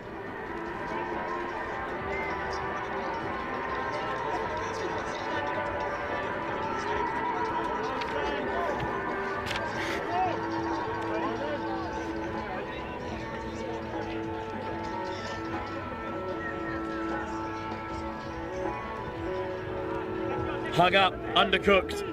Free kick halfway for the Godfathers. They could do with another score before the break.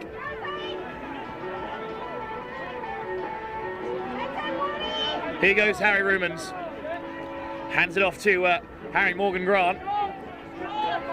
Morgan Grant. Dale. Caught by Dukande. Rumans round the corner. Another big shot from Isono. Dale. Miss pass over the top. Knight makes the tackle. Penalty for the Godfathers, although Harry Morgan Grant was away down the right. Another quick tap from him. Lovely step from Morgan Grant. There's 2-on-1 there. Gear back on the inside. Morgan Grant. MacDale. Martindale. Steps around Isono. Still Martindale. Phong Kit Fung brings him down. And Joe Martindale is rolled into touch. And that's the break. 22-7. They're not out of it just yet. But it's a fine performance from Hong Kong in the first half. And Godfathers are up against it if they want to make their first semi-final of the Elite Division in the Lit Super 7 series. 7 minutes still to play. Hong Kong in the driver's seat.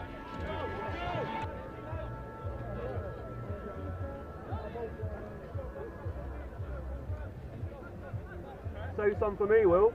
There's literally nothing you can do about that. You're right.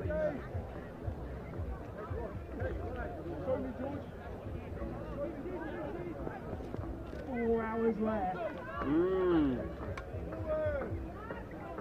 4 hours of fun. 4 hours of fun.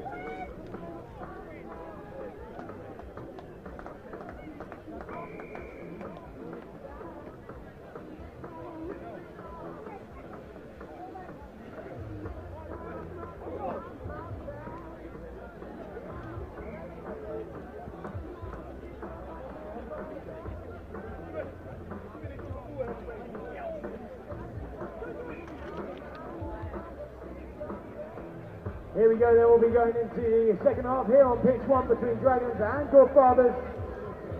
And the scores currently stand Dragons leading 22-7.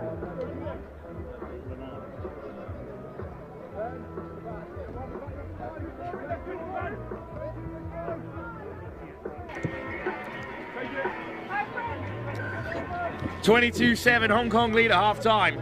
It's another looping kick. What a take by Knight! And the skipper's off to score. Joseph Knight with a wonderful take. Dragons take another try in this fixture.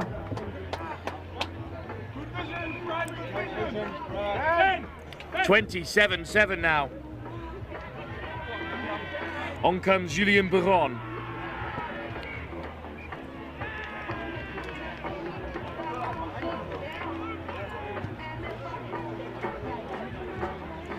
Off target Baron. Runs a 4-minute 15 Bronco, which if you're unfamiliar, in technical terms can be described as a really, really fast Bronco.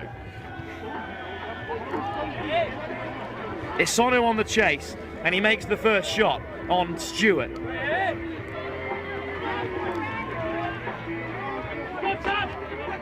(20 points behind now, the Godfathers.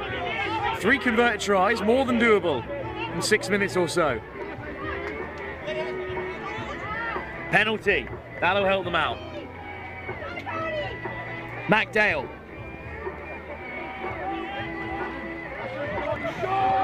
Oh, lovely footwork, away they go. What an outstanding step. Ethan Horton is surely going to score another. Oh, it's another high tackle after the try is almost scored. Horton's been on the end of 2 of those already. And I think it's James Key this time who gives away a penalty try. And Key's going to go to the bin. It's absolute madness from Hong Kong. Twice, even though the try is obviously going to be scored, they've taken the heads off Horton.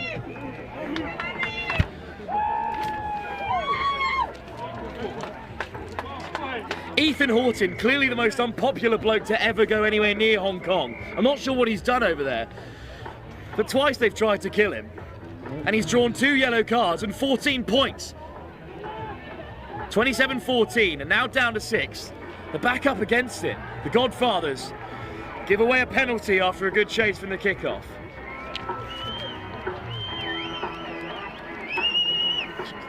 Rumours on the sideline that it should have been a red there, and I can't really disagree. It's twice they've absolutely leathered his head. Horton, good lad, straight to his feet. Free kick, penalty kick, sorry, the right option to take for Hong Kong.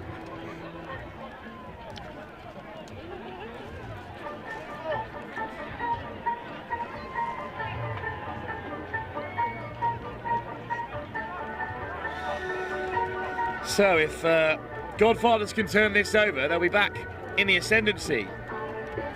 21-27, a very different game. It's a fantastic take from Oxford Quins under the circumstances. Rickard, back to the short side. Oh, it's been nicked by Greer. Popped up in between Knight and Quins. Neither of them wanted it. And now the Godfathers have got to play quickly. Penalty as well on the 22. Here's Dale, ever present for the Godfathers.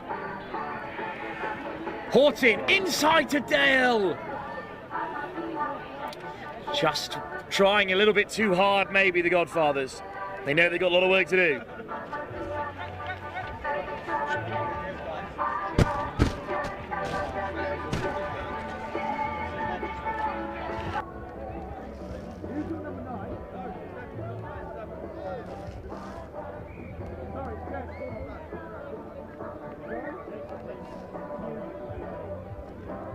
Plenty of changes in the offing for the Godfathers. Let's see what kind of impact they can make. Hong Kong still down to 6. It's a scrum for Hong Kong. Out of the frying pan, very much lingering near the fire. Inside their 22, down to a player. Brendan Nell with the put-in.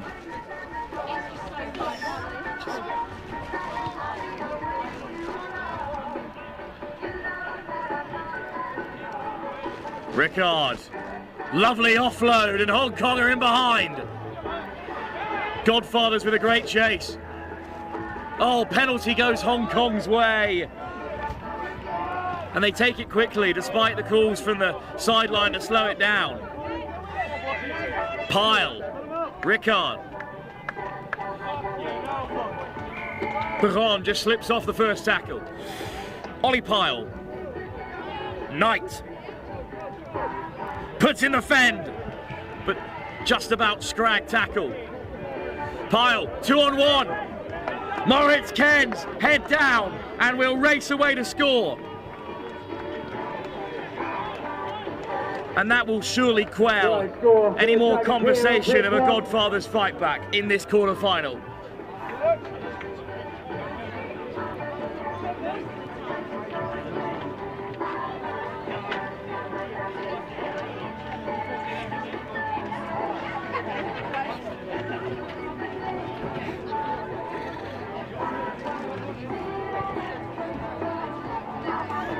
Lovely nudge.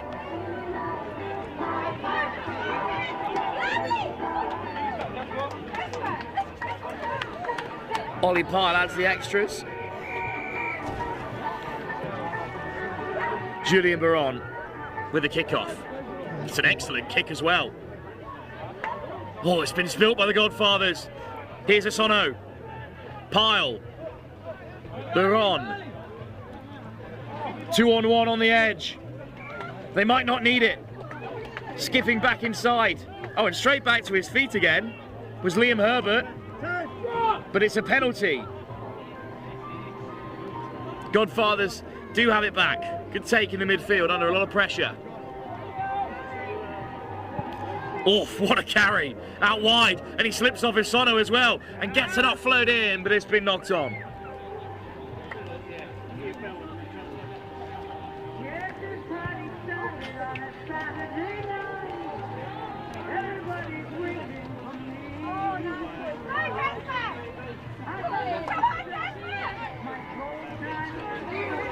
So Hong Kong take all the time in the world for this scrum. They're in no rush at all to get this game over with after a late Godfather fight back.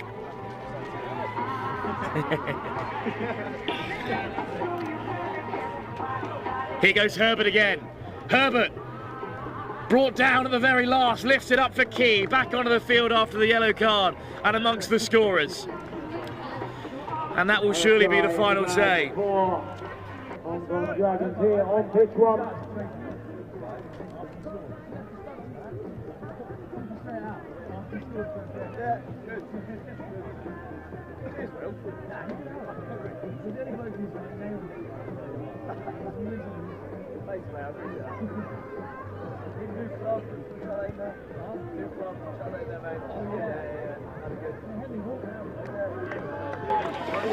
That's the final say. In the end, the last few moments of the game were decided after the Godfathers fight back was put down. Hong Kong Dragons taking the win against Godfathers 39-14. Good result for Hong Kong, on to the semi-final.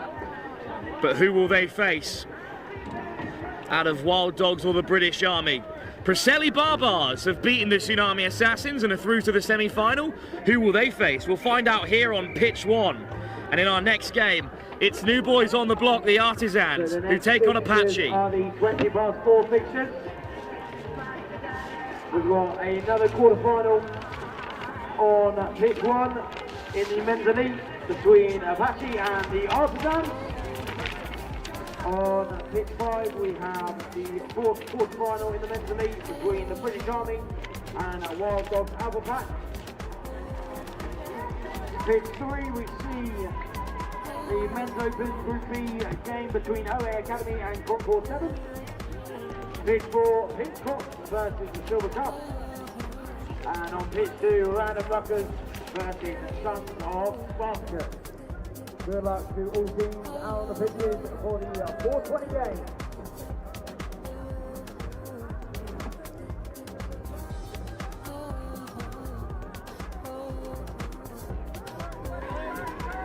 It's another quarter-final in the men's elite competition. It's Apache, who have earned their place as group winners after seeing off the British Army. For the Assassins, they were beaten by a much improved Wild Dog side in their final group game, which dropped them down into second place and put them up against this dominant Apache side. Good kickoff, and what a take it is, under a lot of pressure from Holt. So this newly formed SEVENS setup, a charity cause in support of the ovarian cancer action. And breaking away early here, almost through, was Callum Anderson. But it's deflected, and Holt has it back. Here's McRae. McRae looking to get on the outside. Now it might open up for the Apache. It's an exceptionally well established SEVENS side up against the new boys, the Artisans, who have surprised everyone with their fine performances. Here's Purwal. Ollie Rhodes. Oh, it's just been knocked on out wide. Good defence from the Artisans. Apache now with a chance to try their luck again. So Preseli Barbars, who were finalists in Shelford 2 weeks ago, already through to the semi-finals after seeing off the Assassins, an Assassin side who were worth their place in the quarterfinals but didn't offer much in the way of contest, beaten 29-5. Hong Kong are through to play either the British Army or their opponents in the other quarterfinal. That'll be a cracker if that's how it ends up. Seen that game a few times already on the series. For now it's Apache, again looking to probe through the Artisan line. Off goes Henry Toombs again.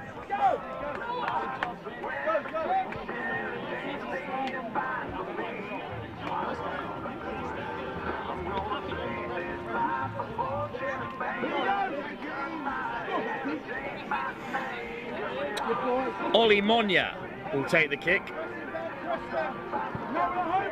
Off target, but Apache have the first score. 2 attacks, and they have converted their second.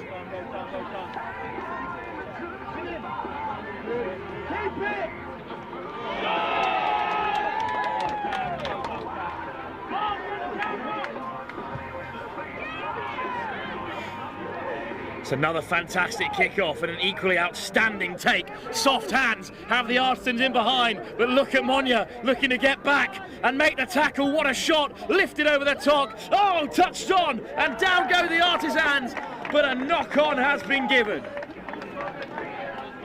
Would have been an outstanding finish. But in the end, it's a scrum for Apache inside their 22.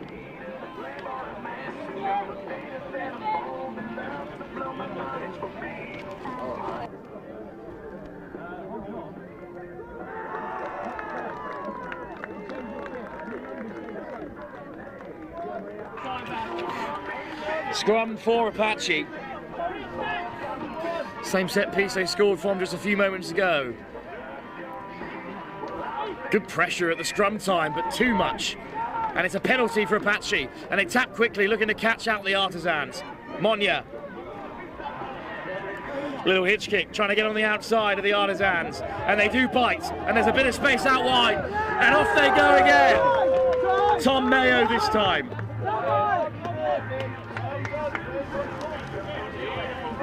But the Artisans in their first outing on the Super Sevens Elite Tour were excellent in the group stage, seeing off the Hammerheads in a fine performance that knocked them out of the competition in the end. But they're now 2 tries behind.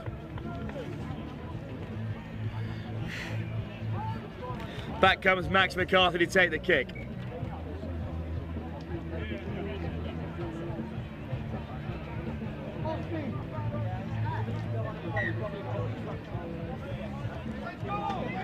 Certainly put enough on it from 5 yards out.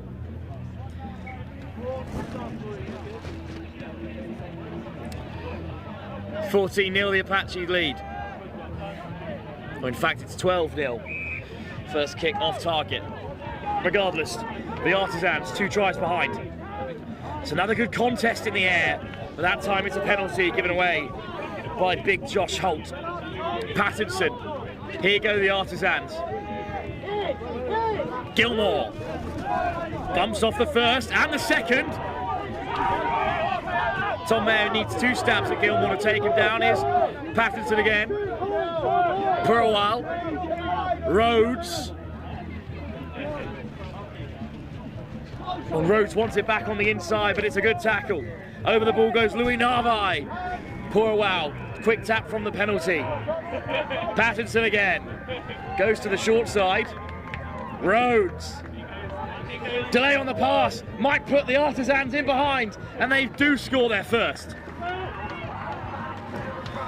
Textbook Sevens, really. Just numbers up on the short side. Drew in the defenders. Forced into the corner, but a fine finish. Believe it was Charlie Rawlins out there. Plenty of tries already in the competition, the Barnes RFC man.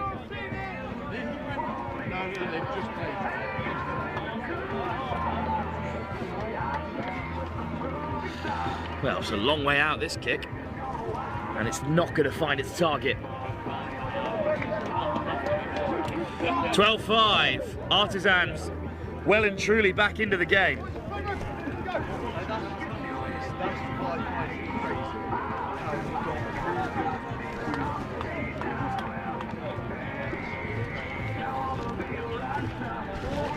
Scott Clark with the kick, offside the call from the Apache bench, ignored by the ARs. Strong carry by Narvaez. Monya lifts it off the deck. Missed pass, interception! Picked off by Scott Clark. And the Curry Chieftain, right before half-time, has the chance to level it up.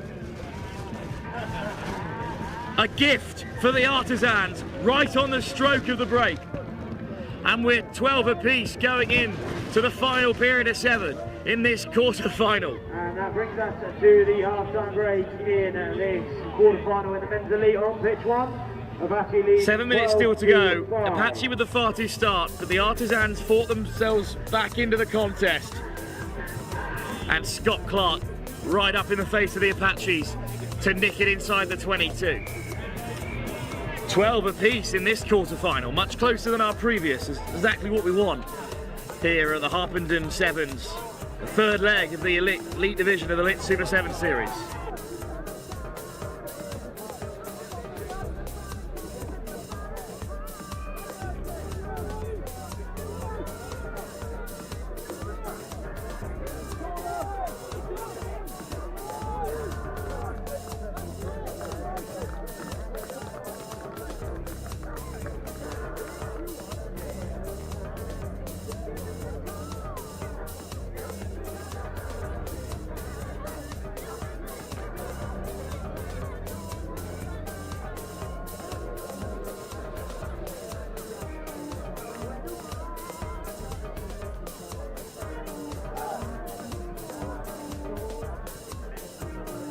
Here we go, then we're going to be going into the second half of the quarter-final in the men's elite game here on pitch 1 between Apache and the Artisans. 7 points in it as it stands, with a big second half to come. Good luck to both teams.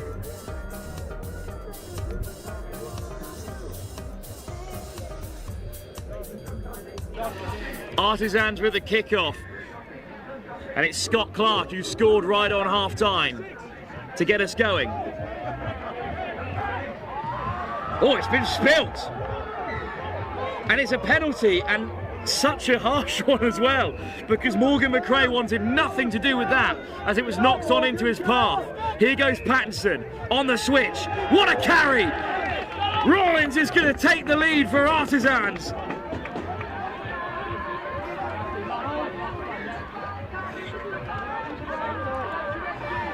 Perfectly timed pass from Pattinson to put Rawlins in for a second score.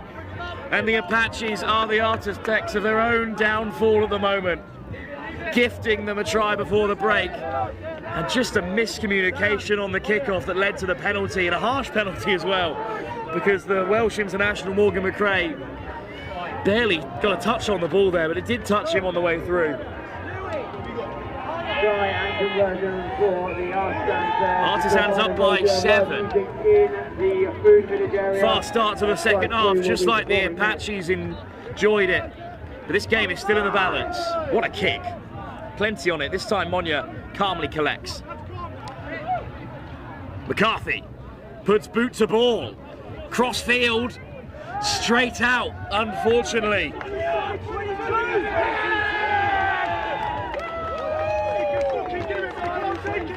Well, Apache claimed he was inside the 22, but of course it was passed back by Monya into the 22. So the line out is going to be the Artisans.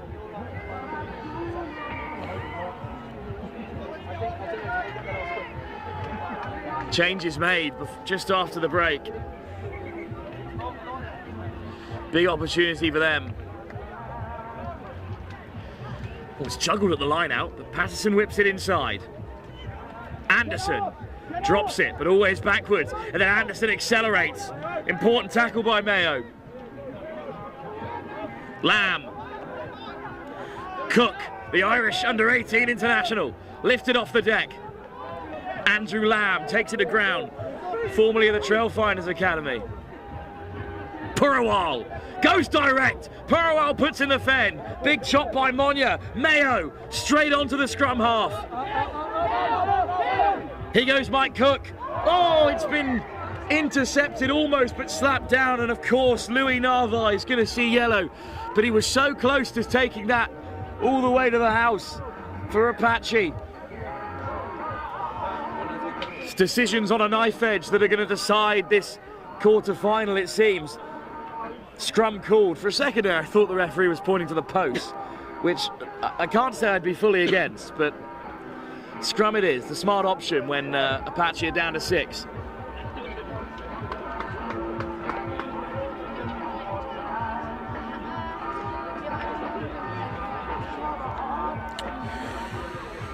Charlie Rawlins on a hat-trick, hugging this right-hand touchline. But it's Cook. Cook taking on Monya and teeing up Rawlins. And it's a hat-trick in the quarter-final for Charlie Rawlins. Great work from Mike Cook. Another Reading Ram, part of the herd that part of this Artisan setup.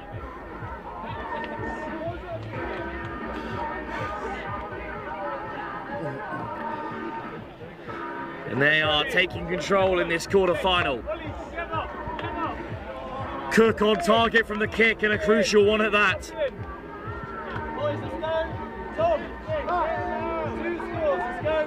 2 scores required for Apache, and they will receive kickoff.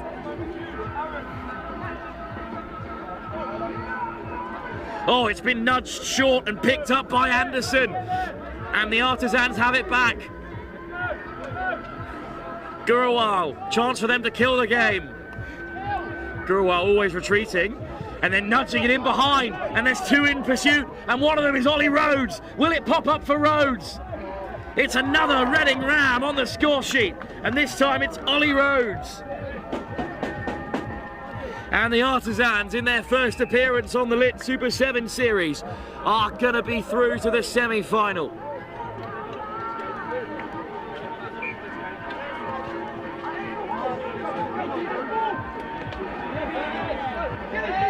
Apaches were 12-0 up in this quarter-final in the first half. They let the lead slip before half-time. And that was the wake-up call that the Artisans needed, because they have been fantastic in this second 7. Let's go, Eamon, move! Apache can feel aggrieved on a couple of calls that just haven't gone their way. And in the game of 7, sometimes that's enough to decide knockout ties like this. Mike Cook will take all the time in the world to kick this off. Rhodes in pursuit. It's a great take under a lot of pressure. And here go Apache. Monya. Nice footwork from Monya. Chopped down, but straight back to his feet. Oh, it's effortless from the kick through, and a great take. Beautifully done by Monya. And it's Chris Harris who's going to score.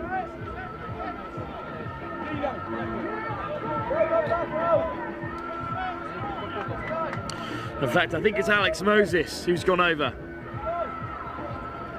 Regardless, it's a score on the board for Apache, even if they might not have time to turn this game around.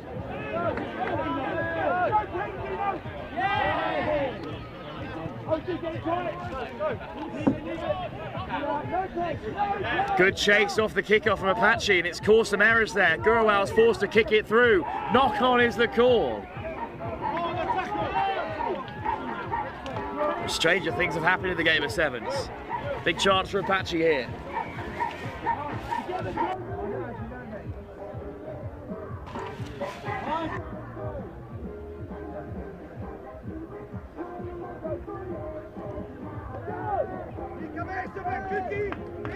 Here goes the scrum. McCarthy with the feed. Monya at first receiver. Just slips through his fingers there, but a little hitch kick, and Monya's going to dart through. Great recovery from Ollie Monya. Cleanly converted, but it's time up.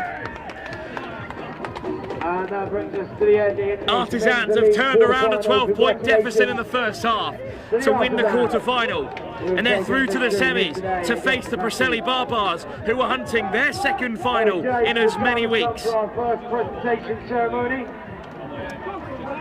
Good performance by the Artisans in their first outing as a side. And we do have a winner. This is in the pub sevens vets. So I would like to ask straight on to more knockout sides up next. It's a cup semi-final. The Vaquita Hammerheads, who shot Shogun in their opening game, take on Hong Kong, who settled for second place behind the Lillian Amazons in their pool. That's the next game, live here on pitch 1. The rest of the chaps coming up. Here we go, they're coming.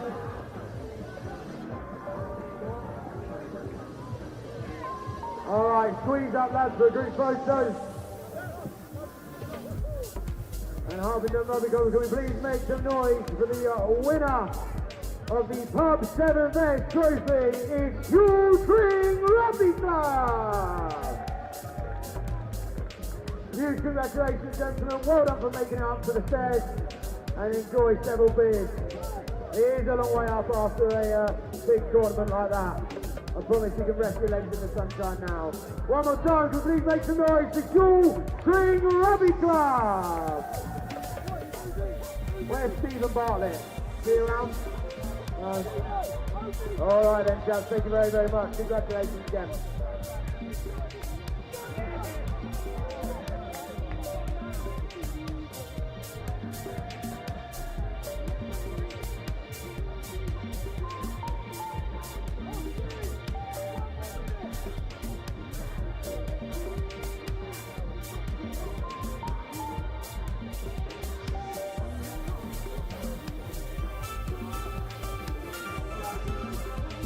Alright then.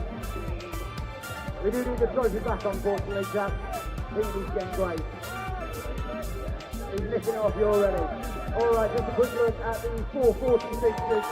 We've got the Women's Elite starting right now here on pitch 1. Our first semi-final of the day, and it's in the Women's Elite competition. It's Hammerheads, who saw off Shogun to top the group, taking on Hong Kong. Lou Meadows back alongside me for this one. And, well, you do know some of the girls across the Super Sevens tour from your time at Red Roses and beyond. Yeah. And you know that this Hammerhead side are in great form after winning last season's seven series. Yeah, absolutely. They've got some really athletic players looking to run the ball, move it early. They've just lost possession at the breakdown because that's one thing we know Hong Kong will bring is their tactical side. So they're going to go after that breakdown. So Hammerhead, not only have they got to run, they've got to look after that ball. I'm sure they know, Hong Kong, that the breakdown has been an area of dominance for Hammerhead all day. Absolutely ruthless against the Boom Beavers in their opener. Yeah, this is going to be an awesome physical battle. I'm excited. And of course the other semi-final, Shogun against the Lillian Amazons, that Fijian side. Special games all over the park. It's a shame we can't get both of them in. They're playing elsewhere on pitch 5 at the moment. Yeah, credit to the tournament and getting this calibre of teams together, to be honest. Like 2 epic semi-finals, and you're right, like if only we could commentate on both. Powerful scrum, and it's gone loose, and it's been swept up by Langford for Hong Kong, and they've won a penalty and a quick tap, and away they go. Abigail Chan making plenty of yards. Ho in support. Oh, that's a hint of playing the 9 there. Indeed, it is a penalty. And another quick tap, and now they could be caught out. Maggie El Yoon gets the offload away. This could be the first try. Oh, just shrugging off the last offender. Langford with a big old fend. And that is the first try in this women's semi-final, and it goes the way of Hong Kong. Yeah, Hong Kong on there literally capitalising on Hammerheads' mistakes, getting after the quick taps and opportunities from the penalty at the breakdown there. Hammerheads just a bit too keen, going over the top and playing the ball illegally. And Hong Kong just literally on seconds, quick tap, and they're over that try line. Well, coming into today, Hong Kong are the closest challengers to Shogun on 26 points to Shogun's perfect 40. But no longer perfect, as they've been beaten for the first time on the series by this Hammerhead side, who are looking to defend their title. That's why we love a series. Anything can happen. It can change every competition. At the moment, Hong Kong up by 5. That was a cheeky restart by them. They went really short and low with the ball, so the bounce was very ugly for Hammerheads, and they've come away with it. And it's broken for Langford again. And she's gone. Well, it was just nudged on, first by Hong Kong, then by Hammerheads, and it popped up for Sophie Langford. So again, Sophie Langford, player I know really well. I had her in the under-20s actually. She was 18 at the time, so she was playing up, and a credit to her and what she's doing here today. She's looking very strong, very physical, reading that defensive line really well. Under-20s World Championships in the men's 15s competition, of course, is coming up this summer, just before the start of the Women's World Cup. So you have your eye on both competitions, I imagine.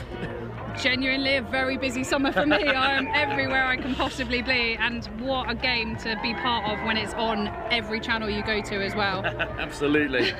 Hong Kong, 12 up. Great start for them. Kickoff from Jess Ho. Another short one. This time just rolling over the 10 and put down. Always backwards, says the referee, so who will it fall to here at the breakdown? It does come Hammerhead's way. Bit of possession for the first time. Good delay on the pass, but Ho makes the big shot on Brown. Turnover again. It's been turned over on the deck. Hong Kong just so quick over that ball, and Hammerhead's not getting the support in, and they're breaking down the outside now. Big shot comes in on Maki El Young to win it back for Hammerheads, who look to go quick, but in the end it's going to be laid back.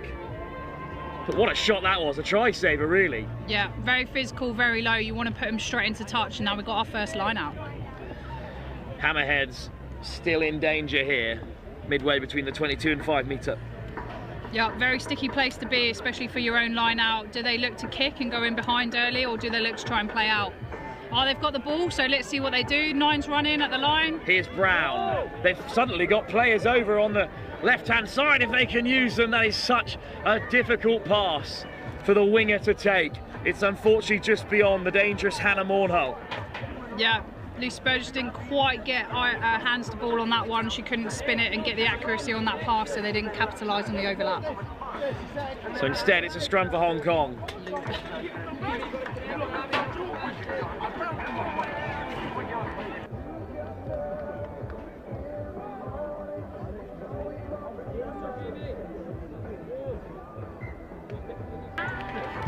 Well, reset at the scrum for Hong Kong.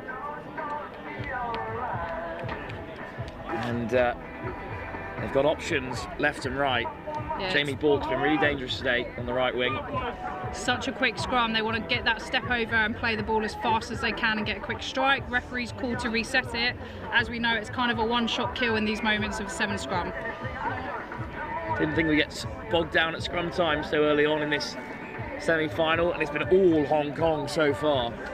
Yeah, having played forwards in 7s myself, the scrum is not a good place to be. You want to get it done quickly. And they get a free kick. Quick tap, away they go. It's Abigail Chan catching everyone unawares.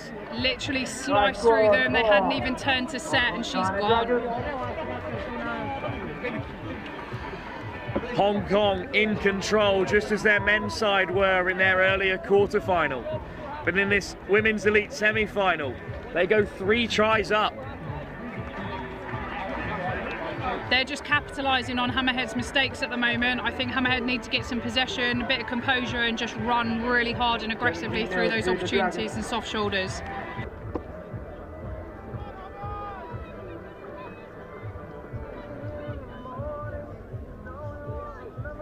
that's fine. So Hong Kong now on the circuit, of course. They've been such a big part of the Lit Super 7 series, and they're developing all the time. Yeah, massively through their sevens program, but also their 15s. They're putting money and resources into the right areas, and you can see it. So physically, they're in a better place to be able to compete in this type of tournament. And equally, they've got coaches in to support the tactical side of the game, and you can really see it in the way they're not only capitalising on Hammerheads' mistakes, but really taking those opportunities and making really good decisions. Oh, all the way around, Pearl Keller. Great work, ball on the inside for Burgess. Straight back to her feet from releasing the ball there, and now playing scrum half. Pearl Keller, Brown, Henning, just pops up there. Lovely footwork and a great fend, and a little show and go, and Hammerhead slipped through the net. Awesome agility to get around the outside of that defence, a little lateral arc, and she skipped straight through and then sped through over the try line.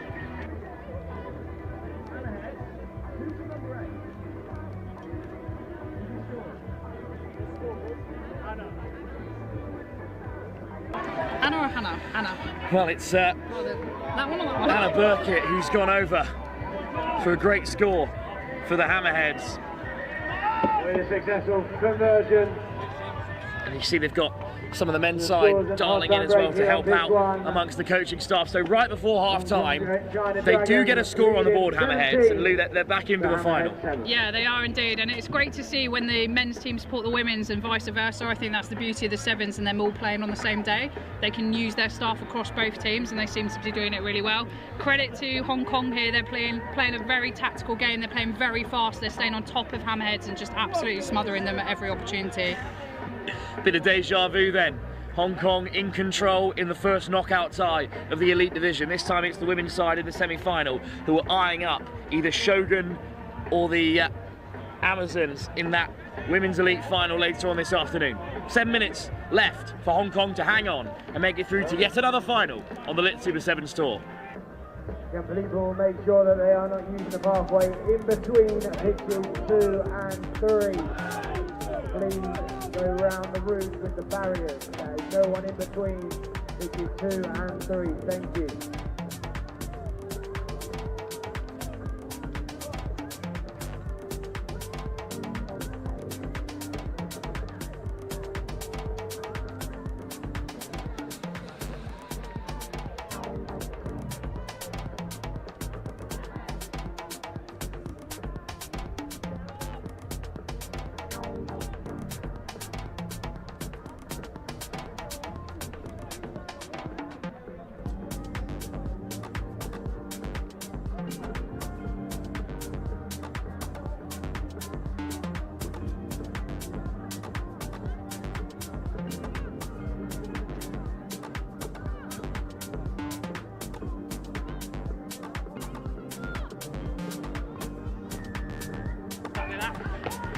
Brown with a deep kickoff for the Hammerheads, who trail by 17-5 in this semi-final. Top footwork again from Jess Ho for Hong Kong. For the second half. And they'll look to strike right at the start of this second half. Round the corner goes Maggie out Young. And then look at the acceleration from Olsen Thorne on the outside. Olsen Thorne will go the length. Blue Meadows alongside me. That is a fantastic finish. Really good switch play by Hong Kong in the middle there, just to tighten up that Hammerhead defence, and then they could capitalise on the pace they've got on the outside. Did you see that finish? She literally gas for gas, and she burnt her to score that first try of the second half. Natasha Olsen Thorne has been outstanding throughout this leg of the Lit Super 7 series here in Harpenden. Beautiful club that you know very well. I do indeed. It is down the road and a local. Fantastic pitch, great surface, and equally great people that are part of this game that we like to see on the sidelines now. You can see they've got their own tent. They've got it nice and proud with their slogan on the top, and I think a lot of these fans are very local. But you can see already these games, the women's and the men's, are drawing in crowds every day. So I think we've had even more ticket sales on the door, which is fantastic. So Hong Kong back in command after conceding just before half-time. That's an excellent take from Freeman. And a lovely offload. Now the Hammerheads with a bit of space to play in. Oh, that's a teasing offload. It goes straight to deck. You really want Hammerheads to just build a bit of pressure here, look after the ball. That was a bit of a sloppy offload off the floor there, and they couldn't quite catch it and regain, which now means that Hong Kong again have got a scrum put in. Missed opportunity. You've got to take all of them in semi-finals, especially against teams like this. Yeah, Sevens is literally so quick. You've got to capitalise on every opportunity, and little mistakes like that will hurt you.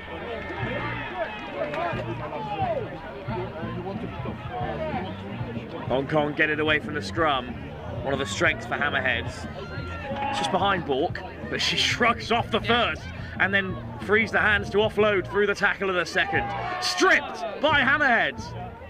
Right, Hammerheads have got an opportunity here now. If they can look after the ball at breakdown, which they do. Hong Kong penalised there for not releasing in the tackle. And now it's up to Hammerheads to make a good decision here about how they can capitalise off this opportunity. Scrum taken, but they're against the clock as well in this second half. So they've got to get a move on here. Let's hope they go for a quick strike here. They're in the opposition half, so easily can capitalise on what space is available. I reckon they've got a blind opportunity, or they can look to stretch to the open. Keller and Herring, a very capable front row in the game of sevens. Scrum to be fed by Emily Freeman. Good strike on the ball, and they're pushing it to the edge. They're going for the open side. Burgess. Here goes Liv Lawn. Brought down emphatically. Penalty, another one for Hammerheads. Quick tap. Hong Kong backpedaling. Freeman. Moving the ball really well to the spaces. Can they keep this alive? Keep it off the deck. Good footwork on the edge here. Herring brought down on the 22. Stolen by Hurd, but not legally. It's a third penalty in quick succession. Referee says time off. Can't give too many more of these away inside their own 22. No, Hong Kong need to be careful here. They need to be smart. They don't need to be putting themselves under this kind of pressure with the score that they've built. Let's see what Hammerheads can do though off this. Just a player down for Hammerheads, so we'll have a slight break in play. And much water needed, because it's looking pretty, it's still pretty warm out there despite the sun ducking away for a minute. Yeah, I think we're looking at a toasty 30 degrees still, so getting the water in and welcoming the opportunity to clear the lungs out, I reckon. Well, while we've got you, Lou, we must touch ahead of the summer, of course.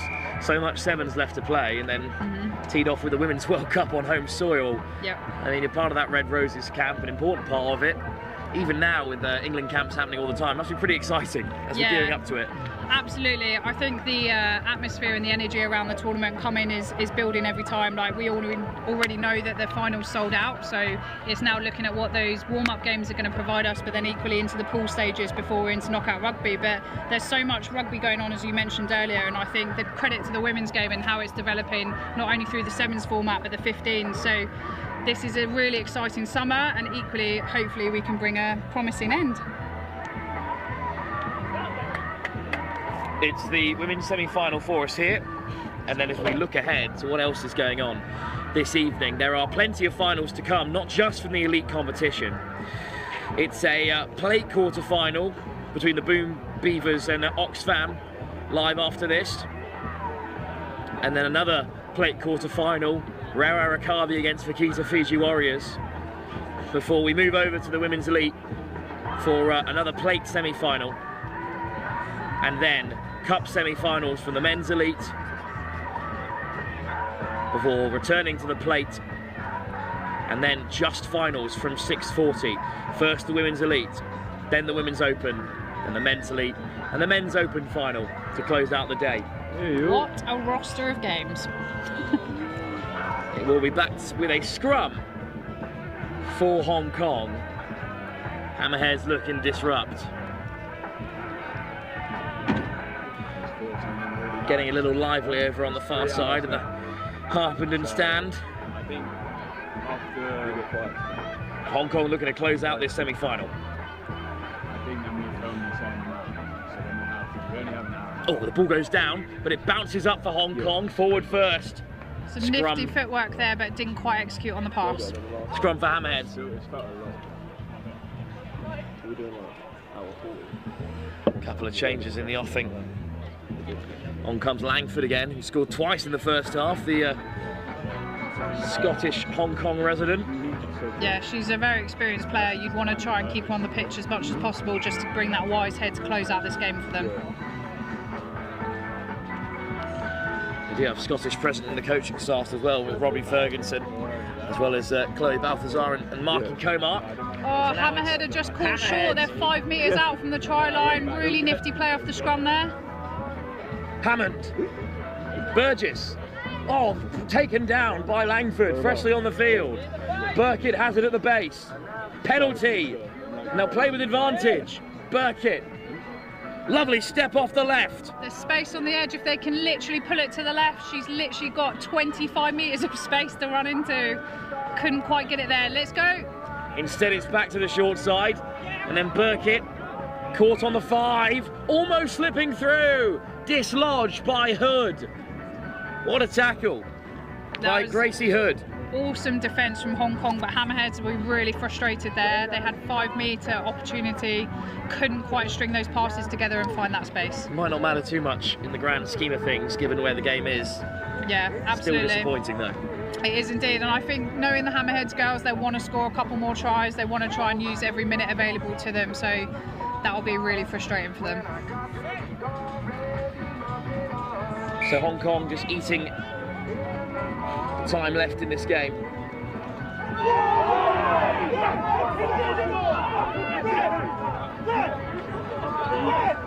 And Hong Kong are playing away from that base of the scrum. She has so much pace, and now they're in a really good position outside their 22 to attack this Hammerhead side once again. What a line by Hood, met well by Burkitt. Oh, but it's a penalty. I think a yellow card is coming as well. Yeah, unfortunately I think that was a high tackle. She didn't adjust her height at all, so she's going to see out the rest of the game in the bin. Well, that's a shame. But it's a big chance then for Hong Kong, who take the scrum, as you would in this situation, to be fair. Absolutely. Hong Kong playing a very tactical game here, recognising they can chew up some of the clock, and also they've been very successful off this scrum. Final moments of the game, you can see Oxfam poised on the sideline along with the Boom Beavers. Both disappointing days for those two sides, but still silver on the line and points on the leaderboard.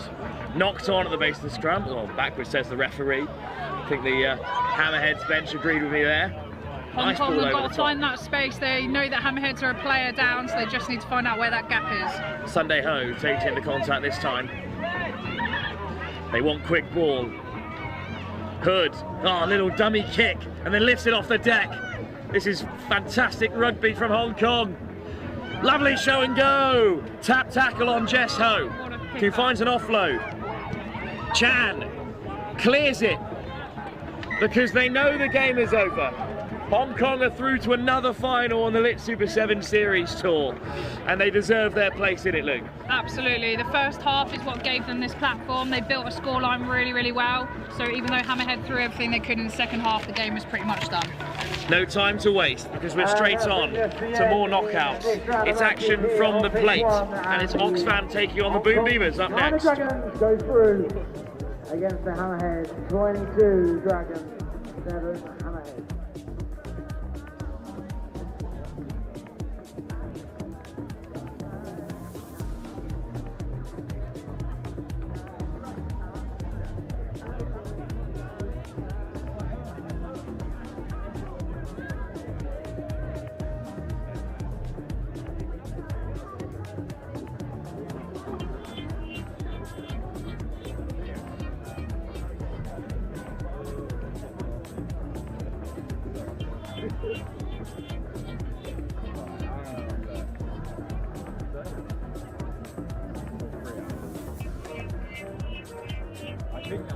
I went on first.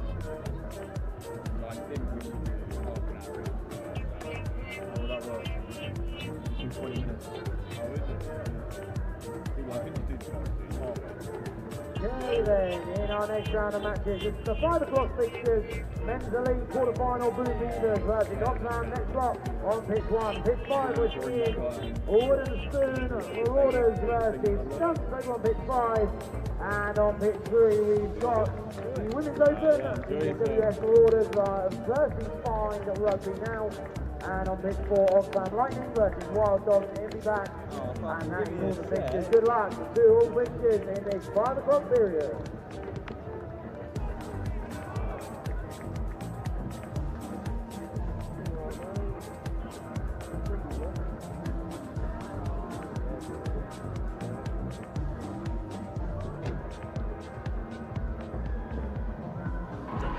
Kick-off, the Boom Beavers underway against Oxfam here in a plate quarter-final. Oxfam much improved from their start in the tournament, but they just couldn't get over the line today. They'll back themselves in this plate. They've got a hard task ahead of them in the Boom Beavers. They're a fine side. Oh, lovely work. Look at the shape of inside and out Miles Bailey here. And Bailey going for the corner, and he gets it down beyond Hewitt.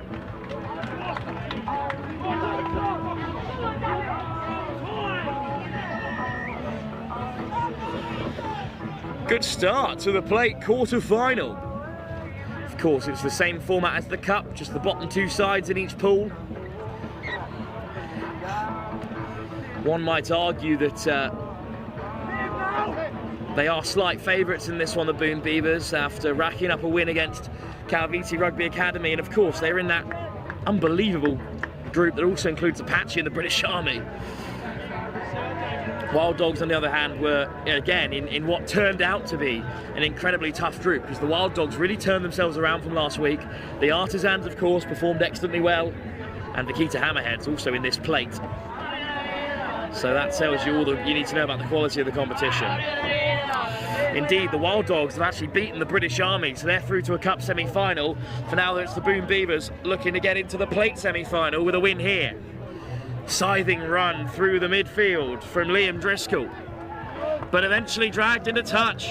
Great defence from Oxfam. We'll of course have another quarter-final after this when Rewa Rakavi take on the Vaquita Fiji Warriors in a game that promises to be full of flair. Vaquita Hammerheads will be the favourites, you'd imagine, in this plate. The last time they got knocked into the plate was back at Eton Manor, and they went on to wipe the floor with everyone on their way through to a bit of silverware. They'll have to take on one of these two in the final on the other side of the draw if they can make it through the next 2 games. That kick intercepted. Reaching over the breakdown, Oxfam, not legally, so here's Baker. And then the switch by Seb Rees.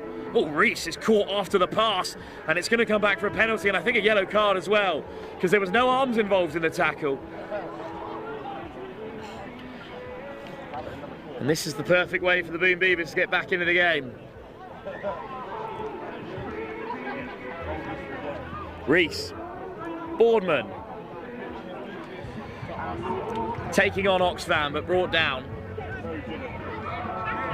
Well set in defence at the moment, Oxfam, but Baker shapes to go wide. Driscoll, they've got plenty over, and stretching his legs for the first time is Kieran O'Meara. Caught by that sweeper, great tackle. O'Meara straight back to his feet. LJ Ekendal there in support. Baker, Rees, Hewitt with a hitch kick. Fends off another. Oh, Hewitt back on the inside, stepping round a third. Eventually brought down on the 5 metre, but Boom Beavers have 3 over on the left-hand side. Another penalty, and it's another yellow card. Oh dear. Oxfam down to 5. But still they've kept out the Boom Beavers, but not this time. Sam Baker, the most comfortable score of his career, you'd imagine.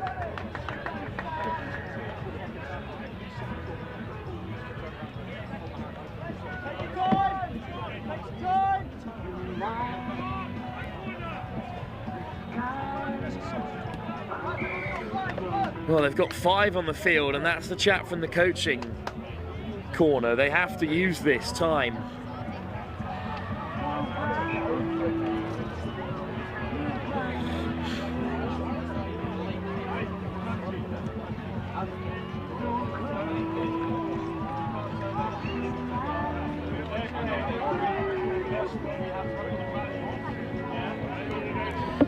Well, of course, they run it in so simply in the end.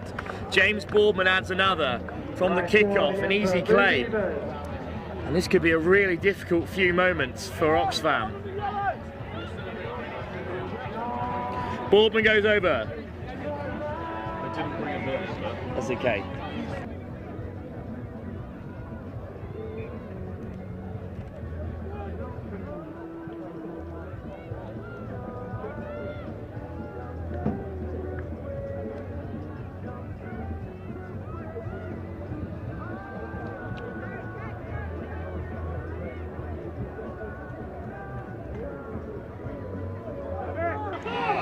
Another kickoff, and as you can see, Oxfam are still down to 6. They were down to 5.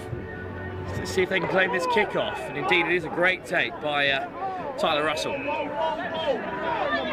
So playing with 6, looking to break through here, Oxfam. Down by 2 tries to 1 now after drawing first blood.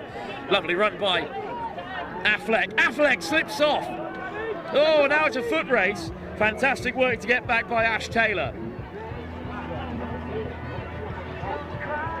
Oh, it's loose, and they have to dive onto it. What a turnover by the Boom Beavers. Charlie Keane back alongside me, and that's a big turnover. They're still down to 6 players, Oxfam. So Boom Beavers could capitalise here. Here's Ozzy. Hewitt steps on the inside, steps around another, and then accelerates away. And the Boom Beavers are going to have a third. I've seen plenty of that in my time at university with Ozzy. He's a great stepper, and he's just exhibited it perfectly there.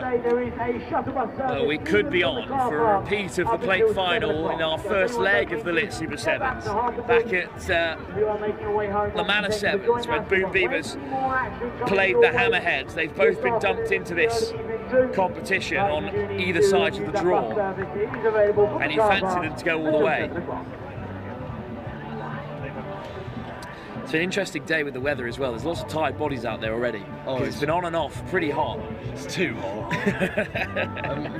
I'm going to use the biggest word I learned at school here. I'm saying I'm denaturing in the sun. There's one for your Scrabble boards as it's lifted into the path of Oxfam again. First tackle made by Driscoll. Slow ball for Oxfam, who are at least returned to a full complement of 7.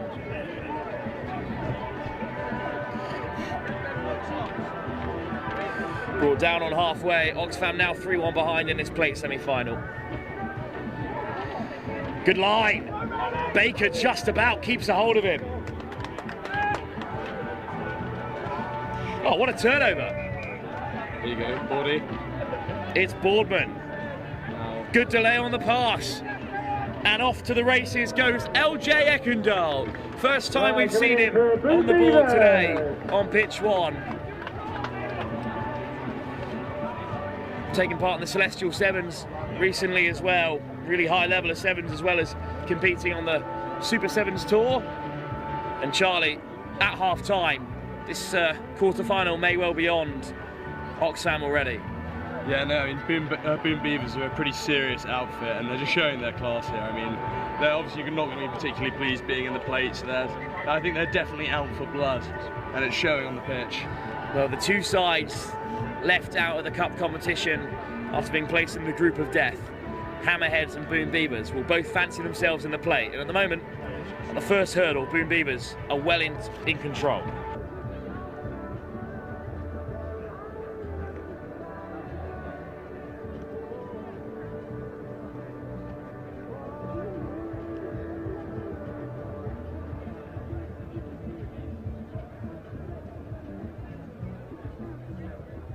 We are at the halfway stage here on pitch 1.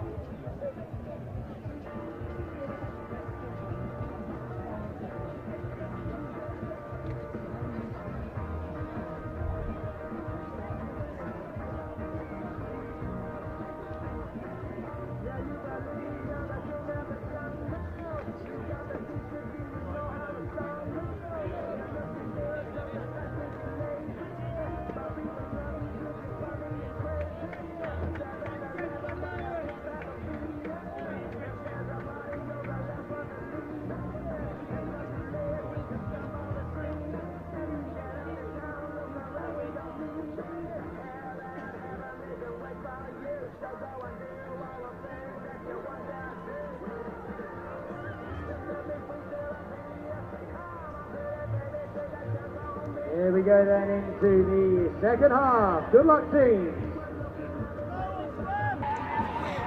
What a nudge. Zeng now onto the field. Really good take from Baker. And a good carry by Ekendal. Boom Beavers not letting up here. Almost away right at the start of the second half. They're already 4-1 up in terms of tries. Bonsu, Baker. Here goes Ekendal again. Oh, he's going to slip through for a second score. What a quarter-final for LJ Ekendal. Charlie, LJ Ekendal, a fine player, but the thing is with the Boom Beavers, they've got so many who can break the line at any time of asking. Yeah, no, they've just got pace on sale, really, haven't they? It's just every single one of their players. They are, in fact, a Sevens outfit. Boom Beavers now up by 5 tries to 1. Baker with the kickoff, looking to pick out Harry Bureau, fresh onto the field on this near side. And it's a great kickoff. Oh, and it's been knocked on. And it's a penalty in the end for a knock-on and then being offside. So it's Leo Zhang who's going to get us going. Baker. Reese, Bonsu accelerates into the corner.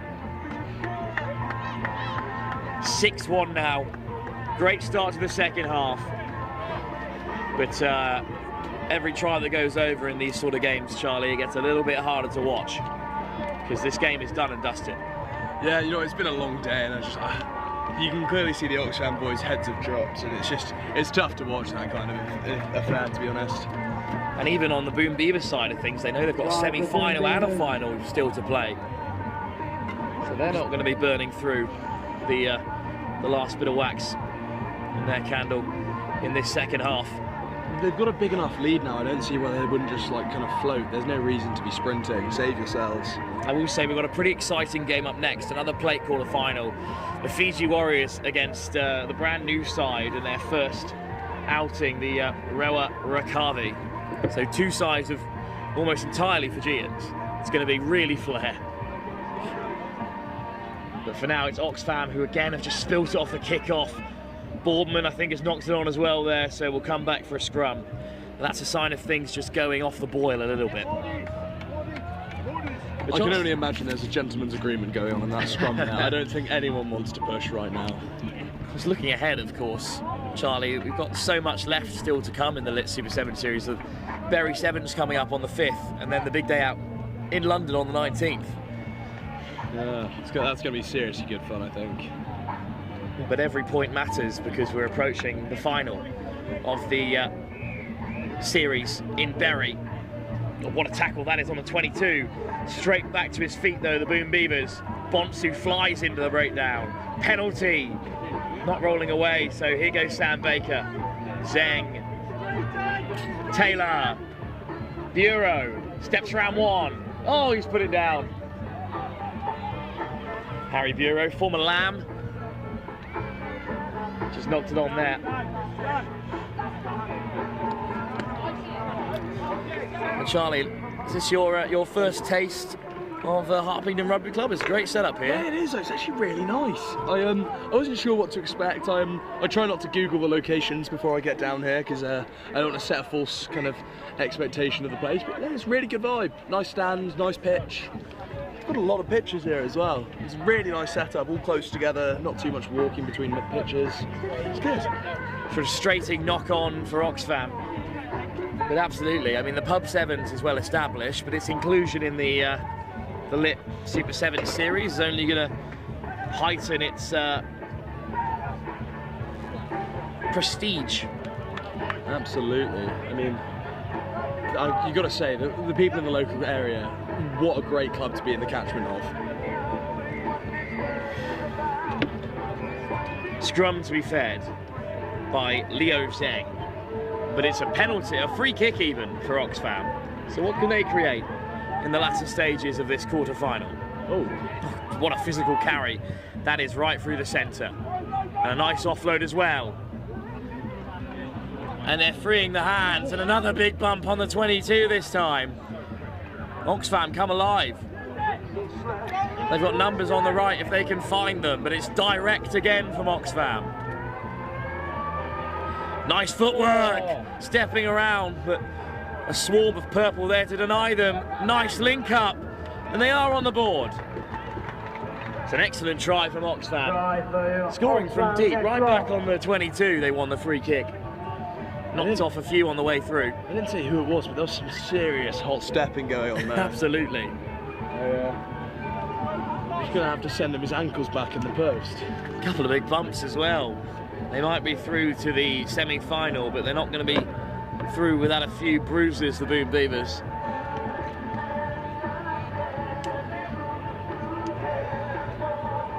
And after the plate semi-finals, we've got plate.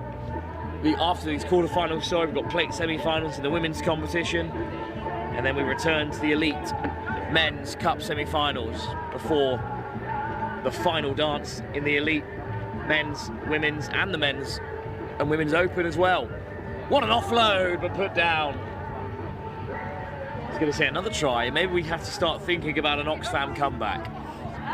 You know what? You would love to see it, but I think this game is comfortably put to bed. They'll run out the final phases before a thrilling other quarter-final between Rewa and the Fiji Warriors.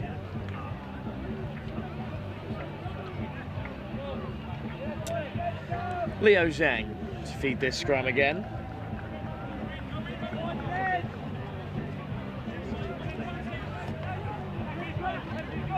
Zhang. Step back against the grain. Good work on the wrap from Driscoll. Here's Bonsu. Powering through the contact. And then driven back well by Oxfam.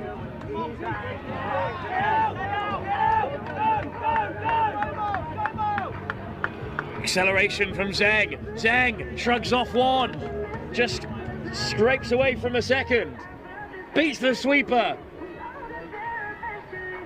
And just about drives over. Oh, he's got to lay it back. So in the end, it's Tom Baldwin who scores.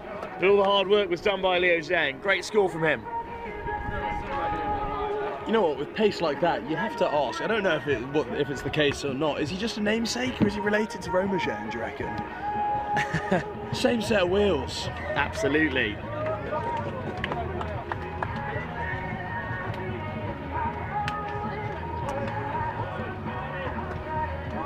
Well, he's also a Loughborough man himself at Loughborough University, previously appearing in the Bucks finals. But in the end, it's the Boom Beavers who are through to the semi-final, comfortably against Oxfam, but straight into another quarter-final up next. The Boom Beavers progressing through the tournament. All right then, games coming left, right and centre. We're moving on to the 5:20 fixtures.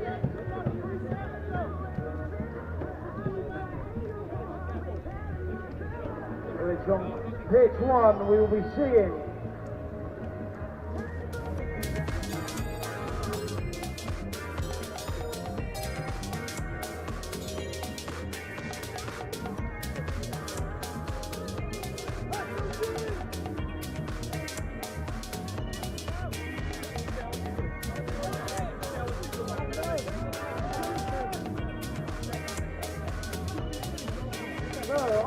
the 5:20 game on pitch one. We're going to be seeing Rakavi take on Vaquita Warriors, and on pitch 5 we'll be seeing Vaquita Hammerheads take on the Kaiviti Rugby Academy UCAS.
Another quarter-final from the elite plate, and it's Rewa Rakavi in their first outing of the Lit Super 7 Series, taking on the Vaquita Fiji Warriors. And it's going to be Rewa Rakani kicking us off, and they've put plenty on it. Good take to get us started. I think we ought to start a goose step counter. Well, there's the first, and it's brushing off bodies. Up to halfway. Good first carry from Sita Kai. Penalty. Big turnover by Tuindao. Tuindao hands it off to William Tudua to take the tap. Tudua. Tuindao. Numita Waialu. Numita Waialu almost through. Oh, he bumps off another. And now they've got numbers on the left here. Rewa Rakavi cutting back inside. Another offload. Would you believe it? Now here's Tabua. Likai Tabua. What an offload that is to open it up. Flung wide. Can they race into the corner? Manasi Bolle is away. Bright start for Rewa Rakani. We saw them live here rack up their first win of the Lit Super 7 Series against the Stunts, and that seeded them in this plate competition. And they're in front against the Vaquita Fiji Warriors, Charlie. Yeah, absolutely. I mean, both teams, when I've watched them today, their hands have just been fantastic. Harpenden's own flying Fijians. Absolutely. What they lack in organisation at times, they make up for flair and skill. Who wants to watch organisation, Will? That's the real question. Nobody. Not at this stage of the Lit Super 7 Series. Instead, it's going to be Rewa Rakani with another kickoff, who will take on likely the Hammerheads in the semi-final. It's another high hanging kickoff. Who wants it? Good take by Sakai, but he's put under pressure. That's a knock it back. There is a slight delay on the men's open knockout stages. We will be getting those. Oh, lovely offload. Shortly. And then into the path of the captain, Vasentino. Up to halfway. Still going, Vasentino. Oh, he's been robbed. It's been stripped by Tuindao. And they find a pass. And Tudua. Oh, ball back on the inside. How simple did they make that look? Wisei Kayanoko gets another score on the board for Rewa Rakani, who are 2 tries up here, Charlie. Yeah, absolutely. I mean, it's just not coming together for Fiji, is it? Or Fiji Warriors, sorry. It's just something's not clicking. And, well, it's fair to say the opposition is definitely clicking. Like a metronome at this point. They're 2 tries up early here. So they're a Barbars team, mainly formed by boys from villages surrounding the province of Rewa, who have joined the armed forces, but also includes some guest players from other provinces in Fiji. 1-2.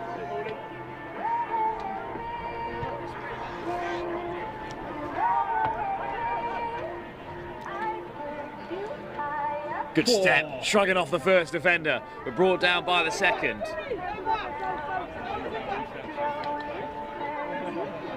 Good line speed, well managed by the Fiji Warriors. Switch back on the inside for Vasentino, who this time manages to shrug off his man, lifts it off the deck. Round the corner comes Wasesi Takai. Good offload from Sita Kai. Oh, but it's gone forward and it's back with the Rewa Rakani, and it's going to be a scrum in their favour. Very wholesome, the Rewa Rakani. They said, have you had any noticeable results this season? They said, nah, not really. We just believe it's going to happen here. Do you have any players we should look out for? They were asked in the build-up to the tournament in big capital letters. They said, everyone. Just village boys, trying to live the dream. Until the men's open knockouts begin. And, well, they're living the dream at the moment. They're up by 2 tries with another chance here to go further ahead.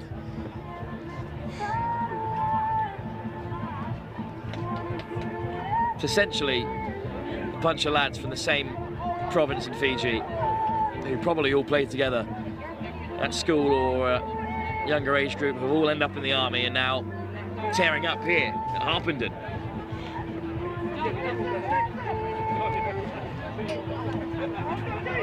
Kanagoso finds the pass and great pace on the outside from Manasai Bolle, and he's going to have a second in this quarter-final. I feel like I'm back at Ascot. Great race that.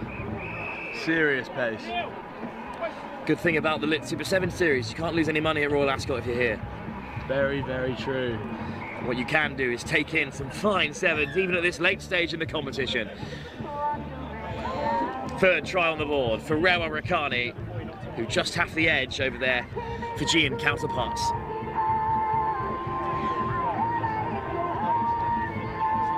Well, Charlie, as this game proceeds, and if Rewa Rakani take control, maybe we can start to see some real go for it rugby. That'd be great to take in here at the Harpenden Sevens, third leg of the Elite Super 7 series.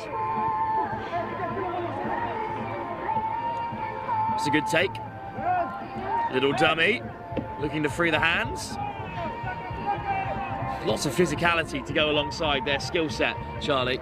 Yeah, no, absolutely. I mean, Well, that's a great delay on the pass. And now they're through and flying away for their first score. Try for Fiji Warriors. I believe it's Wasesi Takai who benefits from the good work of young Okawi Saki. He had to wear a big hit on the way through there. And they are on the board, Charlie, and perhaps not out of the game if they get another before half-time. yeah, absolutely. I mean, that's the beauty of sevens. It's such a quick and fast-flowing game. It still could be any team's game. I think that's going to have kind of got the ball rolling for Fiji Warriors. Hopefully, It's Seta Kai in the end who got the score. As you say, Charlie, hopefully we see a reaction from them here. Tabua, just fending off his man Tabua, and he slips through. Away goes Levi Tabua, up to halfway. And suddenly they pile through, but it's lifted off the deck.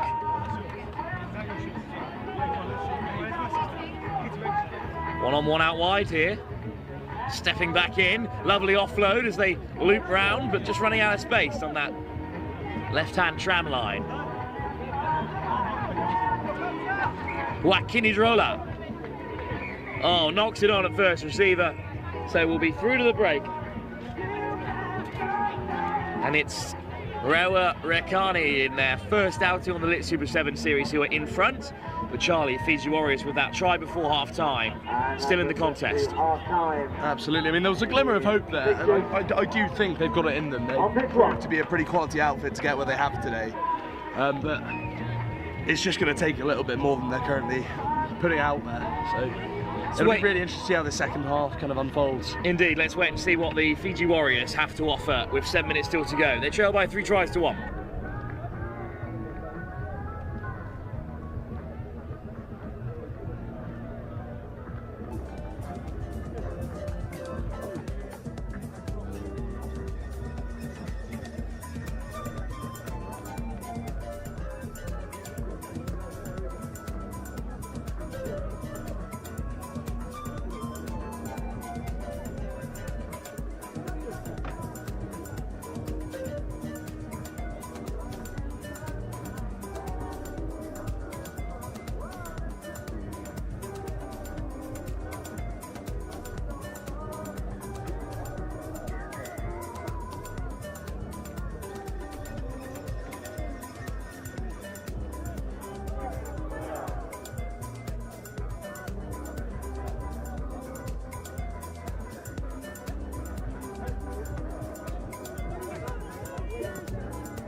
It'll be the Vaquita Fiji Warriors who kick us off here, and they put it deep inside the 22 for Rewa Rakani, who are in the lead to play out from.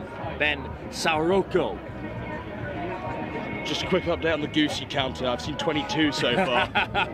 And there could be some more in the offing here. And there is another, and a lovely offload over the top from Tabua. Good carry by Tunidao. But it's just come loose, and it's back with Lex Vasentino. The odd one out, one might say. I tell you what, he's pretty slippery. He's slipped 3-4 tackles there. And he's won a penalty as well. Don't know if it's the sweat or if he's just got that about him, but either way, it seems to be working in his favour. Here's John Sevai. Ooh, that's a big hit. John Sevai is a shorter man amongst them out on the field there, but he's certainly drawn a yellow card out of Rewa Rakani, and this could be a way back in the game for them. It's a long way off the field from that far side, and scrum is called. You would wonder why he wouldn't just walk around on the outside. He's got to keep the blood pumping. He's back on in a few moments. It's going to be interesting to see how this kind of affects the flow of the game now that they've received the fromage. So could be Fiji Warriors game now. Of course, the way both these sides play, I'm not sure if the advantage will really mean much, because they tend to just break through the centre and find those great offloads, but a free kick will give them a bit of space to play in. And Rewa Rakani backpedaling. Oh, he's trying to get the pass away. I think that came off a Rewa man. And indeed, the line out instead will be replaced for a scrum.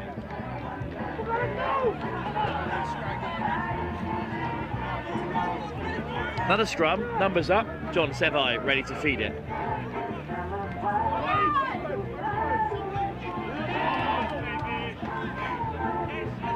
Over comes Vicentino to get involved, along with Akami Sakai and Wasesi Takai.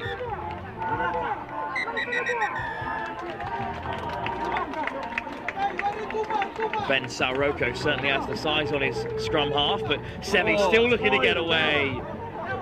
And this time they get away with it. No, they do not. Good spot from the referee and good call from you, Charlie. It's another high tackle on John Sevai.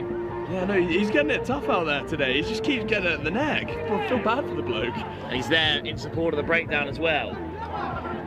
Rewa come piling through, but it's young Buka Rabuka who steps back inside. Buka Rabuka gets the second for the Vaquita Fiji Warriors. He's certainly the baby of the Fiji Warriors side, but he's making a big impact there, and full complement of 7 as well. Game on here. That was a great step, honestly. If you could bottle that, you could make a lot of money. Buka Rabuka getting involved. Looks like the yellow might be back on. I think they maybe return to a full complement, because trundling back onto the pitch comes Wisei Kanoko. There's still 6 out there, my mistake. Can't be far away though. Can they make it count, the Fiji Warriors? Still playing with the man advantage. Tagi Tuvai takes it in. Seta Kai forced to release there. It's a real mess at the breakdown, but it's a penalty.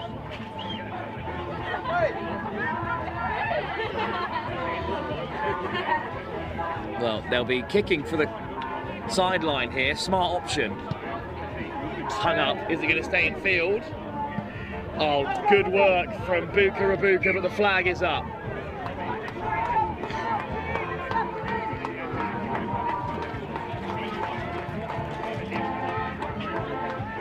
He was already off the field when he jumped, so it's a line out. I think they are now back to a full 7. Rewa Rakani. Has the Vaquita Fiji's Warriors chance been missed out? We'll find out. Throw to come from Kuli. Now Matai Wula. Louis Matai Wula's throw is not straight.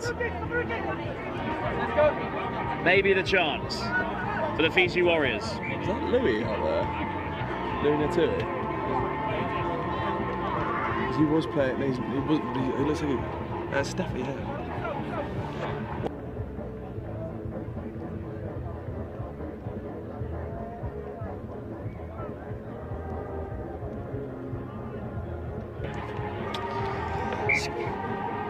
Well, Rabuka ready to feed the scrum. Fiji Warriors a bit frustrated because they want to get this underway.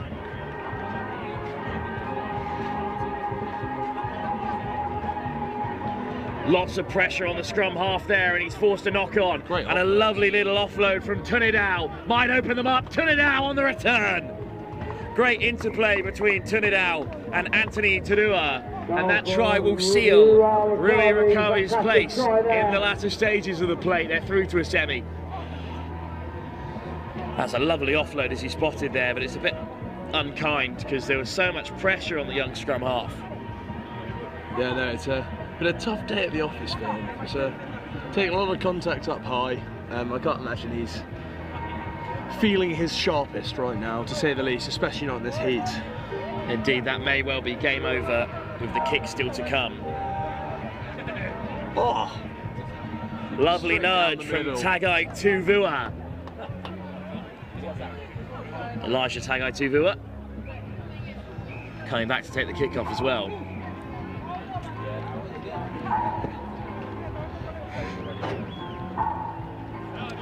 Well, Tagai Tuvua is going to nudge it to the short side here in front of us. The likes of William Tadua in pursuit. It's a deep kick. Forced to retreat a long old way there, the Vaquita Fiji Warriors, and maybe one last chance for them to break forward.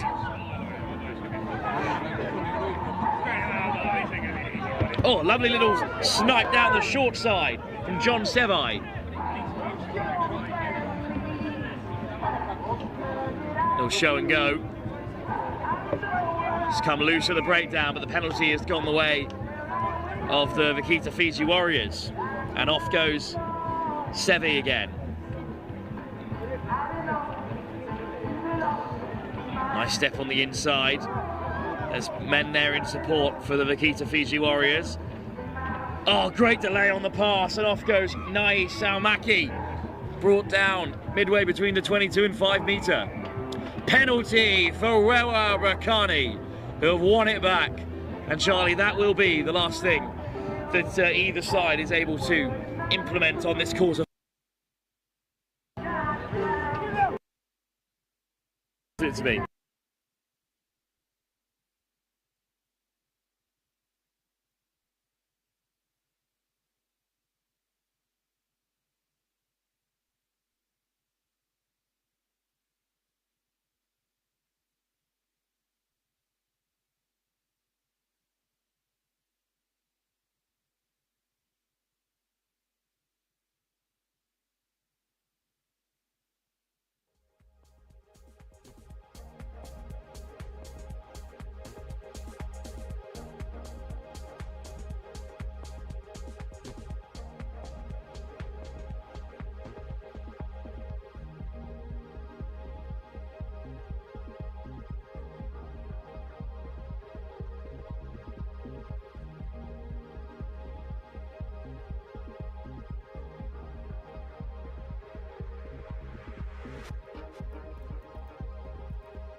Again, good luck to all involved. Still? Huh?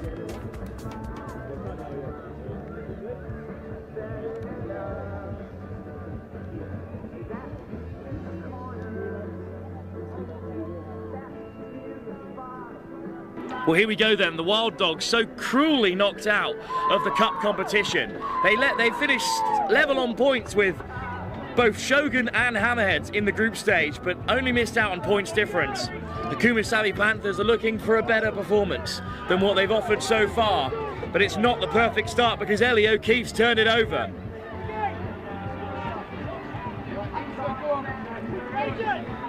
Off goes Alex Kane. Good delay on the ball, and it could be Liv Armand through for the opening score. Brought down out wide. Exley.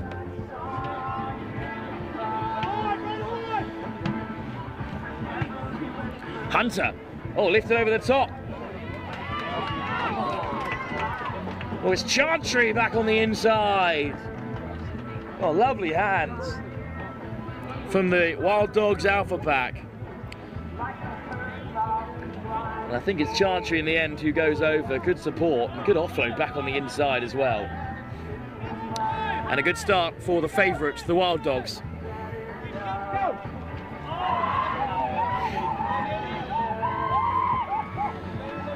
Katie Johnson, the former England Under-18 international, off target from the kick. Of course, Olivia Chantry, one of the original 12 players who formed the first women's Wild Dogs side back in 2022. And there's plenty of those players playing today, the likes of Liv Armand, Hannah Johnston. It's good to see them still part of this Wild Dogs family. Good take off the kickoff in the meantime from Ellie Tromans. Tromans takes it to the edge, then back inside again. First chance of the game for the Savvy Panthers.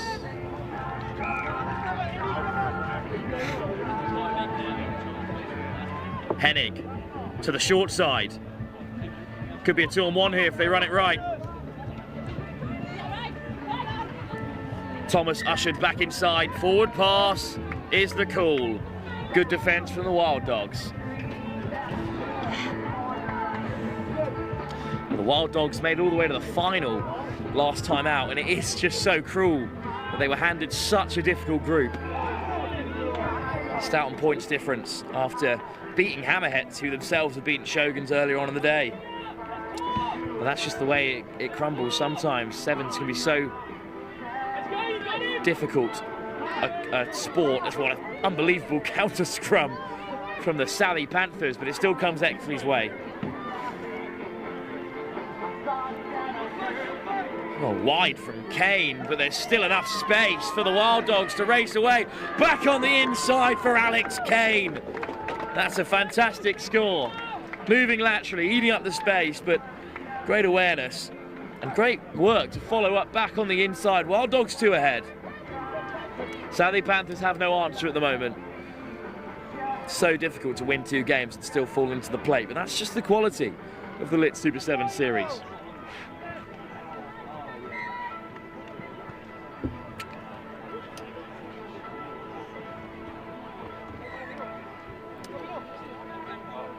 Conversion to boot. Good start to the game for the Wild Dogs.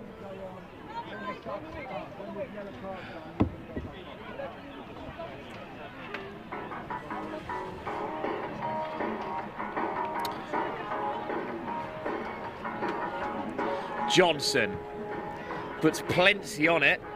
Good take in the bright sunshine from the Savvy Panthers. Hennig. Lawn. Looking to get on the outside of Adeoye Shuole. Much easier said than done. But then the little hitch kick.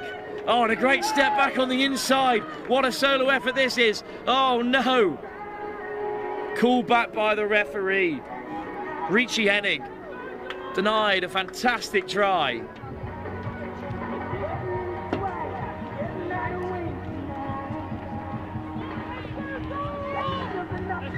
Well, the referees are in conversation. It must have been something pretty noticeable to pull back such a score, and indeed it is a penalty. I think it's just a tackle off the ball there that's been given.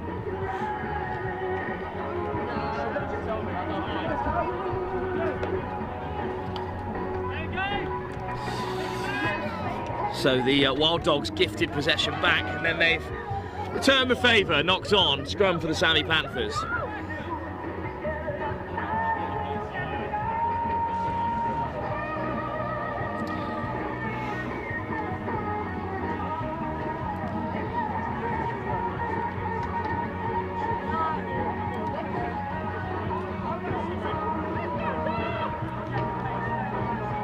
Here come the Sami Panthers then. Chance for them to attack from a good position.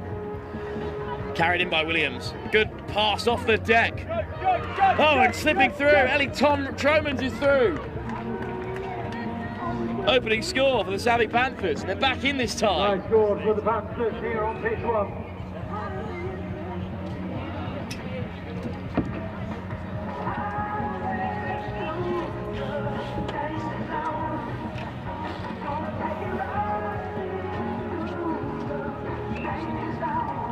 Well, that's one way to get yourself back into a semi-final.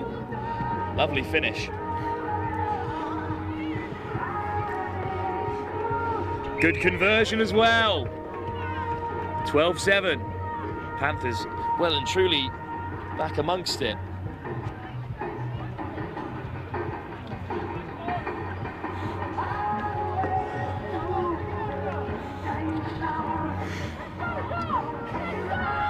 So here comes kickoff. Hung up by Williams. Good conversion from her. Clean take by Gibemi Adeoye Shawole. Almost slips through straight away.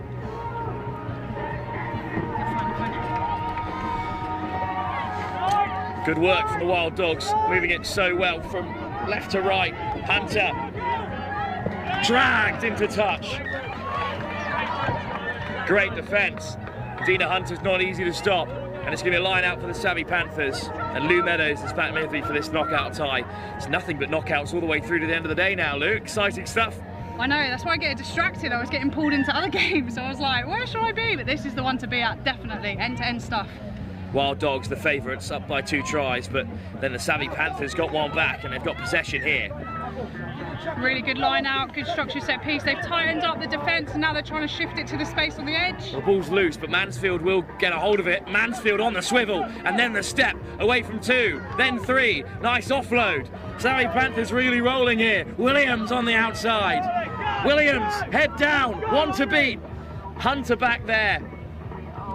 As is Plunkett to make the tackle, but it's still the Panthers who have it. Tom Tromans. They've got the advantage, so they can use it. Will come back for a penalty because they were pretty offside there, the Wild Dogs. Bradley goes direct, testing the Wild Dogs' defence. Wasn't certain they were onside there. They've got numbers on the left. Quick snipe, almost over. Denied just a few metres short, and the Wild Dogs turn it over.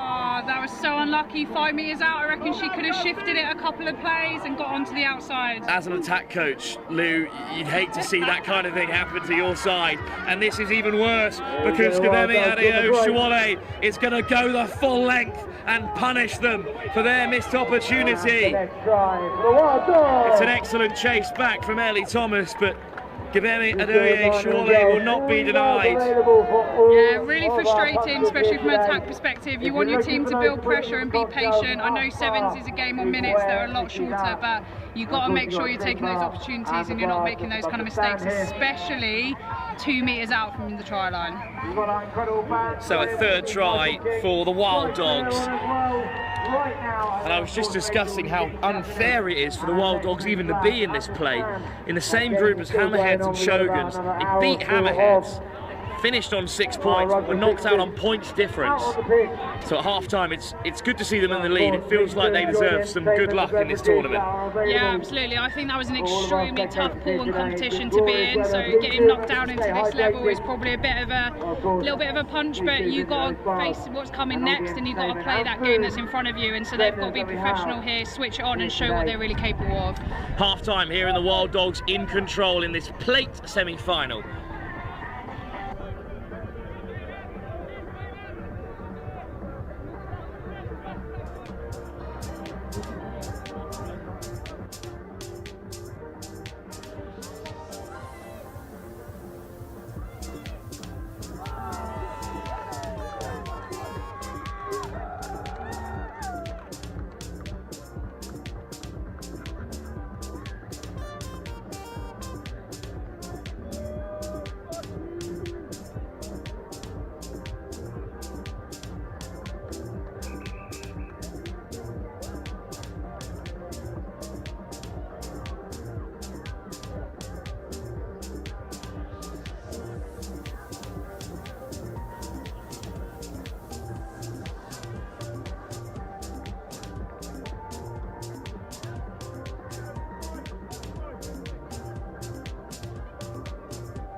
It was a bit of a hammer blow for the Akuma Savvy Panthers right before the break. Not only were they 2 meters from the Wild Dogs line, they gave it up and were punished on the counter.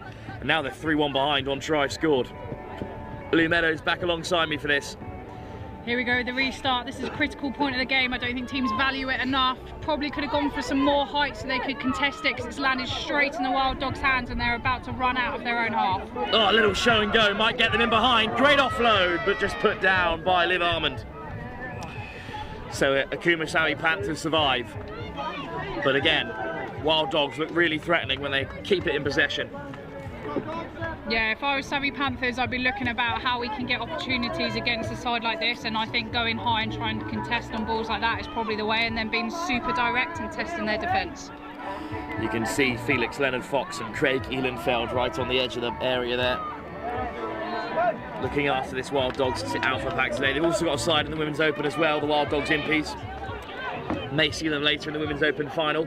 For now, it's Savvy Panthers looking to turn the game around. It's a beautiful solo effort from Richie Hennig, who's been one of the standout players for Akuma Savvy Panthers all day today. That's the bit I was talking about, being super direct, using your footwork and trying to pick off a weak shoulder, and that's exactly what she did. That's an awesome individual try.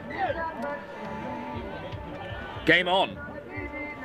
Suddenly it's 3 tries to 2 with a kick right in front of the post.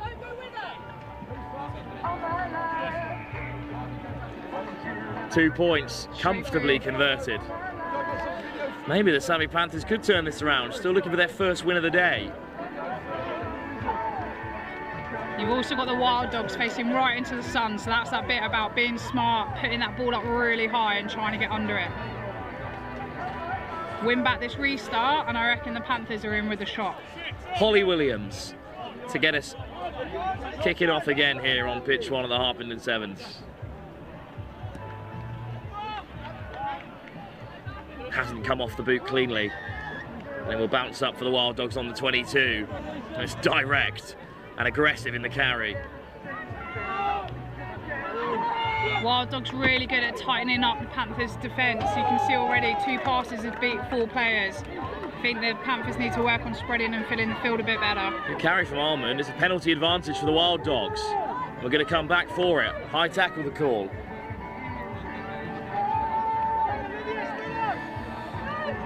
Bobby Hayward. Quick tap, let's go. Field and New. Armand looking for an offload. Picks out Fieldman New again. Hunter in support. Great counter ruck from the Akuma Savvy Panthers, but it's a penalty. Tackler didn't quite get out of the way for that to come off, but unlucky because it was great effort to steal the ball back. But the Wild Dogs are loose and they're into the Savvy Panthers 22. Hayward, Field and New takes a tumble. Popped up the deck for Hunter, but a knock on in contact. Good defence in the end from the Savvy Panthers. Absolutely, everyone's looking a little bit fatigued, especially the heat now is on, the sun is out, isn't it? And we are both sweating up here and we're not even running around. This could very much be the penultimate game for either one of these sides, the very last for the other.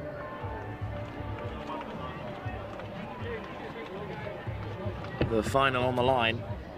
Yeah, scrum time to the Savvy Panthers, and they're in their 22, so they need to get a really quick strike here and get out of trouble. Well, they do get it cleanly from the base, and Hennig is again looking to make an impact. Just wrapped up there, the Savvy Panthers. Slow ball for them. Yeah, physical D by Wild Dogs. They're very good at them pulling out and filling the field again, making sure there's no gaps left in their system. 1-on-1 out wide, Hunter takes care of it. But then on the wrap, good ball. Down on the 22, Wild Dogs go straight after it. There's no one home for Wild Dogs if the Savvy Panthers want to put boot to ball, because they're not making great yards at the moment. No, they've even got pushed back towards their own try line, so they need to think about another option here, but they've just got a penalty and they're going for a scrum. I think it was potentially a knock-on in a turnover. I actually think the scrum's getting given because the shirt was lost, which is a good call by the referee. Fair play, fair play. We'll give him that one. Absolutely, and again, there's still no sweeper back for the Wild Dogs. Maybe they just don't back their pace, which is an option. Equally, you don't want to kick away possession if you can't get it back, so let's see what they can do here off this scrum. Peters. Nowhere to go. She's run straight into a massive shot. Alex Kane piles them back. That's good soft hands. I think a penalty advantage actually for the Panthers if they wanted to nudge it in behind. Now's the time. Hunter steals it. And they're playing with penalty advantage. Got away with one there, the Akuma Savvy Panthers. Yeah, I don't know what time is on the clock, but you think they would send this one. Like you said, they're literally pinned in their 22. They've got to get some territory here. And the Akuma Savvy Panthers still trail.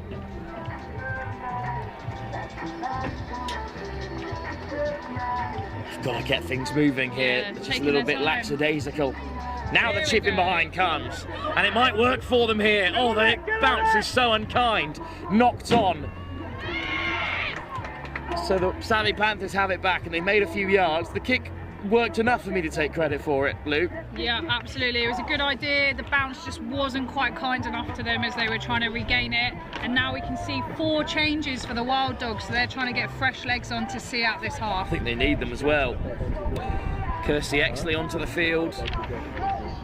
Liv Armand shifts on to midfield. They're definitely not sure of this, are they? Shawole also back on. Wind starting to cause a bit of havoc up here, but it must be a good respite for the players. I'm enjoying the wind. More wind, please. Oh, just juggled at first receiver, but on the wrap, looking to create something here. And there's the missed tackle. And they've got to go the full length if they want to turn this game around. But it's a strong carry from Mansfield. But a huge tackle came in to knock it on. And the Wild Dogs have it back. And finally, after defending for what seems like an age, Luke, they do have possession back and have a chance to win this game. They do, and they've got a really good attacking position here from a scrum on the right-hand side of the pitch, inside the opposition half, so let's see what they're going to get after. I reckon, again, a nice little play there to tighten up the Savvy Panthers defence, and they'll be able to release that gas on the edge. Hannah Johnston, again, one of those original 12, now playing club rugby at Lichfield. A fine establishment in the women's game, a really important one before the formalisation of the Women's Premiership. Definitely, I've got Mo Hunt and Emily Scarrett, who are Lichfield girls, and they all say that loud and proud. Quick tap though for the Akuma Savvy Panthers. They're going to be forced back to rethink things. Maybe the corner might be the option here, kicking out. Yeah, they seem to be looking to the touchline to see what they should be getting after. Equally, you'd think they'd understand what, they're going for a scrum. I'm not sure that's the best way, but time is of the essence in sevens, and you just got to get on with it. The Preseli Barbars await pitch side, the Welsh champions.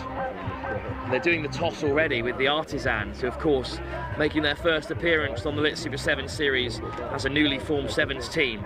For now though, it's a snipe down the blind side for Hennig. Hennig just one to beat, looking to get away from Johnson. Hennig still driving and scoring. What a try! Exceptionally strong finish. Again, I think she's been a standout player for that team. She runs with absolute determination and force. She's a very athletic player with extremely good footwork, and she just read that gap really well. We're going to have to get a score check, but the bench on our right-hand side here of the Akuma Savvy Panthers are delighted with that score. 17-14. 17-14. To Wild Dogs. To the Wild Dogs. According to the scoreboard behind us. Do they have time to get back into the contest?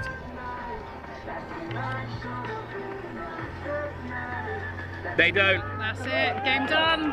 Well done to the Wild Dogs. To be fair, I think the Savvy Panthers deserve the credit for staying in the fight and really getting after it, especially that individual moment there with that last try. No time to waste, of course, because we're straight on to a Elite Cup semi-final in the men's competition. The Artisans going for gold in their very first Sevens tournament, taking on the Preseli Barbars finalists in Shelford 2 weeks ago.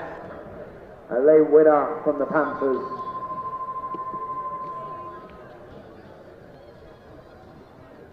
Perfect.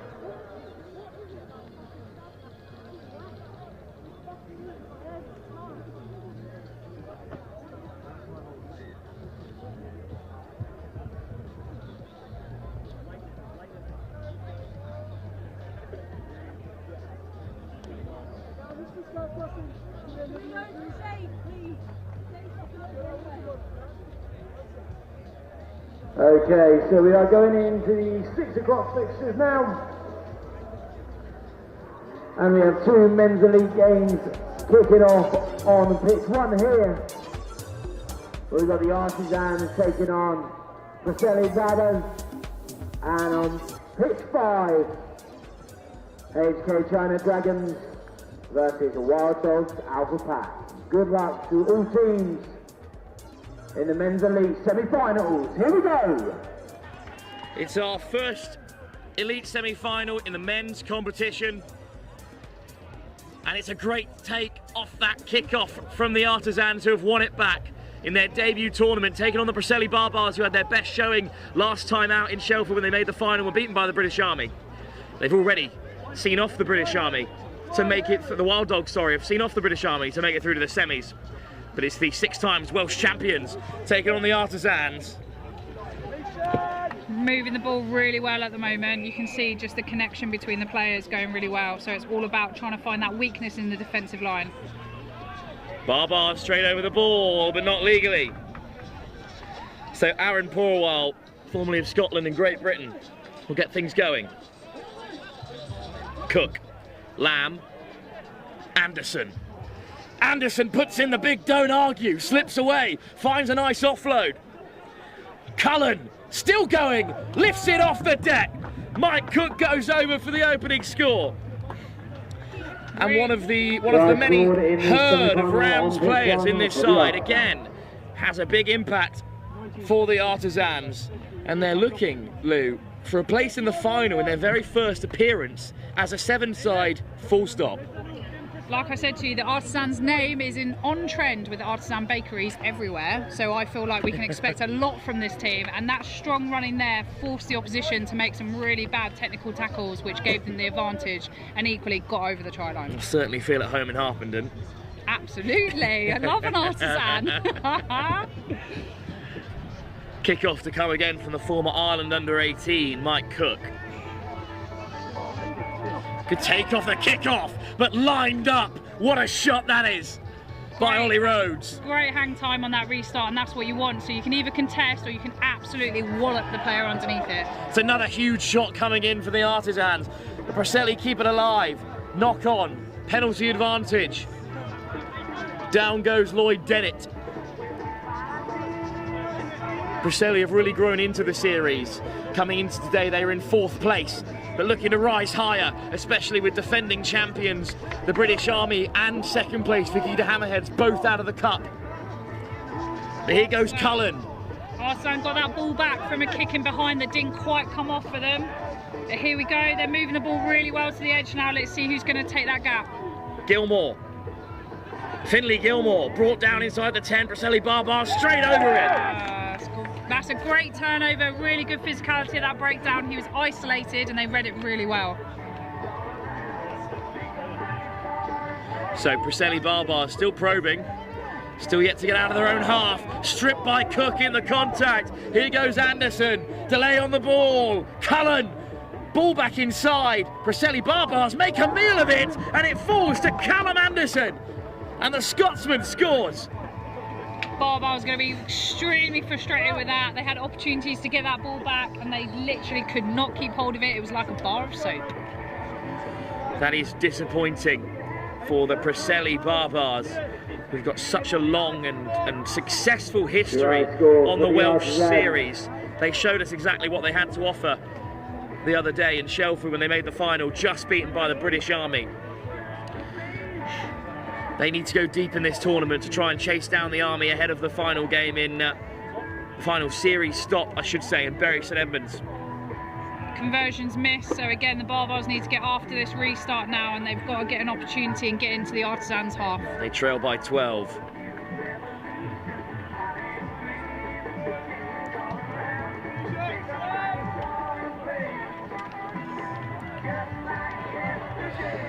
It's a good take off the kick-off from Preseli again, despite the pressure from the Artisans. Oh, lovely footwork. Oh, and he slips the net, and the Preseli Barbars are surely through for their first score of the game. There you go, it can change literally within seconds, and that was some fancy footwork and a missed tackle, and that's all you need in sevens to get those 7 points. And he converts it, so it is the 7. Lloyd Wilkins adds a full complement of 7.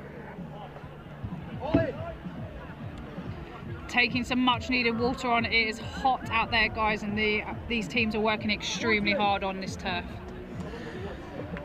So the Artisans concede for the first time in this semi-final, and it's 12-7. Preseli with the kickoff. Wilkins will take it again. So important to this Preseli Barbar side. What a kickoff! Great height. Their kickoffs are outstanding, just as the Artisans are, and it's been won back. And look how direct for the Preseli Barbars look to go. It's a big fend, but a forward pass, so no way forward for Aaron Arthur. Unlucky. Regaining your restart is absolute gold in Sevens. It gave them a great platform to launch their attack, just couldn't quite get that handling together. It's the captain, Jordan Coxley, making things happen for Preseli.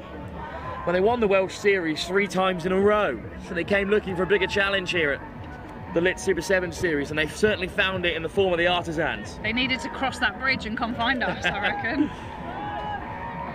Here goes Joe Pattinson. Little dummy switch, and this time he does pick out Callum Anderson. Allen. Purawal. Lovely run. Purawal still going. He's looking for runners there, and he's been flung to floor by Potter, who wins the penalty. Barbar's got opportunity here to level up the scores. Let's see if they can get after it. They're in the opposition 22. Vice-captain Coxley looks to free the hands. The ball goes to deck. Just grubbered ahead by the Artisans and then dropped onto. Knocked on. Here's the call. 2 knock-ons, though. The first by the Artisans, so Preseli still have a scrum. It's a pretty close game, eh? Exactly what we'd expected, Lou, from a semi-final. Exactly that. This is what the public paid to see, so let's make sure we're giving them the product they want. Great opportunity here for the Barbars in the opposition opposition half. They got a scrum, it's well hooked back, and now we're going on to the open side. Potter. Straight through! Sam Potter! A bit of magic from Potter, who can drop down right under the post, and this will surely put them in front.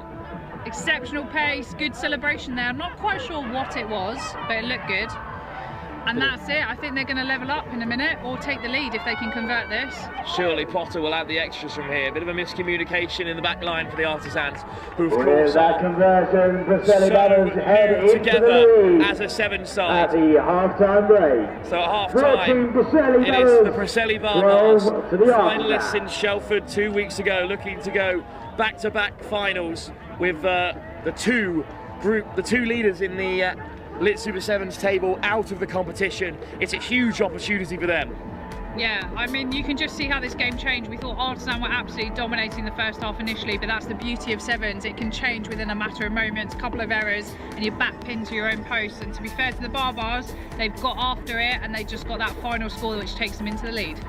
Barbars ahead by just 2 points with 7 more minutes to play here at the National Pub Sevens, the third leg of the Elite Division of the Lit Super 7 Series.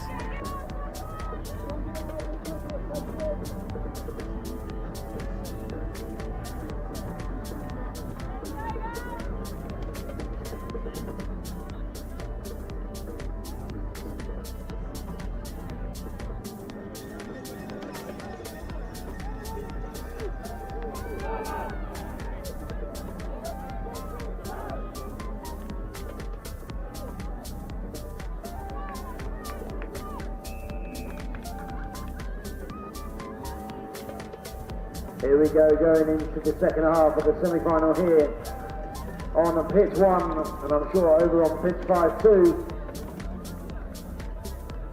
Big second half of both teams here on pitch 1. Close game. And we are underway.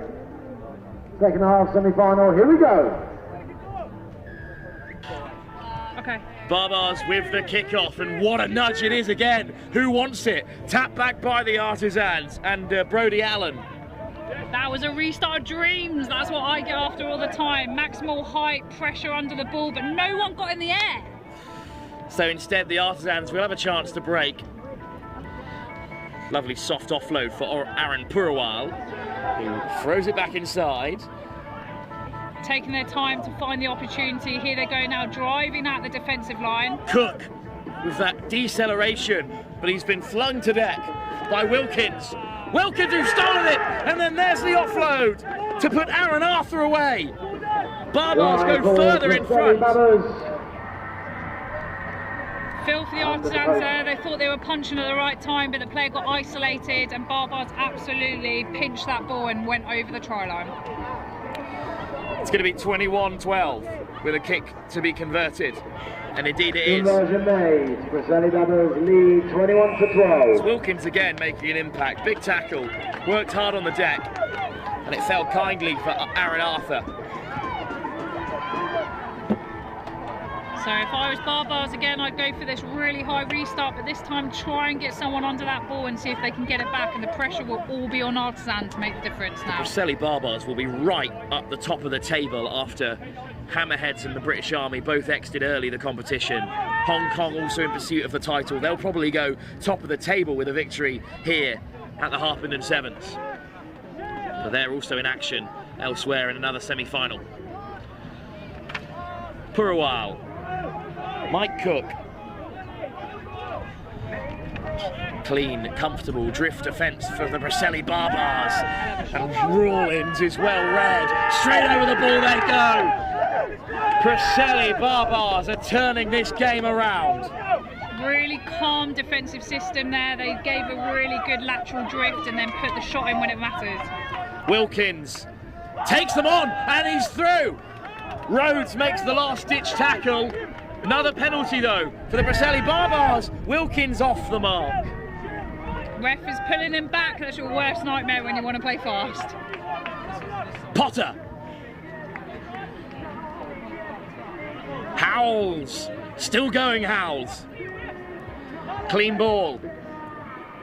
Oh, a little snipe round the breakdown. Wilkins there in support. It's been stripped by the Artisans and they have it back, and now they're looking to play from behind their own try line. He literally was stationary then, acting like the coolest cucumber ever. You'd think he'd be under a bit more urgency to move that ball, and now they're breaking out of their 22. Artisans have got possession. Cook, lovely offload. The penalty has opened the game up here. Rhodes, Rollins with the green grass of Harpenden in his wake, and he will dot down to score. Fantastic miss pass there. He noticed how tight the defence was, released him to the space, and he literally pinned his ears back and went with everything he had. That's a huge try, because the Preseli Barbars were really rolling here.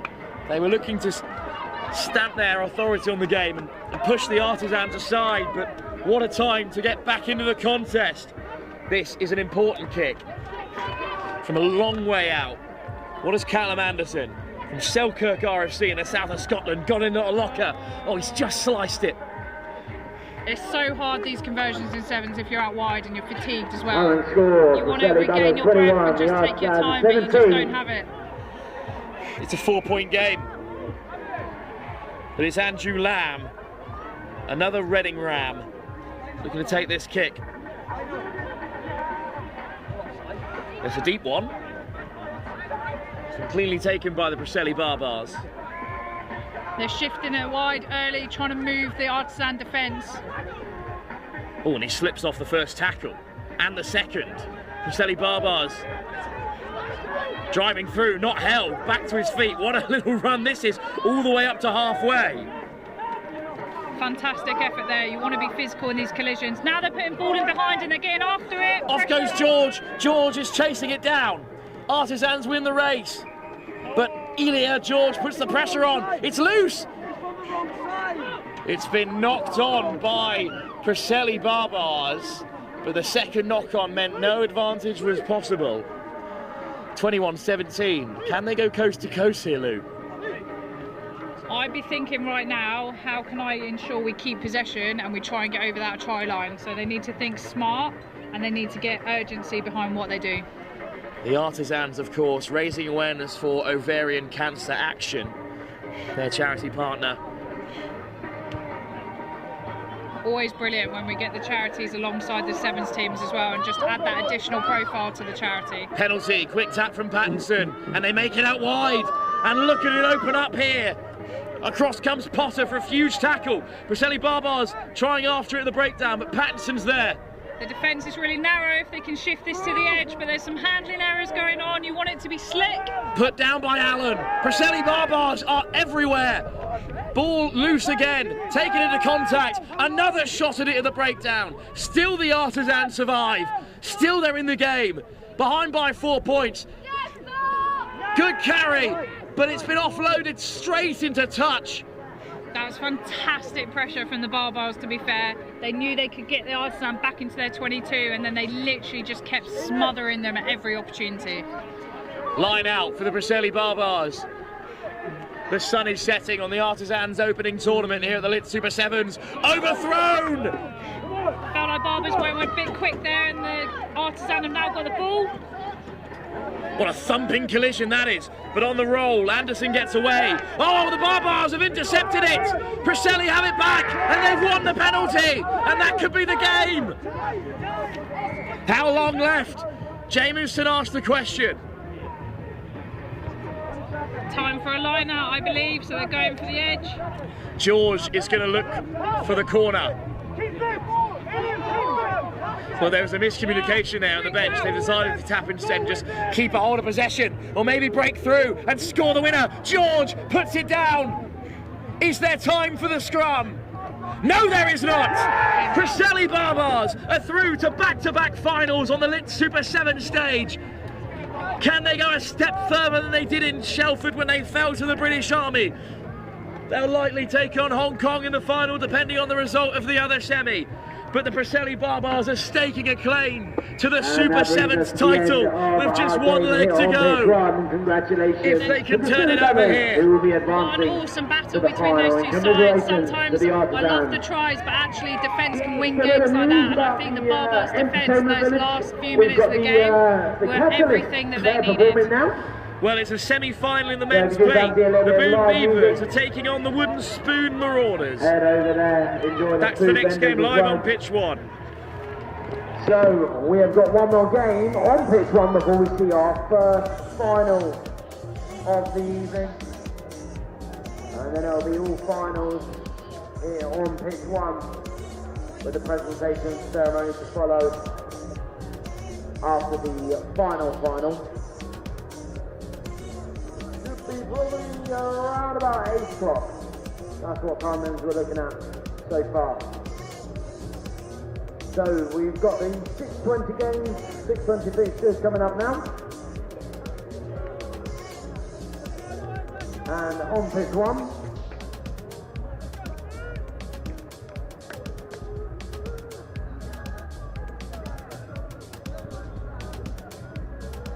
We have got the Boom Beavers versus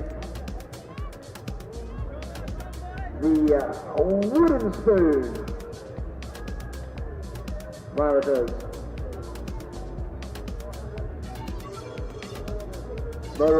The Wooden Spoon Marauders.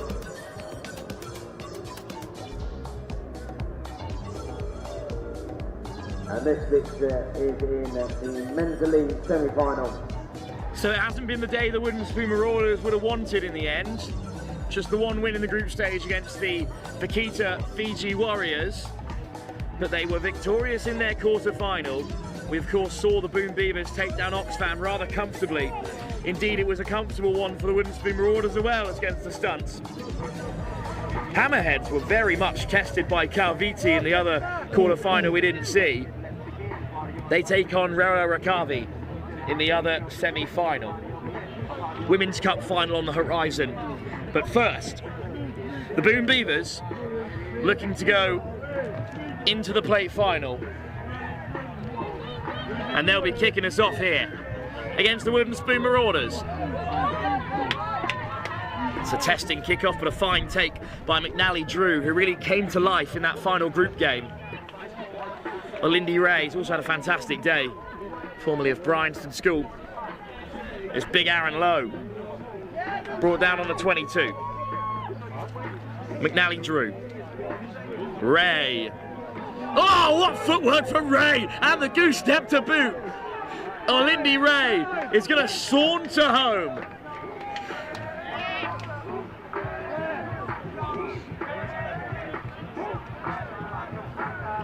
Lovely footwork. to open it up. This is a game of serious pedigree on the domestic sevens circuit, and it's in a plate semi-final. So there's everything you need to know about the standard here on the Lit Super 7 series.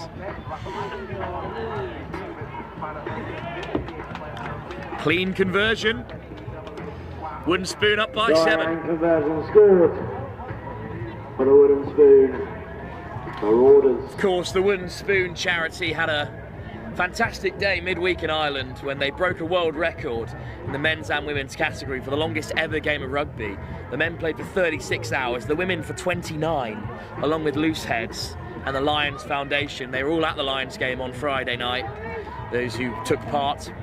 Now they're charity sevens team, helping kids through rugby, are looking to make it into a final. Raised over £100,000 as well, Wooden Spoon and Loose Heads. Oh, put down by Hewitt. It was a difficult pass to take, but it's delighted the Wooden Spoon bench.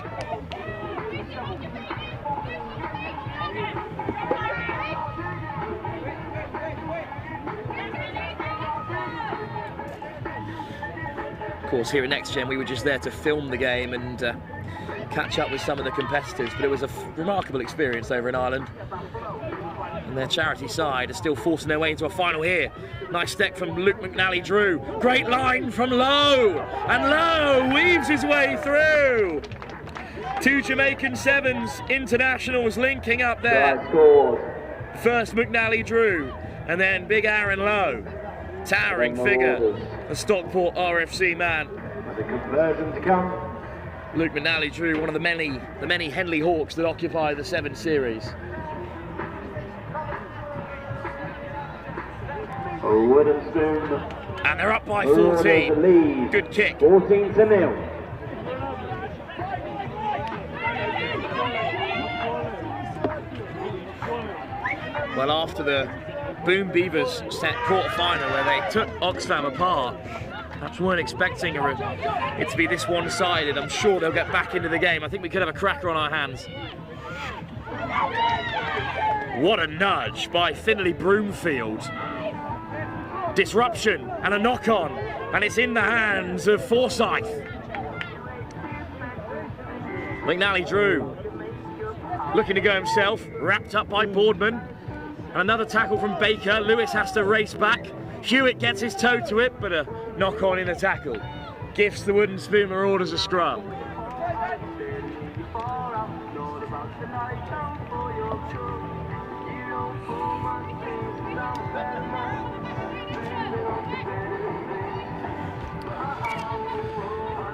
Well, of course, we've got the Women's Open final and the Women's Elite final to come, as long as the men's and the men's editions of those two competitions. The Women's Open semi-final is currently ongoing. And in this plate final, McNally-Drew looking to free the hands, knocks on, good defence from the Boom Beavers, and they've turned knock-on into a penalty.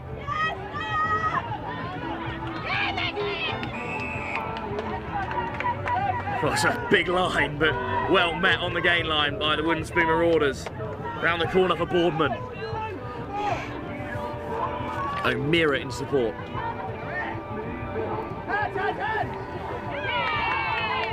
Hewitt skips away. Hewitt over the halfway, past the 10, the 22, and home free for the Boom Beavers. Boom Beavers have got to try back in the semi-final fixture. Owen Hewitt over the line for the Boom Beavers, and all of a sudden the semi-final is back on again. Well, it's the Wooden Spoon Marauders themselves taking part in the Women's Open semi-finals at the moment, along with two local sides, Bishop Stortford and Harpenden, as well as the Wild Dogs. We'll be seeing two of those sides in the final later on.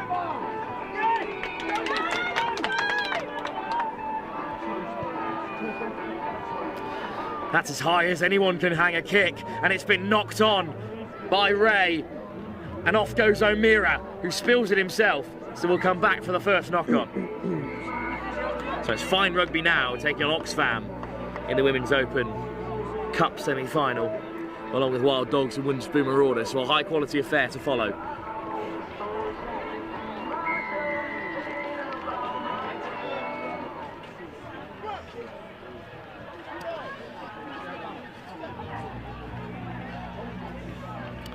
Boom Beaver scrum, straight out of the tunnel, so we'll have a reset.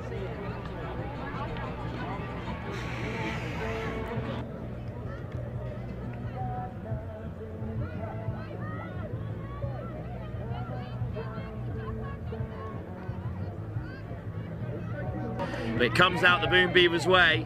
Baker. Reese still going on the outside, taking on Ray, looking for an offload. Chipped in behind. Who's down first? Well, the whistle goes. Out comes the yellow card, and I think it's going to be a penalty try. Not the result that they were after. Down here in the Winspoon technical area. Boom Beavers. Let's turn the game around. 14 apiece. And it's a yellow card as well. For the second half. Approaching soon. Well, I told you they'd get back into it, the Boom Beavers, and they've done so. 7 points. And I think it's Aaron Lowe who's been sent off. First half try scorer already. Baker. Another awesome kick. Who wants it more? Oh, it falls in behind the lifting pack, and Boardman has just about knocked it on. So free ball for McNally Drew, who chips it in behind, and Luke McNally Drew is after it, but he's got players in support. Nudged on by McNally Drew. He's been overtaken by LJ Eckendal. But he can't get away from McNally Drew. Eckendal taken down. Winspoon Marauders straight over the ball. Penalty, Marauders. There's the tap. Just running out of options there. They are well set in defence, even on their own 5 metre, the Boom Beavers. Here goes Hilliard. Crashes into 2 defenders. Alindi Ray. Goosing on the outside, he takes a slip. Straight over the ball go the Boom Beavers. Penalty advantage for the Wooden Spoon. Hilliard waits for the penalty instead. Ray eventually does tap it. No, he knocks it on. Oh dear. And that's half time. My word. Well, as Alindi Ray scored some screamers across today, including in this semi-final. But that is a let-off of ultimate proportion for the Boom Beavers, who are going to have to regroup at half-time. They got back into the game towards the end of that second half, but they didn't make advantage of the period of the game in which their Boom Beavers were up by a man. Still all to play for in this semi-final.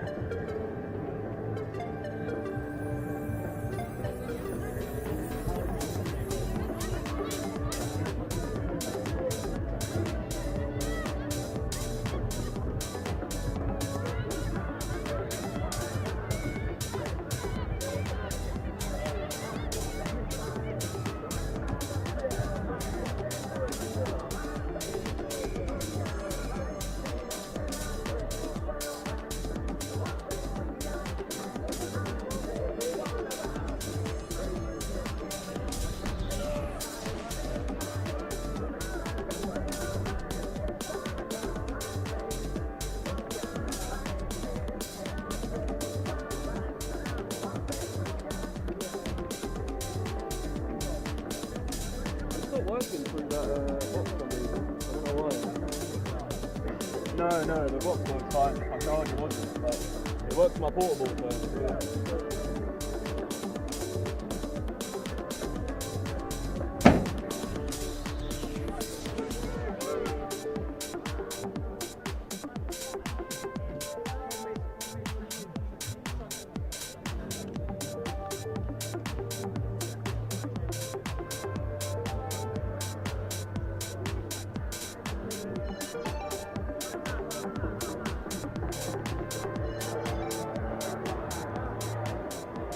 Just a quick announcement that the Women's Elite Plate Final between Panthers and Bath Rugby is going to be played on pitch 2 instead of pitch 5 at 6:40. That is an announcement that the women's Here we go, Wooden Spoon Marauders taking on Boom Beavers in a semi-final as tight as they come in the men's plate. And it's almost won back by Lewis straight off the kickoff.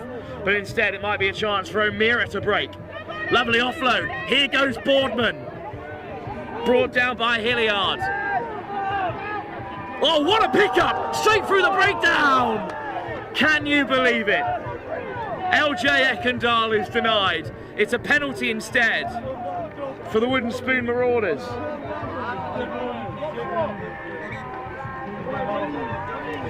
That would have been a fantastic start to the semi-final. Instead, the Wooden Spoon Marauders are going to be returned to a full complement of 7. On is Jamie Whitwell. Penalty, Ross Lewis with the tap, the captain. Broomfield takes on the defence, brought down. Smith flies in. Lewis, Whitwell, chips it in behind for Hatton to chase. Hatton is going to win the race. Will it pop up for him? Oh no! Knocked on yards from the line. Charlie Hatton of Cheltenham College got in there ahead of anyone in purple. What an opportunity that was for the Wooden Spoon Marauders. Still, a scrum on the 5 metre is not exactly easy pickings for Boom Beavers.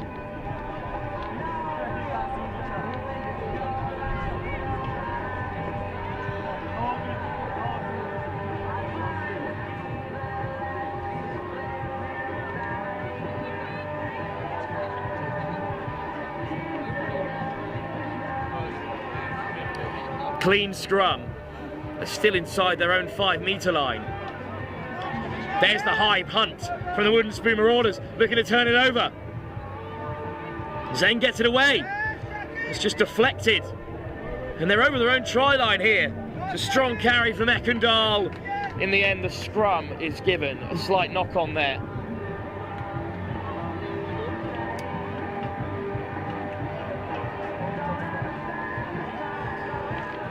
So another scrum. Wooden Spoon keeping the pressure on.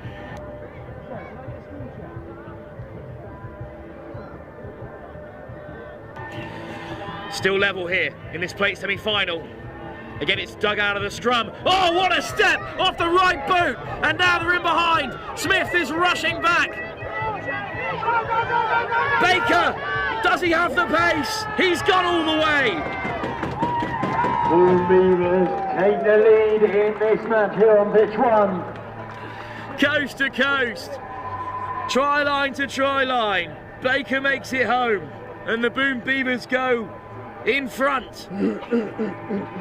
7 points on the board, 21-14 in this semi-final.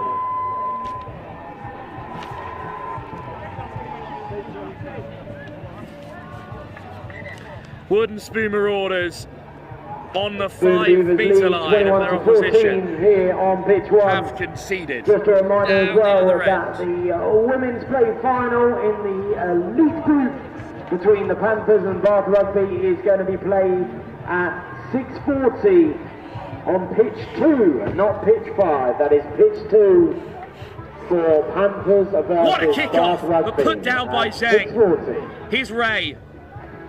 Whitwell. Show and go, but doesn't sell anyone in purple. Good offload for Luke McNally-Drew. Straight over the ball, Boom Beavers, but Quigg finds Lewis. Hayden Quigg. Little dab in behind for Hatton. Hatton gets a hold of it, but Hewitt wraps him up. Offload, pops up for Hayden Quigg, but forward. Boom Beavers still in front by 7. Scrum just outside their 22. Wooden Spoon need a turnover and they need it quickly. Couple of changes. On comes Nathan Bonsu for Hewitt, who made that last-ditch tackle on Charlie Hatton.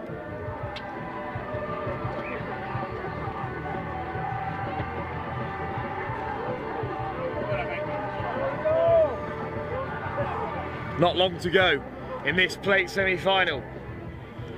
Zheng will feed the scrum, referee not happy. This is perfect for the Boom Beavers. Looking to just see it off and see it out here in the beautiful evening sunshine here at Harpenden. Another change in the meantime. On comes Blair Forsyth. Zheng. Oh, it's just loose into no man's land. But it does pop up for Reese. Here's Bonsu. Bonsu looking to get on the outside. He's been tracked down by Alindi Ray. Again, it's loose. Zheng's dropped it. Opportunity for Wooden Spoon. McNally drew. Oh, it's another drop. And it's play on, says the referee. And it pops up for who else but that man again. LJ Ekendal scores at all the key occasions. And he's got another knockout try for the Boom Beavers. A try. Under sticks. And that's the game. The advantage played for the knock-on. For all the world, it looked like Wooden Spoon were in, so the advantage was over. And that's what's offended the Wooden Spoon so badly. But Boom Beavers lead 26-14. How could the referee have predicted that it was going to be knocked on in the key moment? And that is the game. 2 converted tries, surely too much for the Wooden Spoon Marauders to come back from now, unless they score straight off the kickoff. Pitch 2 instead of pitch 5, that is at 6:40. Straight through the hands of Ray, tapped back by the Boom Beavers, knocked on in contact.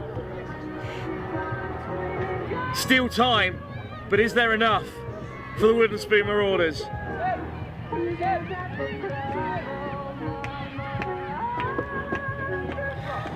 What a semi-final it's been. Good enough to be a final by anyone's stretch of the imagination. Celebration time already on the touchline here for the Boom Beavers. Zheng gets it away. Zheng steps off the left, draws in 2 defenders. Boardman. Baldwin. O'Meara. Lovely offload.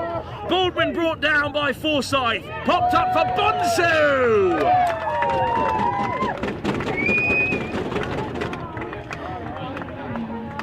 And in the dying embers of the game, it's gone all Boom Beavers. And it's a big victory for them in this semi-final. Proceeding to the final. Commiserations, Marauders. Fantastic game. Right.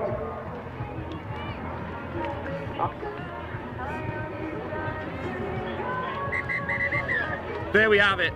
Boom Beavers scored 3 unanswered tries in the second half to take the game away from the Wooden Spoon, who've done so well to turn their tournament around. And Bath Rugby through to the play final. To pitch 2. Right, we've got our first final. Straight on to the Women's Elite Final. The first one of the Lit Super 7 series, not to include the Shoguns, who were beaten by the Lillian Amazons in a repeat of the Shelford final in the semis. Hong Kong, the closest challengers to the Lit Sevens on 26 points, are hoping to close the gap. That's the Women's Elite Final up next, live here on pitch 1 at the Harpenden Pub Sevens. So our 6:40 game here on pitch 1 is the Women's Elite Cup Final between Hong Kong China Dragon Sevens and Lillian Amazon. That is our Women's Elite Cup Final. The Women's Elite Plate Final is happening on pitch 2 between the Panthers and Bath Rugby. Fazzy's heading out right now into that glorious sunshine to deliver the match ball. So here is our first final of, I believe, 4 here on pitch 1.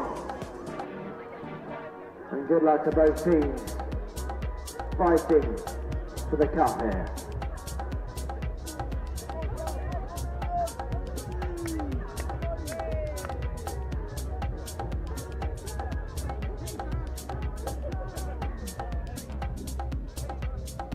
One more time, let's hear it for Fazzy, the Harpenden mascot.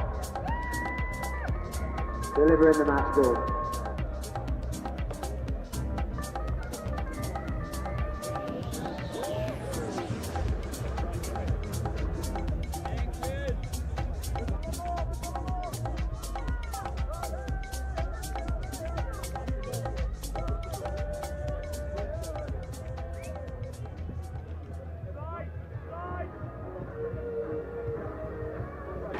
It's our first of 4 consecutive finals. Open and elite, men's and women's, up first. There are no Shoguns on show for the first time in this elite division final in the women's competition. They were beaten by the Lillian Amazons in the semi-final. A turnaround from the final last week, and Lillian Amazons are looking to go the full length this time. What a start! Hong Kong concede. Lou Meadows back alongside me. Perfect start in an Elite Cup final. Literally fantastic line there. She read the defence really well, saw the turn of the shoulder and took the opportunity in the gap and unreal pace to get over that line. Lucy Sotia, perfect start, full 7 for the Amazons. So the Lillian Amazons is a club based out in Fiji, of course. They're tightly connected to the Kaiviti Rugby Academy on the men's side of things. They helped out Wooden Spoon in the first elite leg, and then in the second elite leg in Oxford entered their own team. Shelford, entered their own team, made it straight to the final. But Hong Kong coming into today with the closest challengers to Shogun who have missed out on a final. So they need to close the gap and win this to make things interesting in Bury. These two teams are a prime example of the resources and money that are going into those nations, just in terms of the game in general, let alone the format of it. And it's great to see the athleticism of these teams and that actual resource and investment paying off. It is essentially Fiji up against Hong Kong national sides in this final. What a final to watch.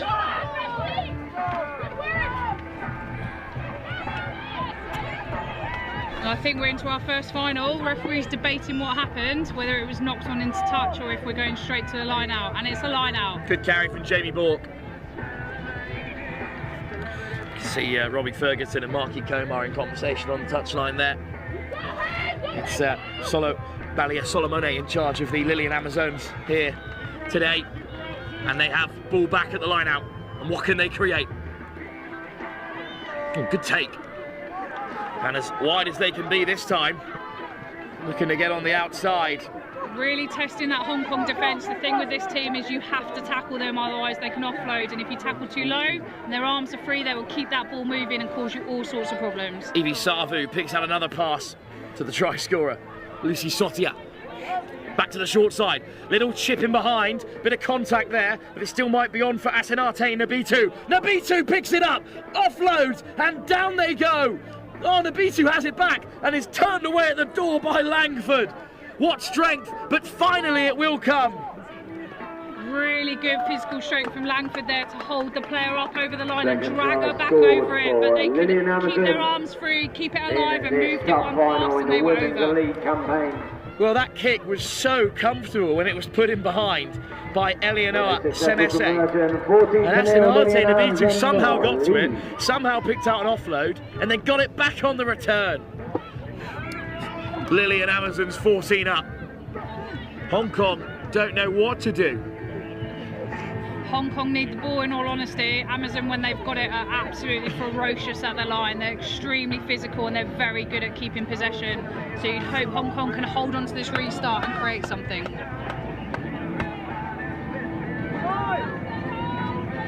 They're all stacked up on this short side towards us in the commentary box here. It's another deep kickoff. Taken by Langford, who runs it straight up the jumper. And what a carry it is as well. Penalty advantage, and we'll come back for it. She did really well there, very physical shot. It was high, and that's what the penalty's been given. I think Hong Kong should take their time here. They've actually got time to do this so they can be smart with what they want to do next. And they do take their time now just to reset and find a bit of width.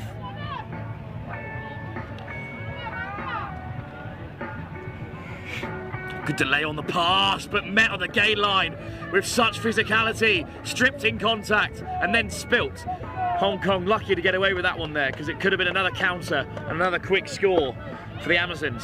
If you look at the physical profiles of this team, I think Hong Kong need to be smart about not running directly into these players, because physically they're taller, they're bigger, and they're going to try and strip them in that contact area. If they can use their agility and pace and footwork, I reckon they can get round them and they can find those spaces on those weaker shoulders.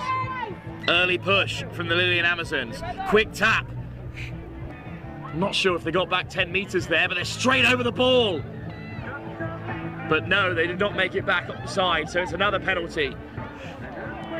Off goes Olsen Thorne. Oh, what a ball, and what a grab as well by Bork on the outside. Bork needs support, finds it. Big collisions everywhere, and this time the Amazons forced them out of touch, but that's a remarkable pass out wide. Yeah, brilliant connection between the second to last attacker there so that they could find that edge space and catch the Amazon team offside.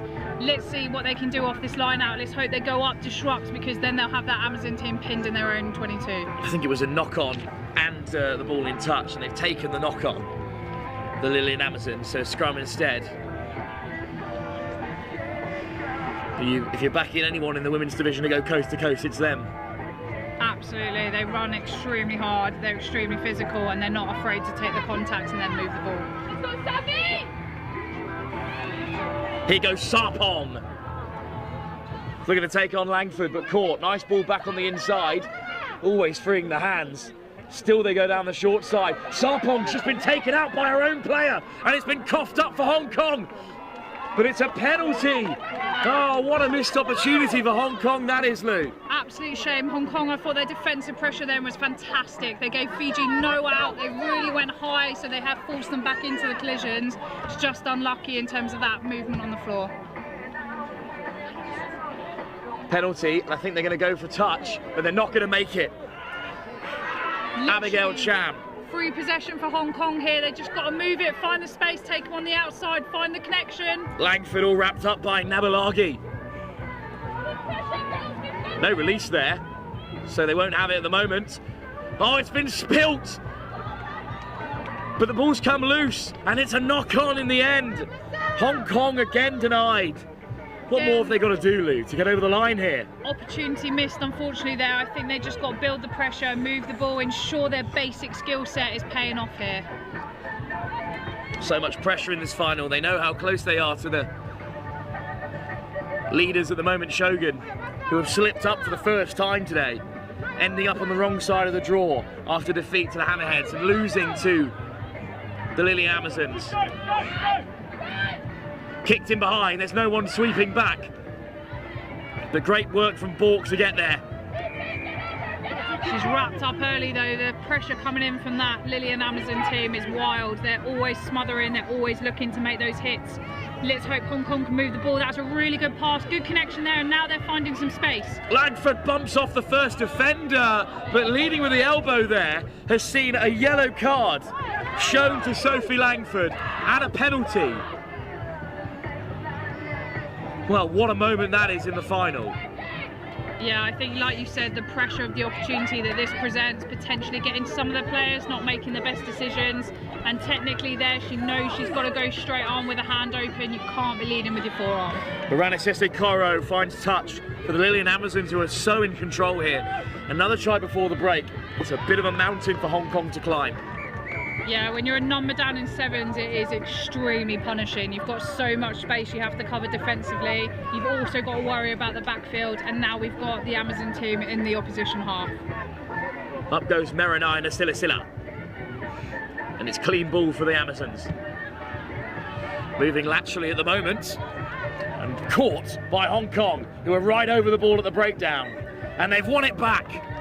Great work from Bork, who brings an end to the first half. Well, it could have been a lot worse for Hong Kong if that attack wasn't stopped so comfortably in the end. But they do trail by 14 at the break.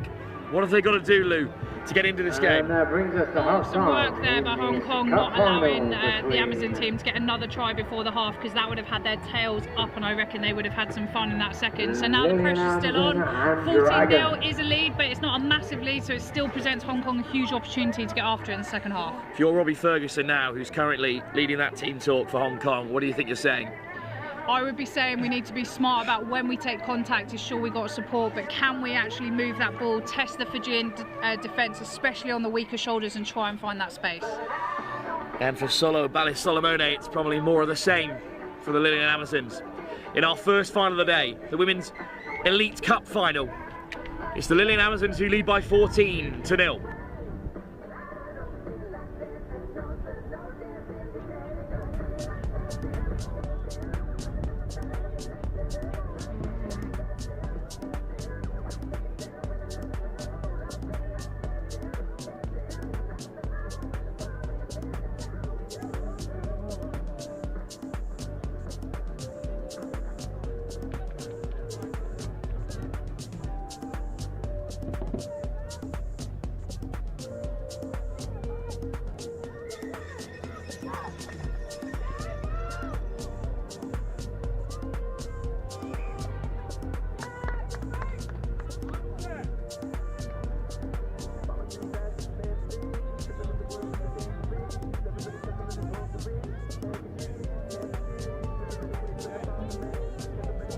Yeah. Here we go, then we're going into the second half of the Winners of League Cup final. Good luck to both teams. Showing the Lillian Amazon lead 14-0.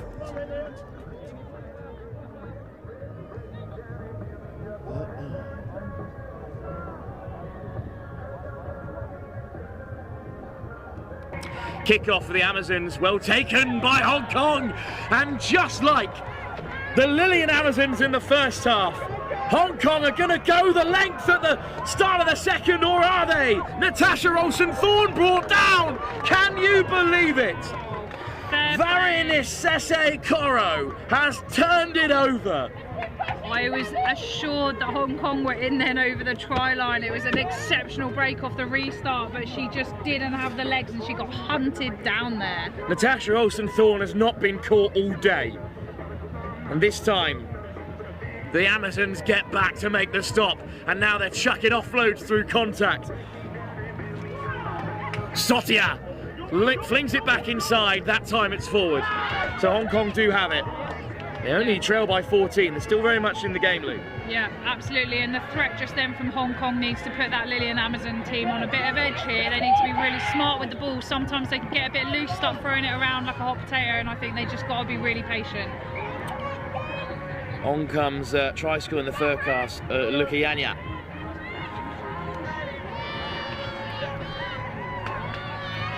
And that's to the delay here. The Amazons will be looking to slow things down at every opportunity. Yeah, definitely. It's always a tactic to kill the clock in sevens, especially if you've got the roll-in subs, so you can take your time with those. Scrums to be fed by Hong Kong. They need this ball back, and they do get it away. They're quite narrow at the moment. Hard line from Olsen-Thorne, straight through. And this time she won't be caught. Hong Kong on the ball.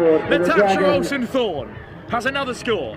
Awesome run, really direct to the line, but that was really poor defence from the Lillian Amazon, especially when they've got a number up, you've got to remember. So Hong Kong's still playing a number down. They needed to pressurise there and try and force that turnover, but fair play, Hong Kong have opened up their scoring.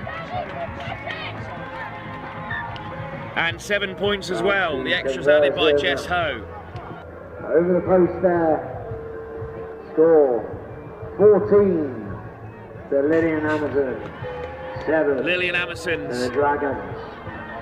Lead by 14-7, but their lead has been cut back and they finally conceded in this final.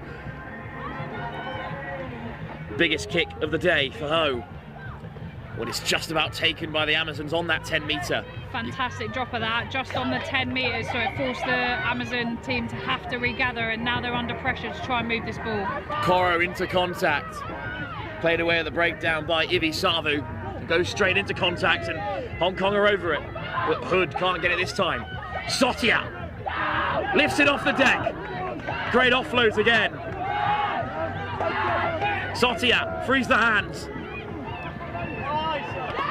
Koro ushered out of play. Awesome defence there by Hong Kong. They took their time. They have to be patient. You don't want to get sucked in and get too tight against this team. And then the final shot to put the Amazon player into touch was brilliant. On the out. Oh, it's overthrown at the line out, and Sotia comes away with it, but it's offside, and it's going to be a penalty all the way back on halfway. That's a huge let-off for Hong Kong, and maybe a way back into this game. This is why it's really good to have this team of 3 officiating the game, so they recognise that, because that was the back line that was offside then, which I'm sure the AR called in. Always backwards. Here's Joyce C. Ho. Langford. Oh, what a grab that was by Nam. And now Hood.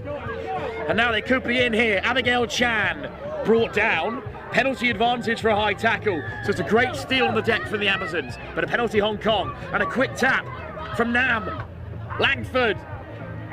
What a carry. Amazons are looking tired. Hong Kong just got to build pressure here, keep their passes together and take that opportunity when it comes in the defensive weakness. Ho. Chan. Little show and go. Good carry into the path of Gracie Hood. Quick pick. Almost away. Scrag tackle by Nasila Silla.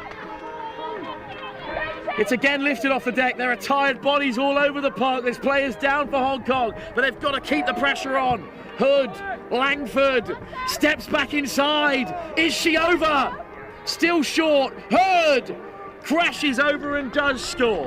But they've got to convert this to level it up. Men's Both elite finals are going to be played at absolutely emptying the 7:20. tank, and you can see that in the way they're going after this, starting to Open fatigue finals and are gonna be trying to give played at everything they've got, and this is when your 7:40. basic skill set is what matters the most. And the men's open finals will be played at 8 o'clock. Please do check Tournify for your updated fixtures. Thank you. This is a huge conversion. It would level the game. Well, the normal kicker, Jess Ho, is down hurt.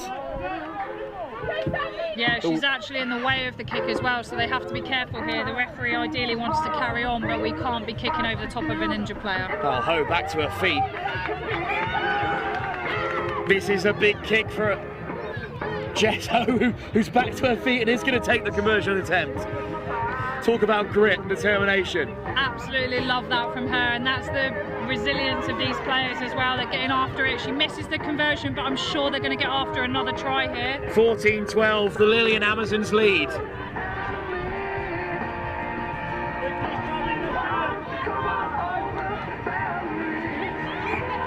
And Ho is still on her feet and still ready to take this kick off. The game on a knife edge.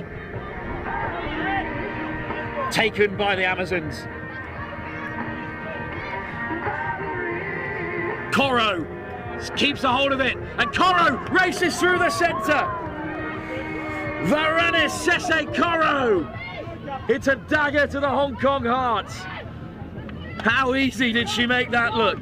Hong Kong slip off of the first tackle on her, and then they get bunched really easily, and she just picks off that gap like it was given to her on a platter. How casual a score in a final of such pedigree. The Lillian Amazons are staking their own claim. It was a great finish, great athleticism. As you can see, when she opens up her legs, she absolutely stretches out. There's no chasing her down, and now they've got the advantage. Takes them up to 21 to the Dragons 12. It's going to be really important for Hong Kong here to regain this restart and try and create something out of this possession source. It's hung up high into the sunlight, and it's been put down by Hong Kong, and the Amazons have it back. Sarpong slapped down that time, but just the scrum. Langford's blushes are spared. She's actually super lucky there, because that could have been another yellow for that mistake. One more try would do it. Exactly, not what Hong Kong wanted. They've given possession to the Amazon team in their own half, and they've got a scrum. They've got to be really, really calm here defensively, not bite, not get too narrow, but make sure they stick their tackles. Well, that's exactly what the Amazons want. To get stuck here in the set piece. Yeah, there's a lot of games played in these scrums, I think. Even like the 15's dark side of it. I reckon the 7s have some tactics too as well, where they have to reset. It just kills that clock.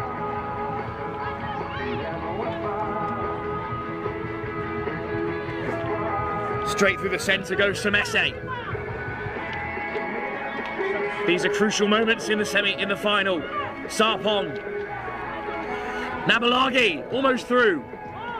It's loose. Hong Kong drop onto it. It's just lifted straight off the deck so casually and flung wide by Nabitu. Sarpong under pressure. Penalty Hong Kong. Will play with advantage. Oh, what a take that is! Haruka Umatsu is going to score a huge try for Hong Kong. And do they have time? Awesome turnover, awesome quick transition there from Hong Kong, which allowed them to take the gap that was in front of them. The Amazon team took a while to regather, and she was straight through and under those sticks. And Matsu with a wonderful take. Big kick for Jess Ho to make it a 2-point game again. Oh, they're just out of time. They are out of time, and the Lillian Amazons hold on for their first victory on the Lit Super 7 Series, and they are delighted. Those are some wonderful scenes, emotional scenes. It means so much to these women, and the Lillian Amazons have done a whole nation proud. here at the in the Harpenden Women's Elite Sevens, and they are right in amongst it at the top of the table ahead of the final leg in Bury St Edmunds. They become the closest challengers. But what a final, Lou. Honestly, you can see it in the way these players are now post-game. They've seriously emptied the tank and gave it everything they've got, but you can see what it means to the Lillian Amazon team. Literally bodies on the floor, clutching onto each other and holding onto each other's shirts, because I reckon the bond between them is extremely strong. Both teams will naturally grow from this competition, and I think that's what's great about the fact they've got this weekend on coming up next. They can build, they can regather, and they can go again and see what they've got. But that was a fantastic final, awesome skill sets by both teams, and equally the physicality in that game was phenomenal, so fair play. Hong Kong fall at the final hurdle again after defeating the final back in Oxford. But for the Lillian Amazons, it's a second final in as many legs and their first victory on the tour. Well, we have a short break now while things even themselves out elsewhere. But our next game is the men's elite final. The Preseli Barbars taking on Hong Kong with another bite at the cherry in an Elite Division Cup final. That's due to kick off in 15 minutes time. Hong Kong China Dragons 7. That is going to be at 7:20.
So I'll still do two. Still got 3 games to go. The last one's at 8. 7:20 and 7:40 the last two. Is that it? Yeah. Do you want each? Yeah. Feels good. Yeah. Good. Huh? Yeah.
Just a reminder that obviously right through to the evening we have got live entertainment and of course the food village. All the bars are open up until 10:30. Moss drinks are over there handing out those premium cocktails.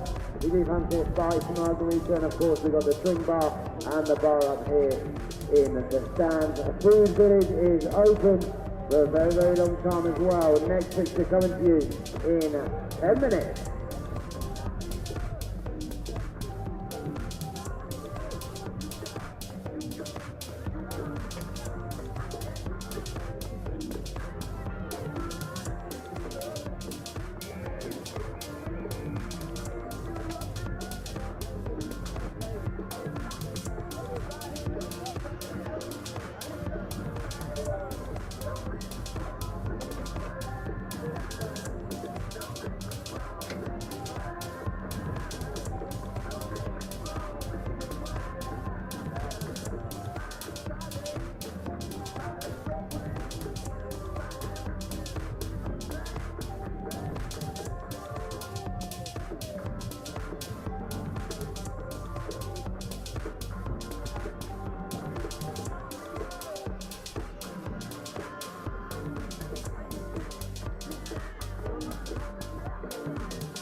Alright, and we've got 5 minutes to go into our next picture on pitch one here. But it's the Men's Elite Cup Final.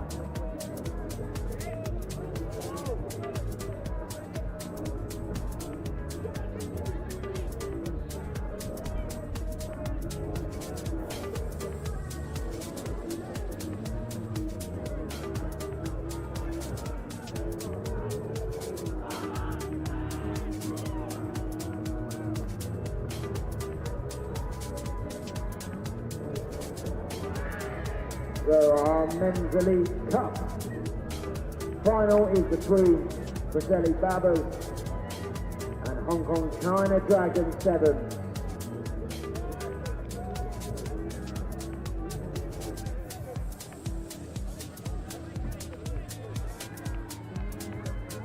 And of course we do have the men's elite plate final.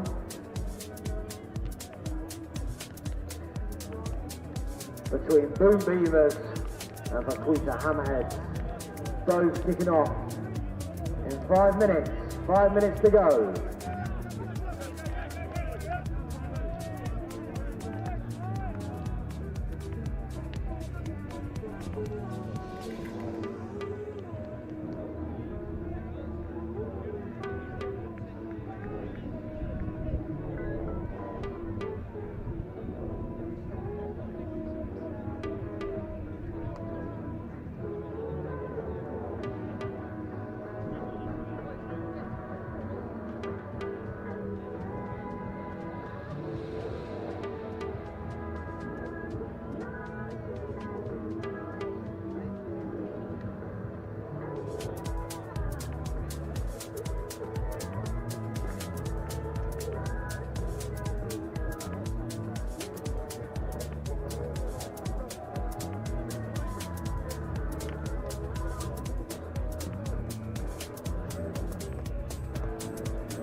Okay then, we are 4 minutes to go until kickoff in the Men's Elite Cup final.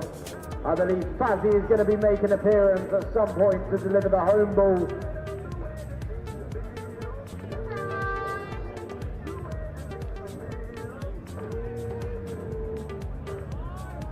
And of course this cup final between Preseli Beavers and Hong Kong China Dragons.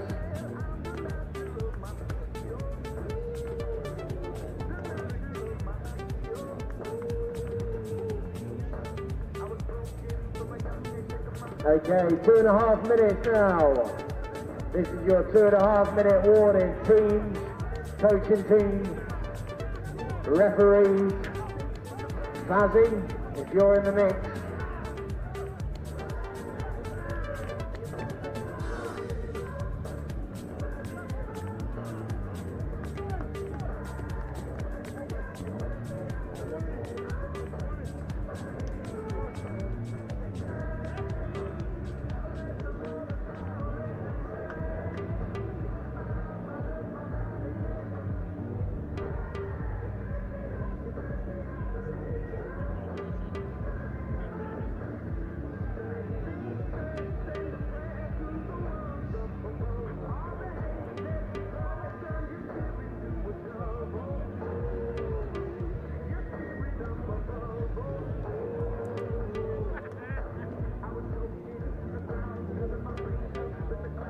Here's Fazzy then, Fazzy, we've got a minute to deliver the ball.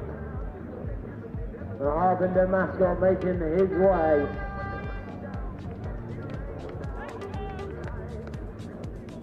Match officials are coming onto the pitch.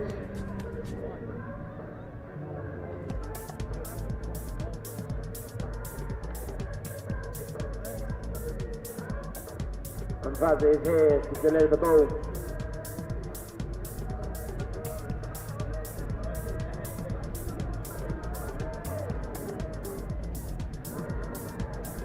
Fazzy's legs look a little bit wobbly.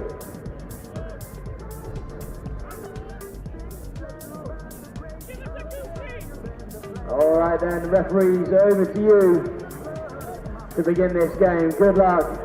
This is the Men's Elite Cup final between the Preseli Beavers and Hong Kong China Dragons.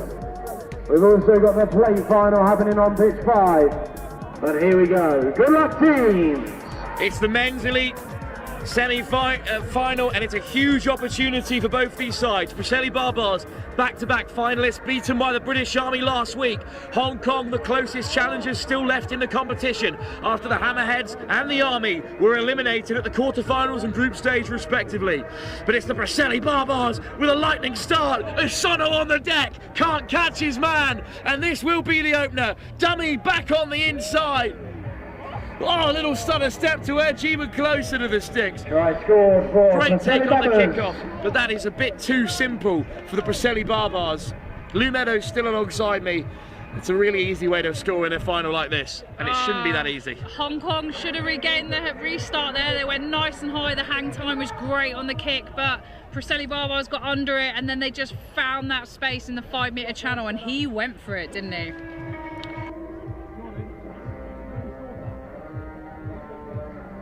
Well, it's Lloyd Wilkins who scored, and the extras added as well. Preseli Barbars are 7 up, and I gave Wilkins a little nod before the game. Lou, asked you to watch out for him as a potential player of the tournament nod, and he's already made a big impact on the game. Yeah, absolutely. You've got those players who you know you can rely on, and they do an awesome job in causing the defence massive problems. Fong Kip Fung with a good take off the kickoff, and here's Herbert looking to get on the outside. Liam Herbert shrugs off 2 defenders and picks out Juan Osono. Fong Kip Fung again, such a danger with a bit of space. Here's the skipper, Joe Knight. Rickard puts on the handbrake, little basketball pass over the top, and Fong Kip Fung is caught in no uncertain terms, and the Preseli Barbars have turned it over. What a pickup that is. Little ball on the inside to the captain, Coxley. Coxley off the deck for George. What a start to the final. Howells. That was fantastic defence by the Barbars there. You saw them go soft on the edge because they had numbers over, and then they make the hit and get the turnover. Now what a dab through! Liza's flag is up. Herbert gets across to make the tackle regardless, but the Preseli Barbars have kicked off the final like a house on fire. This is going to be an awesome game. We just saw 2 try-saving tackles there. Let's see what we can do from here. We've got the Hong Kong team pinned into their own 22. They're literally on the 5 metres with a line out, got to play out. Lou, I'm not superstitious, but in the women's final, the Lillian Amazons, who made the final in Shelford but lost it, beat Hong Kong to claim their first title. Preseli Barbars lost last time out in Shelford and are now playing Hong Kong in the final, looking for their first victory on the tour. See a bit of a pattern emerging there, do we? Oh, I think anyone could read that one. And up goes Osono. He juggles with it, but he just about keeps hold. Knight swings it out. And the kick in behind, a good option. And Fong Kip Fun is on the chase. It's going to roll towards the touchline. But it's the Preseli Barbars who get a hold of it. And over the ball goes Elia George. Howells. Coxley, the captain. Oh, slips away from one. Coxley gets it off the deck, and there goes Howells, and Howells is going to score a second. Fantastic leg drive there from Coxley, just to power through that collision, keep his arms free, and then he could pop it in behind the defence, which is then so hard to scramble from, and you could see Hong Kong suffering with that one. Captain Coxley again involved. This time it's Jack Howells who gets over for the 3-time Welsh champions. Scored for Preseli Barbars. Formed almost 10 years ago now, the Preseli Barbars. I'm glad they came across the bridge and they're taking on the London teams. Let's see what they've got. Oh, what a kick from George. Just wide of the right hand upright. Had the legs, just not the accuracy. Star man Lloyd Wilkins back on. He's had a fantastic tournament today. If George leaves the field. If I was here, I would go high and I would try and compete in this one. You look at Hong Kong, if you put it in behind, there's no one home, and that's exactly what they do. James Key has to go back to connect. Lives in Luton, James Key, a little bit more local. That is local. Very good airport there that we fly out of regularly. Direct from Hong Kong this time. There's a fend, and they slip the net. Liam Herbert off to the races. He's getting hunted though, and they've scrambled really well to get in and make that tackle. Sam Potter over the ball, but it's still in Hong Kong possession. Rickard. Goes to the short side instead. But he's met by a white wall. The Preseli Barbars hold firm. Really Herbert. good patient defence here. Dylan Mann, Knight. Switches in to find Key. They've got to look after the ball at this breakdown, which they do, and now they're trying to move it over to the left-hand side of the pitch where there is a bit of space. There's Sono, big carrier. Draws in 2 defenders and frees the offload for Rickard, who finds a Sono again. Oh, that's a slap down from the Preseli Barbars, and it will be a penalty advantage. Here's Joe Knight. Dylan McCann making his first appearance on the live stream, the Irishman. Key. Out the back door, it's a second knock-on from Preseli, and I think this is going to be a yellow card for the try scorer Jack Howells. Well, he looks bemused and confused, but it's the second slap down in one phase, and that's resulted in a card. It's super really tough when that happens, because I think the first one was cynical. I think that one was massively accidental, but when you got 2 on the trot in a game like this, referee's going to go to the pocket. When you go down to 6, you're going to be facing a scrum from the penalty. We've seen it all day today. Preseli Barbars are 2 tries up already. They lead by 12. This is the biggest chance of the game for Hong Kong. Absolutely, they're in the opposition half. They've got a player up now, so let's see what they can pull out the box. They would have watched that women's final. They would have seen their women's side go down by 2 tries, and well, they've got to change the fortunes of Hong Kong here. Matt Rickard, English schoolboy, back in North London. That pass did not go to hands, the skill set letting them down. But what a pick up by Key. Look at the feet on the boy as well. Good offload, and off goes Julien Baron. Penalty for Hong Kong. Preseli Barbars fuming. James Key takes the quick tap. Oh, what a shot. Put down on the 5 emphatically. Rickard. Crossfield, plenty of space for their captain, Joe Knight. Well supported on the sideline. Great deed, to be fair. There was an awesome collision there, but it did dislodge the ball. Hong Kong keep possession, and then that crossfield to find the space that we knew would be there because of them being a player down, and an excellent finish from Joe Knight, the captain. Julien Baron with a crucial kick.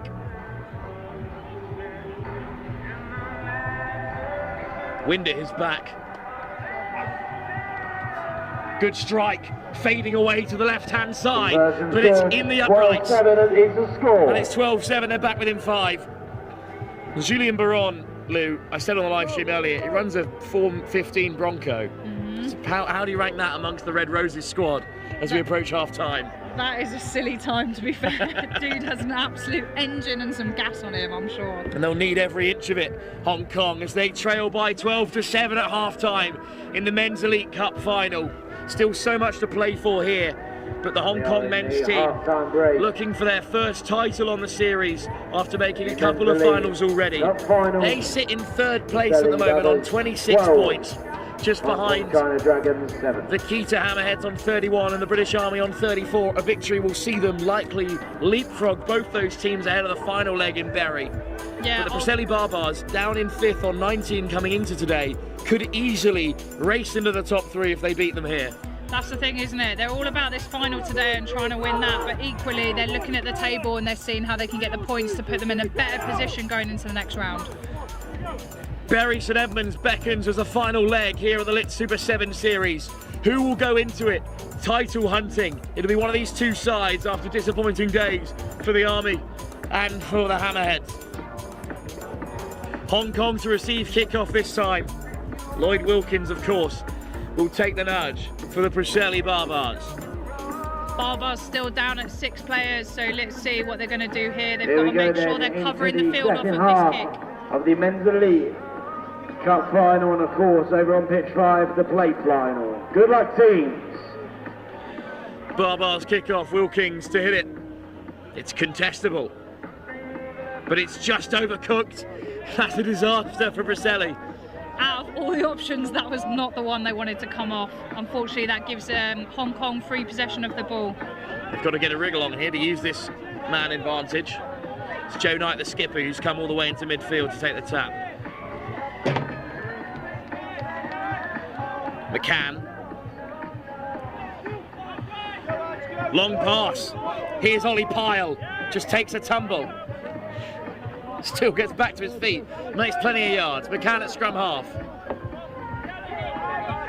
Baron, Knight, Rickard.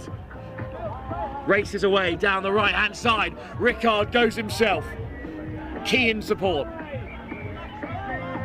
Julien Baron. Dylan McCann. Hong Kong taking really good possession here whenever they can, and then moving the ball really well. Offload through the hands to Isono. Backward says the referee. But penalty, Preseli. Great work from Blake Elliott.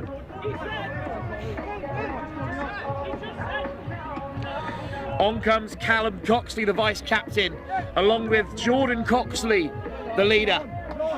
And now they're back to full strength. They've done really well there to hold out the Hong Kong side. Also Ned Bennett back onto the field, and it's chipped in behind by Wilkins. What an option! And look at Ned Bennett go! He wins the race. Preseli score.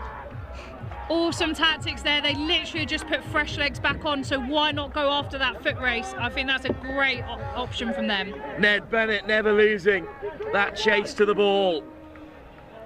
And Preseli score another. And Hong Kong now in real trouble. Jordan Coxley and Callum Coxley together, both onto the field, captain, vice-captain. I imagine they had a word in Wilkins' ear. But Lou, that's a great score. Yeah, and they've got the nudge there. It was an awesome, like I said, decision by them. Tactically, looking at they've got fresh legs on the pitch. Can they get in behind the defence? And they absolutely capitalise on it. Sorry, man.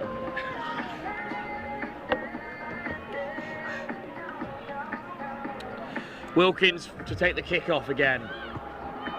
Let's put it deep in behind Hong Kong here. And look at this chase from Sam Potter. Key finds an offload, interception on the 5. Preseli go over again. The high press pays dividends for the Welsh side here, and they stretch further in front against Hong Kong, and that could be the try that seals it for them. Always dangerous playing out of your own 5 metres from your try line, and that loose pass ball in air time pounced on it from the bars, and they got the try. Wilkins converts as he so often does. And Hong Kong are going to be losing finalists in both women's and men's Championship Cup finals.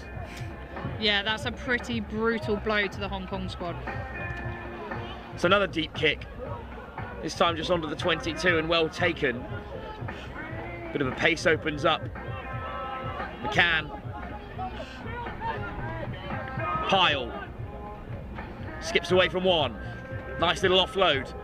And now Baron looks to accelerate through the hole. Oh, it's been stripped in the tackle by Coxley, the captain. George, still driving George. Can hear their coach encouraging them to keep possession, drain down the clock, look after that ball at all costs. Lovely offload from Coxley. Lifted off the deck and skipping away goes Ned Bennett. Bennett accelerates and finds another offload. Looks like Hong Kong have taken the man off the ball there. And penalty, Preseli again. Coxley wastes no time. Away goes Callum Coxley with Jordan in support. Here he is, Jordan Coxley. Bennett has the beating of McCann, finds the offload for Dennett. Pyle over the ball. Preseli just maintained control. Jordan Coxley. Hong Kong definitely not making it easy. Really good defensive drift at the moment, forcing them to go back into contact. But the possession is still with the bars, and they're doing well to recycle at the breakdown. John Howells, Coxley. Some tired legs on both sides. Oh, nice footwork from Lloyd Dennett. Jordan Coxley. Bennett! His second try will seal it for the Barbars. Try for Preseli. Really well teamwork try there, and then up to the captain again to break the defensive line, keep the ball alive, in behind the defence, and they get another try. 24-7. Ned Bennett's put a seal on it. Hong Kong falling at the final hurdle again. But it's a good Preseli Barbar side that's done it. and both them and the Lillian Amazons have taken a claim going into the final round in Bury St Edmunds on the 5th of July. I think this barbell side's worked really well, both sides of the ball, and that's ultimately what's given them this final. And now they're just capitalising on the mistakes that Hong Kong are making from the pressure.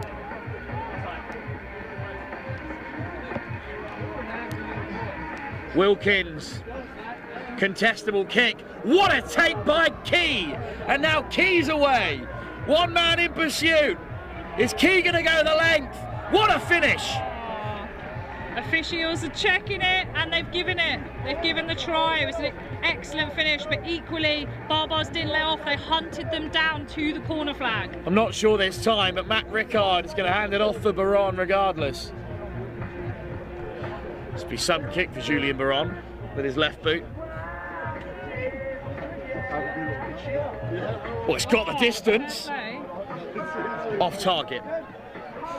Still time. Who knows? All about the restart. If they can regather their own restart, they're in with an opportunity to get a quick try. Isono's after it.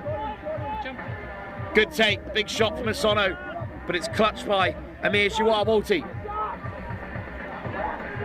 Jamal-Walty's gone down there, and he stayed down. So Preseli play with 6, but still they find some space down the left wing. Beautiful kick in behind, pile back for Hong Kong. But the second dribble might pop up for Preseli here. Knocked on. But it won't matter. Preseli Barbars have crossed the border and they've won here in Harpenden. 3 times Welsh champions on the bounce. Left the London Dragons for a harsher challenge and they found the Lit Super 7 Series finalists in Shelford and now victorious here in the National Pub Sevens. It's a big day out for the Barbars. Preseli have taken victory and they will rocket up the table and look to hunt down the British Army in the final leg in Bury. But what a final, Lou. That second half was all Preseli. Honestly, well-deserved win. You can see they've got real talent across that squad. They've got footwork, they've got powerful physical players who can take it to the line, and then they've got absolute pure gas to finish off some of those phenomenal tries. 8 till 9 p.m. Absolutely the happy hour is starting at 8 o'clock till 9 p.m. What a result. We're straight on to our next game. Fine Rugby now take on the Wild Dogs in the Women's Open Final. In the stand, still open all the way into the evening, and we've got music playing, of course, in the event village. But our next game that will be coming up on pitch 1 is the Women's Open Cup Final.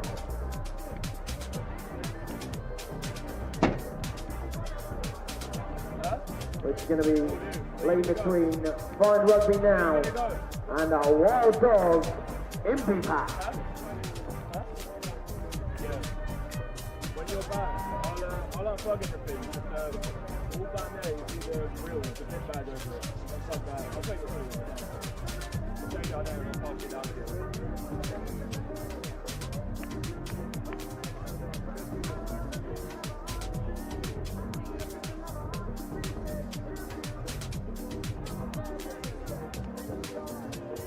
Two minutes to go until kickoff. As well, over on pitch 5, we do have the Women's Plate Final in the Women's Open League between Harpenden Hurricanes and the British Army. The pitch 5 and pitch 1 both in use, and good luck to all teams. Fazzy's coming out once again. He's doing all the finals. Putting in the legwork, Fazzy, the Harpenden mascot coming through right now. Make some noise for Fazzy.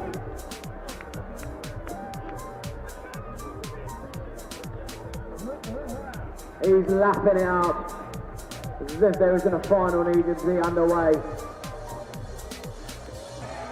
Women's Open Final.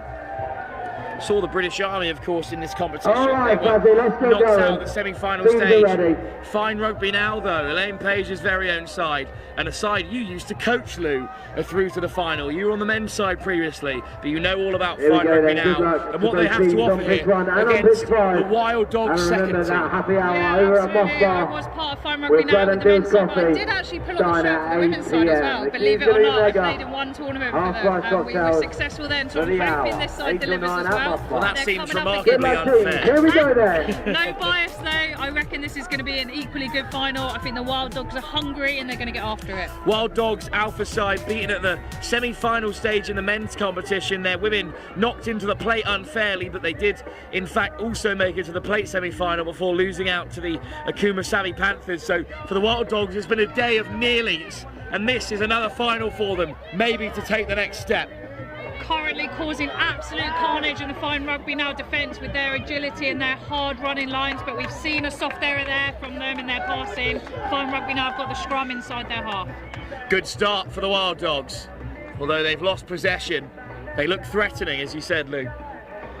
Yeah, they've got some really athletic players there. Equally, I think they've got a strong scrum, so I think fine rugby now need to get this ball out really quickly. Like I said, they're in their own half just outside their 22, so they don't want to be staying there for too long. So they topped their group, the Wild Dogs, which also included Oxfam, the British Army and Bishop Stortford. Fine rugby now also topped the groups, including the Wooden Spoon Marauders and the locals Harpenden. And in the semis, both sides dominated. 31 points they put on Oxfam and the Wooden Spoon Marauders, so they both deserve to be here. Absolutely. Here we go. We've got a break now from fine rugby now. They're outside of their half. They're into the Wild Dogs half, and they're literally trying to break into the 22 now with a strong carry there. Hiske Blom, the former Netherlands international, a stalwart for this fine rugby now side. Pitt Clark. Oh, look at the direction from Holly Ross, straight through. Holly Ross of the Loughborough University's Bucks side is the scorer. Lovely little swerve there in her step that sold the defence and allowed that gap to open up for her. She then sliced through really nicely to score under the sticks, which should give her a good opportunity to convert. Great finish from Holly Ross. And she adds the 2. Fine rugby now in front, but having seen what Wild Dogs Impies have had to offer so far, I think they're going to cause some difficulties throughout this final. Yeah, let's see what fine rugby now do with this restart. If Wild Dogs get possession and can keep it, breaking into the fine rugby now half, we're going to be in for a really good game. Kick to come from fine rugby now. Try scorer Holly Ross with responsibility. Puts plenty on it. Just one bounce and it'll be a line out. So they'll keep the pressure on, fine rugby now. She found some space, but it was a bit of an ugly kick. It curved, and so therefore no one was under it. Still, one player lift right at the front. Hiske Blom could probably lift a decent Ford Fiesta at the front of the line out, so she'll have no problem here. And indeed, they do nick it back, fine rugby now. Love that you chose a Ford Fiesta. Is that your car? Well, it's a mid-car, you know, I'm not going to gas her up too much. See what she has to offer in this final. It's a huge clear out, but the penalty still coming the way of fine rugby now. And look at this direct running from who else but Hiske Blom again. Great decision making there. She knew Wild Dogs were offside, so they have to retreat, and they're running backwards, and you're never going to beat the pace of someone running forwards. Well, I drive a Mazda 2, but Hiske Blom, regardless, has gone through to score for fine rugby now. Fine rugby now, they play a lot of sevens together, not just here on the Lit Super 7 series. And they're a side that know each other so well, and that's an excellent effort at the conversion. What a nudge by Holly Ross. That was brilliant. I mean, she was close to the 22 and right out on the edge. She slotted that one. But they're also the table toppers of the Women's Open and looking to continue that form ahead of the final leg in Bury. Ross with another chipped ball in behind, but this time cleanly taken by the Wild Dogs. And there's a break on down the right. Blom in pursuit. Makes a big shot there. Just scrag tackle. Good offload. Over the ball go fine rugby now. Holly Ross nicked it. There's a penalty for not releasing. Excellent meters on that carry. She literally got inside the 22 straight off the restart. It was Georgia Childs. He made the great run down that right. Direct from the tap and go from Lucy Dale. Good clear out. Got to get a hold of it. Off low. Childs over in support. Benate at first receiver. Oh, what a run this is. A little break for Dale. Wild Dogs need to move this ball. Instead, it's short from Eva Benetti. And the Wild Dogs are on the board. Right in front of the post as well, Lou. Really direct play from them there. They almost played one-out rugby, but it seemed to work. They were breaking the Fine Rugby Now defence and making meters, and ultimately that's what pushed them over that try line.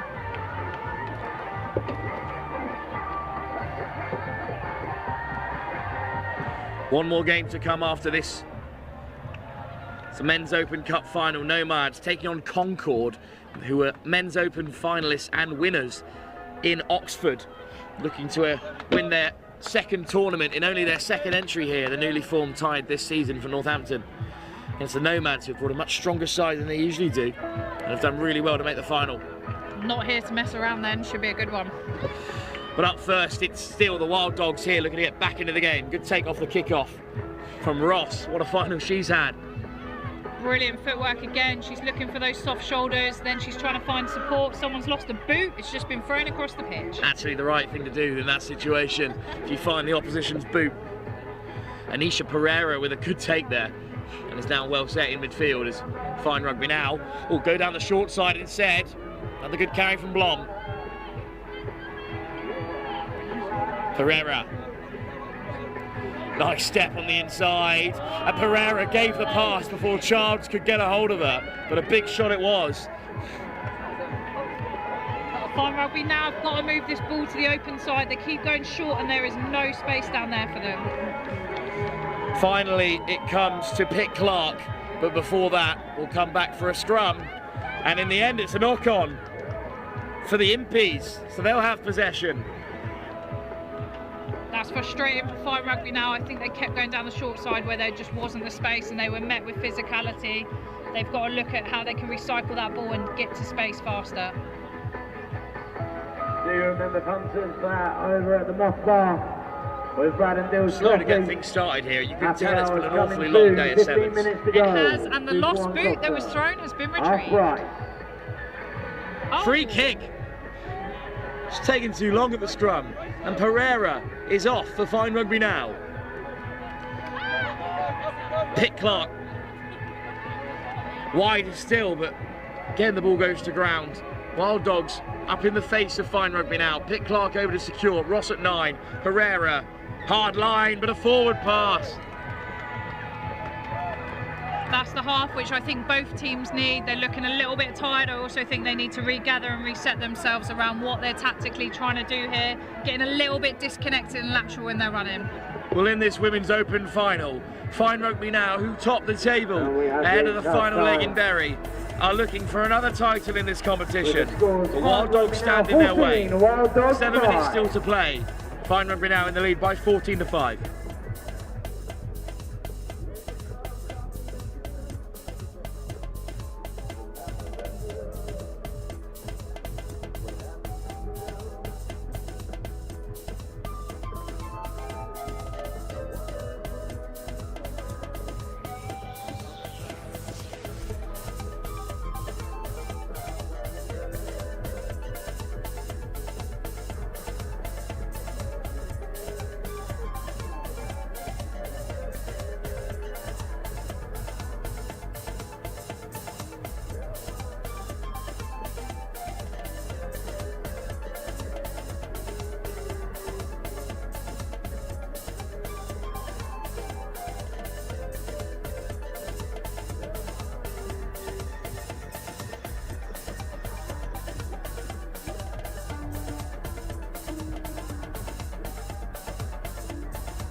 It'll be Wild Dogs to kick us Here we off. go then, second half in They the trail women's by open 14-5. Cup final. Cheeky little kick-off, well taken. And Fine Rugby now, looking to get on the outside early.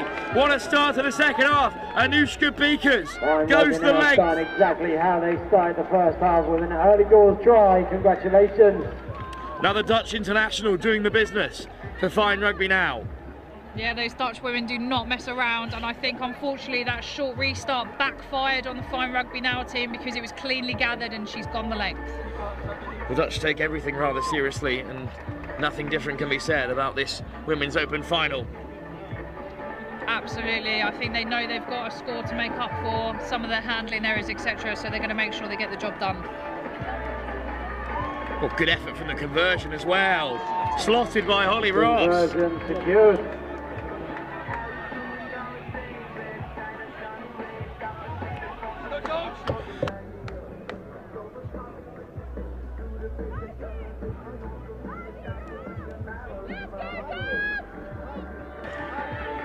Kick-off to come. Looks like it's Naji Pitt-Clark who stands over it. And actually, she leaves the field for the sake of Holly Ross, the Bermudan international.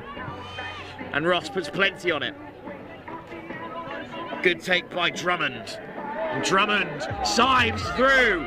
Shiv Drummond over the halfway, over the 10. Brought down by Beakers. But Wild Dogs on the offensive. 3-1 behind on tries. Again, a really strong carry. She makes meters every time she touches the ball. They just need to use her more. Again to the short side. Wild Dogs probing. Carried on by Broadfield. Penalty Wild Dogs as well.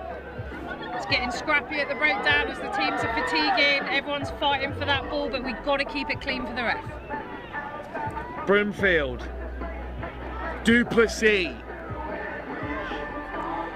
The pass is just behind. Oh, Ross comes in with an absolute thump. He's saying it's high. I think that's harsh. I thought she had an awesome collision. So a quick tap instead by Cadge. And it's Drummond again. Oh, picked off the toes. What a take by Benette. Broadfield through. Brought down at the very last on the 22. Ceylon Duplessis. Drummond gets on the outside. Ross. Oh, Drummond slips off the contact. Scores another. And they're back in the game, the Wild Dogs. Again, that's what I was saying about Drummond's physicality. She makes meters every time she touches the ball. She's very hard to bring down, and she gets over the try line. Wild Dogs still in this contest, but they need a conversion to close the gap. Drummond gets a hold of it, off target. 10 points on the board for the Wild Dogs, but it's not enough.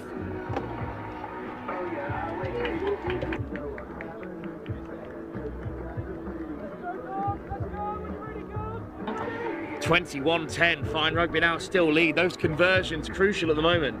Worth another try.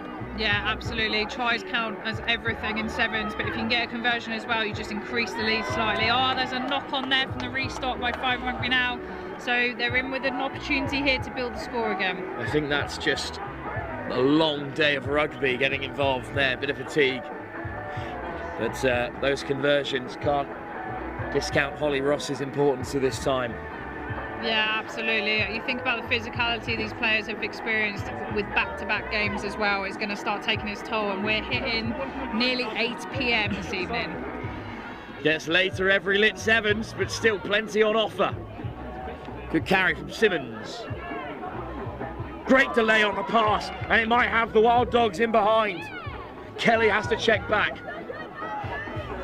Childs, almost away. Childs puts in the fend and scores. Right, scores for the Wild Dogs.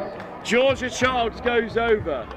And they're climbing back. You can see their determination to try and catch this Fine Rugby Now side, and it's in their carries. You can see another really strong one there. And now she's got to try and get this conversion. 15-21 the score remains. Fine Rugby Now letting it slip in this second half. Yeah, this next restart's going to be really important to Fine Rugby now. You can see Ross back onto the field because I think she's a key conductor in this side.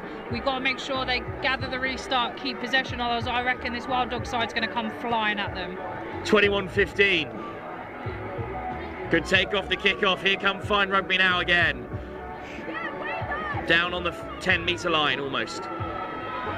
Dug out by Pitt Clark. Oh, turned over by the Wild Dogs instead. Lovely offload through the contact. What a hit by Ross. Quick pick and go. Oh, and they've got a penalty as well for offside. Someone's on the turf, but Wild Dogs aren't messing around. They want to go quick. Charlie Referee's Kubis holding looking to go quick, but put down pretty aggressively there. So we are going to have a break. What a shot that was by Holly Ross. Absolutely. Again, I think she's pivotal to that team defensively and in attack, not just from her conversions, but because of how she conducts what they want to do next and how she moves the ball really well. Crucial tackle, but ultimately a penalty's been given away. So although we're waiting for this game to get going again, Wild Dogs have the advantage. They're in the opposition 22 and they're going to look to try and close that gap and scoreline even more. Substitutions made then for the Wild Dogs. And we'll get underway with a penalty. She's on her feet and okay, which is great to see. Wild Dogs knocking on the door, still down by 6 points here. Level on tries, but none converted.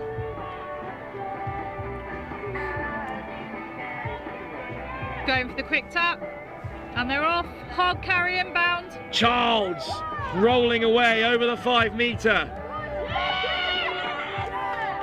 Good work at the breakdown to slow it down. Drummond goes direct. Drummond held up. They've got to roll away Fine Rugby now. From Fine Rugby now to hold her up over that try line. Benete. Duplessis put down. It's been spilt by Broadfield. And the Lions, the Wild Dogs, the South African side, they've missed out on a huge opportunity. Yeah, skill set on the edge, just let them down there in that final pass that was crucial to potentially that try that would have closed up the scoreline. But Fine Rugby now have the next scrum. They're in their 22, so let's see if they can get out. It's going to be Pitt Clark to feed the scrum.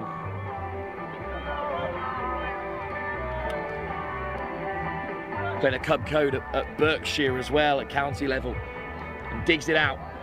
Ross keeping ball in hand. They're going to play from their own try line. Straight over the ball goes Drummond. Pitt Clark under pressure from a sea of purple shirts. Is there a bit of space out wide? There's a big handoff. They've done really well there to get outside of the area, and that is the game! Fine Rugby now survive a staunch test for the Impies. But it's another victory in the Women's Open competition for Fine Rugby now.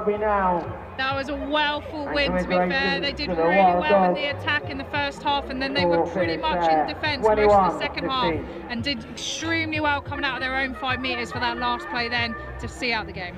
Lewis Gray's Women's Open side go marching on. They maintain their position at the very top of the Women's Open competition. And it's our final game of the day. Can you believe it?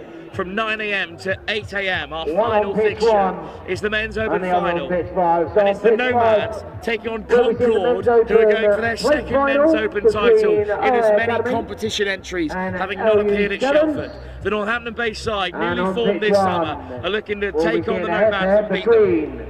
Nomad Sevens versus Concord Sevens. And it wouldn't be a final without the one, the only Fazzy. Fazzy, Harpenden's mascots, are running out now to deliver that match ball. He's then got something very special planned for the audience, for the stand. He'll be the orchestra. He'll be the conductor. We'll have to follow his marks, his commands. But once that match ball's delivered, it's over to you, Fazzy.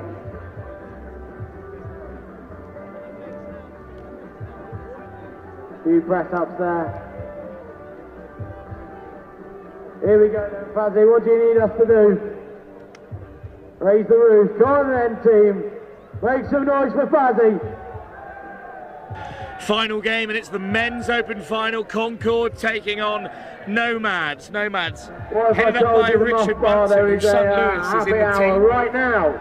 All the same, Adam Civil and Richard Civil in charge of Concord, and James Civil, player of the tournament in the men's open back in Oxford, is also part of the side. So there's some lovely storylines here. Right family affair by the sounds of it. Absolutely. Love to see in rugby. Well, it's Nomads in the black kit taking on Concord in their brand new red strip. They finished third at the Algarve Sevens in the International Open, victorious in Oxford in the men's open, looking to make it another title here on the Super 7 series. Loose pass into the midfield, almost wrapped up by the Nomads. But Concord head it wide at the first time of asking. Civil over the top, interception. Oh, they keep a hold, and the Nomads have lost it again. It's popped up unkindly for Concord. In the end, it's a knock-on that's going to give possession back to the Nomads. Almost a disaster. Tower and Henwood almost all the way over for Nomads. Good heavens, what a start to the final, Lou. I literally couldn't keep up what was going on there. Both teams not looking after that ball, flinging it around, which is something you don't want to be doing on your own 22 and try line. But let's see what happens here. They've got a shot here now to get over that whitewash from a scrum. It's going to be a hard place to defend from. What? Not happy at scrum time, the referee's going to pull it back. Yeah, that got messy. Both sides have got to wait for that ball to come in, and then it's a really quick strike. Prince and Kusei, who formerly of Stunt Sevens in the elite competition last time out in Shelford, will feed this scrum. Again, the pushers come early. Referee needs to ward that, and he does with a free kick, and they're off. Into the corner they go. Opening score for the Nomads. Well worked. Unfortunate there because the Concord just pushed far too early and aggressively in that scrum before the ball came in, and that's what the Nomads have gone after, the opportunity to get off over the try line early. Nomads ahead. In the end, they made it look very simple, but Concord have plenty of time to respond. Pressure of a final can sometimes force teams into doing things they would normally do. I think they just need to reset, treat it as another game, and the result will come. I believe it was George Bunton himself who went over in the corner. Good start for the Nomads. More Nomads early on in this final.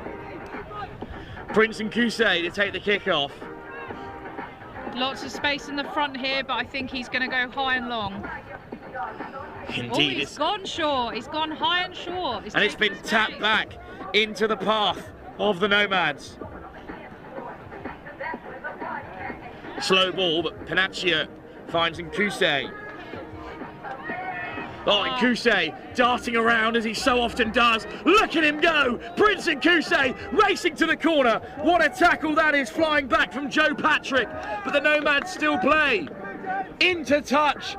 It's the Nomads who have missed out this time. Concord win it back. Great defence. What a tackle by Patrick. He's got about a foot on Prince Nkusei. How on earth he didn't make that a high tackle is beyond me. Yeah, he did extremely well and disciplined there to get low, because Kusei's footwork in the first instance was ridiculous. I mean, dude could dance out of a 50p piece, but that was a great tackle, and now they've got the reward of a scrum out in their 22.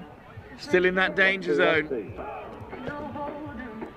It'll be fed by Tanner Stenson. He's going down the short side, find some space. Stenson brought down, finds an offload inside. Nomads hold firm. 1-2, 1-2. Moving ball well to the space on the open side. It's the danger man, Civil, looking to get on the edge. Oh, good take, right off the toes from Lodder. Putting themselves under pressure though, still inside their 22. Patrick ducks under the tackle of Geordie Boyce. Well, it's loose at the breakdown. They just try and hack it through. But it's back in the possession of the Nomads.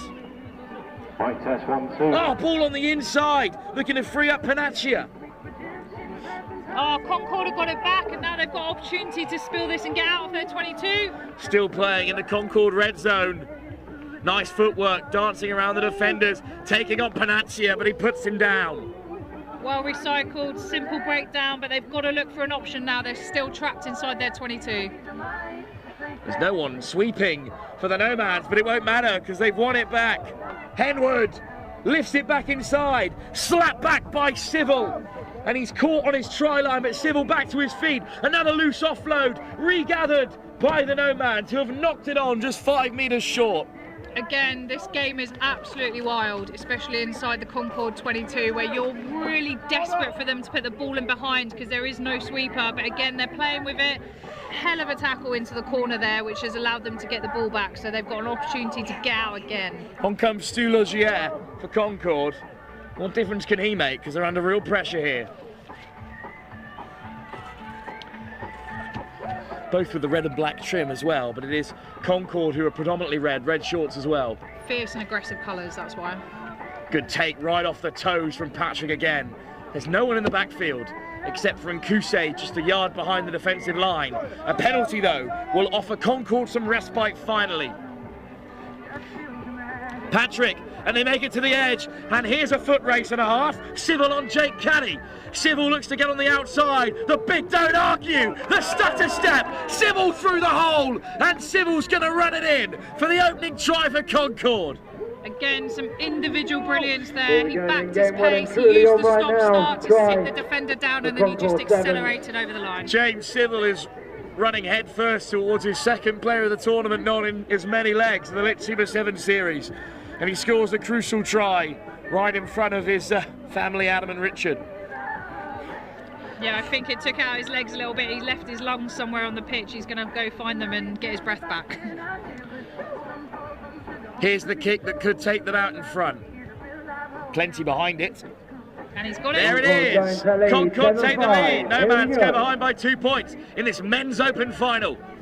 It's just as narrow an affair as we wanted, Lou.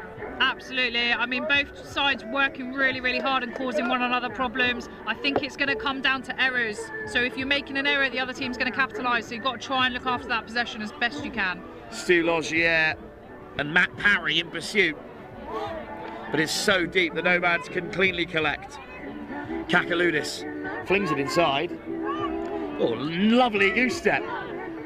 And Gabe Jordan almost on the outside. Jordan still battling in the leg drive. Slow ball for the Nomads. Concord have done really well to slow that breakdown. Drift defence has the Nomads contained for now. But any slip will open the door for them.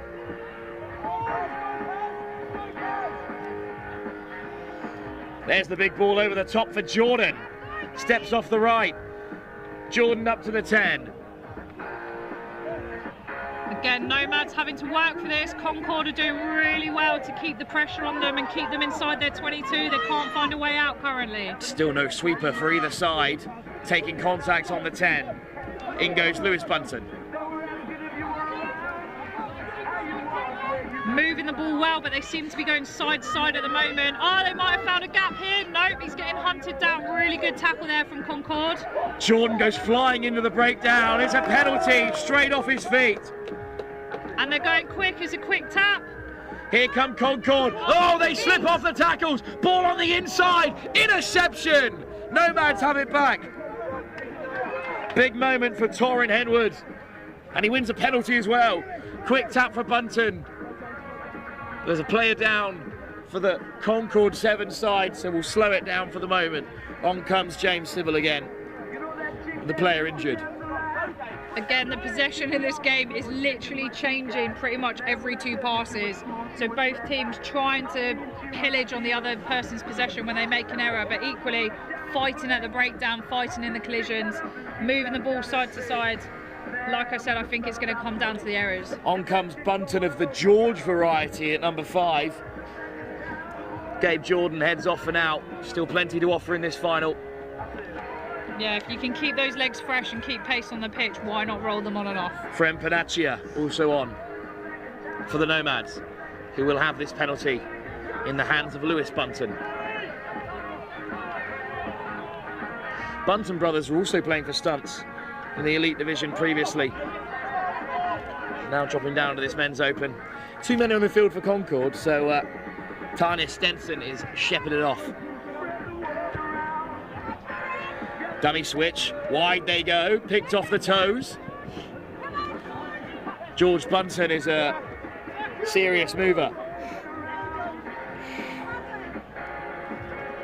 As is Lewis. Here goes Bunton again. Bunton on the outside. It's a foot race here. Oh, the little stutter step might have undone Tom Richings, and the Bunton brothers make the difference for Nomads. It's Lewis who goes over in the end, in the corner, and they retake the lead, 10-7. Really important chase there from Concord to keep that player scoring on the edge, because that will affect the conversion. We don't want them getting under the sticks, and I think teams forget that. If the conversion is successful. It's a big if as the tannoy announces the scoreline about the conversion being successful or not. Again, because of the follow, we've got it right on the edge here, so let's see if he can slot it. 10-7 at the moment.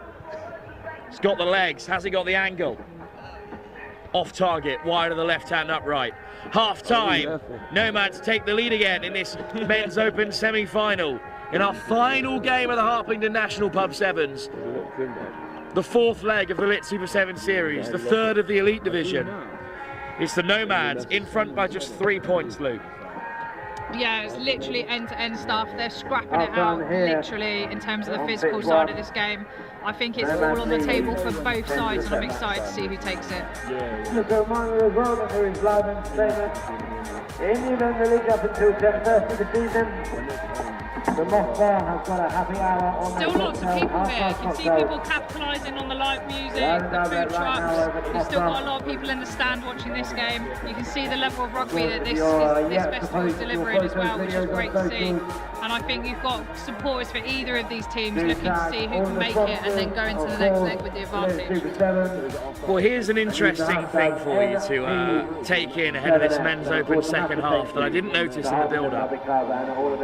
Nomads and Concord shared a group together earlier on today, and the final score was 12-7 in the Nomads' favour. And at the moment, the Nomads still lead by 10-7. So that scoreline is very much still possible.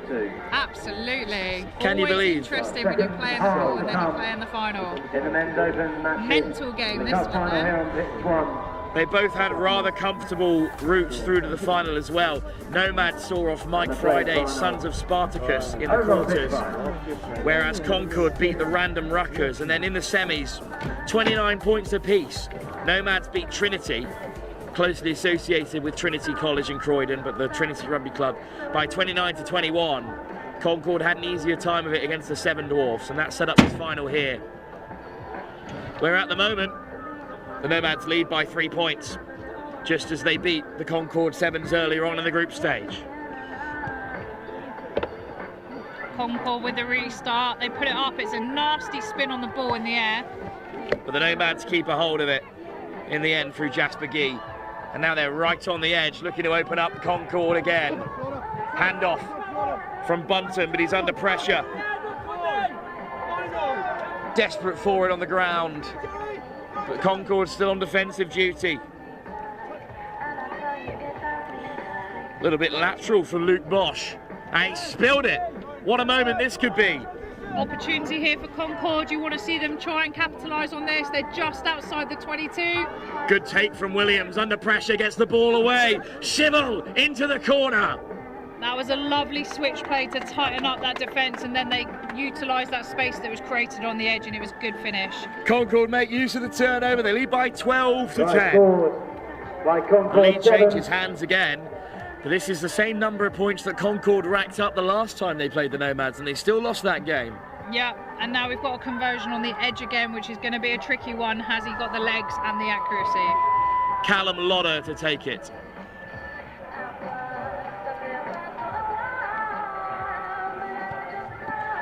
Again, he's got the yards. Has he got the angle? Oh, it's inches short. Just short. Great height, but just short. Concord in front. And Lodder retreats to halfway to take the kick as well. Concord will be wanting more of the same here off this restart.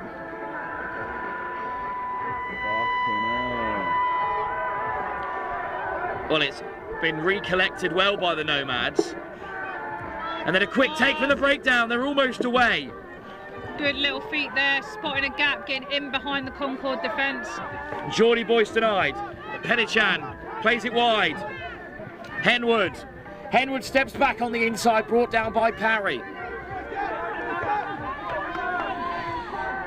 Here goes Caddy again.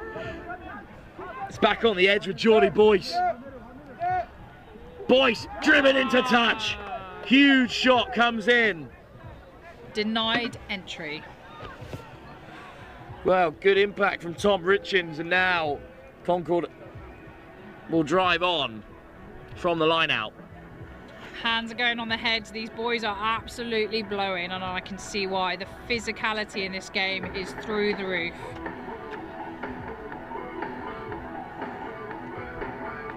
Time to calm themselves with this line out though. Got a Concord throw in. They got to get outside of their half.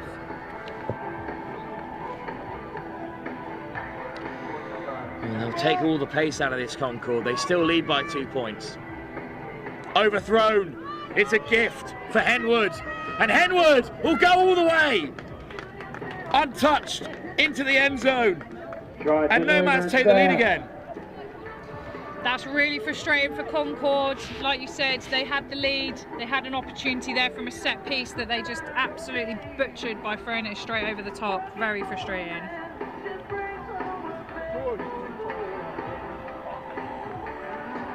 Well, this is a turnaround for the books, but if they convert this, which they do, would you believe it, Lou? It's 17-12 again. The scoreline the last time these two sides met in the group stage.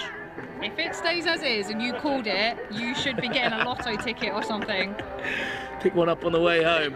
Prince and Kusei back onto the field to take this kickoff. Concord need to regather this restart, and they need to try and convert off of it. That's a fantastic kick. What a take! Concord are off to the races again. Here goes Logier. It takes two to bring him down. Yeah, pinned his ears back and went through the gap. High press from Nomads. But there's a man over. If they can find him. Oh, look at the step. Good offload as well from Ball. Williams brought down inside the 22. Back to the open side. Really good defence from the Nomads here, but the Concord boys are moving the ball really well. They're supporting one another. They just got to look after it at the breakdown, and they do. They just about keep a hold of it. Desperate for options. Here's Civil. There's some space on this open side by us, but they've got to move this ball fast. At the moment, they're running into these contacts, and those hits are huge. Williams. Patrick drives into contact with Williams in support. Over goes Parry as well. Civil digs it out. Bean. Logier. Again, caught on the gain line. Great defence from the Nomads still. Civil. These lads are tired because there's about 25 metres of space on this open side, but no one is taking it. Civil's got to find the width. Good counter ruck by the Nomads. Knocked on by Prince and Kusei, but it's a penalty. Hands on the floor there from Nomads, which gives the Concord an opportunity to go. Civil! That's the breakthrough for Concord, of course. It has to be James Civil again. And he's touched down right under the sticks as well, which means you'd hope they get the conversion and the extra points. 17 all, with a kick still to come.